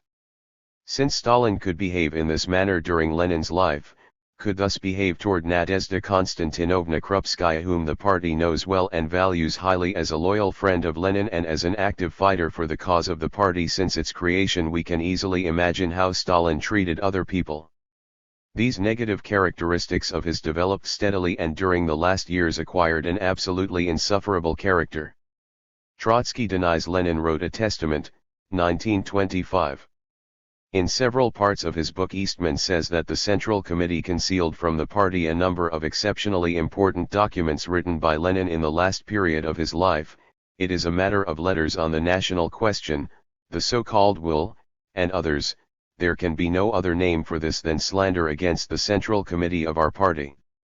From what Eastman says, it may be inferred that Vladimir Ilyich intended those letters, which bore the character of advice on internal organization, for the press. In point of fact, that is absolutely untrue. It goes without saying that all those letters and proposals were brought to the knowledge of the delegates at the 12th and 13th Congresses, and always, of course, exercised due influence upon the party's decisions, and if not all of those letters were published, it was because the author did not intend them for the press. Vladimir Ilyich did not leave any will, and the very character of his attitude towards the party, as well as the character of the party itself, precluded any possibility of such a will. What is usually referred to as a will in the émigré and foreign bourgeois and Menshevik press, in a manner garbled beyond recognition, is one of Vladimir Ilyich's letters containing advice on organizational matters. The 13th Congress of the party paid the closest attention to that letter, as to all of the others, and drew from it the conclusions appropriate to the conditions and circumstances of the time. All talk about concealing or violating a will is a malicious invention and is wholly directed against the actual desires of Vladimir Ilyich and the interests of the party he founded. L.D. Trotsky, concerning Eastman's book Since Lenin Died, in Bolshevik, 16, September 1, 1925, p. 68, my translation, emphasis GF. Cf. the text in Trotsky, Leon, Two Statements by Trotsky. The Challenge of the Left Opposition, 1923-25, p. 310.250. 250. The Trotskyist editors of this volume put quotation marks around Trotsky's name here to indicate that he wrote and signed these documents even though they did not express his true thoughts. The editors do not seem to realize that this makes Trotsky look like the kind of unprincipled self-promoter his political opponents accused him of being. In December 1922, the plenum of the Central Committee took the decision to entrust to Stalin the responsibility to isolate Lenin, 1922. Decision of the plenum of the Central Committee of the Russian Communist Party, Bolshevik. December 18, 1922. In the case of the request of C.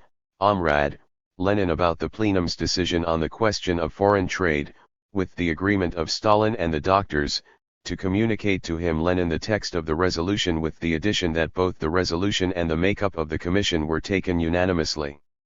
Not in any event to transmit to Lenin C. Comrade Yaroslavsky's report and to keep it in order to transmit it when permitted by the doctors, in agreement with C. Comrade Stalin. To entrust C. Comrade Stalin with personal responsibility for the isolation of Vladimir Ilyich Lenin with respect both to personal contact with workers and to correspondence. Izvestia Tisk KPSS No. 12, 1989, p. 191. Also at http://www.hrono.ru/libris/stalin/16-62.html. According to Fokaganov, and others. On the morning of December 24, 1922, Stalin, Kamina and Bukharin discussed the situation. They decided they did not have the right to enforce silence upon their leader Lenin. But care, precautions, the maximum possible quiet were essential. They took the following decision. 1. Vladimir Ilyich has the right to dictate 5 to 10 minutes every day, but not to conduct a correspondence, and Vladimir Ilyich must not expect answers from these notes. Meetings are forbidden.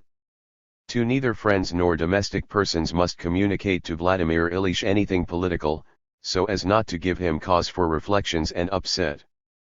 Fokaganov, Dmitry. Stalin. Volume IM, 1992, ch2, par 156, cited at http://military.lib.ru/bio/vokogonov_dv/02.html. Stalin's reply to Lenin concerning Krupskaya. March 7, 1923. Comrade Lenin. About 5 weeks ago I had a talk with Const. Natalia Konstantinovna Krupskaya's name and patronymic, whom I consider not only your wife, but also my old party comrade, and told her, on the telephone, approximately the following. The doctors have forbidden us to give Ilyich politics information, and consider this regimen the most important means of treating him. Meanwhile you, N.K., as it turns out, are violating this regime. We must not play with Ilyич's life, etc. My explanations with NK have confirmed that there is nothing in this but empty misunderstandings, and indeed there could not have been. However, if you consider that I must take back the above words which I spoke for the sake of keeping our relationship, I can take them back. But I do not understand what the problem here is, what my fault is, and what precisely is expected of me. According to Lenin's sister, Stalin's letter was not given to Lenin because his health was getting worse, and Lenin never knew that Stalin had written it. And so I never did know of his letter, in which Stalin excused himself. M. Ulyanova. Izvestia Tisk KPSS. No. 12, 1989, p. 195. According to M. Volodicheva, one of Lenin's secretaries during his final illness, when given Lenin's letter Stalin acted like this. I handed the letter to him personally. I asked Stalin to write a letter to Vladimir Ilyich right away, as he was awaiting his answer and was upset. Stalin read through the letter while standing, right there, in my presence. His face remained calm. He was silent a time, thought a bit, and then said the following words, pronouncing each word clearly, pausing between them, "It is not Lenin but his illness that is speaking. I am not a medical doctor, I am a political person. I am Stalin. If my wife, who is a party member, acted wrongly and was disciplined, I would not consider it right for me to interfere in the matter. And Krupskaya is a party member. But since Vladimir Ilyich insists, I am prepared to excuse myself to Krupskaya for rudeness." M. Volodicheva, cited by A. Beck, Moskovskie Novosti, April 23, 1989. In one of his talks with the writer Felix Jofl. M. Kaganovich touched upon the subject of the mutual relations between Stalin and Lenin. Well, in Lenin's time there were some things that were very unpleasant concerning Lenin's letter, Stalin once told me, but what could I do in this situation? The Politburo assigned me to make sure that Lenin was not burdened, that the doctor's orders were carried out, not to give him paper, not to give him newspapers, and what could I do violate the Politburo's decision? I just couldn't do that. And they attacked me. He told me this personally with great bitterness, with such heartfelt bitterness. Kruschev, F. Tak Govoril Kaganovich. Moscow, 1992, p. 191. Also in Felix Ichov, Kaganovich, Shepilov. Moscow, Olma Press, 2001, p. 263. For Maria Elelioikna Ulyanovas letters, published in Izvestia Task KPSS No. 12, 1989, pages 195 to 199, chhttps://msu-web.montclair.edu/tilde-furg/research/ulianova.html. Another of Lenin's assistants, Lydia Fosheva, remarked, Nadezhda Konstantinova did not always conduct herself as she ought to have done. She could have discussed this with Vladimir Ilyich. She was accustomed to share everything with him. And even in those cases when she ought not to have done so. For example, why did she tell Vladimir Ilyich that Stalin was crude to her on the phone?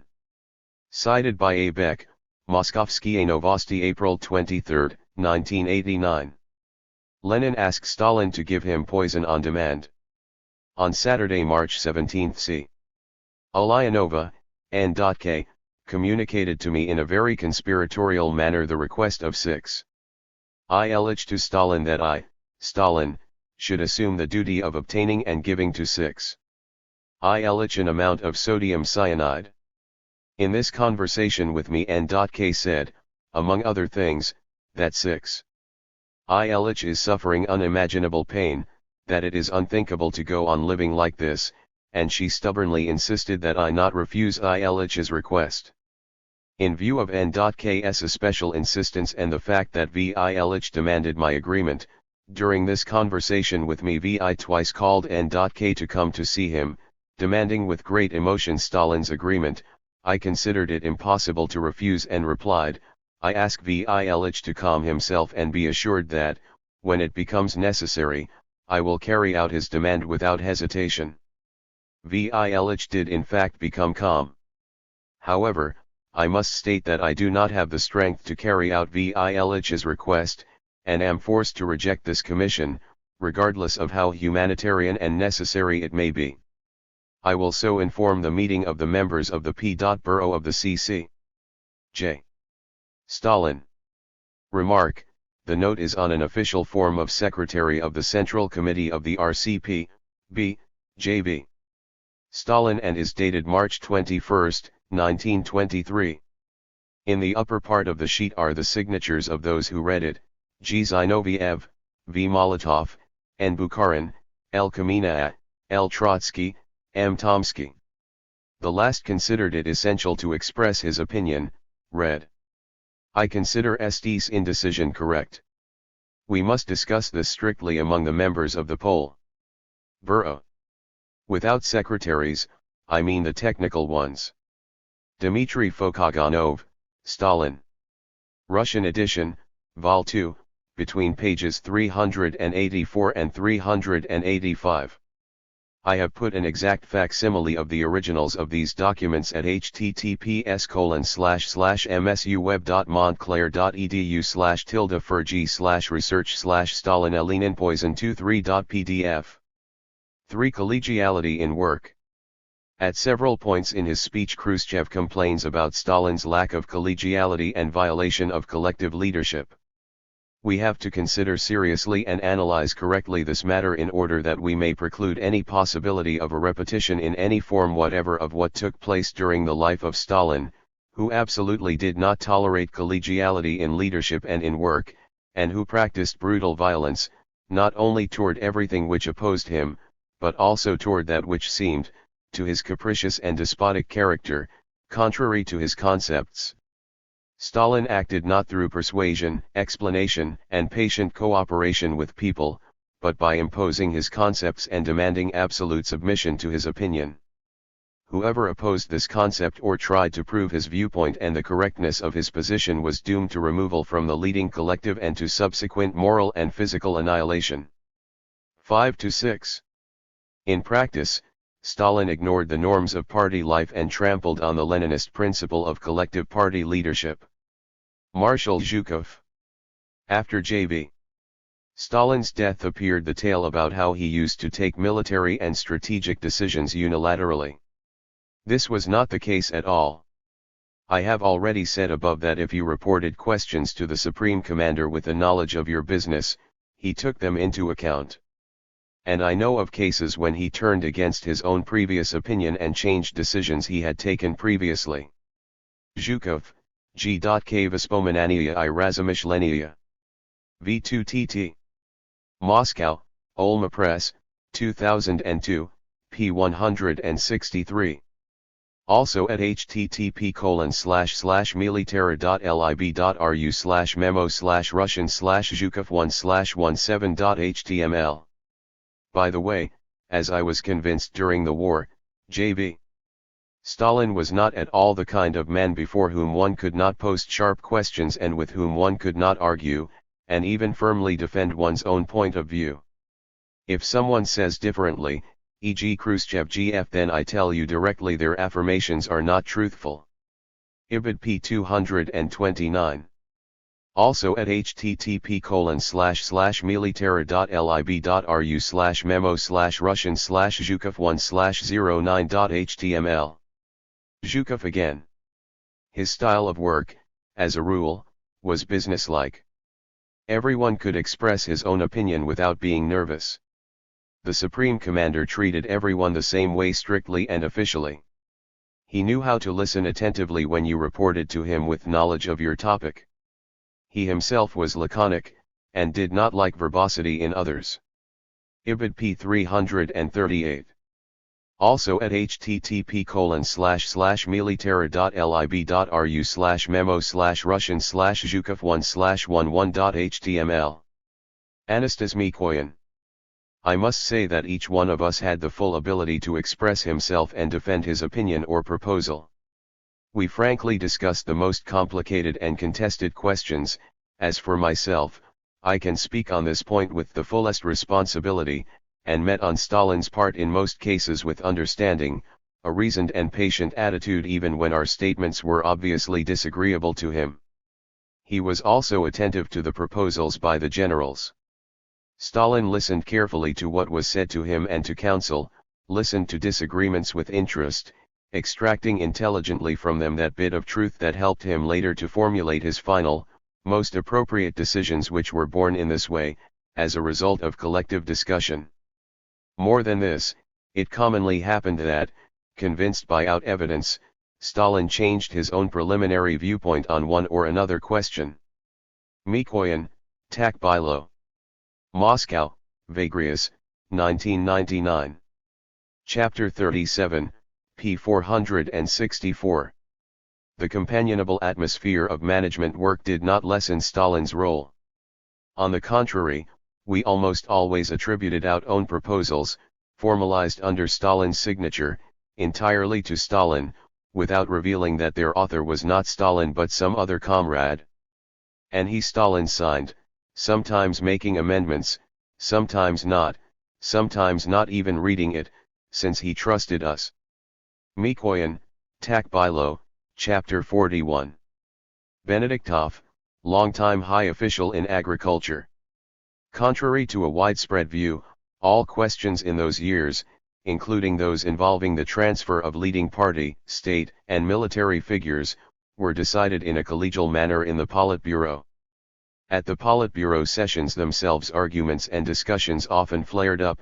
Different, sometimes contradictory opinions were expressed within the framework, naturally, of party directives. There was no quiet, untroubled unanimity. Stalin and his colleagues could not abide that. I am quite justified in saying this because I was present at Politburo sessions many times. Yes, as a rule Stalin's viewpoint came out on top. But this occurred because he was more objective, thought through problems in a more all-round way, saw further and deeper than others. I.A. Benediktov, O Stalin I Khrushchev, Melodaya Gvardia No. 4, 1989. At http://stalinism.newmail.ru/benedict.htm. Marshal Shtimenko, General of the Army SM. Shtimenko, who was closely associated by his work with J.V.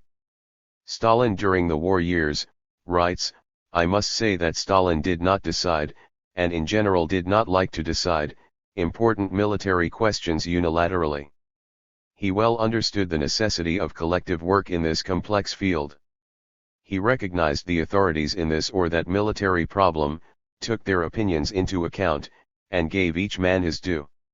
In December 1943, after the Tehran Conference, when we needed to work out plans for future military actions, the report at the joint session of the Politburo of the CC of the AUCP, B, the Supreme Defense Committee, and the General Staff concerning the course of the war at the front and its future course was made by A.M. Vasilevsky and A.I. Antonov, while N. Voznesensky reported on question of the war economy, and J.V. Stalin took upon himself the analysis of problems of an international character. S.M.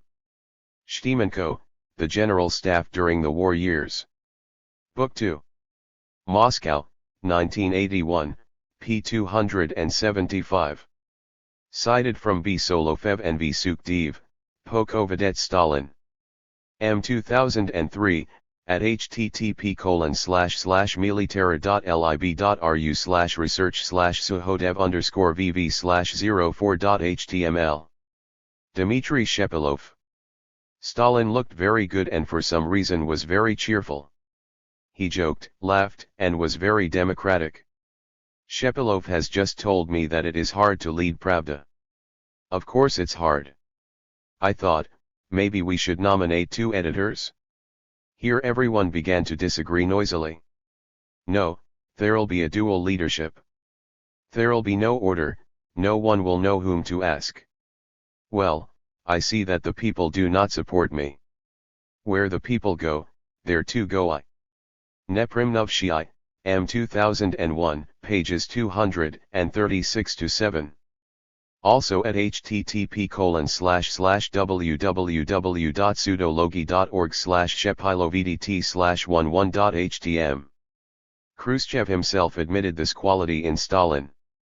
I remained in my opinion. And here was something interesting, which was also characteristic of Stalin. This man, in a flare-up of anger, could do a lot of harm.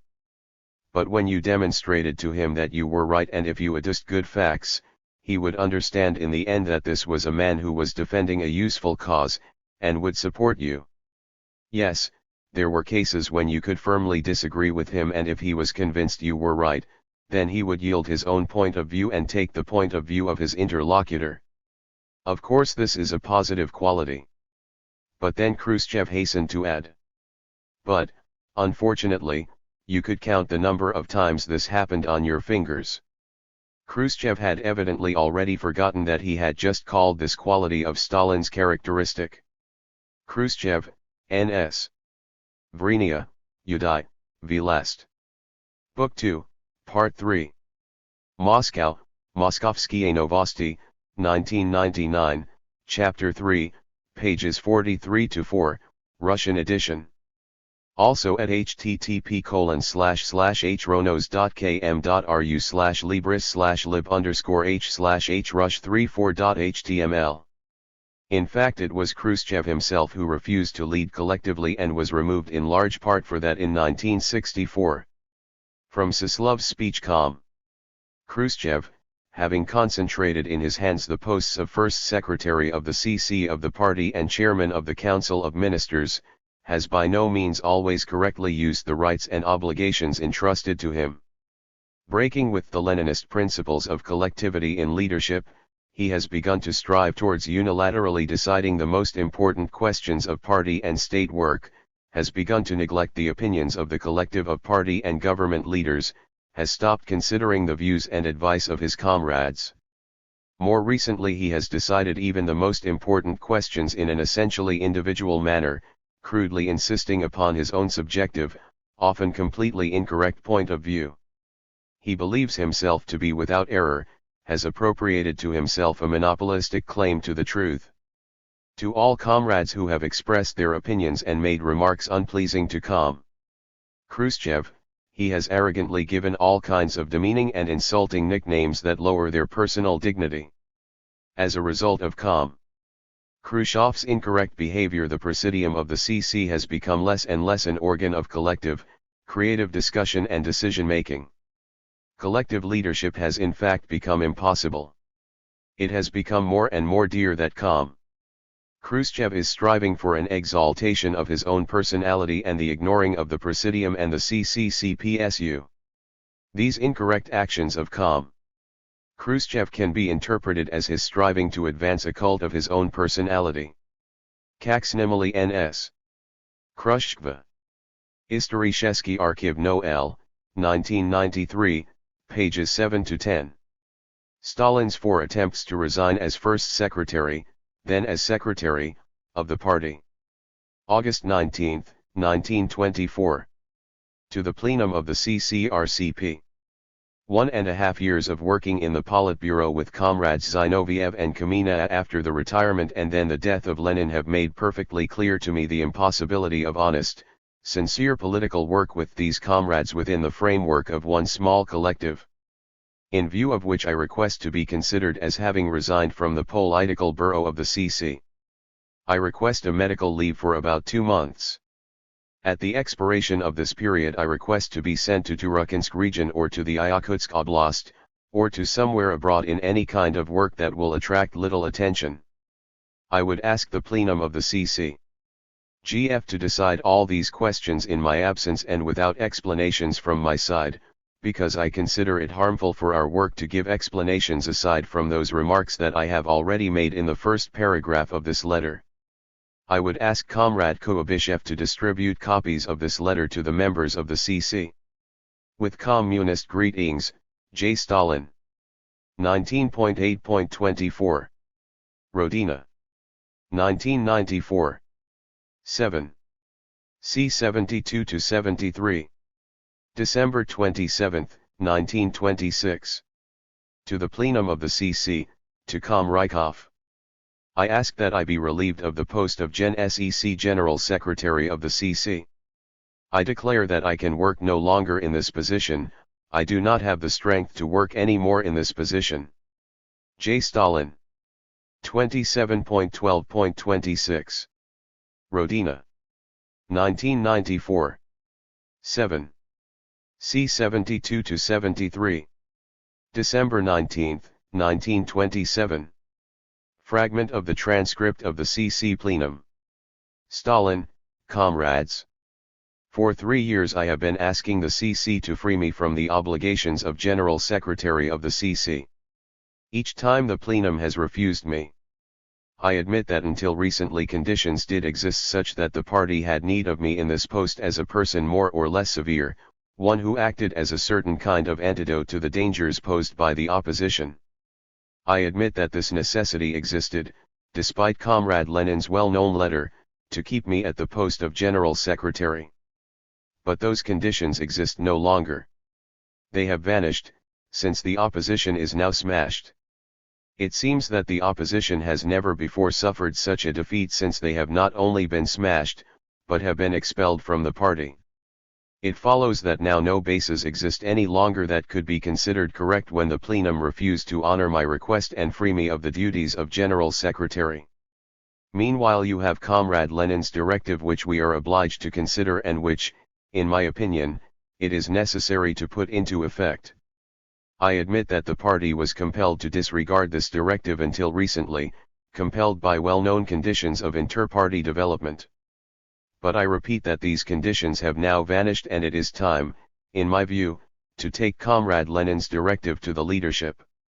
Therefore I request the plenum to free me of the post of General Secretary of the CC. I assure you, comrades, that the party can only gain from doing this. Dogadov, Vote without discussion. Voroshilov, I propose that we reject the announcement we just heard. Rykov, we will vote without discussion. We vote now on Stalin's proposal that he be freed from the General Secretaryship. Who is for this proposal? Who is against? Who abstains? 1. The proposal of Comrade Stalin is rejected with 1 abstention. Stalin, then I introduce another proposal.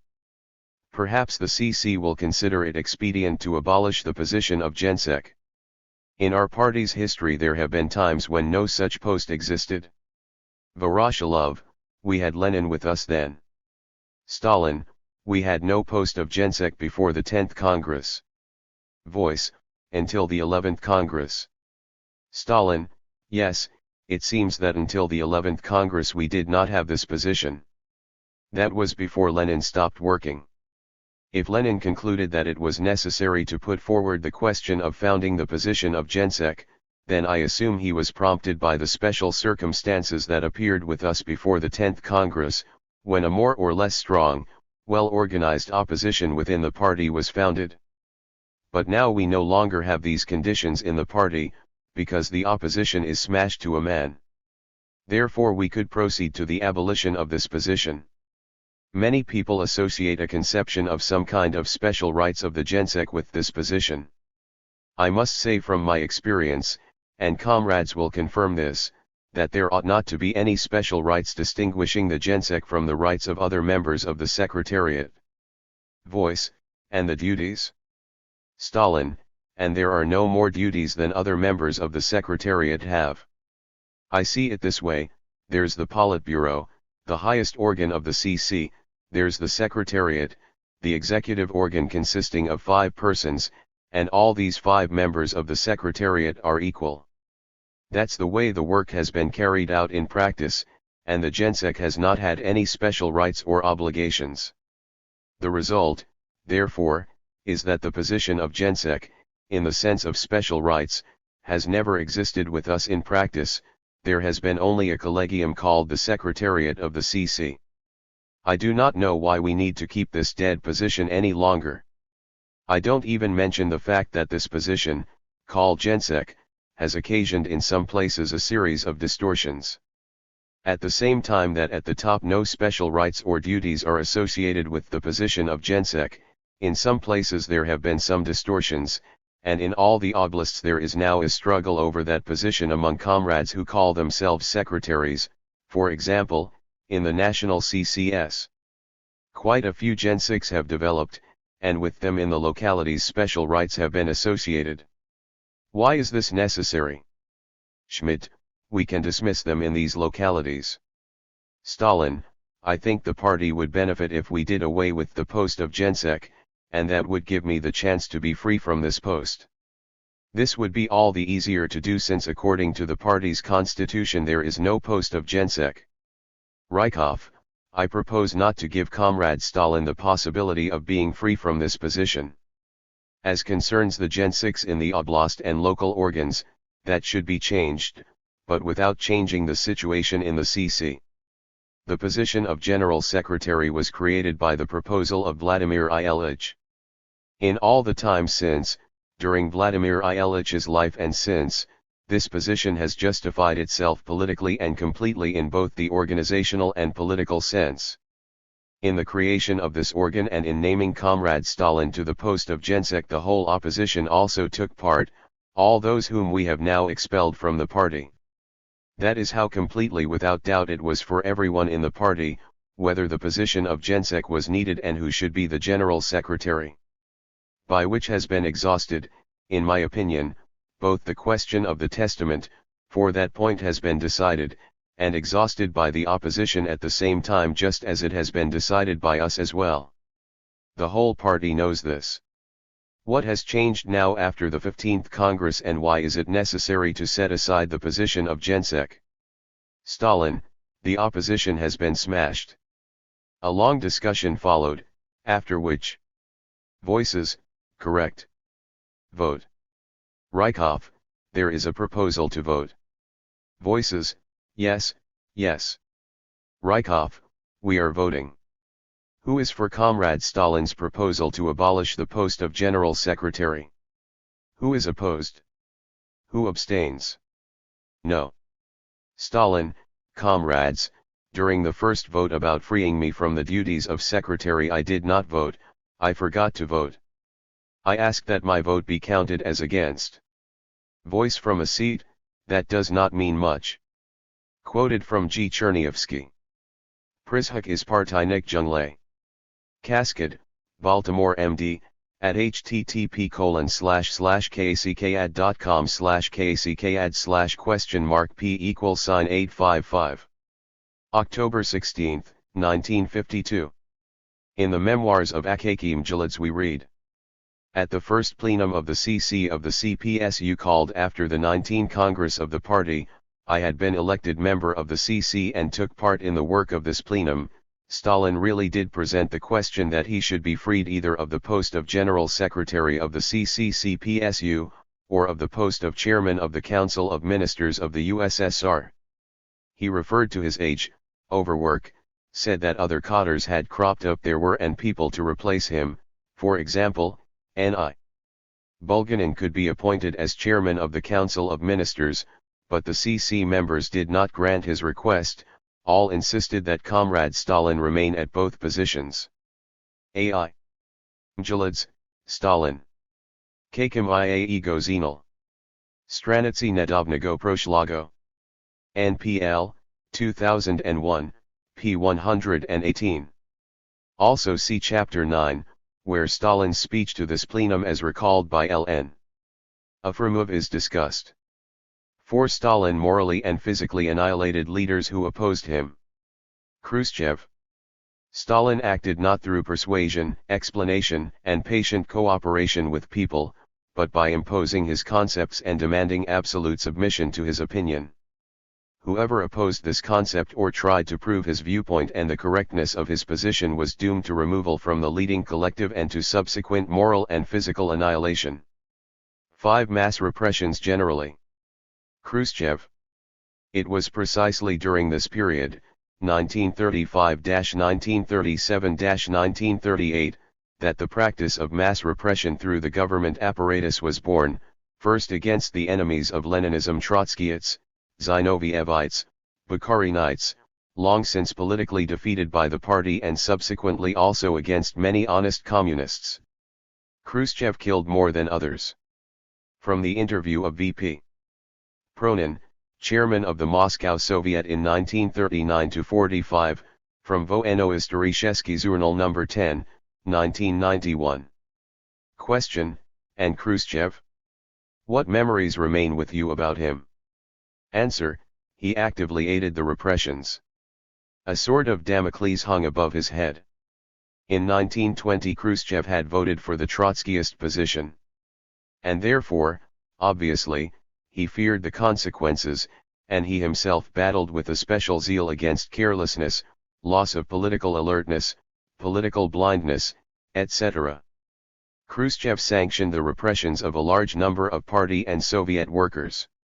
Under him almost all of the 23 secretaries of the raycoms of the city were arrested. And almost all the secretaries of the raycoms of the Moscow province oblast. All the secretaries of the Moscow Committee and the Moscow City Committee of the party were repressed, Katsanelenbogen, Margolin, Kogan, Korytny. All the managers of the sections, including Khrushchev's own assistant. Even after he was in the Ukraine, Khrushchev insisted, in the Politburo in 1938, upon the repression of the second tier of leadership of the Moscow City Committee of the party. We, at that time young party workers, were astonished. How could Khrushchev instruct us about alertness, if everybody around him turned out to be enemies of the people? He was the only one in the Moscow Committee who remained unharmed. Question, do you believe that the scale of repressions in Moscow was Khrushchev's personal contribution? Answer, to a significant degree. After the autumn of 1938, the arrival of Shcherbakov to the leadership of the Moscow City Committee, not one of the party workers of the Moscow Soviet, the Moscow Party Committee, the Moscow City Party Committee, or the regional committees was repressed. I know that in July 1940, when the question arose of removing Shcherbakov from work for the poor work of the aviation factories, they accused him also of very rarely, and even then very unwillingly, giving his agreement to repressions. On the contrary, in my presence at a meeting of the secretaries of the city committee and on Shcherbakov's motion, the head of the investigative section of the NKVD was expelled from the party for unfounded arrests. Cited in Vladimir Alelyuv, Kronika Odnoy Semi, Alelyuovi, Stalin. Moscow, Melodaya Gvardiya, 2002, p. 172. Khrushchev promoted repression. We must annihilate all these scoundrels. In annihilating one, two, dozens, we do the work for millions. Therefore our hand must not tremble, we must walk across the corpses of the enemy for the people's benefit. Khrushchev, August 14, 1937. Vadim Kozhanov, Russia. 20th century. 1939 to 1964. ch8, at http://www.hrono.ru/lib_k/coshin20v11.php mark I unga and essay. Kokin state that Khrushchev made this remark to a plenum of the Moscow City Soviet, Через TMP Vyvrga na Blago Narada. T1. Moscow, Rospin 2010, p. 13. Historian Yuri Zhukov claims he has seen the document in which Khrushchev asks for permission to raise Category 1 to 20,000 a number, with no names. Yuri Nikolaevich, we have Zoria Leonidovna Serebryakova on the line. Why do you, when you evaluate Stalin, not take into account the lists to be shot, in which are documented, by the mark of his own pencil, the thousands of people sent off to their deaths? Zoria Leonidovna, and how is one to take into account those lists, where there are not even names, but simply the words, "Permit me to shoot 20,000 people." And the signature, Khrushchev, Nikita Sergeyevich.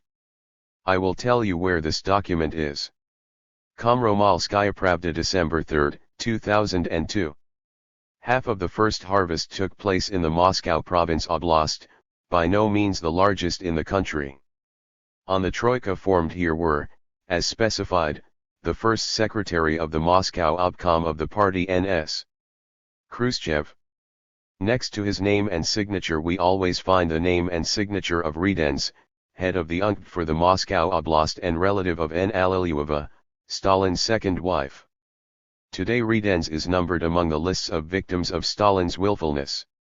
And here is what Khrushchev and Rydens represented. Well, it's better if I cite their request to the Politburo, to shoot 2,000 kulaks, 6,500 criminals, and to exile 5,869 kulaks, 26,936 criminals. And this was only one swing of the sickle. Zhukov, Komsomolskaya Pravda, November 19, 2002. Khrushchev asked for authority to repress huge numbers of people in Moscow, including killing thousands. CCACP, B, to Comrade Stalin JV. I report that we have counted a total of 41,305 criminal and kulak elements who have served their sentences and settled in Moscow city and province. Of those there are 33,436 criminal elements. Materials at hand give us the basis to put 6,500 criminals in Category 1 to be shot GF, and 26,396 in Category 2 to be exiled GF. Of this number, for orientation purposes in the city of Moscow there are 1,500 in Category 1 and 5,272 in Category 2. We have calculated there are 7,869 kulaks who have served their sentences and settled in Moscow city and Oblast. Materials at hand give us the basis to put 2,000 from this group into Category 1 and 5,869 in Category 2. We request that a commission be confirmed, consisting of Comrades Rydens, head of the UNK for the Moscow Oblast, Maslov, Assistant Prosecutory of the Moscow Oblast, and Khrushchev, N.S. Secretary of the Moscow Committee and Moscow City Committee, with the right, when necessary, to be replaced by A.A. Volkov, second secretary of the Moscow City Committee. Secretary of the Moscow Committee of the ACP, B. and Khrushchev. July 10, 1937. Tru, June 4, 1992, republished in Molotov, Malenkov, Kaganovich. 1957 p. 747, and 22.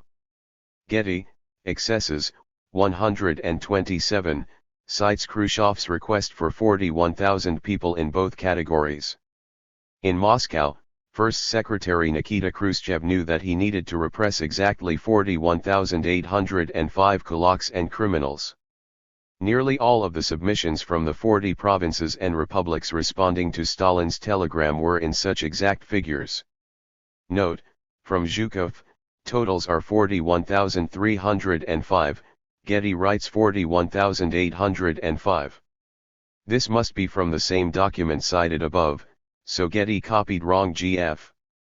According to Getty, after conferences in Moscow, the categories of people subject to this repression were greatly expanded, and the target numbers submitted previously by the local authorities were revised, most often downward.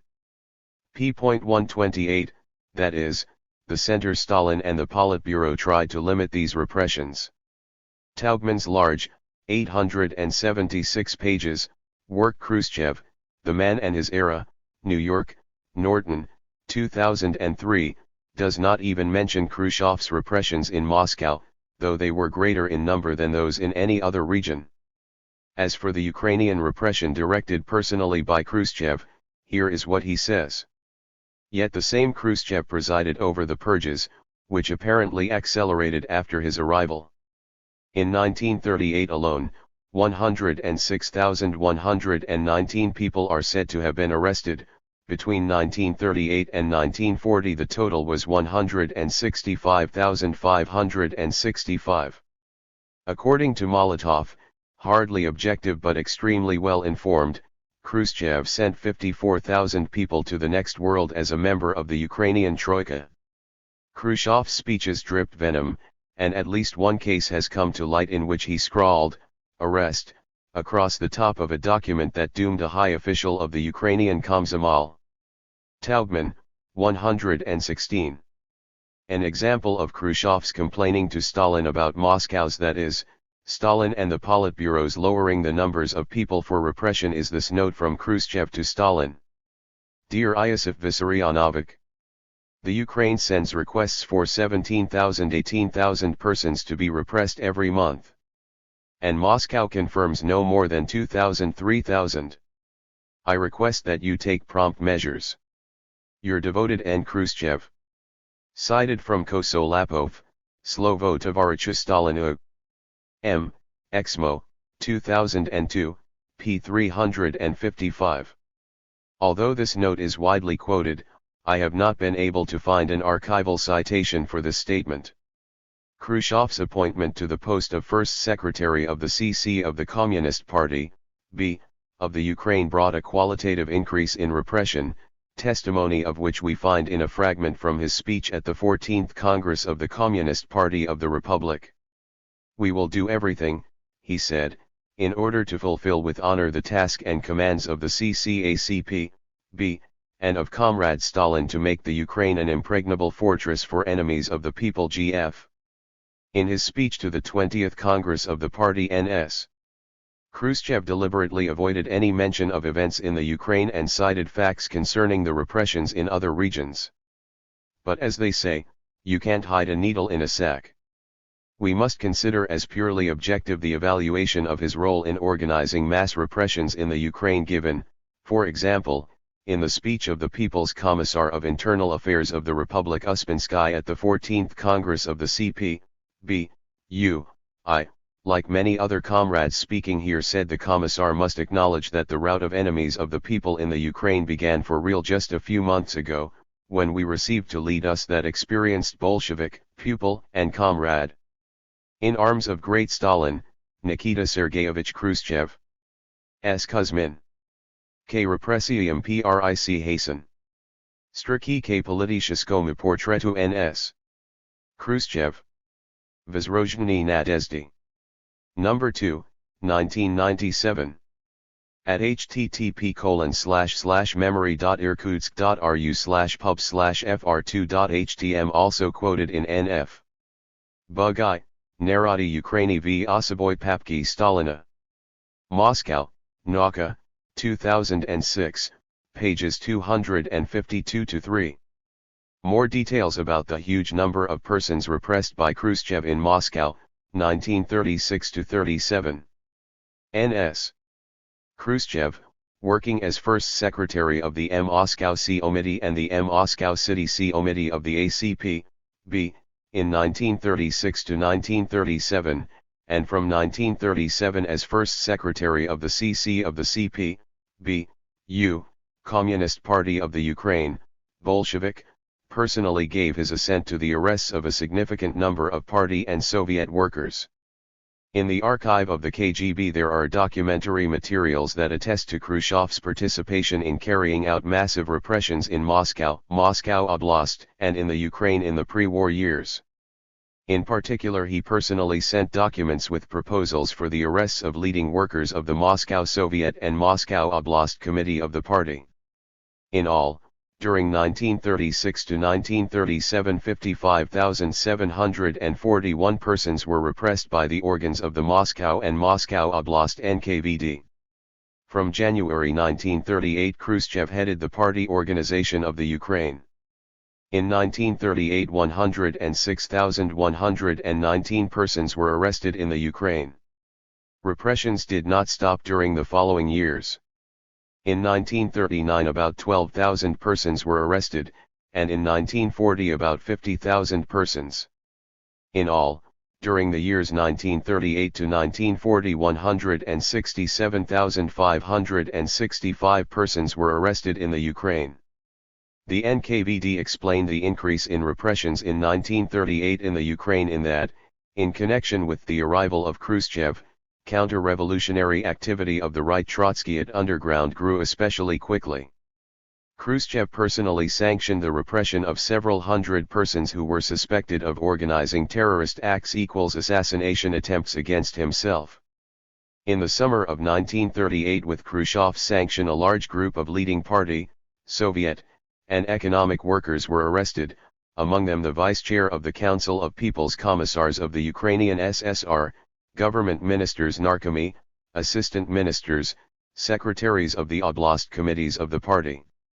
All were sentenced to execution or to long terms of imprisonment. According to lists sent by the NKVD of the USSR to the Politburo, for 1938 alone permission was given for the repression of 2,140 persons of the Republican Party and Soviet cadre. Massovye repressii opravdani bytne mogud. Istoknik No. 1, 1995, 126-7, Rehabilitatia. Kak Ito Bilo. 3, Moscow, 2004, 146-7. Khrushchev, February 1, 1956. Question of Com. Khrushchev to Rodos, tell us in relation to Coms. Postishev, Kozier, you declared them enemies. Com. Khrushchev. The guilty parties are higher. Semi-criminal elements were brought into leading these investigations. Stalin is to blame. Aristov, Comrade Khrushchev, do we have the courage to tell the truth? Aristov, Eek refused to confess to the last, and they shot him nevertheless. Com. Khrushchev, Ezhov, in all probability, was innocent, an honest man. Com. Mikoyan, the decree about the struggle against terror was taken on December 1, 1934. Com. Khrushchev, Iagada, in all probability, was an innocent Kisti = clean man. Ezhov also. RKEB 1 308-9, p 308-9. 6. Enemy of the people. Khrushchev. Stalin originated the concept enemy of the people. This term automatically rendered it unnecessary that the ideological errors of a man or men engaged in a controversy be proven. This term made possible the usage of the most cruel repression, violating all norms of revolutionary legality, against anyone who in any way disagreed with Stalin, against those who were only suspected of hostile intent, against those who had bad reputations. This concept, enemy of the people, actually eliminated the possibility of any kind of ideological fight or the making of one's views known on this or that issue, even those of a practical character. In the main, and in actuality, the only proof of guilt used, against all norms of current legal science, was the confession of the accused himself, and, as subsequent probing proved, confessions were acquired through physical pressures against the accused. This led to glaring violations of revolutionary legality and to the fact that many entirely innocent persons, who in the past had defended the party line, became victims. We must assert that, in regard to those persons who in their time had opposed the party line, there were often no sufficiently serious reasons for their physical annihilation. The formula enemy of the people was specifically introduced for the purpose of physically annihilating such individuals. Jean-Paul Marat used the term l'ennemi du people in the first issue of his journal L'Ami du Peuple of 1793. http://mem.brest.multimania.fr/jpmarat/imidpaf.html number sign enemy. It is also famously the name of a play by Ibsen. Maxim Gorky, in the story Khersson's Tavricheski, 1897. And in the conspiracy I will not act against the community, nor against any of the citizens who has not been declared an enemy of the people. Text at http://www.archaeology.ru/online/gorky/gorky.html. S. Lifshitz, Prislavyoshidoklat Krushkova, at http://www.m-s-k.newmail.ru/pub/1.htm, retrieved July 5, 2004, gives the print citation as Gorky, M. Sobrani Sakhinani, v30 TIT 23, p. 266. Used by Lenin. Lenin, The Land Campaign and Iskra's Plan, 1903. Serious support by the workers of the Zemstvo appeals should consist not in agreement about the conditions on which the Zemstvo representatives can speak in the name of the people, but by striking a blow at the enemies of the people. http://www.marxist.org/ruskij/lenin/work/9-19.htm. Lenin, The Beginning of the Revolution in Russia, 1905. We Social Democrats can and must proceed independently of the revolutionaries of the bourgeois democracy, guaranteeing the class independence of the proletariat, but we must go hand in hand with them during the uprising, while striking direct blows against Tsarism, in opposing the army, in attacking the bastilles of the cursed enemy of the whole Russian people. http://www.marxist.org/ruskij/lenin/1905/01/12.htm. Lenin, May 9, 1918. To declare all owners of grain who have surpluses and do not bring them to the export points, and also all the grain supplies of all those who raise it for distilling spirits, as enemies of the people, to turn them over to the revolutionary court and submit them from now on to prison sentences of not less than 10 years, confiscation of all property, and exile from their community Obshchina for life, and in addition to subject distillers to forced social labor. Lenin, Complete Works v36, p. 318, Russian edition. Quoted at http://www.kurzach.com/bibelio/0010024/103_1.htm. The decree was taken with minor changes. Dekrety Sovetskoy vlasti. Et gd. Abikbina etalt 2, 17 Marta 10 Iulia 1918 g. Moscow, Gospoditas. 1959, p. 265. Decree of the Central Executive Committee and the Soviet of People's Commissars of August 7, 1932. People who infringe upon social property must be considered enemies of the people, in view of which a determined struggle against plunderers of social possessions is the first duty of the organs of Soviet power. Tragedia Sovetskoy Derevny. Kollektivizacja I Raskulachivany. Documenty I Materially. 1927–1939. Tom 3. Konet 1930–1933. Moscow, Rospin, 2001. Number 160, p. 453. Also at the Russian wiki source page http://tinyurl.com/lo-of-7-og-32. Khrushchev's use of the term. 3. Enemies of the people have managed to do a lot of damage in the area of assignment of cadres. The military Soviet has set as the main task to uproot completely the remnants of hostile elements by carefully studying each commander and political worker at the time of promotion, and to boldly promote verified, devoted and upcoming cadres. Quoted by Fokoganov, Stalin. Volume 1, ch. 7, at note 608. For full text and context, see below, under Commanders Killed. Trotskyists, Bukharinists, bourgeois nationalists and other evil enemies of the people, suborners of the restoration of capitalism, have made desperate attempts to destroy from within the Leninist unity of the party's ranks, and they have all broken their heads on this unity. Cited by IU.V. Emelianov. Khrushchev. Smut Env Kreml. Moscow, Vesh, 2005, p. 32. 6a. Convincing and educating. Khrushchev. An entirely different relationship with people characterized Stalin. Lenin's traits: patient work with people, stubborn and painstaking education of them, the ability to induce people to follow him without using compulsion, but rather through the ideological influence on them of the whole collective, were entirely foreign to Stalin. He discarded the Leninist method of convincing and educating. He abandoned the method of ideological struggle for that of administrative violence, mass repressions, and terror. Pages 7–8. See below. 7. Zinoviev and Kamina. Khrushchev. In his testament, Lenin warned that Zinoviev's and Kamina's October episode was of course not an accident. But Lenin did not pose the question of their arrest and certainly not their shooting. p. 9.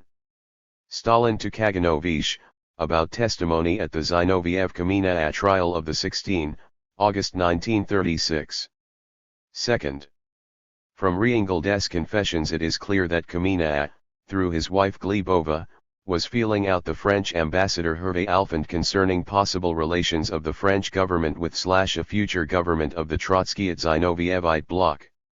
I think that Kamina also felt out the English, German and American ambassadors.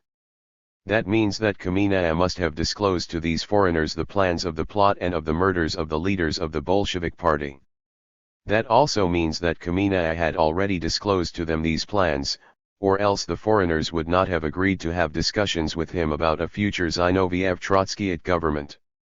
This is the attempt of Kamina and his friends to conclude a direct bloc with the bourgeois governments against the Soviet government. This explains the secret of the well-known advance obituaries of the American correspondents. Obviously, Glebova is well informed about all this sordid material. We must bring Glebova to Moscow and submit her to a series of meticulous interrogations. She might reveal many interesting things. Stalin I Kaganovich, Perepiska 1931–1936 GG. Stalin Kaganovich Correspondence, 1931–1936, Russian, number 763, pages 642–3. D.M. Dmitriev's confession, concerning this event. I remember the following cases. 1. The case of Tatyana Kameneva. She was the wife of L.E. Kamina. We had information that Tatyana Kameneva, on instructions from L.B. Kamina, went to the French ambassador in Moscow LFAND with a proposal to set up a meeting with L.B. Kamina for counter-revolutionary discussions concerning help by the French government to underground Trotskyists inside the USSR. Ian Chertok interrogated Tatiana Kameneva steered away from this accusation, making it possible for her to avoid testimony about this fact during the investigation. Lubyanka 2, document 356, p. 586. LE. Kamina is a typographical error for LB. Kamina. The Kameneva referred to here is the same person as the Glebova of the previous quotation. 8 Trotskyists. Khrushchev. Or, let us take the example of the Trotskyists. At present, after a sufficiently long historical period, we can speak about the fight with the Trotskyists with complete calm and can analyze this matter with sufficient objectivity. After all, around Trotsky were people whose origin cannot by any means be traced to bourgeois society. Part of them belonged to the party intelligentsia and a certain part were recruited from among the workers. We can name many individuals who, in their time, joined the Trotskyists. However, these same individuals took an active part in the workers' movement before the revolution, during the Socialist October Revolution itself, and also in the consolidation of the victory of this greatest of revolutions. Many of them broke with Trotskyism and returned to Leninist positions. Was it necessary to annihilate such people? Stalin on Trotskyists at February-March 1937 cc. Plenum, March 3. 5. It should be explained to our party comrades that the Trotskyists, who represent the active elements in the diversionist, wrecking and espionage work of the foreign intelligence services, have already long ceased to be a political trend in the working class, that they have already long ceased to serve any idea compatible with the interests of the working class, that they have turned into a gang of wreckers, diversionists, spies, assassins, without principles and ideas, working for the foreign intelligence services. It should be explained that in the struggle against contemporary Trotskyism, not the old methods, the methods of discussion, must be used, but new methods, methods for smashing and uprooting it. J.V. Stalin, Mastering Bolshevism. New York, Workers' Library Publishers, 1937, pages 26-7, cited from http://www.marx2mouse/stalin/mb37.html.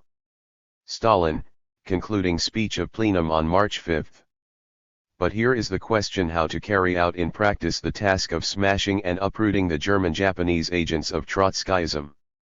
Does this mean that we should strike and uproot not only the real Trotskyists, but also those who wavered at some time toward Trotskyism, and then long ago came away from Trotskyism, not only those who are really Trotskyite agents for wrecking, but also those who happened once upon a time to go along a street where some Trotskyite or other had once passed?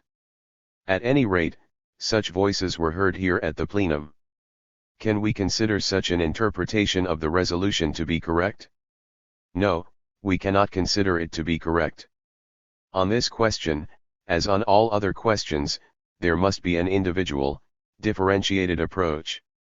You must not measure everyone with the same yardstick.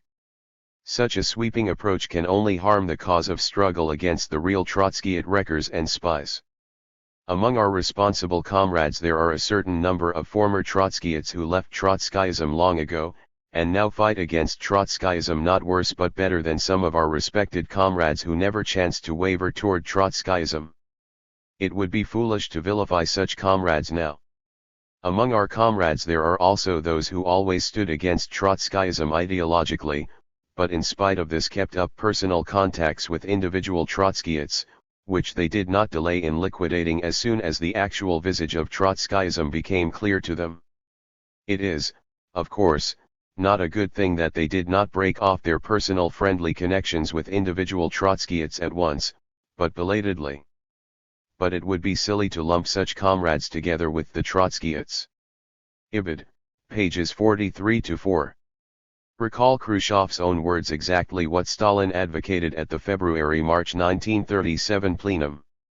After all, around Trotsky were people whose origin cannot by any means be traced to bourgeois society. Part of them belonged to the party intelligentsia and a certain part were recruited from among the workers. We can name many individuals who, in their time, joined the Trotskyists. However, these same individuals took an active part in the workers' movement before the revolution, during the Socialist October Revolution itself, and also in the consolidation of the victory of this greatest of revolutions. Many of them broke with Trotskyism and returned to Leninist positions. p. 9, see above. Further on in the secret speech, in a passage it will be convenient to consider here, Khrushchev returned to the question of Trotskyists in the USSR in the 1930s. We should recall that in 1927, on the eve of the 15th Party Congress, only some 4,000 votes were cast for the Trotskyite Zinovyevite opposition while there were 724,000 for the party line. During the 10 years which passed between the 15th Party Congress and the February-March Central Committee plenum, Trotskyism was completely disarmed. Many former Trotskyists had changed their former views and worked in the various sectors building socialism. It is clear that in the situation of socialist victory there was no basis for mass terror in the country. Stalin, at the February-March 1937 Central Committee plenum, called to mind the last discussion on Trotskyism in our party in 1927. Out of 854,000 party members, 730,000 members voted at that time. Among them, 724,000 party members voted for the Bolsheviks, for the Central Committee of the party, against the Trotskyists, and 4,000 party members, or about 1/2%, voted for the Trotskyists, while 2,600 members of the party refrained from voting. Add to this the fact that many out of this number became disillusioned with Trotskyism and left it, and you get a conception of the insignificance of the Trotskyite forces. J.V. Stalin, Mastering Bolshevism. New York, Workers' Library Publishers, 1937, pages 59 to 60. At http://www.marx2mao.com/stalin/lmb37.html, emphasis added in both cases gf. Khrushchev may very well have copied this passage out of Stalin's very speech. Pseudo-Platov on guilt of Trotskyists. In the interests of the political conjuncture, the activities of Trotsky and his supporters abroad in the 1930s are said to have been propaganda only. But this is not so. The Trotskyists were also involved in actions. Making use of the support of persons with ties to German military intelligence, where they organized a revolt against the Republican government in Barcelona in 1937. From Trotskyist circles in the French and German special intelligence services came indicative information concerning the actions of the communist parties in supporting the Soviet Union. Concerning the connections of the leaders of the Trotskyist revolt in Barcelona in 1937, we were informed by Schulz-Boysen. Afterward, after his arrest, the Gestapo accused him of transmitting this information to us, and this fact figured in his death sentence by the Hitlerite court in his case. Concerning other examples of the Abwehrs' use of their ties to the Trotskyists for searching out leaders of the Communist Party of France who were in hiding in 1941, our resident in Paris, Vasilevsky, appointed in 1940 to the post of plenipotentiary for the Executive Committee of the Comintern, reported to us. English translation from Gen. Pavel Pseudoplatov, The Intelligence Service and the Kremlin, Moscow 1996, p. 58. The relevant paragraph from the Nazi military court, verifying Pseudoplatov's contention. Anfang 1938, Waren des Spanienkrieges, vierter Angecklich Dienstlich, das Untermitwirkung Deutschen Geheimdienstes im Gebiet von Barcelona ein Aufstand gegen die dortige Rotregierung vorbereitet wurde. Dies Nachricht wurde von ihm gemeinsam mit der von Politzer Sowjetrussischen Botschaft in Paris zugleitet. English translation. At the beginning of 1938, during the Spanish Civil War, the accused learned in his official capacity that a rebellion against the local Red government in the territory of Barcelona was being prepared with the cooperation of the German Secret Service. This information, together with that of Politz, was transmitted by him to the Soviet Russian embassy in Paris. Politz was Gisela von Politz, a recent recruit to the Red Orchestra, Rotkapelle, anti-Nazi Soviet spy ring who worked for United Press and who shoved the report through the mailbox of the Soviet embassy. Sherry and Blair Brisack, resisting Hitler, Mildred Hanrack and the Red Orchestra. Oxford University Press, 2000, p. 237. Hasse, and das Reichskriegsgericht und der Widerstand gegen Nationalsozialistische Herrschaft. Berlin, 1993, s. 105. See also Grover Furr. Evidence of Leon Trotsky's collaboration with Germany and Japan. Cultural Logic 2009. At https://ojs.library.ubc.ca/index.php/clogic/article/view/1915550/1886662. 9. Stalin neglected party. Khrushchev. Was it a normal situation when over 13 years elapsed between the 18th and 19th Party Congresses, years during which our party and our country had experienced so many important events? At the February, 1947, plenum of the CCA, Andrei Zdanov spoke about the decision to convoke a regular, 19th Congress of the ACP, at the end of 1947 or in any case during 1948. Besides that, in the interests of enlivening inter-party life, he proposed adopting a simplified order of convoking party conferences, carrying them out every year with compulsory renewal of the totals of the membership of the plenum of the CC not less than by 1/6. Pizhikov, A.V. Leningradskaya Grupa, Put Vov Lasti, 1946-1949, Svobodnaya MYSL 3, 2001, p. 96. Khrushchev. It should be sufficient to mention that during all the years of the Patriotic War not a single Central Committee plenum took place. It is true that there was an attempt to call a Central Committee plenum in October 1941, when Central Committee members from the whole country were called to Moscow. They waited 2 days for the opening of the plenum, but in vain. Stalin did not even want to meet and talk to the Central Committee members. This fact shows how demoralized Stalin was in the first months of the war and how haughtily and disdainfully he treated the Central Committee members. Boris Nikolaevsky's note to the original New Leader edition of this speech. If one were to trust official Soviet sources, this statement by Khrushchev would not be true. According to the collection, the Communist Party of the Soviet Union in the resolutions and decisions of congresses, conferences, and Central Committee plenums, published by the Marx-Engels-Lenin-Stalin Institute of the Party Central Committee in 1954, one Central Committee plenum was held during the war, January 27, 1944, when it was decided to give the various Union republics the right to have their own foreign ministries, and it was also decided to replace the Internationale by the new Soviet national anthem. Nikolaevsky goes on to add, but it is likely that Khrushchev is correct, that there was no Central Committee plenum in 1944 and a fraud was perpetrated.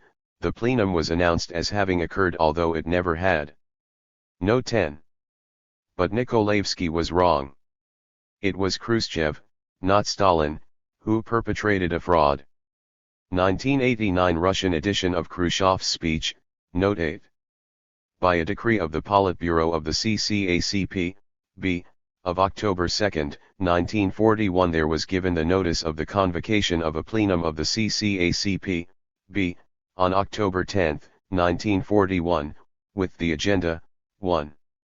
The military situation of our country. 2. Party and state work for the defense of the country. By a decree of the Politburo of the CCACP, of October 9, 1941 the convocation of the plenum was put off in view of the recently declared state of emergency at the fronts and the inexpediency of recalling leading comrades from the fronts. During the war years there was only one plenum of the CC, which took place on January 27, 1944. Decisions of the January 1944 plenum of the CC are described in a 1985 Soviet textbook. CPN. Bobby Leff et al., Vylilkaya Ateshestvennaya Voyna. Voproziyat vidi. Moscow, Politis. 1985, at http://www.biografia.ru/cgi-bin/quotes.pl $o $&show $name voy NA083. 10 REF to a party commission under the control of the Central Committee Presidium, fabrication of materials during repressions. Khrushchev.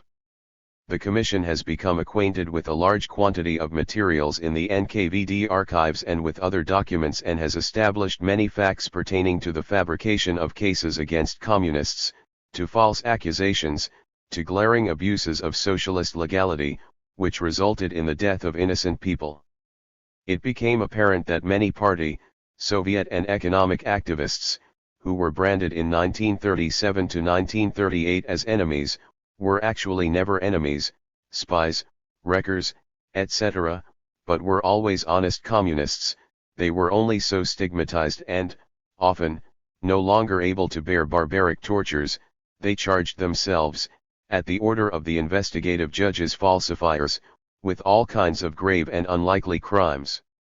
It was determined that of the 139 members and candidates of the party's Central Committee who were elected at the 17th Congress, 98 persons, i.e., 70%, were arrested and shot, mostly in 1937 to 1938. Indignation in the hall. The same fate met not only the Central Committee members but also the majority of the delegates to the 17th Party Congress. Of 1,966 delegates with either voting or advisory rights, 1,108 persons were arrested on charges of anti-revolutionary crimes, i.e., decidedly more than a majority. See under as Hove, below, number 17. 11 December 1, 1934 Directive signed by Yanukovych. Khrushchev. On the evening of December 1, 1934, on Stalin's initiative, without the approval of the Political Bureau, which was passed 2 days later, casually.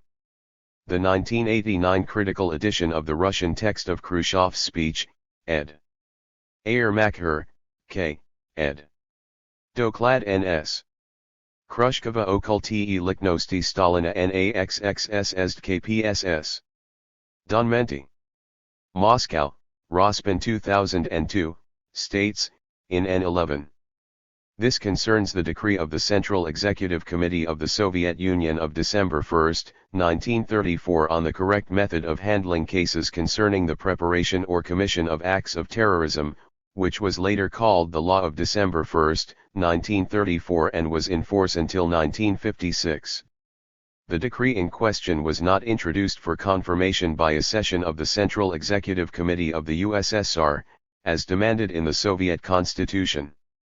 See reproduction of the original copy from the Fokoganov papers online at https://msu-web.montclair.edu/tilde-4g/12_01_34_law.pdf. 12 Khrushchev implies Stalin's involvement in Kirov's murder. Khrushchev. It must be asserted that to this day the circumstances surrounding Kirov's murder hide many things which are inexplicable and mysterious and demand a most careful examination. There are reasons for the suspicion that the killer of Kirov, Nikolaev, was assisted by someone from among the people whose duty it was to protect the person of Kirov. A month and a half before the killing, Nikolaev was arrested on the grounds of suspicious behavior, but he was released and not even searched. It is an unusually suspicious circumstance that when the Chekist assigned to protect Kirov was being brought for an interrogation, on December 2, 1934, he was killed in a car accident in which no other occupants of the car were harmed. After the murder of Kirov, top functionaries of the Leningrad NKVD were given very light sentences, but in 1937 they were shot. We can assume that they were shot in order to cover the traces of the organizers of Kirov's killing. Pseudoplatov. No documents or evidence exist to support the theory of the participation of Stalin or of the apparat of the NKVD in Kirov's assassination. Kirov was not an alternative to Stalin. He was one of the staunchest Stalinists. Khrushchev's version was later approved and used by Gorbachev as a part of his anti-Stalin campaign. Razyetka I Kreml Moscow, 1996, pages 60-61. Alakiri Lena. Today under the conditions of all is permitted and so-called pluralism articles appear whose authors do not bother with searching out documents and are not burdened by the effort of arriving at an objective understanding of what happened on December 1, 1934. Their main goal is to declare yet again that Stalin murdered Kirov, though they have neither primary nor secondary evidence for this statement, but instead make broad use of myths, legends, and rumor. Neizvestny Kirov. Moscow, 2001, p. 304. On p. 335 of this work Kyrilia reveals that Trotsky was the origin of the rumors that Stalin had Kirov killed. This in turn implies that Khrushchev and Pospelov were copying from Trotsky here. Archgetty. On Kirov, and in no particular order. 1. Over the years, there were 3, and perhaps 4, blue ribbon investigations of the Kirov killing. Each was commissioned by the Politburo's General Secretary and each, in true Soviet fashion, started with a desired conclusion in advance. Stalin wanted to pin it on Zinoviev and Trotsky, Khrushchev and Gorbachev wanted to pin it on Stalin, and all of them handpicked their investigators accordingly. Having been able to acquaint myself with archival materials from these efforts, it is clear that none of the 3 investigations produced the desired conclusions. In particular, the Khrushchev and Gorbachev era efforts involved massive combing of archives and interviews and failed to conclude that Stalin was behind the killing. Stalin's effort, of course, concluded that the opposition did it and was the basis for the Moscow trials. But aside from the incredible confessions of the accused, there was no evidence to support this a priori conclusion either. On the H-Russia discussion list, August 24, 2000. See http://tinyurl.com/hjput. 13 Stalin's and Zdanov's telegram to the Politburo of September 25, 1936. Khrushchev. Mass repressions grew tremendously from the end of 1936 after a telegram from Stalin and Andrei Zdanov, dated from Sochi on September 25, 1936, was addressed to Kaganovich, Molotov and other members of the political bureau. The content of the telegram was as follows. We deem it absolutely necessary and urgent that Comrade Yezhov be nominated to the post of People's Commissar for Internal Affairs. Yagoda has definitely proved himself to be incapable of unmasking the Trotskyite Zinovievite bloc. The OGPU is 4 years behind in this matter. This is noted by all party workers and by the majority of the representatives of the NKVD. This Stalinist formulation that the NKVD is 4 years behind in applying mass repression and that there is a necessity for catching up with the neglected work directly pushed the NKVD workers on the path of mass arrests and executions. Here is the full text of the telegram, a small fragment of which Khrushchev read out in the secret speech. CC of the VKP, B. Moscow. To Comrades Kaganovich, Molotov, and other members of the Politburo. First, we consider it absolutely essential and urgent that Com. Yezhov be appointed to the post of People's Commissar of Internal Affairs. Yagoda has clearly not turned out to be up to his job in the matter of exposing the Trotskyite Zinovievite bloc. The OGPU was 4 years late in this matter. All the party workers and most of the oblast representatives of the NKVD say this. Agranov can remain as Yezhov's deputy at the NKVD. Second, we consider it essential and urgent that Rykov be removed as People's Commissar of Communications and Yagoda be appointed to the post as People's Commissar of Communications. We do not think this matter requires any explanation, since it is clear as it is. Third, we consider it absolutely urgent that Lobo be removed and Com. Ivanov, Secretary of the Northern Region Committee, be appointed to the post of People's Commissar of the Timber Industry. Ivanov knows forestry, he is an efficient man. Lobov as People's Commissar is not up to the job and every year fails in it. We propose to leave Lobov as first assistant to Ivanov as People's Commissar for the timber industry. Fourth.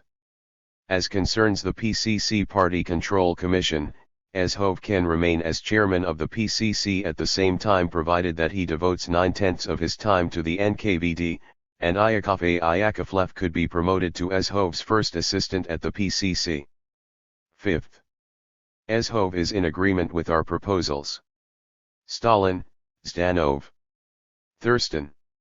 What did the 4 years refer to? Western writers usually answer that the phrase meant the Ryutin Memorandum. But in December 1936 Ezhov mentioned, once again in a speech to a Central Committee plenum, the formation at the end of 1932 of a Zinovievi Trotskyite bloc on the basis of terror. N83, p. 244. To this passage cites an archival document. The partial transcript of the December 1936 CC plenum printed in 6/195, pages 5 to 6 mentions these same points, but without the word bloc, and without the direct quotation here. p. 35. Jansen and Petrov. The 4 years referred to the formation in 1932 of a Trotskyist-Zinovievist bloc, which had been discovered no earlier than in June-July 1936. p. 54. 14. Stalin's report at the February-March 1937 cubic centimeters plenum.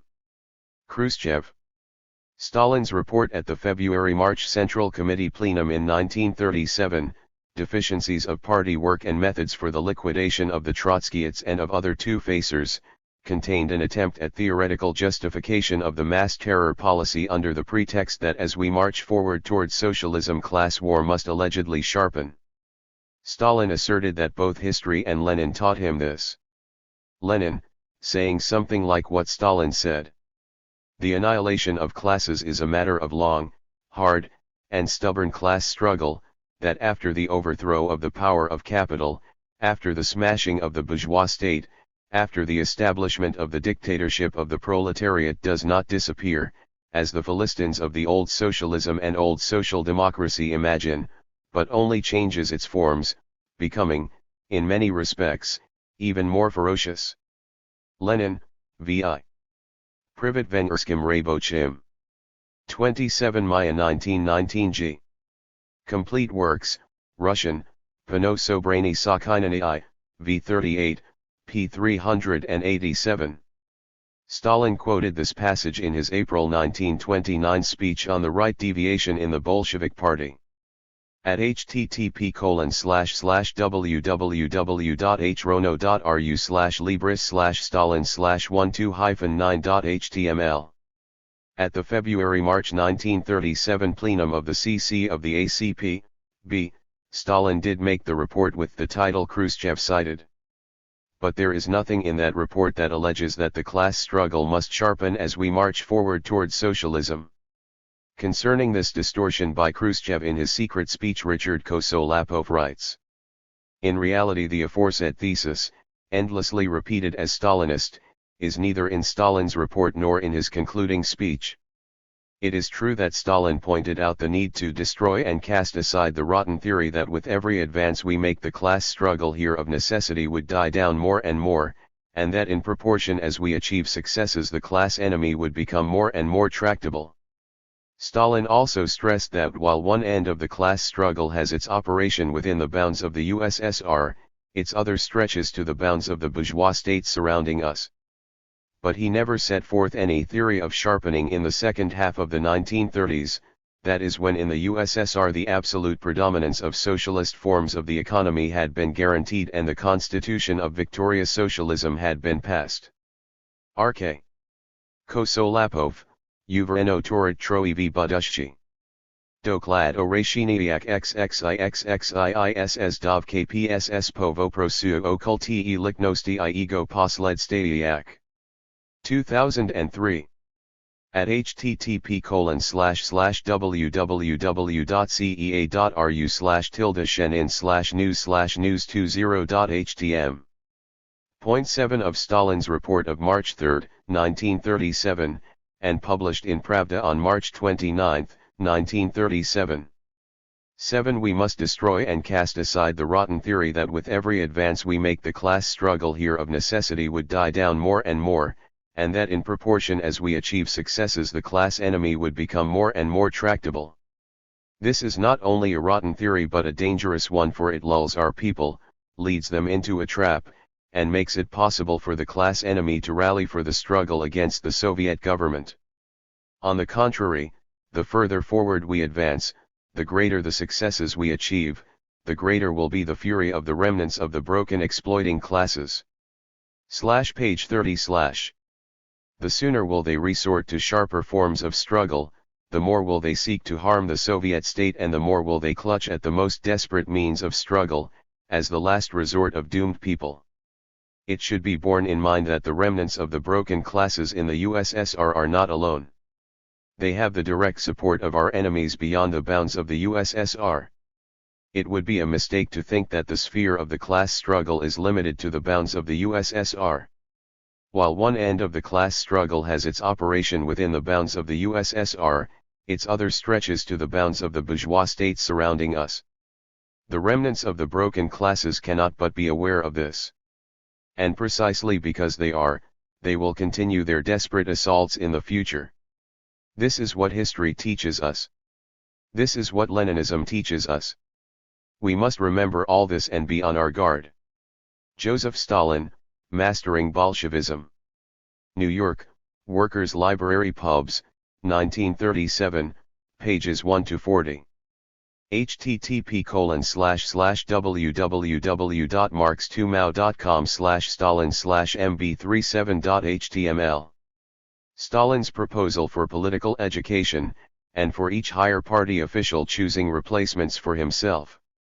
The task is to raise the ideological level and political vigor of these command cadres and to introduce among them fresh forces awaiting promotion, and thus expand the ranks of our leading forces. What does this require? First and foremost, we must make the proposal to our party leaders, beginning with secretaries of our party units to the secretaries of regional and Republican Party organizations, to select, during a definite period, 2 individuals, 2 party functionaries each capable of being able to act as their effective deputies. The question may be asked, where are we to get these 2 deputies for each one, if we have no such people, no workers who correspond to these requirements? This is incorrect, comrades. We have tens of thousands of capable and talented people. It only needs to know them and to promote them in time so that they should not remain in their old places too long and begin to rot. Seek and ye shall find. Further, 4-month party courses must be established in each regional center to give secretaries of units party training and to re-equip them. The secretaries of all primary party organizations, units, should be sent to these courses, and then when they finish them and return home, their deputies and the most capable members of the primary party organizations should be sent to these courses. Further, to re-equip politically the first secretaries of the district organizations, 8-month Lenin courses must be established in the USSR, in, say, 10 of the most important centers. The first secretaries of district and regional party organizations should be sent to these courses, and then when they finish them and return home, their deputies and the most capable members of the district and regional organizations sent there. Further, 6-month courses for the study of history and the party's policy under the Central Committee of the Communist Party of the Soviet Union must be set up to achieve the ideological re-equipment and political improvement of secretaries of the town party organizations. The first and second secretaries of town party organizations should be sent to these courses, and then when they have finished them and return home, the most capable members of the town party organizations should be sent there. Finally, a 6-month conference on questions of internal and international policy under the Central Committee of the CPSU must be established. The first secretaries of divisional and provincial organizations and the central committees of the national communist parties should be sent here. These comrades should provide not one but several persons really capable of replacing the leaders of the Central Committee of our party. This should and must be done. Joseph Stalin, Mastering Bolshevism. New York, Workers' Library Pubs, 1937, pages 36-38. at http://www.marx2mao.com/stalin/mb37.html. Stalin also made another report at the February-March CC plenum. It was the concluding report, on March 5. But here is the question: how to carry out in practice the task of smashing and uprooting the German-Japanese agents of Trotskyism? Does this mean that we should strike and uproot not only the real Trotskyists, but also those who wavered at some time toward Trotskyism, and then long ago came away from Trotskyism, not only those who are really Trotskyite agents for wrecking, but also those who happened once upon a time to go along a street where some Trotskyite or other had once passed? At any rate, such voices were heard here at the plenum. Can we consider such an interpretation of the resolution to be correct? No, we cannot consider it to be correct. On this question, as on all other questions, there must be an individual, differentiated approach. You must not measure everyone with the same yardstick. Such a sweeping approach can only harm the cause of struggle against the real Trotskyite wreckers and spies. Among our responsible comrades there are a certain number of former Trotskyites who left Trotskyism long ago, and now fight against Trotskyism not worse but better than some of our respected comrades who never chanced to waver toward Trotskyism. It would be foolish to vilify such comrades now. Among our comrades there are also those who always stood against Trotskyism ideologically, but in spite of this kept up personal contacts with individual Trotsky. Page 44 /ites, which they did not delay in liquidating as soon as the actual visage of Trotskyism became clear to them. It is, of course, not a good thing that they did not break off their personal friendly connections with individual Trotskyites at once, but belatedly. But it would be silly to lump such comrades together with the Trotskyites. Emphasis added, Gf. Further on in the report Stalin made the same point again, explicitly arguing against a mass approach, pages 58 to 9. 7. Finally, still another question.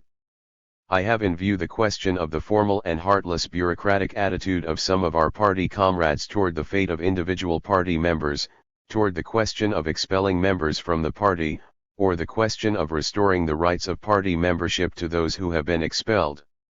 The fact is that some of our party leaders suffer from lack of attention to people, to party members, to workers.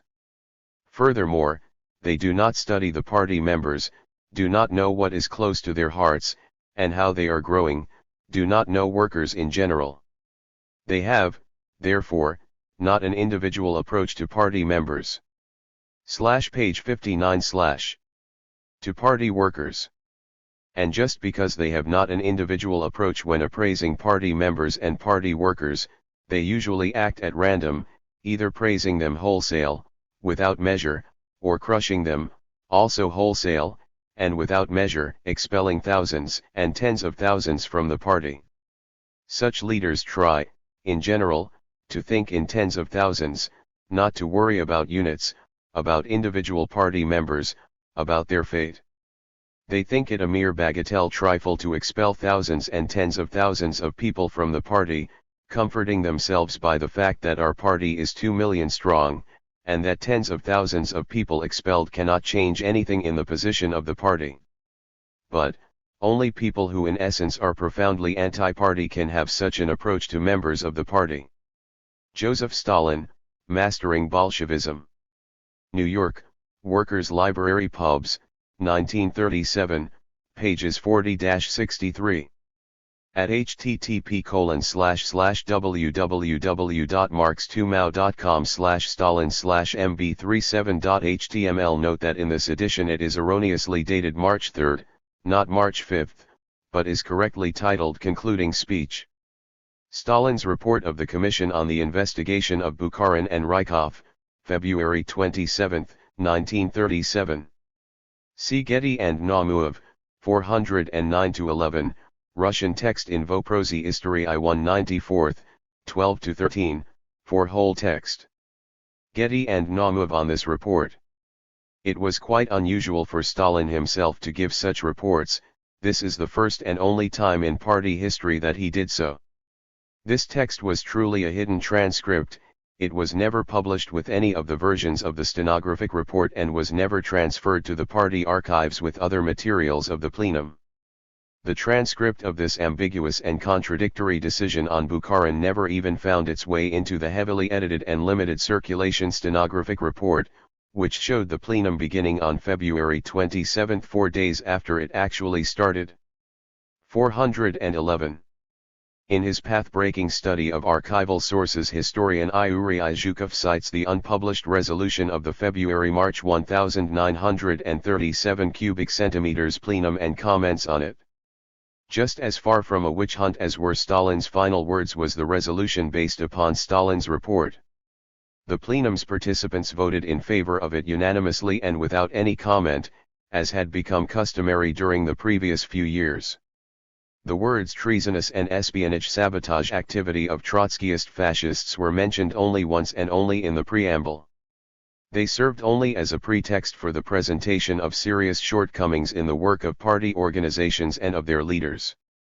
The resolution specified the following. 1. Party organizations had been carried away with economic activity and had retreated in their party political leading activity, had subordinated to themselves and had effaced the local organs of the People's Commissariat for Agriculture, replacing them with themselves, and had turned themselves into narrow economic chiefs.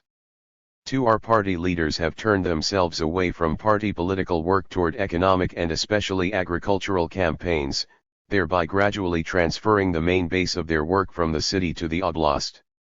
They have begun to look upon the city with its working class not as the leading political and cultural strength of the oblast, but as one of many sectors of the oblast. 3. Our party leaders have begun to lose the taste for ideological work, for work on the party political upbringing of the party and non-party masses. 4. They have also begun to lose the taste for criticism of our shortcomings and of self-criticism of party leaders.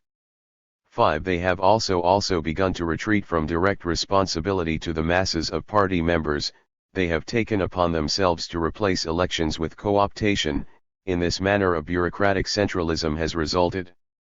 6. In cadre work, which the resolution also focused on, it is necessary to deal with workers not in a formal, bureaucratic manner, but according to the real situation, that is, first of all, from the political point of view, whether they are politically trustworthy, and, second, from the point of view of their work, whether they are suitable for the work they have been assigned. 7. Leaders of party organizations suffer from a lack of the necessary attention to people, to party members, to workers. As a result of such a soulless relationship to people, party members, and party workers, dissatisfaction and hostility is artificially created in one part of the party. 8. Finally, the resolution mentions that, despite their lack of education, party leaders do not want to raise their educational level, to study, to retrain themselves. Naturally, the resolution echoes with the demand for the immediate removal of the real shortcomings in party work outlined in this manner. In points 1 through 8, to condemn the practice of usurpation and effacement of the local organs, to immediately return exclusively to party political work and transfer it above all to the city, to give more attention to the press. In points 9 through 14, to reject decisively the practice of turning the plenums of the oblast committees, regional committees, party conferences, city activists, etc., into means for parades and demonstrations, and of vociferous praise for party leaders, to restore the accountability of party organs to the plenums, to stop the practice of co-optation in party organizations. In points 15 through 18 the fundamentally new approach to cadre work is discussed, and in points 19 through 25 the instruction and retraining of party leaders. Yuri Zhukov. Inoi Stalin. Politichiki Reformy v SSSR v 1933-1937 GG. Moscow, Vagrius, 2003, pages 360-363 and notes on p. 506, referring to the archives at Regaspi f.17 op2d 612. VYP 3L49 OB50. 15 Many members questioned mass repression, especially Postyshev, Khrushchev, At the February-March Central Committee plenum in 1937, many members actually questioned the rightness of the established course regarding mass repressions under the pretext of combating two-facedness. Comrade Postyshev most ably expressed these doubts. He said, "I have philosophized that the severe years of fighting have passed. Party members who have lost their backbones have broken down or have joined the camp of the enemy, healthy elements have fought for the party. These were the years of industrialization and collectivization. I never thought it possible that after this severe era had passed, Karpov and people like him would find themselves in the camp of the enemy." Karpov was a worker in the Ukrainian Central Committee whom Postyshev knew well. And now, according to the testimony, it appears that Karpov was recruited in 1934 by the Trotskyists. I personally do not believe that in 1934 an honest party member who had trod the long road of unrelenting fight against enemies for the party and for socialism would now be in the camp of the enemies. I do not believe it. I cannot imagine how it would be possible to travel with the party during the difficult years and then, in 1934, join the Trotskyists. It is an odd thing. Khrushchev seriously and deliberately distorted what Postyshev actually said in his speech to the February-March CC plenum. The text of Postyshev's remarks has now been published in Voprozy Istorii Nos 5-6, 1995, pages 3-8. This part is on p4. I will now pause for a bit on my errors in the Kiev Oblast Party Committee. How is it that I did not personally notice people who sat very close to me? Why could I not notice them, since I worked with them for a fairly long period? Here is Karpov. I trusted him very much. Karpov was in party work continuously for 10 years. I took him with me to the Ukraine because he was an old Ukrainian worker, spoke Ukrainian, knows the Ukraine, had lived all the time in the Ukraine and was born in the Ukraine. And not only I myself, but a great many comrades knew him as a decent person. What led me astray? In 1923-24 Karpov fought with the Trotskyists before my eyes. He also fought them in Kiev. I have philosophized in this manner, that the severe years of fighting have passed, in which there were such developments that people either have broken down, or remained firmly on their feet, or have joined the camp of the enemy. The years of industrialization and collectivization, there was a fierce struggle between the party and the enemies in this period. I never thought it possible that after this severe era had passed one would then go to the camp of the enemy. And now it turns out that from 1934 he has fallen into the hands of the enemies and has become an enemy. Of course one can either believe or not believe this. I personally think that it would be terribly hard after all these years for a person who had trod the long road of unrelenting fight against enemies for the party and for socialism would now be in the camp of the enemies. It is very difficult to believe this. Molotov, hard to believe that he only became an enemy in 1934? Most likely he became one earlier. Of course, earlier. I cannot imagine how it would be possible to travel with the party during the difficult years and then, in 1934, join the Trotskyists. It is an odd thing. There was some kind of worm inside him all the time. When this worm appeared in 1926 or 1924, or 1930, it's hard to say, but obviously some kind of worm there was, something that did some kind of work on him so that he at length fell into the herd of enemies. The words Khrushchev quoted in his secret speech are in boldface here. Postyshev's whole speech from the text of Voprozy Istorii No. 5, 1995, is here. https://msuweb.montclair.edu/tilde-furg/postys/hevsbmar0437.pdf. Khrushchev's own harsh speech is in 6 No. 8, 1995, pages 19-25. It is available at https://msuweb.montclair.edu/tilde-furg/research/khrushchevspmar0537.pdf. Postyshev was the harshest in mass expulsions, and was expelled for this at the January 1938 CC. Getty and Naumov discuss this at length on pages 498-512. Getty quotes at length how Postyshev was raked over the coals at this plenum for excessive repression. Zhukov's analysis. At the January 1938 plenum the main report was done by Malenkov. He said that the first secretaries were brandishing not even lists of those condemned by the troikas, but just 2 lines with an indication of the number of those condemned. He openly accused the first secretary of the Kuibyshev obkom of the party PP. Postyshev, you have imprisoned the entire party and Soviet apparatus of the oblast. At which Postyshev replied in the same vein, that I arrested, am arresting, and will arrest, until I annihilate all enemies and spies. But he was in a dangerous solitude.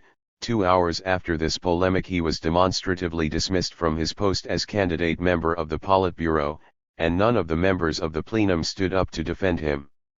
Komsomolka Pravda, November 19, 2002. The document confirming Postyshev's expulsion and arrest is reprinted in Getty and Naumov, pages 514-6. Khrushchev was one of those who spoke up forcefully against Postyshev, GNN 512. For Khrushchev's appointment to replace Postyshev as candidate member of Politburo, Stalinskoye Politburo, p. 167. Rogovin's excerpt from January 1938 CC plenum on Postyshev. On the character of Postyshev's speech, which was in fact converted into his interrogation, the following fragment of the transcript will give an idea. Postyshev, the leadership there, in the Kuibyshev Oblast, both that of the party and of the Soviets, was enemies, beginning from the Oblast leadership and ending with that of the Rayans. Mikoyan, everybody. Postyshev, how can you be surprised? I added it up and it comes out that enemies have been sitting there for 12 years. On the Soviet side the same enemy leadership has been sitting there. There they sat and selected their cadres. For example, in our Oblast Executive Committee we had the most obdurate enemies right down to the technical workers, enemies who confessed to their wrecking activity and behaved insolently, beginning with the chairman of the Oblast Executive Committee, with his assistant, consultants, secretaries, all were enemies. Absolutely all the sections of the Oblast Executive Committee were soiled with enemies. Now take the chairman of the Rayon Executive Committees, all were enemies. 60 chairmen of Raiispokoms, all enemies. The overwhelming majority of second secretaries, I'm not even speaking of first secretaries, are enemies, and not only enemies, but there were also many spies among them, Poles, Latvians, they selected all kinds of dyed-in-the-wool swine. Bulganin, were there at least some honest people there? It turned out that there was not a single honest person. Postyshev, I am talking about the leadership, the heads. From the leading body, of the secretaries of the Rayon committees, the chairman of the Raiispokoms, there was almost not a single honest man. And how can you be surprised? Molotov, aren't you exaggerating, Comrade Postyshev? Postyshev, no, I'm not exaggerating. Here, take the Oblast Executive Committee. People are in prison. We have investigative materials, and they themselves confess their enemy and espionage work. Molotov, we must verify the materials. Mikoyan, it turns out that there are enemies below, in every Rayon committee. Beria, is it possible that all members of the plenums of the Rayon committees were enemies? Kaganovich, there is no basis to say that they are all swindlers. Stalin evaluated Postyshev's methods this way: this is the massacre of the organization. They are very easy on themselves, but they're shooting everybody in the Rayon organizations. This means stirring up the party masses against the CC, it can't be understood any other way. Rogovin, Party Rastrelyanik. Ch2, Section 3, the January plenum, the case of Postyshev. At http://trst.narod.ru/rogovin/t5/3.htm. Fuller text at Stalinskoye Politburo v30 Gotti, pages 161-4. See the text of this session with Postyshev from Stalinskoye Politburo, at https://msu-web.montclair.edu/tilde-furg/research/postisechev0138.pdf. According to Russian historian, writer, and military figure Vladimir Karpov, Postashev confirmed his confession to Molotov.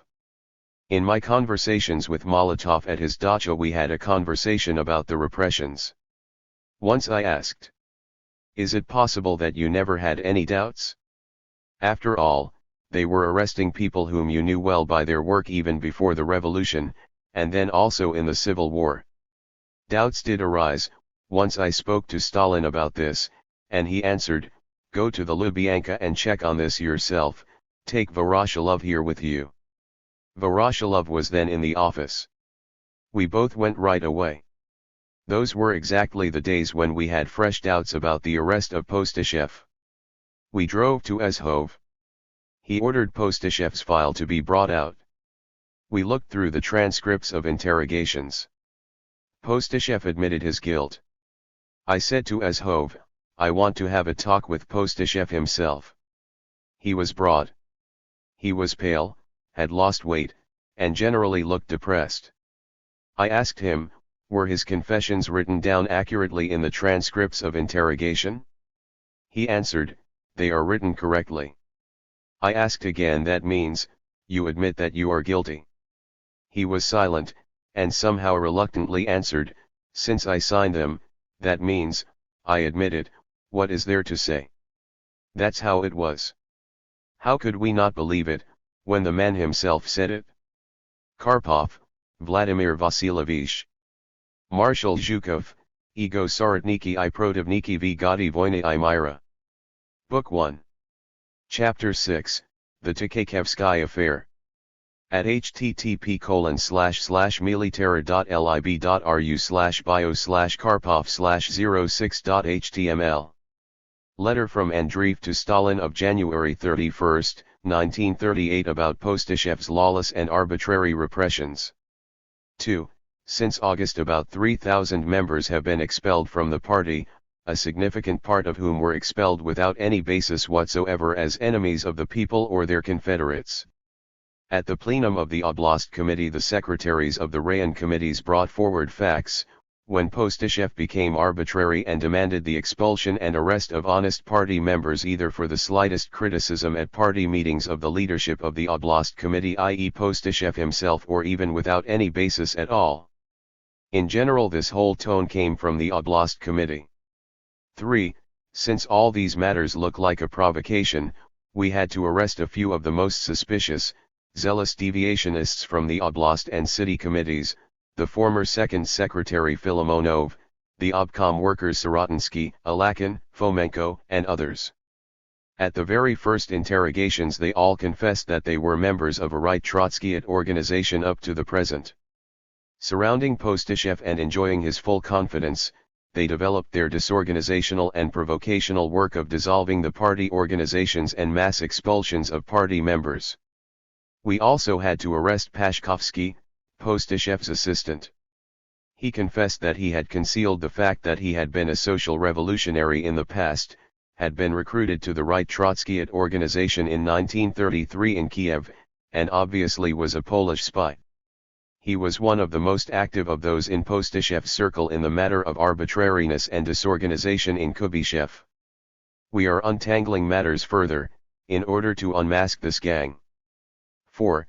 The Oblast Committee plenum has not met a single time since the elections in June. The Oblast Committee directly forbade plenums of the Rayon committees in Kuybyshev to meet. There were also no activists. Sovetsko rukovodstvo. Perepiska. 1928-1941 ed. A.B. Koshankin et al., Moscow, Rospin, 1999, p. 387. Full text at https://msu-web.montclair.edu/tilde-furg/andrea-vre-postisechev0138.pdf. 16 Eek. Khrushchev. The Central Committee considers it absolutely necessary to inform the Congress of many such fabricated cases against the members of the party's Central Committee elected at the 17th Party Congress. An example of vile provocation, of odious falsification and of criminal violation of revolutionary legality is the case of the former candidate for the Central Committee Political Bureau, one of the most eminent workers of the party and of the Soviet government, Comrade Eek, who was a party member since 1905. Eek's letter to Stalin of October 27, 1939, selections in the Pospelov report, at http://www.alexandriakovleft.org/almanah/inside/almanah-doc/55752. Published in full in Ayermakher, K. ed. Doklad N.S. Krushkova okulti liknordi Stalina naxxss kpss. Documenti. Moscow, Rospin 2002, pages 225 to 229. We now have a statement by Frenovsky, Ezhov's right-hand man, from April 1939, in which he discusses Ezhov's and Evdokimov's involvement in the rightist conspiracy. He mentions Eek in this connection. Evdokimov mentioned Eek in 1935 to Frenovsky. At one of our meetings in 1935, Evdokimov, in his apartment, told me about a number of people who had been invited to work in Piatigorsk by him. He named Pivovarov, and a large group of Chekists, Boyer, Dyatkin, and Shatsky. Here too he told me about his connections with Kativik, praising him as someone who knew the countryside well, with Eek, and about a part of the Leningrad group. Lubyanka 3, p. 40.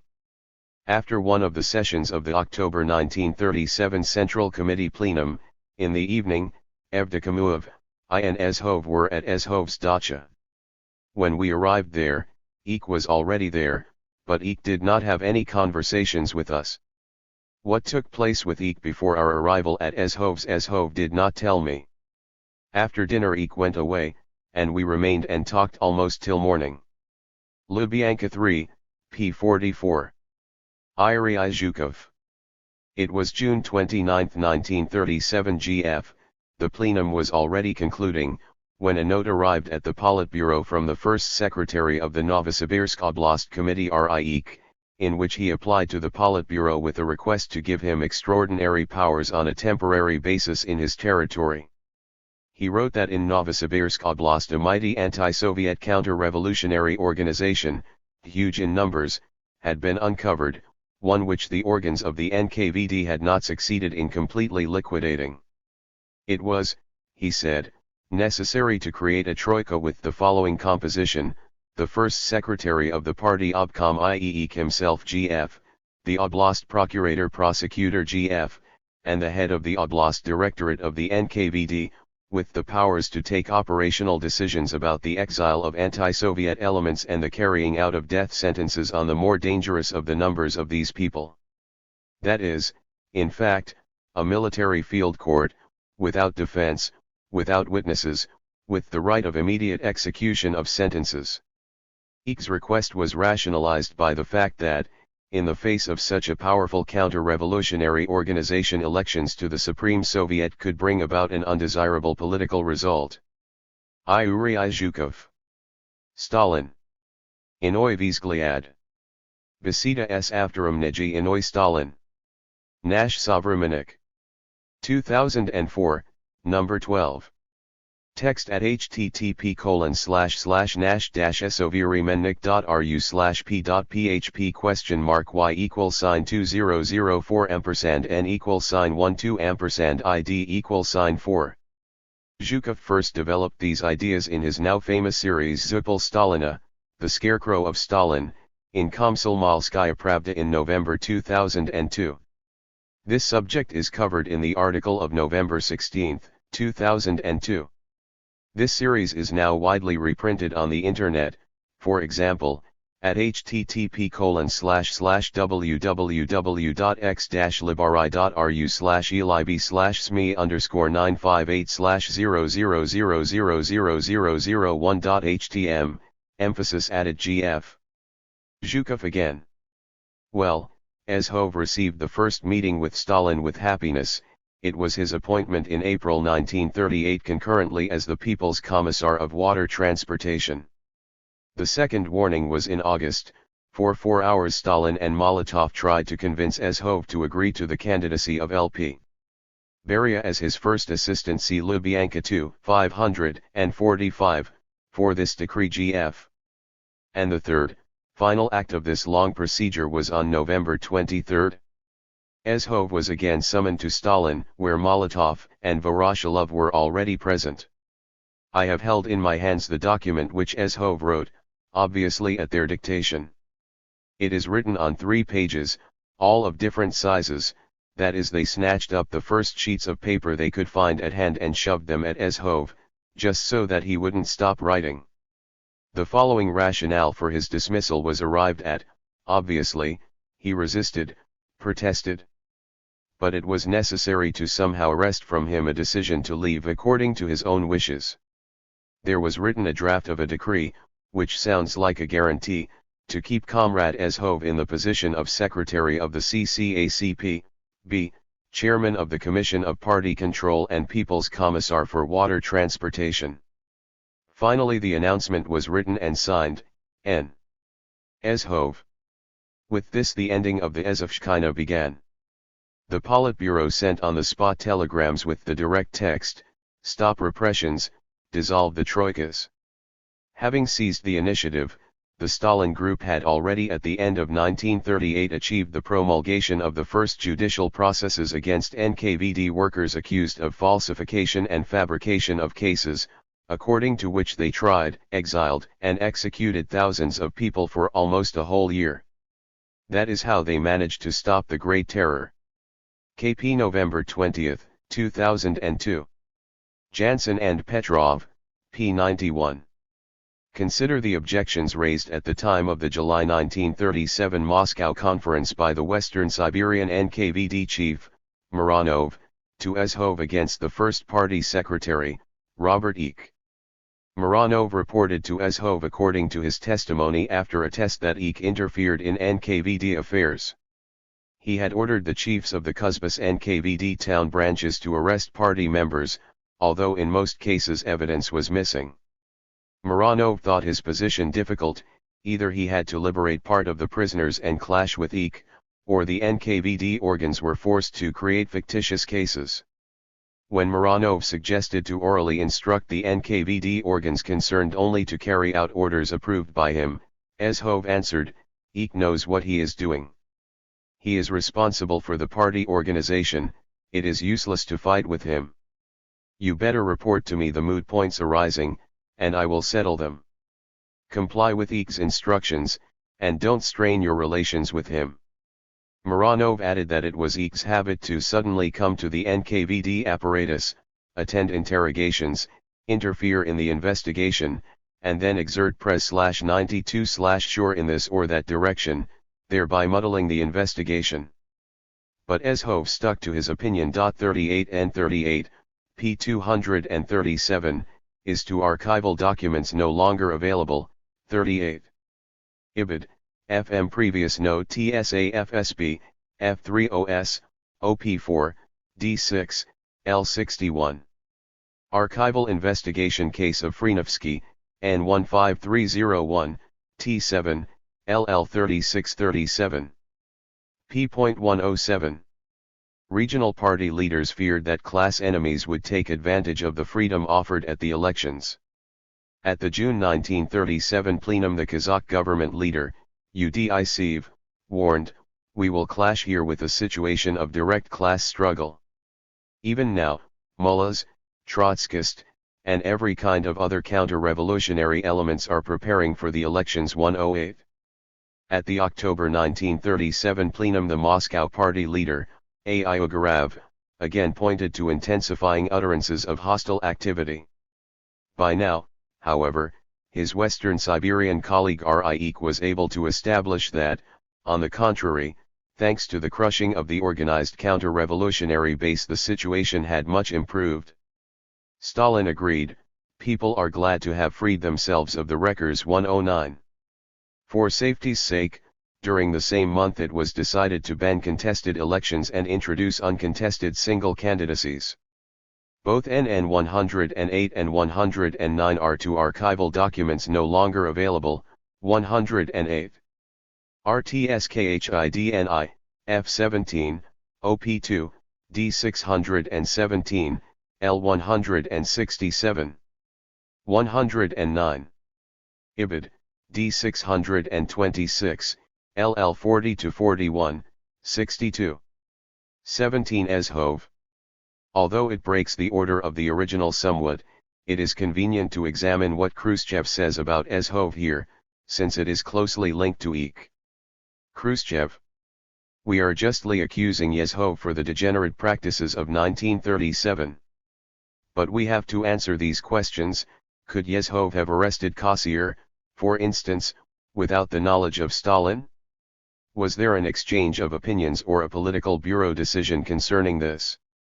No, there was not, as there was none regarding other cases of this type. Could Eshove have decided such important matters as the fate of such eminent party figures? No, it would be a display of naivete to consider this the work of Eshove alone. It is clear that these matters were decided by Stalin, and that without his orders and his sanction Eshove could not have done this. Frenovsky's statement of April 11, 1939. Before the arrest of Bukharin and Rykov, Eshove, speaking with me openly, started to talk about the plans for Chekist work in connection with the current situation and the imminent arrests of Bukharin and Rykov. Eshove said that this would be a great loss to the rights. After that, regardless of our own wishes, upon the instructions of the Central Committee large-scale measures might be taken against the cadres of the right, and that in connection with this his and my main task must be to direct the investigation in such a way so that, as much as possible, to preserve the rightist cadre. Then he outlined his plan for this matter. Basically this plan consisted of the following: we must put our own men, in the main, in the apparatus of the secret political department, SPO, and to select as investigators those who might be either completely tied to us or in whose records there are some kind of sins and they would know that they had these sins in their records, and on the basis of these sins we can hold them completely in our hands. We must connect them ourselves to the investigation and direct them. And this consists in the following, said Eshove, not to write down everything that a person under arrest says, but the investigator must bring all the outlines, the rough drafts to the chief of the department, and in relation to those arrested persons who in the past occupied an important position and those who occupy a leading position in the organization of the rights, it is necessary to write these people down in a special list and to report to him each time. It would be good, said Eshove, to take into the apparatus people who have already been tied to the organization. Here, for example, Evdokimov spoke to you about people, and I know some of them. It will be necessary in the first place to draw them into the central apparatus.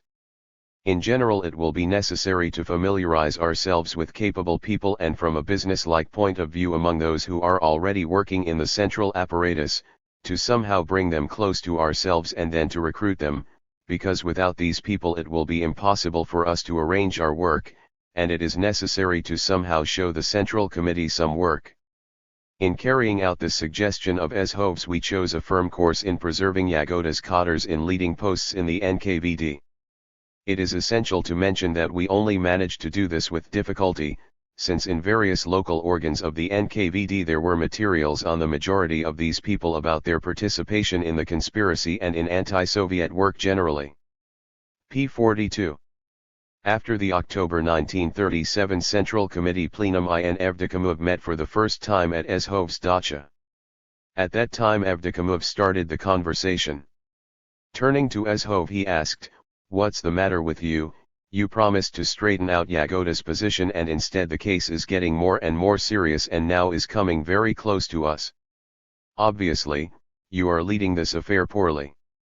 Eshove was silent at first, and then stated that really, the situation is difficult, so now we will take steps to reduce the scope of the operations, but obviously, we have to deal with the head of the rights. Evdokimov swore, spit, and said, "Can't you get me into the NKVD, I'll be able to help more than the rest." Ezhov said, "It would be good, but the Central Committee will scarcely agree to transfer you to the NKVD. I think that the situation is not altogether hopeless, but you need to have a talk with Djin, you have influence on him, it's necessary for him to develop the work in the operations department, and we need to be prepared to carry out terrorist acts." P43. And here Evdokimov and Ezhov together talks about the possible limiting of the operations, but, as this was considered impossible, they agreed to deflect the blow from their own cadre and to try to direct to against honest cadres who were devoted to the Central Committee. That was Ezhov's instruction. P44. After the arrests of the members of the Center of Rights, Ezhov and Evdokimov in essence became the center, and organized 1.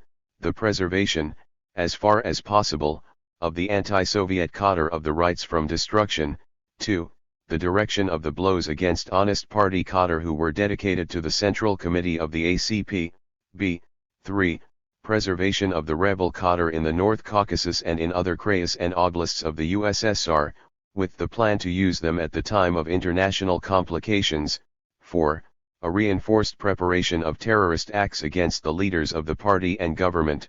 5. The assumption of power of the rights with Ezhov at their head. P45. Lubyanka 3, also at https://msuweb.montclair.edu/tilde-furg/research/fridaynovskayang.html. Investigative work. The investigative apparatus in all departments of the NKVD was divided into investigator bone breakers, and ordinary investigators.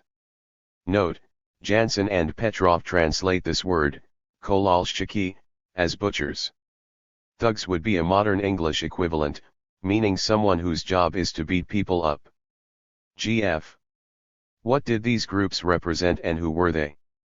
Investigator bone breakers were chosen basically from among the conspirators or persons who were compromised. They had unsupervised recourse to beating arrested persons and in a very short time obtained confessions and knew how to write up transcripts in a grammatical and elegant fashion. In this category belong Nikolaev, Agaz, Ushakov, Lysengurd, Evgenev, Zupakin, Minov, Davidov, Altman, Gaiman, Litvin, Lplovsky, Karelin, Curzon, Iamnitsky, and others. Since the quantity of those under arrest who confessed due to such methods grew daily and there was a great need for investigators who knew how to compose interrogations, the so-called investigator bone breakers began, each on his own, to create groups of simple bone breakers. The group of bone breakers consisted of technical workers. These men did not know the evidence concerning the suspect, but were sent to the Lefortovo prison in Moscow, summoned the accused, and set to beating him. The beatings continued up to the moment that the accused agreed to give a confession. The remaining group of investigators took care of interrogations of those accused of less serious crimes and were left to themselves, without leadership from anyone. The further process of investigation was as follows: the investigator conducted the interrogation and instead of a transcript put together notes. After several such /46/ rogations, a draft transcript was put together by the investigator. The draft went for correction to the chief of the appropriate department, and from him, still unsigned, for review to former People's Commissar Ezhov and in rare cases to myself. Ezhov looked through the transcript, made changes and additions. In most cases those under arrest did not agree with the editing of the transcript and stated that they had not said that during the investigation and refused to sign it.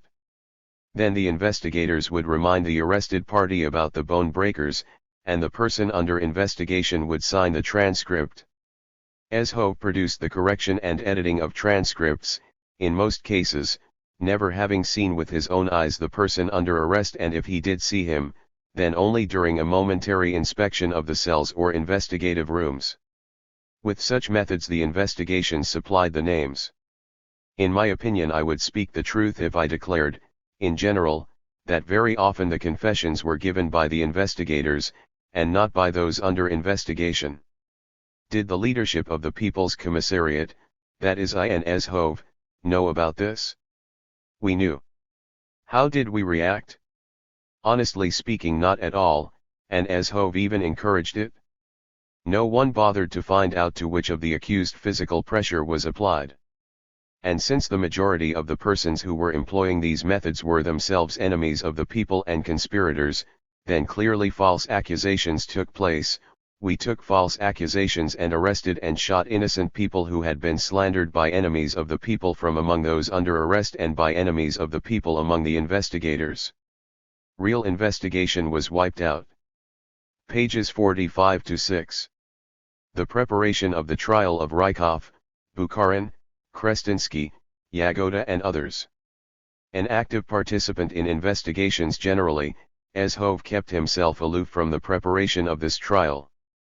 Before the trial, the face-to-face confrontations of the suspects, interrogations, and refining, in which Ezhov did not participate. He spoke for a long time with Yagoda, and that talk concerned, in the main, of assuring Yagoda that he would not be shot. Ezhov had conversations several times with Bukharin and Rykov, and also in order to calm them assured them that under no circumstances would they be shot. Here Ezhov unquestionably was ruled by the necessity of covering up his own ties with the arrested leaders of the right who were going into the public trial. Pages 47 to 8. Deceiving the party and government. When Ezhov arrived in the NKVD, in all meetings, in conversations with operational workers, he rightly criticized the institutional narrow-mindedness and isolation from the party, stressed that he would instill a party spirit into the workers, that he did not hide and would never hide anything, ever from the party and from Stalin. In reality he was deceiving the party both in serious, major matters and in small things. Ezhov had these talks for no other purpose than to put to sleep any sense of watchfulness in the honest NKVD workers. p. 49. Original at https://msuweb.montclair.edu/tilde/furg/research/fridaynovskyeng.html. Ezhov's interrogation of April 26, 1939. Answer: I must admit that, although I gave a truthful confession about my espionage work on behalf of Poland, in fact I hid from the investigation my espionage ties with the Germans. p. 52. Having discussed with Igorov the current situation, we came to the conclusion that the party and the popular masses were going with the leadership of the ACP, and the soil for the coup had not been prepared. Therefore we decided that it was necessary to remove Stalin or Molotov, under the flag of some kind of anti-Soviet organization or other, with the purpose of creating the conditions for my future accession to power. After that, once I had assumed a position of more power, the possibility of further, more decisive changes in the policies of the party and the Soviet government, in conformity to the interests of Germany, would be created. I asked Igorov to transmit to the Germans, through Kostring, our plans and to ask the opinion of government circles in Germany about this. Question: what kind of answer did you receive? Answer: soon afterwards, from the words of Kostring, Igorov reported to me that government circles in Germany agreed with our suggestion. Question: what did you undertake in order to effect your traitorous plans? Answer: I decided to organize a conspiracy in the NKVD and to attract into it people through whom I would be able to carry out terrorist acts against the leaders of the party and government. Question: was it only after the conversation with Igorov that you decided to put together a conspiratorial organization within the NKVD? Answer: no. In fact the matter was like this. Long before this conversation with Igorov, at the time of my being named Commissar of Internal Affairs, I took with me into the NKVD a group of workers who were closely tied to me through counter-revolutionary work.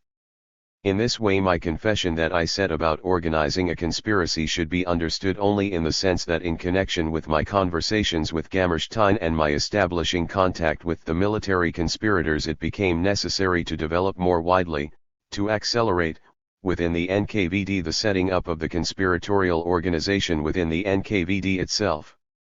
p. 64.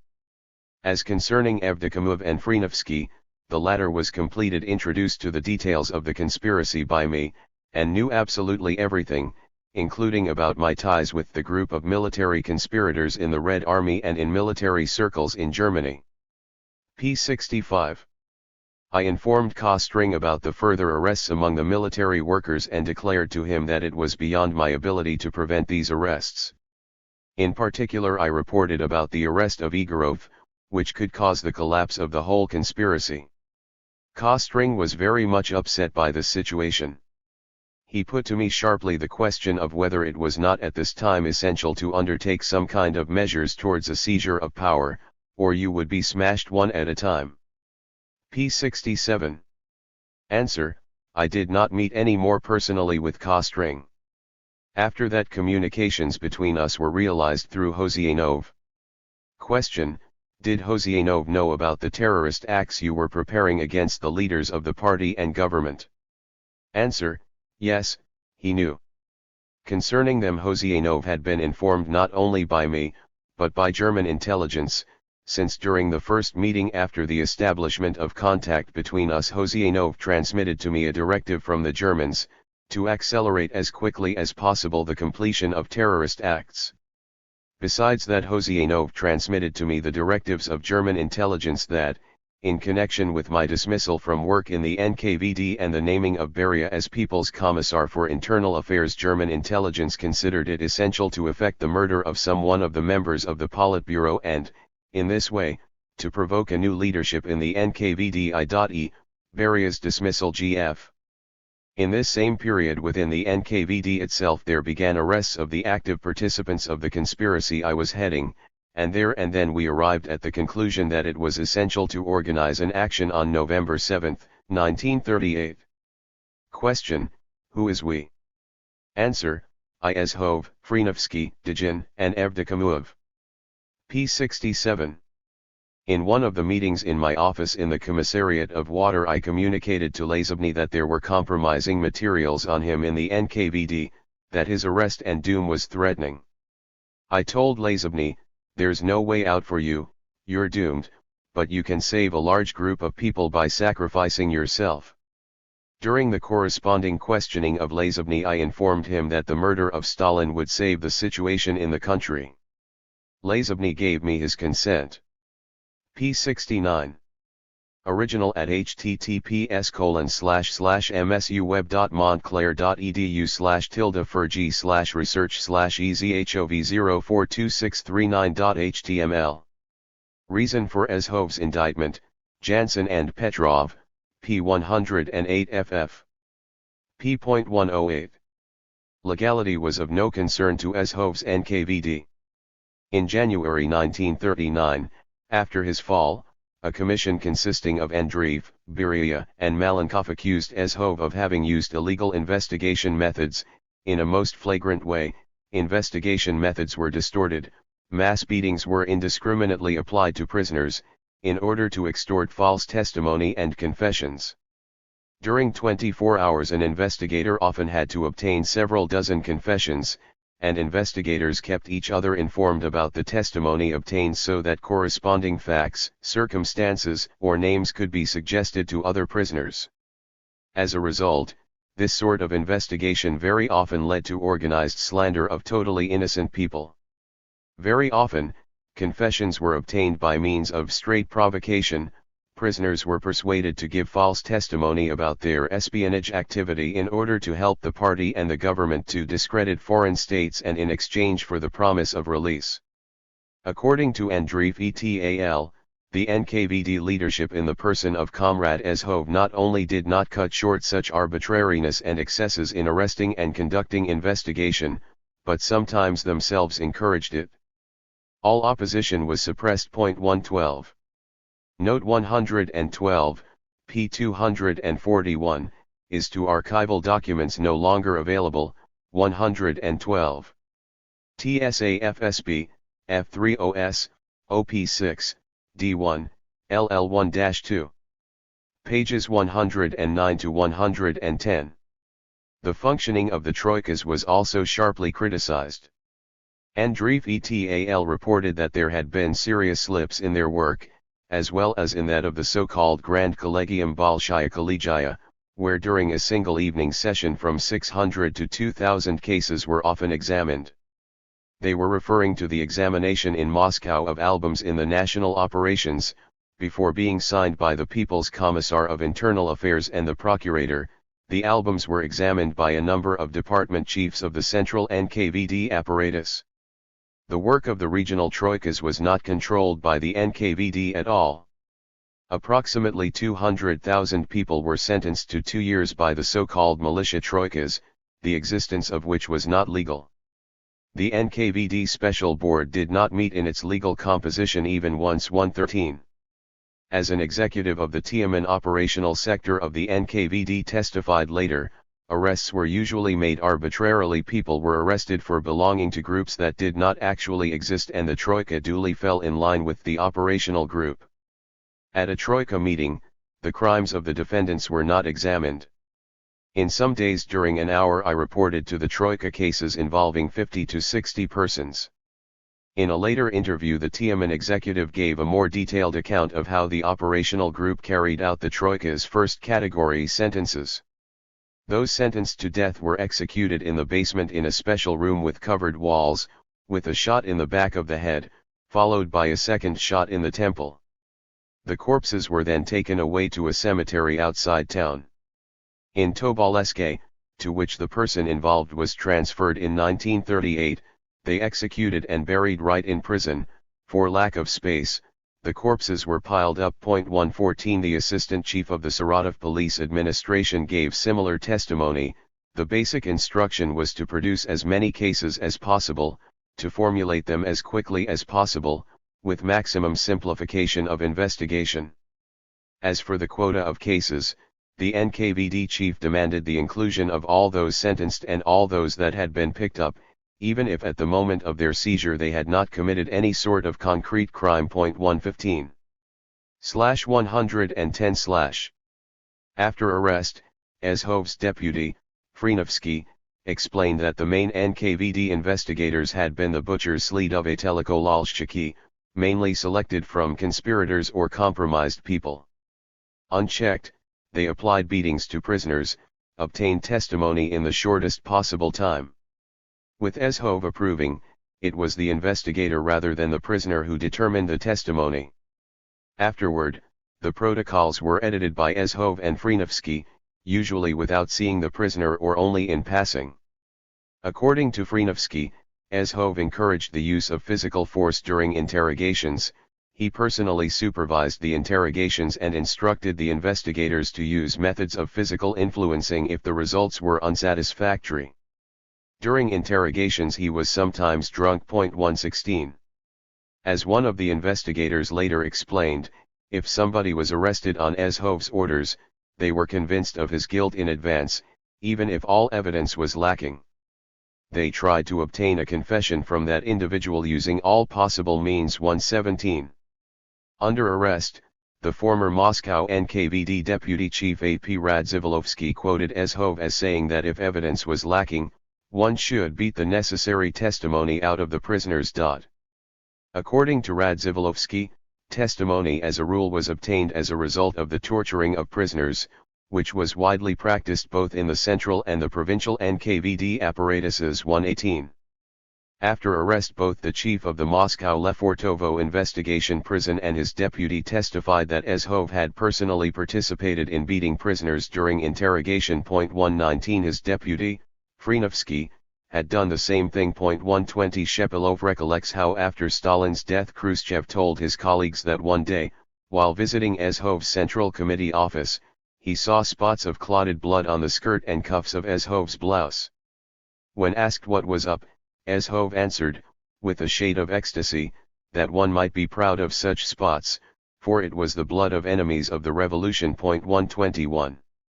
Stalin blamed Ezhov. Jansen and Petrov, p. 210. Only months after his fall, Stalin explained to the aircraft designer A.I. Yakovlev, Ezhov was a scoundrel. He ruined our best cotters. He had morally degenerated. You call him at the People's Commissariat, and you are told that he went out to the Central Committee. You call him at the Central Committee, and you are told that he went out for work. You send for him at home, and it turns out that he is lying in bed, dead drunk. He ruined many innocent people. That is why we have shot him. 42. From Yakovlev's Memoirs. Stalin. Well, how is Balandin? Yakovlev. He's working, Comrade Stalin, as if nothing had happened. Yes, they imprisoned him for nothing. Evidently Stalin read astonishment in my look. How then could innocent people be imprisoned? And without any questions on my part he said, yes, it happens that way. A sensible man, one who works hard, is envied, and they undermine him. And if, in addition, he is bold, speaks his mind, this evokes unease and attracts to him the attention of suspicious Chekists, who do not understand their business, but who willingly make use of all kinds of rumors and gossip. Chapter 20. Yakovlev, A.S. The Purpose of Life. Moscow, 1973, ch. 20. Jansen and Petrov.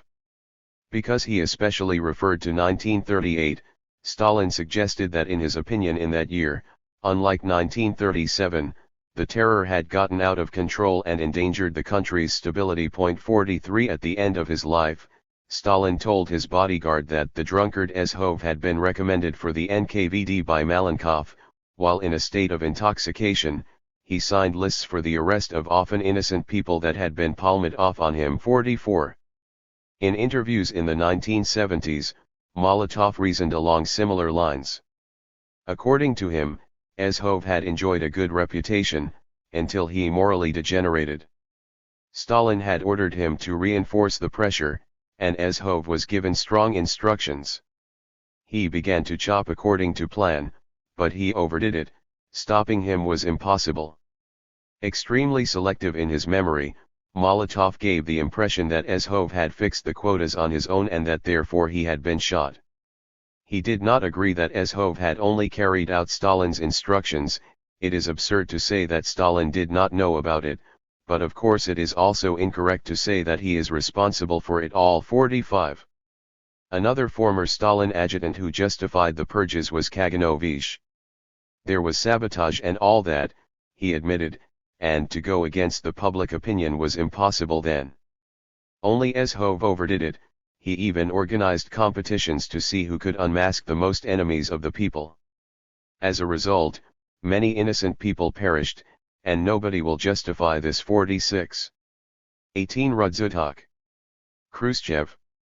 Comrade Rudzutak, candidate member of the Political Bureau, member of the party since 1905, who spent 10 years in a Tsarist hard labor camp, completely retracted in court the confession which was forced from him. After careful examination of the case in 1955, it was established that the accusation against Rudzutak was false and that it was based on slanderous materials. Rudzutak has been rehabilitated posthumously. The arrests of Rudzutak and Tkaikevsky were ordered in the same Politburo decision of May 24, 1937. Number 136. Resolution of the Politburo concerning Rudzutak and Tkaikevsky. May 24, 1937. 309 on Rudzurik and Tkaikevsky. Set for a vote of the members and candidate members of the CCACP, B, the following resolution. The CCACP, B, has received information that exposes member of the CCACP, B, Rudzutak and candidate member of the CCACP, B, Tkaikevsky in participation in an anti-Soviet Trotskyist right conspiratorial bloc and in espionage work against the USSR in the interest of fascist Germany. In connection with this, the Politburo of the CCACP, B, presents for vote of the members and candidates of the CCACP, B, a resolution concerning the expulsion from the party of Rudzutak and Tkaikevsky and giving their cases over to the People's Commissariat for Internal Affairs. Stalinskoye Politburo v30 Igati. Ed. O.V. Klevniuk et al. Moscow, AIROXX, 1995, p. 156. Rudzurik named by Stalin in speech to expanded session of the Military Council attached to the People's Commissar for Defense June 2, 1937. Trotsky, Rykov, Bukharin. These are, so to speak, the political leadership. To them I also add Rudzutak, who also stood at the head and worked very craftily, confused everything, but all in all turned out to be a German spy, Karakan, Inukic. Let us continue. I have enumerated 13 people, and repeat their names: Trotsky, Rykov, Bukharin, Inukic, Karakan, Rudzutak, Iagada, Tkakhevsky, Iakir, Ubarevich, Kork, Idman, Gamarnik. Bukharin. We do not have evidence that he informed the Germans himself, but he had very close connections with Inukic, Karakan, and Rudzutak. They advised him. Rudzutak. I have already said that he does not admit he is a spy, but we have all the evidence. We know to whom he gave his information. There is a certain experienced female intelligence agent in Germany, in Berlin. When you may happen to visit Berlin, Josefina Genze, maybe one of you knows her. She is a beautiful woman. An experienced intelligence agent. She recruited Karakan. Recruited through sexual encounters lit. On the female side GF. She recruited Inukic. She helped recruit Tkakhevsky. And she holds Rudzutak in her hands. This is the nucleus, and what does it show? Did any of these men vote for Trotsky? Rudzutak never voted for Trotsky, and yet he turned out to be a secret agent. There's the worth of your point of view of who voted for whom. Rudzutak is named many times by defendants at the March 1938 Bukharin trial, many times by Krestinsky alone. According to Krestinsky, Rudzutak was one of the central figures of the anti-government conspiracy. Krestinsky, I learned from Pyatakov, when he spoke to me about this in February 1935, that an organization had been formed, which united the Rights, Trotskyists and military men, and which set itself the aim of preparing for a military coup. I also knew that the leading center included Rykov, Bukharin, Rudzutak, and Yagoda from the Rights, Tkakhevsky and Gamarnik from the military, and Pyatakov from the Trotskyists. In the beginning of 1935, Pyatakov informed me that an understanding had been reached, named the composition of the center of which I spoke yesterday, and told me that myself and Rosengoltz, while not joining the center, would work under its direction, mainly in connection with the planning and preparing of the future government machinery. Here was a division of labor. We were told that we would be connected in this work with Rudzutak from the Rights, and with Tkakhevsky. My impression was that only Rudzutak was mentioned. But Rosengoltz took an active part in this, and he subsequently spoke to me of his meetings with Rykov. In general, it was Rykov and Rudzutak from the Rights, and Tkakhevsky from the military group. There was no such thing as my knowing of the connections with Tkakhevsky and Rosengoltz's not knowing of them, but, as part of the division of labor, he took upon himself mainly the connections with the Rights, although I was the one who used to see Rudzutak, and, as far as Tkakhevsky was concerned, it was mainly I, but he also. Report of court proceedings in the case of the anti-Soviet bloc of Rights and Trotskyists heard before the Military Collegium of the Supreme Court of the U.S.S.R. Moscow, March 2 to 13, 1938. Verbatim report. Moscow, People's Commissariat of Justice of the U.S.S.R., 1938, pages 184, 279 to 80. 1938 trial.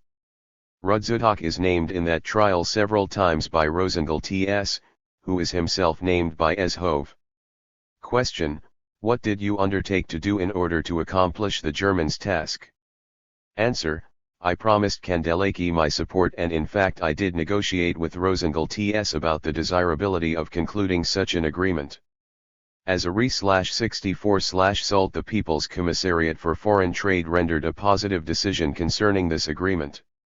Transcript of the interrogation of the prisoner Ezhov Nikolai Ivanovich of April 26, 1939, Lubyanka.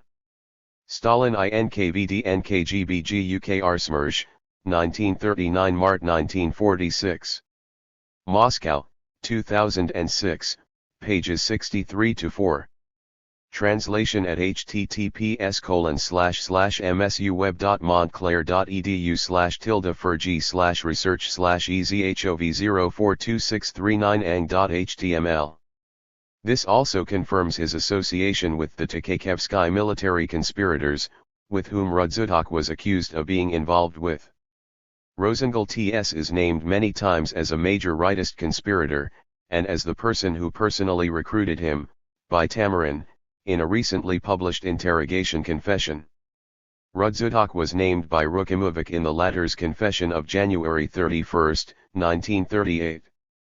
Question: what do you know about the activities of this Latvian organization? Answer: I have already confessed that it was Baumann and Meslok who maintained contact with the Latvians. Therefore they are the ones who should give you the details about the personnel and activities of this organization. All I know is that Rudzutak and Alksnis headed this organization. The organization was firmly connected with the Latvian and German intelligence services and had a rather large number of counter-revolutionary cadre. In particular, the armed units of the military Latvian organization were to have been used in the plan for the palace coup. Lubyanka 3, number 290, p. 484. 19 Rosenblium. Kruschev. The way in which the former NKVD workers manufactured various fictitious anti-Soviet centers and blocks with the help of provocatory methods is seen from the confession of Comrade Rosenblum, party member since 1906, who was arrested in 1937 by the Leningrad NKVD. During the examination in 1955 of the Komarov case, Rosenblum revealed the following fact: when Rosenblum was arrested in 1937, he was subjected to terrible torture during which he was ordered to confess false information concerning himself and other persons. He was then brought to the office of Zhukovsky, who offered him freedom on condition that he make before the court a false confession fabricated in 1937 by the NKVD concerning sabotage, espionage, and diversion in a terroristic center in Leningrad. Movement in the hall. With unbelievable cynicism, Zhukovsky told about the vile mechanism for the crafty creation of fabricated anti-Soviet plots. In order to illustrate it to me, stated Rosenblum, Zhukovsky gave me several possible variants of the organization of the center and of its branches. After he detailed the organization to me, Zhukovsky told me that the NKVD would prepare the case of the center, remarking that the trial would be public. Before the court were to be brought 4 or 5 members of the center: Shudov, Bugarov, Smorodin, Pozern, Shapishnikova, Shudov's wife, and others, together with 2 or 3 members from the branches of the center. The case of the Leningrad center has to be built solidly, and for this reason witnesses are needed. Social origin, of course, in the past, and the party standing of the witness will play more than a small role. You, yourself, said Zhukovsky, will not need to invent anything. The NKVD will prepare for you a ready outline for every branch of the center. You will have to study it carefully and to remember well all questions and answers which the court might ask. This case will be ready in 4-5 months, or perhaps a half year. During all this time you will be preparing yourself so that you will not compromise the investigation and yourself. Your future will depend on how the trial goes and on its results. If you begin to lie and to testify falsely, blame yourself. If you manage to endure it, you will save your head and we will feed and clothe you at the government's cost until your death. This is the kind of vile things which were then practiced. For the whole method of beating confessions out of people, innocent or guilty, see Part 16 above, on Ezhov, and quotations from Frenovsky's statement.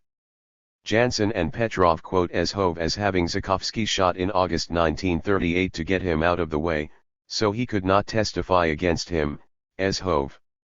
Frenovsky had returned to Moscow on August 25, just after Beria's appointment, and he was invited straight to the NKVD and stayed with Ezhov for more than an hour.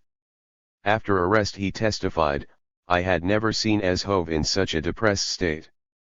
Things are rotten," he said, passing right away to the question that Beria had been appointed contrary to his wish. On 27 to 28 August Frenovsky met with Evdokimuov, who insisted that before Beria arrived he must take care of any unfinished cases, nedodelki, that might compromise them. He told Frenovsky, check to see whether Zhukovsky and all Iagada people have been executed, because after Beria's arrival the investigation of these cases may be renewed and they may turn against us. Frenovsky then ascertained that a group of Chekists, including Zhukovsky and Mironov, had been shot on 26 to 27 August, actually they were shot on August 29. Jansen and Petrov, p. 151. This is the same document as the Frenovsky statement published recently, 2006, and which I put on the internet at https://msuweb.montclair.edu/furg/research/fridaynovskayang.html. Zhukovsky was part of Zhov's conspiracy, along with Frenovsky and others. Zhukovsky was explicitly blamed for torturing people as a rule in Stalin's telegram of January 10, 1939. See below for the discussion of this document and the reference to Zhukovsky. Khrushchev had this, because he quoted it.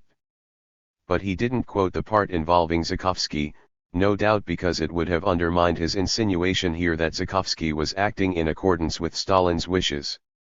20 Kabakov. Khrushchev. Even more widely was the falsification of cases practiced in the provinces. The NKVD headquarters of the Sverdlov Oblast discovered the so-called Ural Uprising Staff, an organ of the bloc of rightists, Trotskyists, socialist revolutionaries, church leaders whose chief supposedly was the secretary of the Sverdlov Oblast Party Committee and member of the Central Committee, All-Union Communist Party, Bolsheviks, Kabakov, who had been a party member since 1914. The investigative materials of that time show that in almost all krayas, oblasts, provinces and republics there supposedly existed rightist Trotskyite, espionage, terror and diversionary sabotage organizations and centers, and that the heads of such organizations as a rule for no known reason were first secretaries of oblast or republic communist party committees or central committees. From Mirzoyan Rehabilitation Materials, 1955. Mirzoyan further confessed that in 1930 to 1933, while he was in the Urals, he was supposedly in touch with one of the leaders of the Rights Kabakov and continued his counter-revolutionary activity, and in 1933 to 1938, on the orders of Rykov and Bukharin, he supposedly headed the Right Trotskyite underground in Kazakhstan. RKEB 1, number 52, p. 280. Kabakov was dismissed from both the CC and the party itself by a resolution circulated to the CC on May 17 to 19, 1937 and confirmed at the June 1937 on June 29. Kabakov figured in Zhov's report to the June 1937 CC plenum on the widespread nature of the conspiracy. In his report Zhov sketched an all-embracing conspiracy against Stalin. Allegedly, already in 1933 on the initiative of various opposition groups a united center of centers had been created with Rykov, Tomsky and Bukharin on behalf of the rightists, SRS, and Mensheviks, Inukij on behalf of the Red Army and NKVD conspirators, Kamina and Sokolnikov on behalf of the Zinovievists, and Pyatakov on behalf of the Trotskyists. The main task of the Center of Centers or United Center had been the overthrow of Soviet power and the restoration of capitalism in the USSR. Reportedly, the military conspirators led by Takayevsky, as well as Iagada and his NKVD people, had also been subordinated to the center. New in Zhov's scheme was that in the leadership of every republic or province there were conspirators too.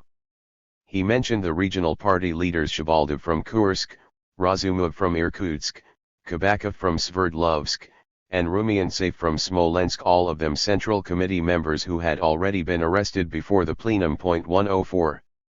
Jansen and Petrov, p. 75 and 233. Kabakov was named as head of a counter-revolutionary organization in Urals in a note to the Politburo signed by Obkom Secretary, Stalyar. On the basis of evidence at hand in the Obkom and the confessions of 5 arrested workers of the apparatus specially designated by the CPC Commission of Party Control GF for this oblast, the plenipotentiary of the CPC Bukharin note, not the famous Bukharin GF and the secretary of the party College Nosov have been exposed as enemies of the people, as active participants in the counter-revolutionary organization headed in the Urals by Kabakov. Lubyanka 2, number 276, January 7, 1938. Kabakov was named by Zubarev, one of the defendants in the March 1938 Bukharin-Moscow trial, as known by him to be a member of the rightist conspiracy in the Urals as early as 1929. Rykov, one of the main defendants along with Bukharin, also named Kabakov as an important member of the rightist conspiracy. Zubarev, when I consented, he at once told me that I would not be the only one working in the Urals, that there was already an active member of the counter-revolutionary organization there, very influential, that he was already directly connected with the Union Center through Rykov. He mentioned Kabakov. Zubarev, Rykov referred to A.P. Smirnov and stated that he had heard from him that I was an active member of the right organization. I described to him the general situation in the Urals, the state of our organization, and told him that already at the end of 1929, in December, Kabakov and I had organized a regional leading group which coordinated the whole work. I told him who belonged to this group: Kabakov, myself, Savetnikov and others. I told him of the work I had done on Smirnov's instructions and on his, Rykov's, instructions conveyed by Kabakov. Rykov, there were a number of members of our organization in various places, as has been enumerated, including people like Kabakov, secretary. 1938 trial pages 139, 160. Kabakov was named in the Pospelov report, section 2. The UNKVD of the Sverdlovsk Oblast discovered a so-called Ural Rebellion staff, an organ of the Bloc of Rights, Trotskyists, SRS, Orthodox believers, and the agency of the ROVS, a White Russian émigré military organization GF, led by the secretary of the Sverdlovsk Obkom Kabakov, member of the CPSU since 1914.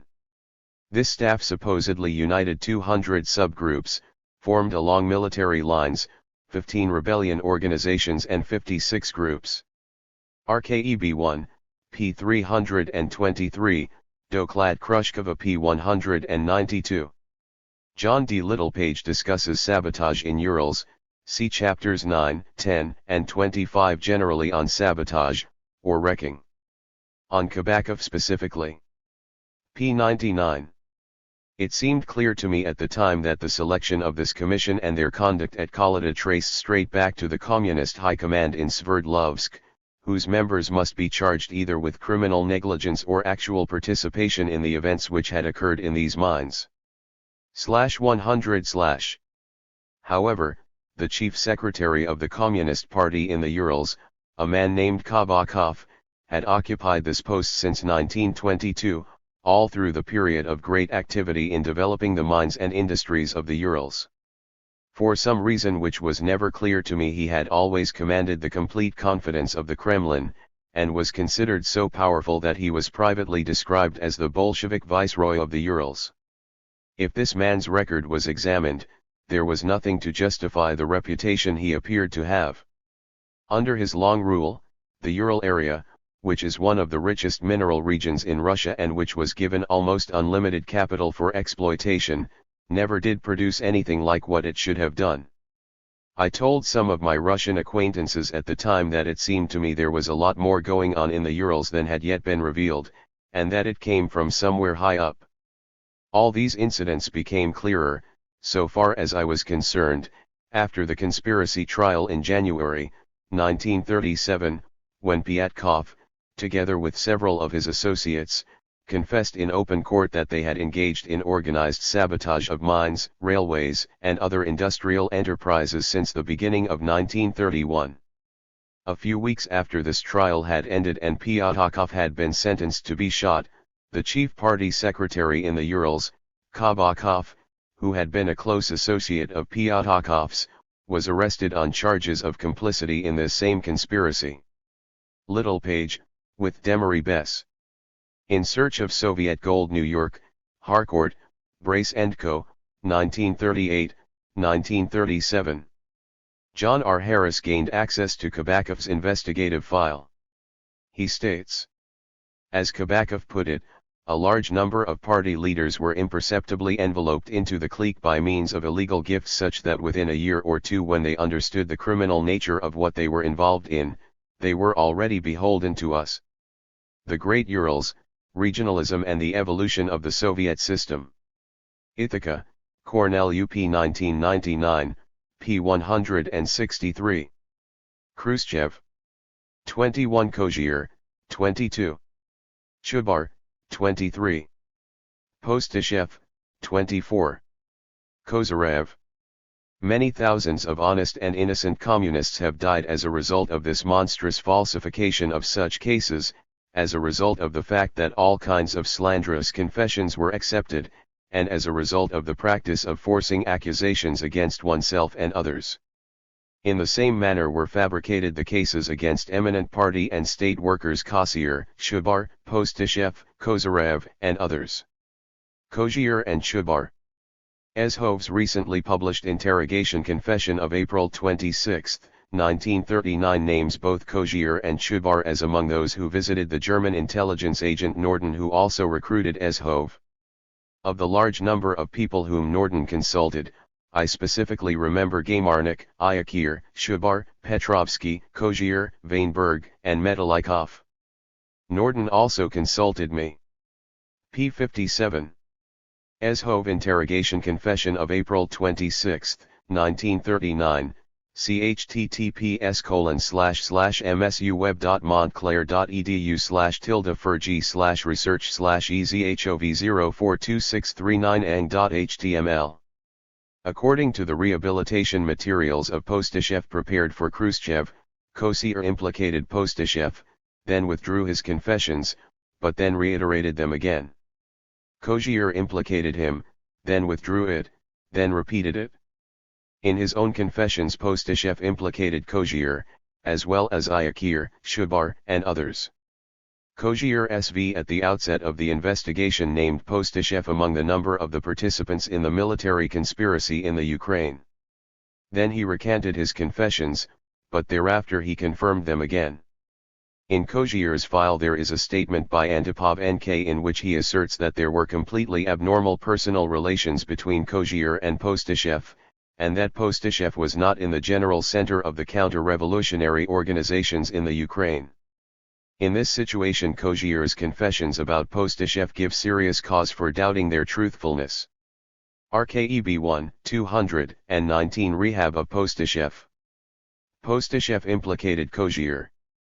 Postashev confessed he was guilty in that since 1934 he had been a member of the counter-revolutionary right Trotskyite organization in the Ukraine, and that together with Kozyr and other participants in the organization he carried out sabotage and subversive work.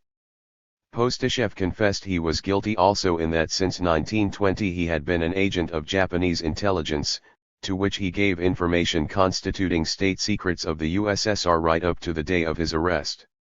At the preliminary investigation and at trial Postashev said that he was guilty. However, the facts set forth in the transcripts of Postashev's interrogation were not confirmed during the process of verification. In the confessions of Postashev it is stated that he was personally tied, in his counter-revolutionary work, to Balitsky VA, Kozyr SV, Iakir IE, Chubar V.IA, Popov NN, Muzulbas IA, and other participants of the anti-Soviet organization in the Ukraine. RKEB 1, 218. p. 251 in rehabilitation documents about Chubar.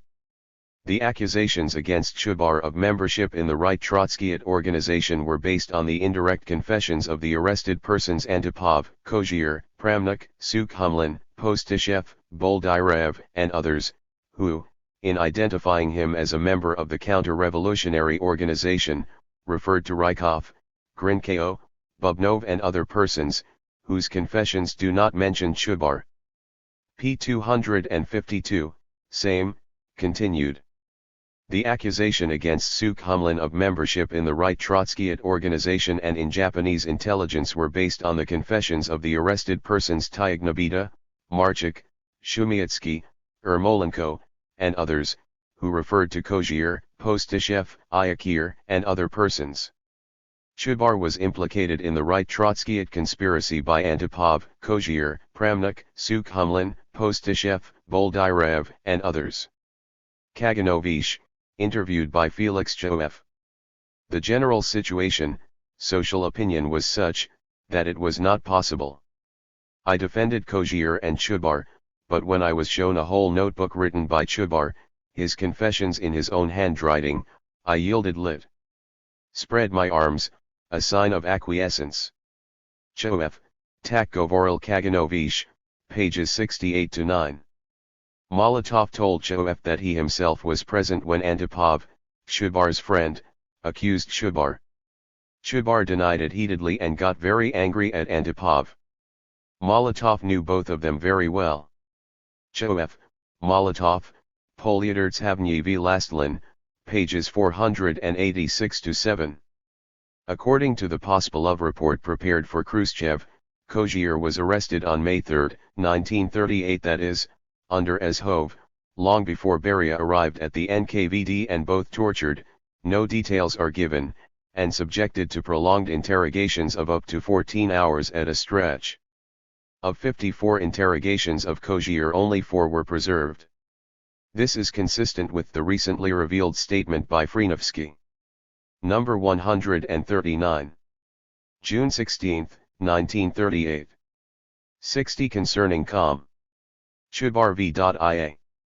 1. In view of the fact that the confessions of Kozier, Ek, Tr. Chudbar, and beside that, the confessions of Rudzutak and Antipov, throw suspicion upon Com v.ia. Chudbar, the Politburo of the CC considers it impossible for him to remain as a member of the Politburo of the CC and deputy chairman of the Council of People's Commissars of the SSR, and considers it possible to give him work only in the provinces on a trial basis. 2. To decide the question of concrete work of Com. Chudbar in the course of the next 2 days. Stalinska Politburo v30 Igati, p. 167. Emphasis added gf. Dmitriev's confession. Lyashkov told me that Leplevskii came to the Ukraine and made a big fuss over rooting out all of Belitsky's people.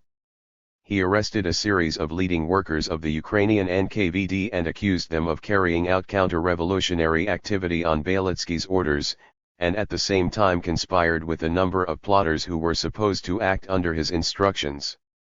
Leplevsky carried out the fight against the Rights in such a way that he always protected the leadership of the organization from exposure by any means. In this case the person in question was Kozier SV. He, according to Lyashkov's words, was in fact in command of the operative work of the Ukrainian NKVD. One time I had the impression and Belitsky and Leplevsky were at war with one another and were personal enemies.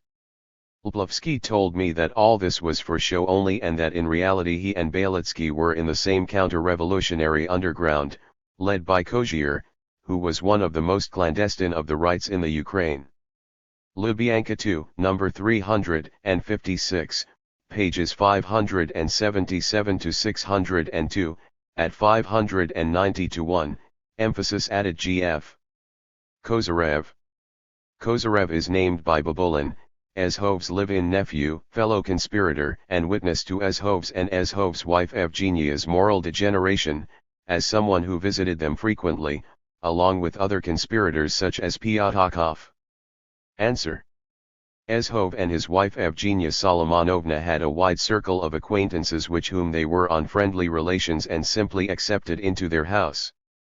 The most frequent guests in Azhov's home were Pyatakov, the former director of the State Bank of the USSR Mariusin, the former manager of the foreign section of the State Bank Svanij, the former trade representative in England Bogomolov, the editor of the peasant gazette Uritsky Semyon, Kol Tsov Mikhail, Kozyrev AV, Rizhov, and his wife, Zinaida Glykina and Zinaida Koroman.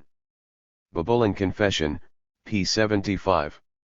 At https://msuweb.montclair.edu/tilde/furg/research/babulinru.html.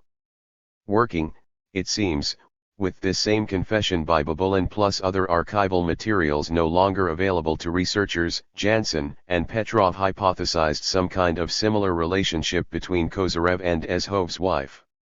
Viktor Babulin added Alexander Kozyrev and a student of the Industrial Academy, Nikolai Baryshnikov, as persons she had had intimate relations with. 27 Former Komsomol leader Kozyrev, who had been editor-in-chief of Evgenia's USSR in construction, had already been arrested on November 28, 1938 and was shot on February 23 of the following year. He was arrested as a participant in an alleged Komsomol conspiracy, however, and there is no evidence that his case was in any way intertwined with Ezhov's. Jansen and Petrov, 185. Rogovin.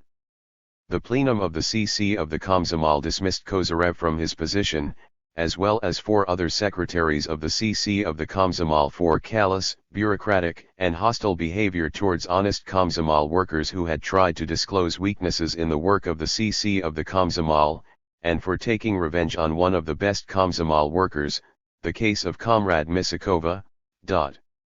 Rogovin, Partia Rastrelyanik.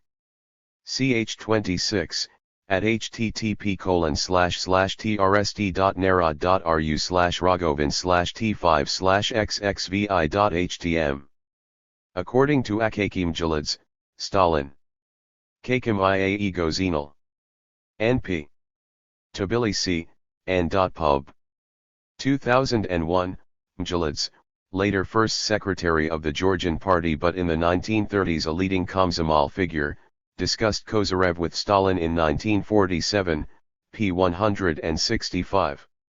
During this discussion Stalin told him. The question of Kozyrev was discussed twice in the Politburo. Zdanov and Andreev were assigned to verify the evidence. They confirmed that the declarations of Misakova and others corresponded to reality, and the materials gathered by the NKVD gave no cause for doubt. Jalids, who clearly believed that Kozyrev was either entirely innocent and had been framed by Beria for personal reasons, or had simply made some mistake or other, replied. I read the transcript of the plenum of the Central Committee of the VLKSM, abbreviation for the Komsomol, All-Union Leninist Communist Soviet of Youth GF, at which Kozyrev was removed. In the speeches of both Zdanov and Andreev, and in Shkiryatov's report everything was so thorough that it was not possible to doubt anything. According to Mjalids, Stalin went on to explain that everybody made mistakes, and that many mistakes were made in 1937. But Stalin did not apply this to Kozyrev's case. p. 172. 25 The lists. See citations in the text of Chapter 4. 26 Resolutions of the January 1938 CC Plenum. Khrushchev. Resolutions of the January Plenum of the Central Committee, All-Union Communist Party, Bolsheviks, in 1938 had brought some measure of improvement to the party organizations. However, widespread repression also existed in 1938. Getty and Naumov. Thus the mass depredations in the party were to be blamed, not without some justification, on former party secretaries who for the most part had already been removed. 496. In the months that followed the January 1938 plenum, mass expulsions from the party ceased, large numbers of expelled members were readmitted, and recruitment of new members began for the first time since 1933. 497. Robert Thurston.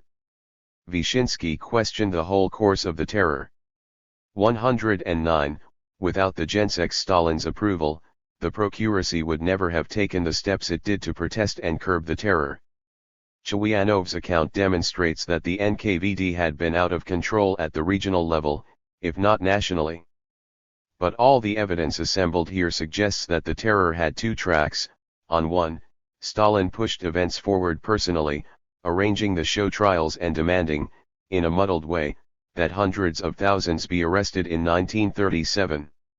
On another level the police fabricated cases, tortured people not targeted in Stalin's directives, and became a power unto themselves.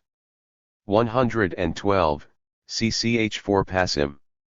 Emphasis added GF.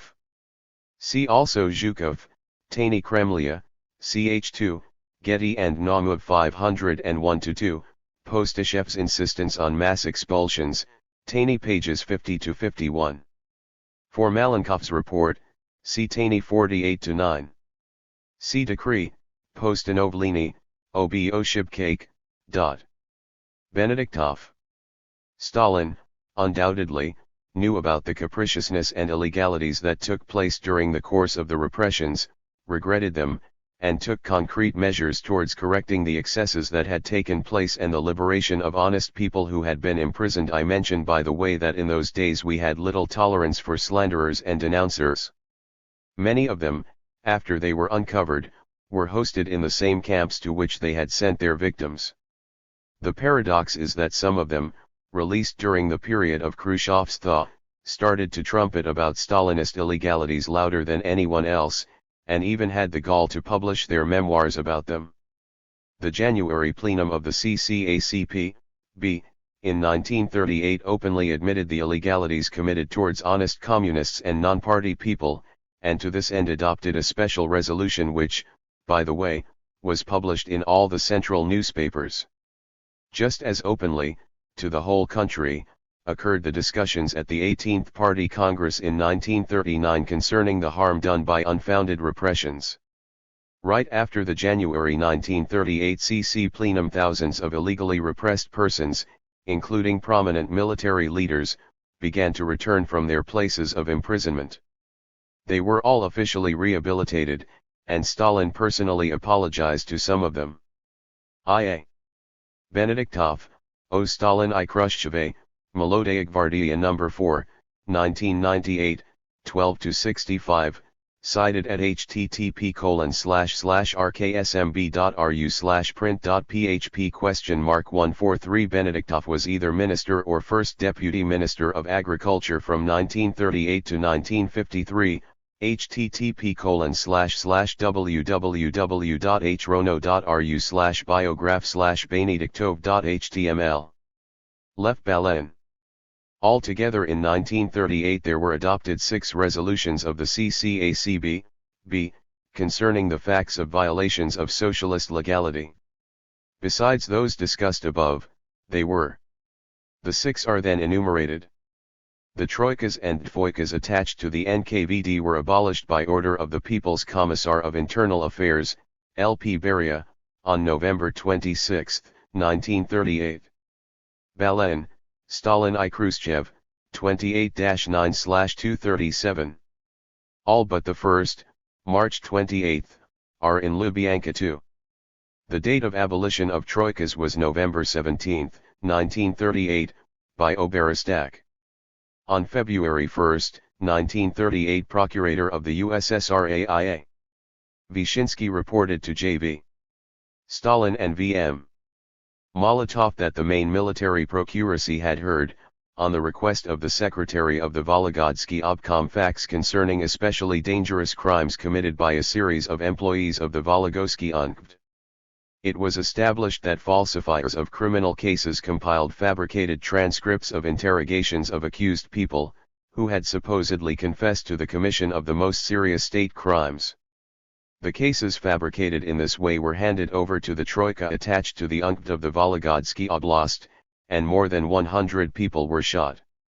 During the interrogations atrocities were committed, all kinds of tortures were applied to those interrogated. It got to the point that during interrogations by these individuals 4 of the persons under interrogation had been killed. The aforesaid case concerning the most serious crimes against socialist legality was held in closed session of the Military Tribunal of the Leningrad Military District in the presence of a small group of operative workers of the Volgodsky Directorate of the NKVD and the Volgodsky Procuracy. The accused Vlasov, Lebedev, and Raskuryakov, as the initiators and organizers of the aforesaid outrageous crimes, were sentenced to the supreme penalty, shooting, and the other 7 of their collaborators were sentenced to lengthy terms of imprisonment. Elm Lechin, Smrt Stalina, p. 215. Throughout the whole country there were 11,842 such Vlasovs, Lebedevs, and Raskuryakovs, repressed scoundrels who even during the period of careless Gorbachev-era pardoning of almost everyone the infamous Yakovlev Commission did not consider it possible to rehabilitate. I Rashkovitz. Ni sudebny organi, in Rasprava. Prokurorskie Sudby, p. 317.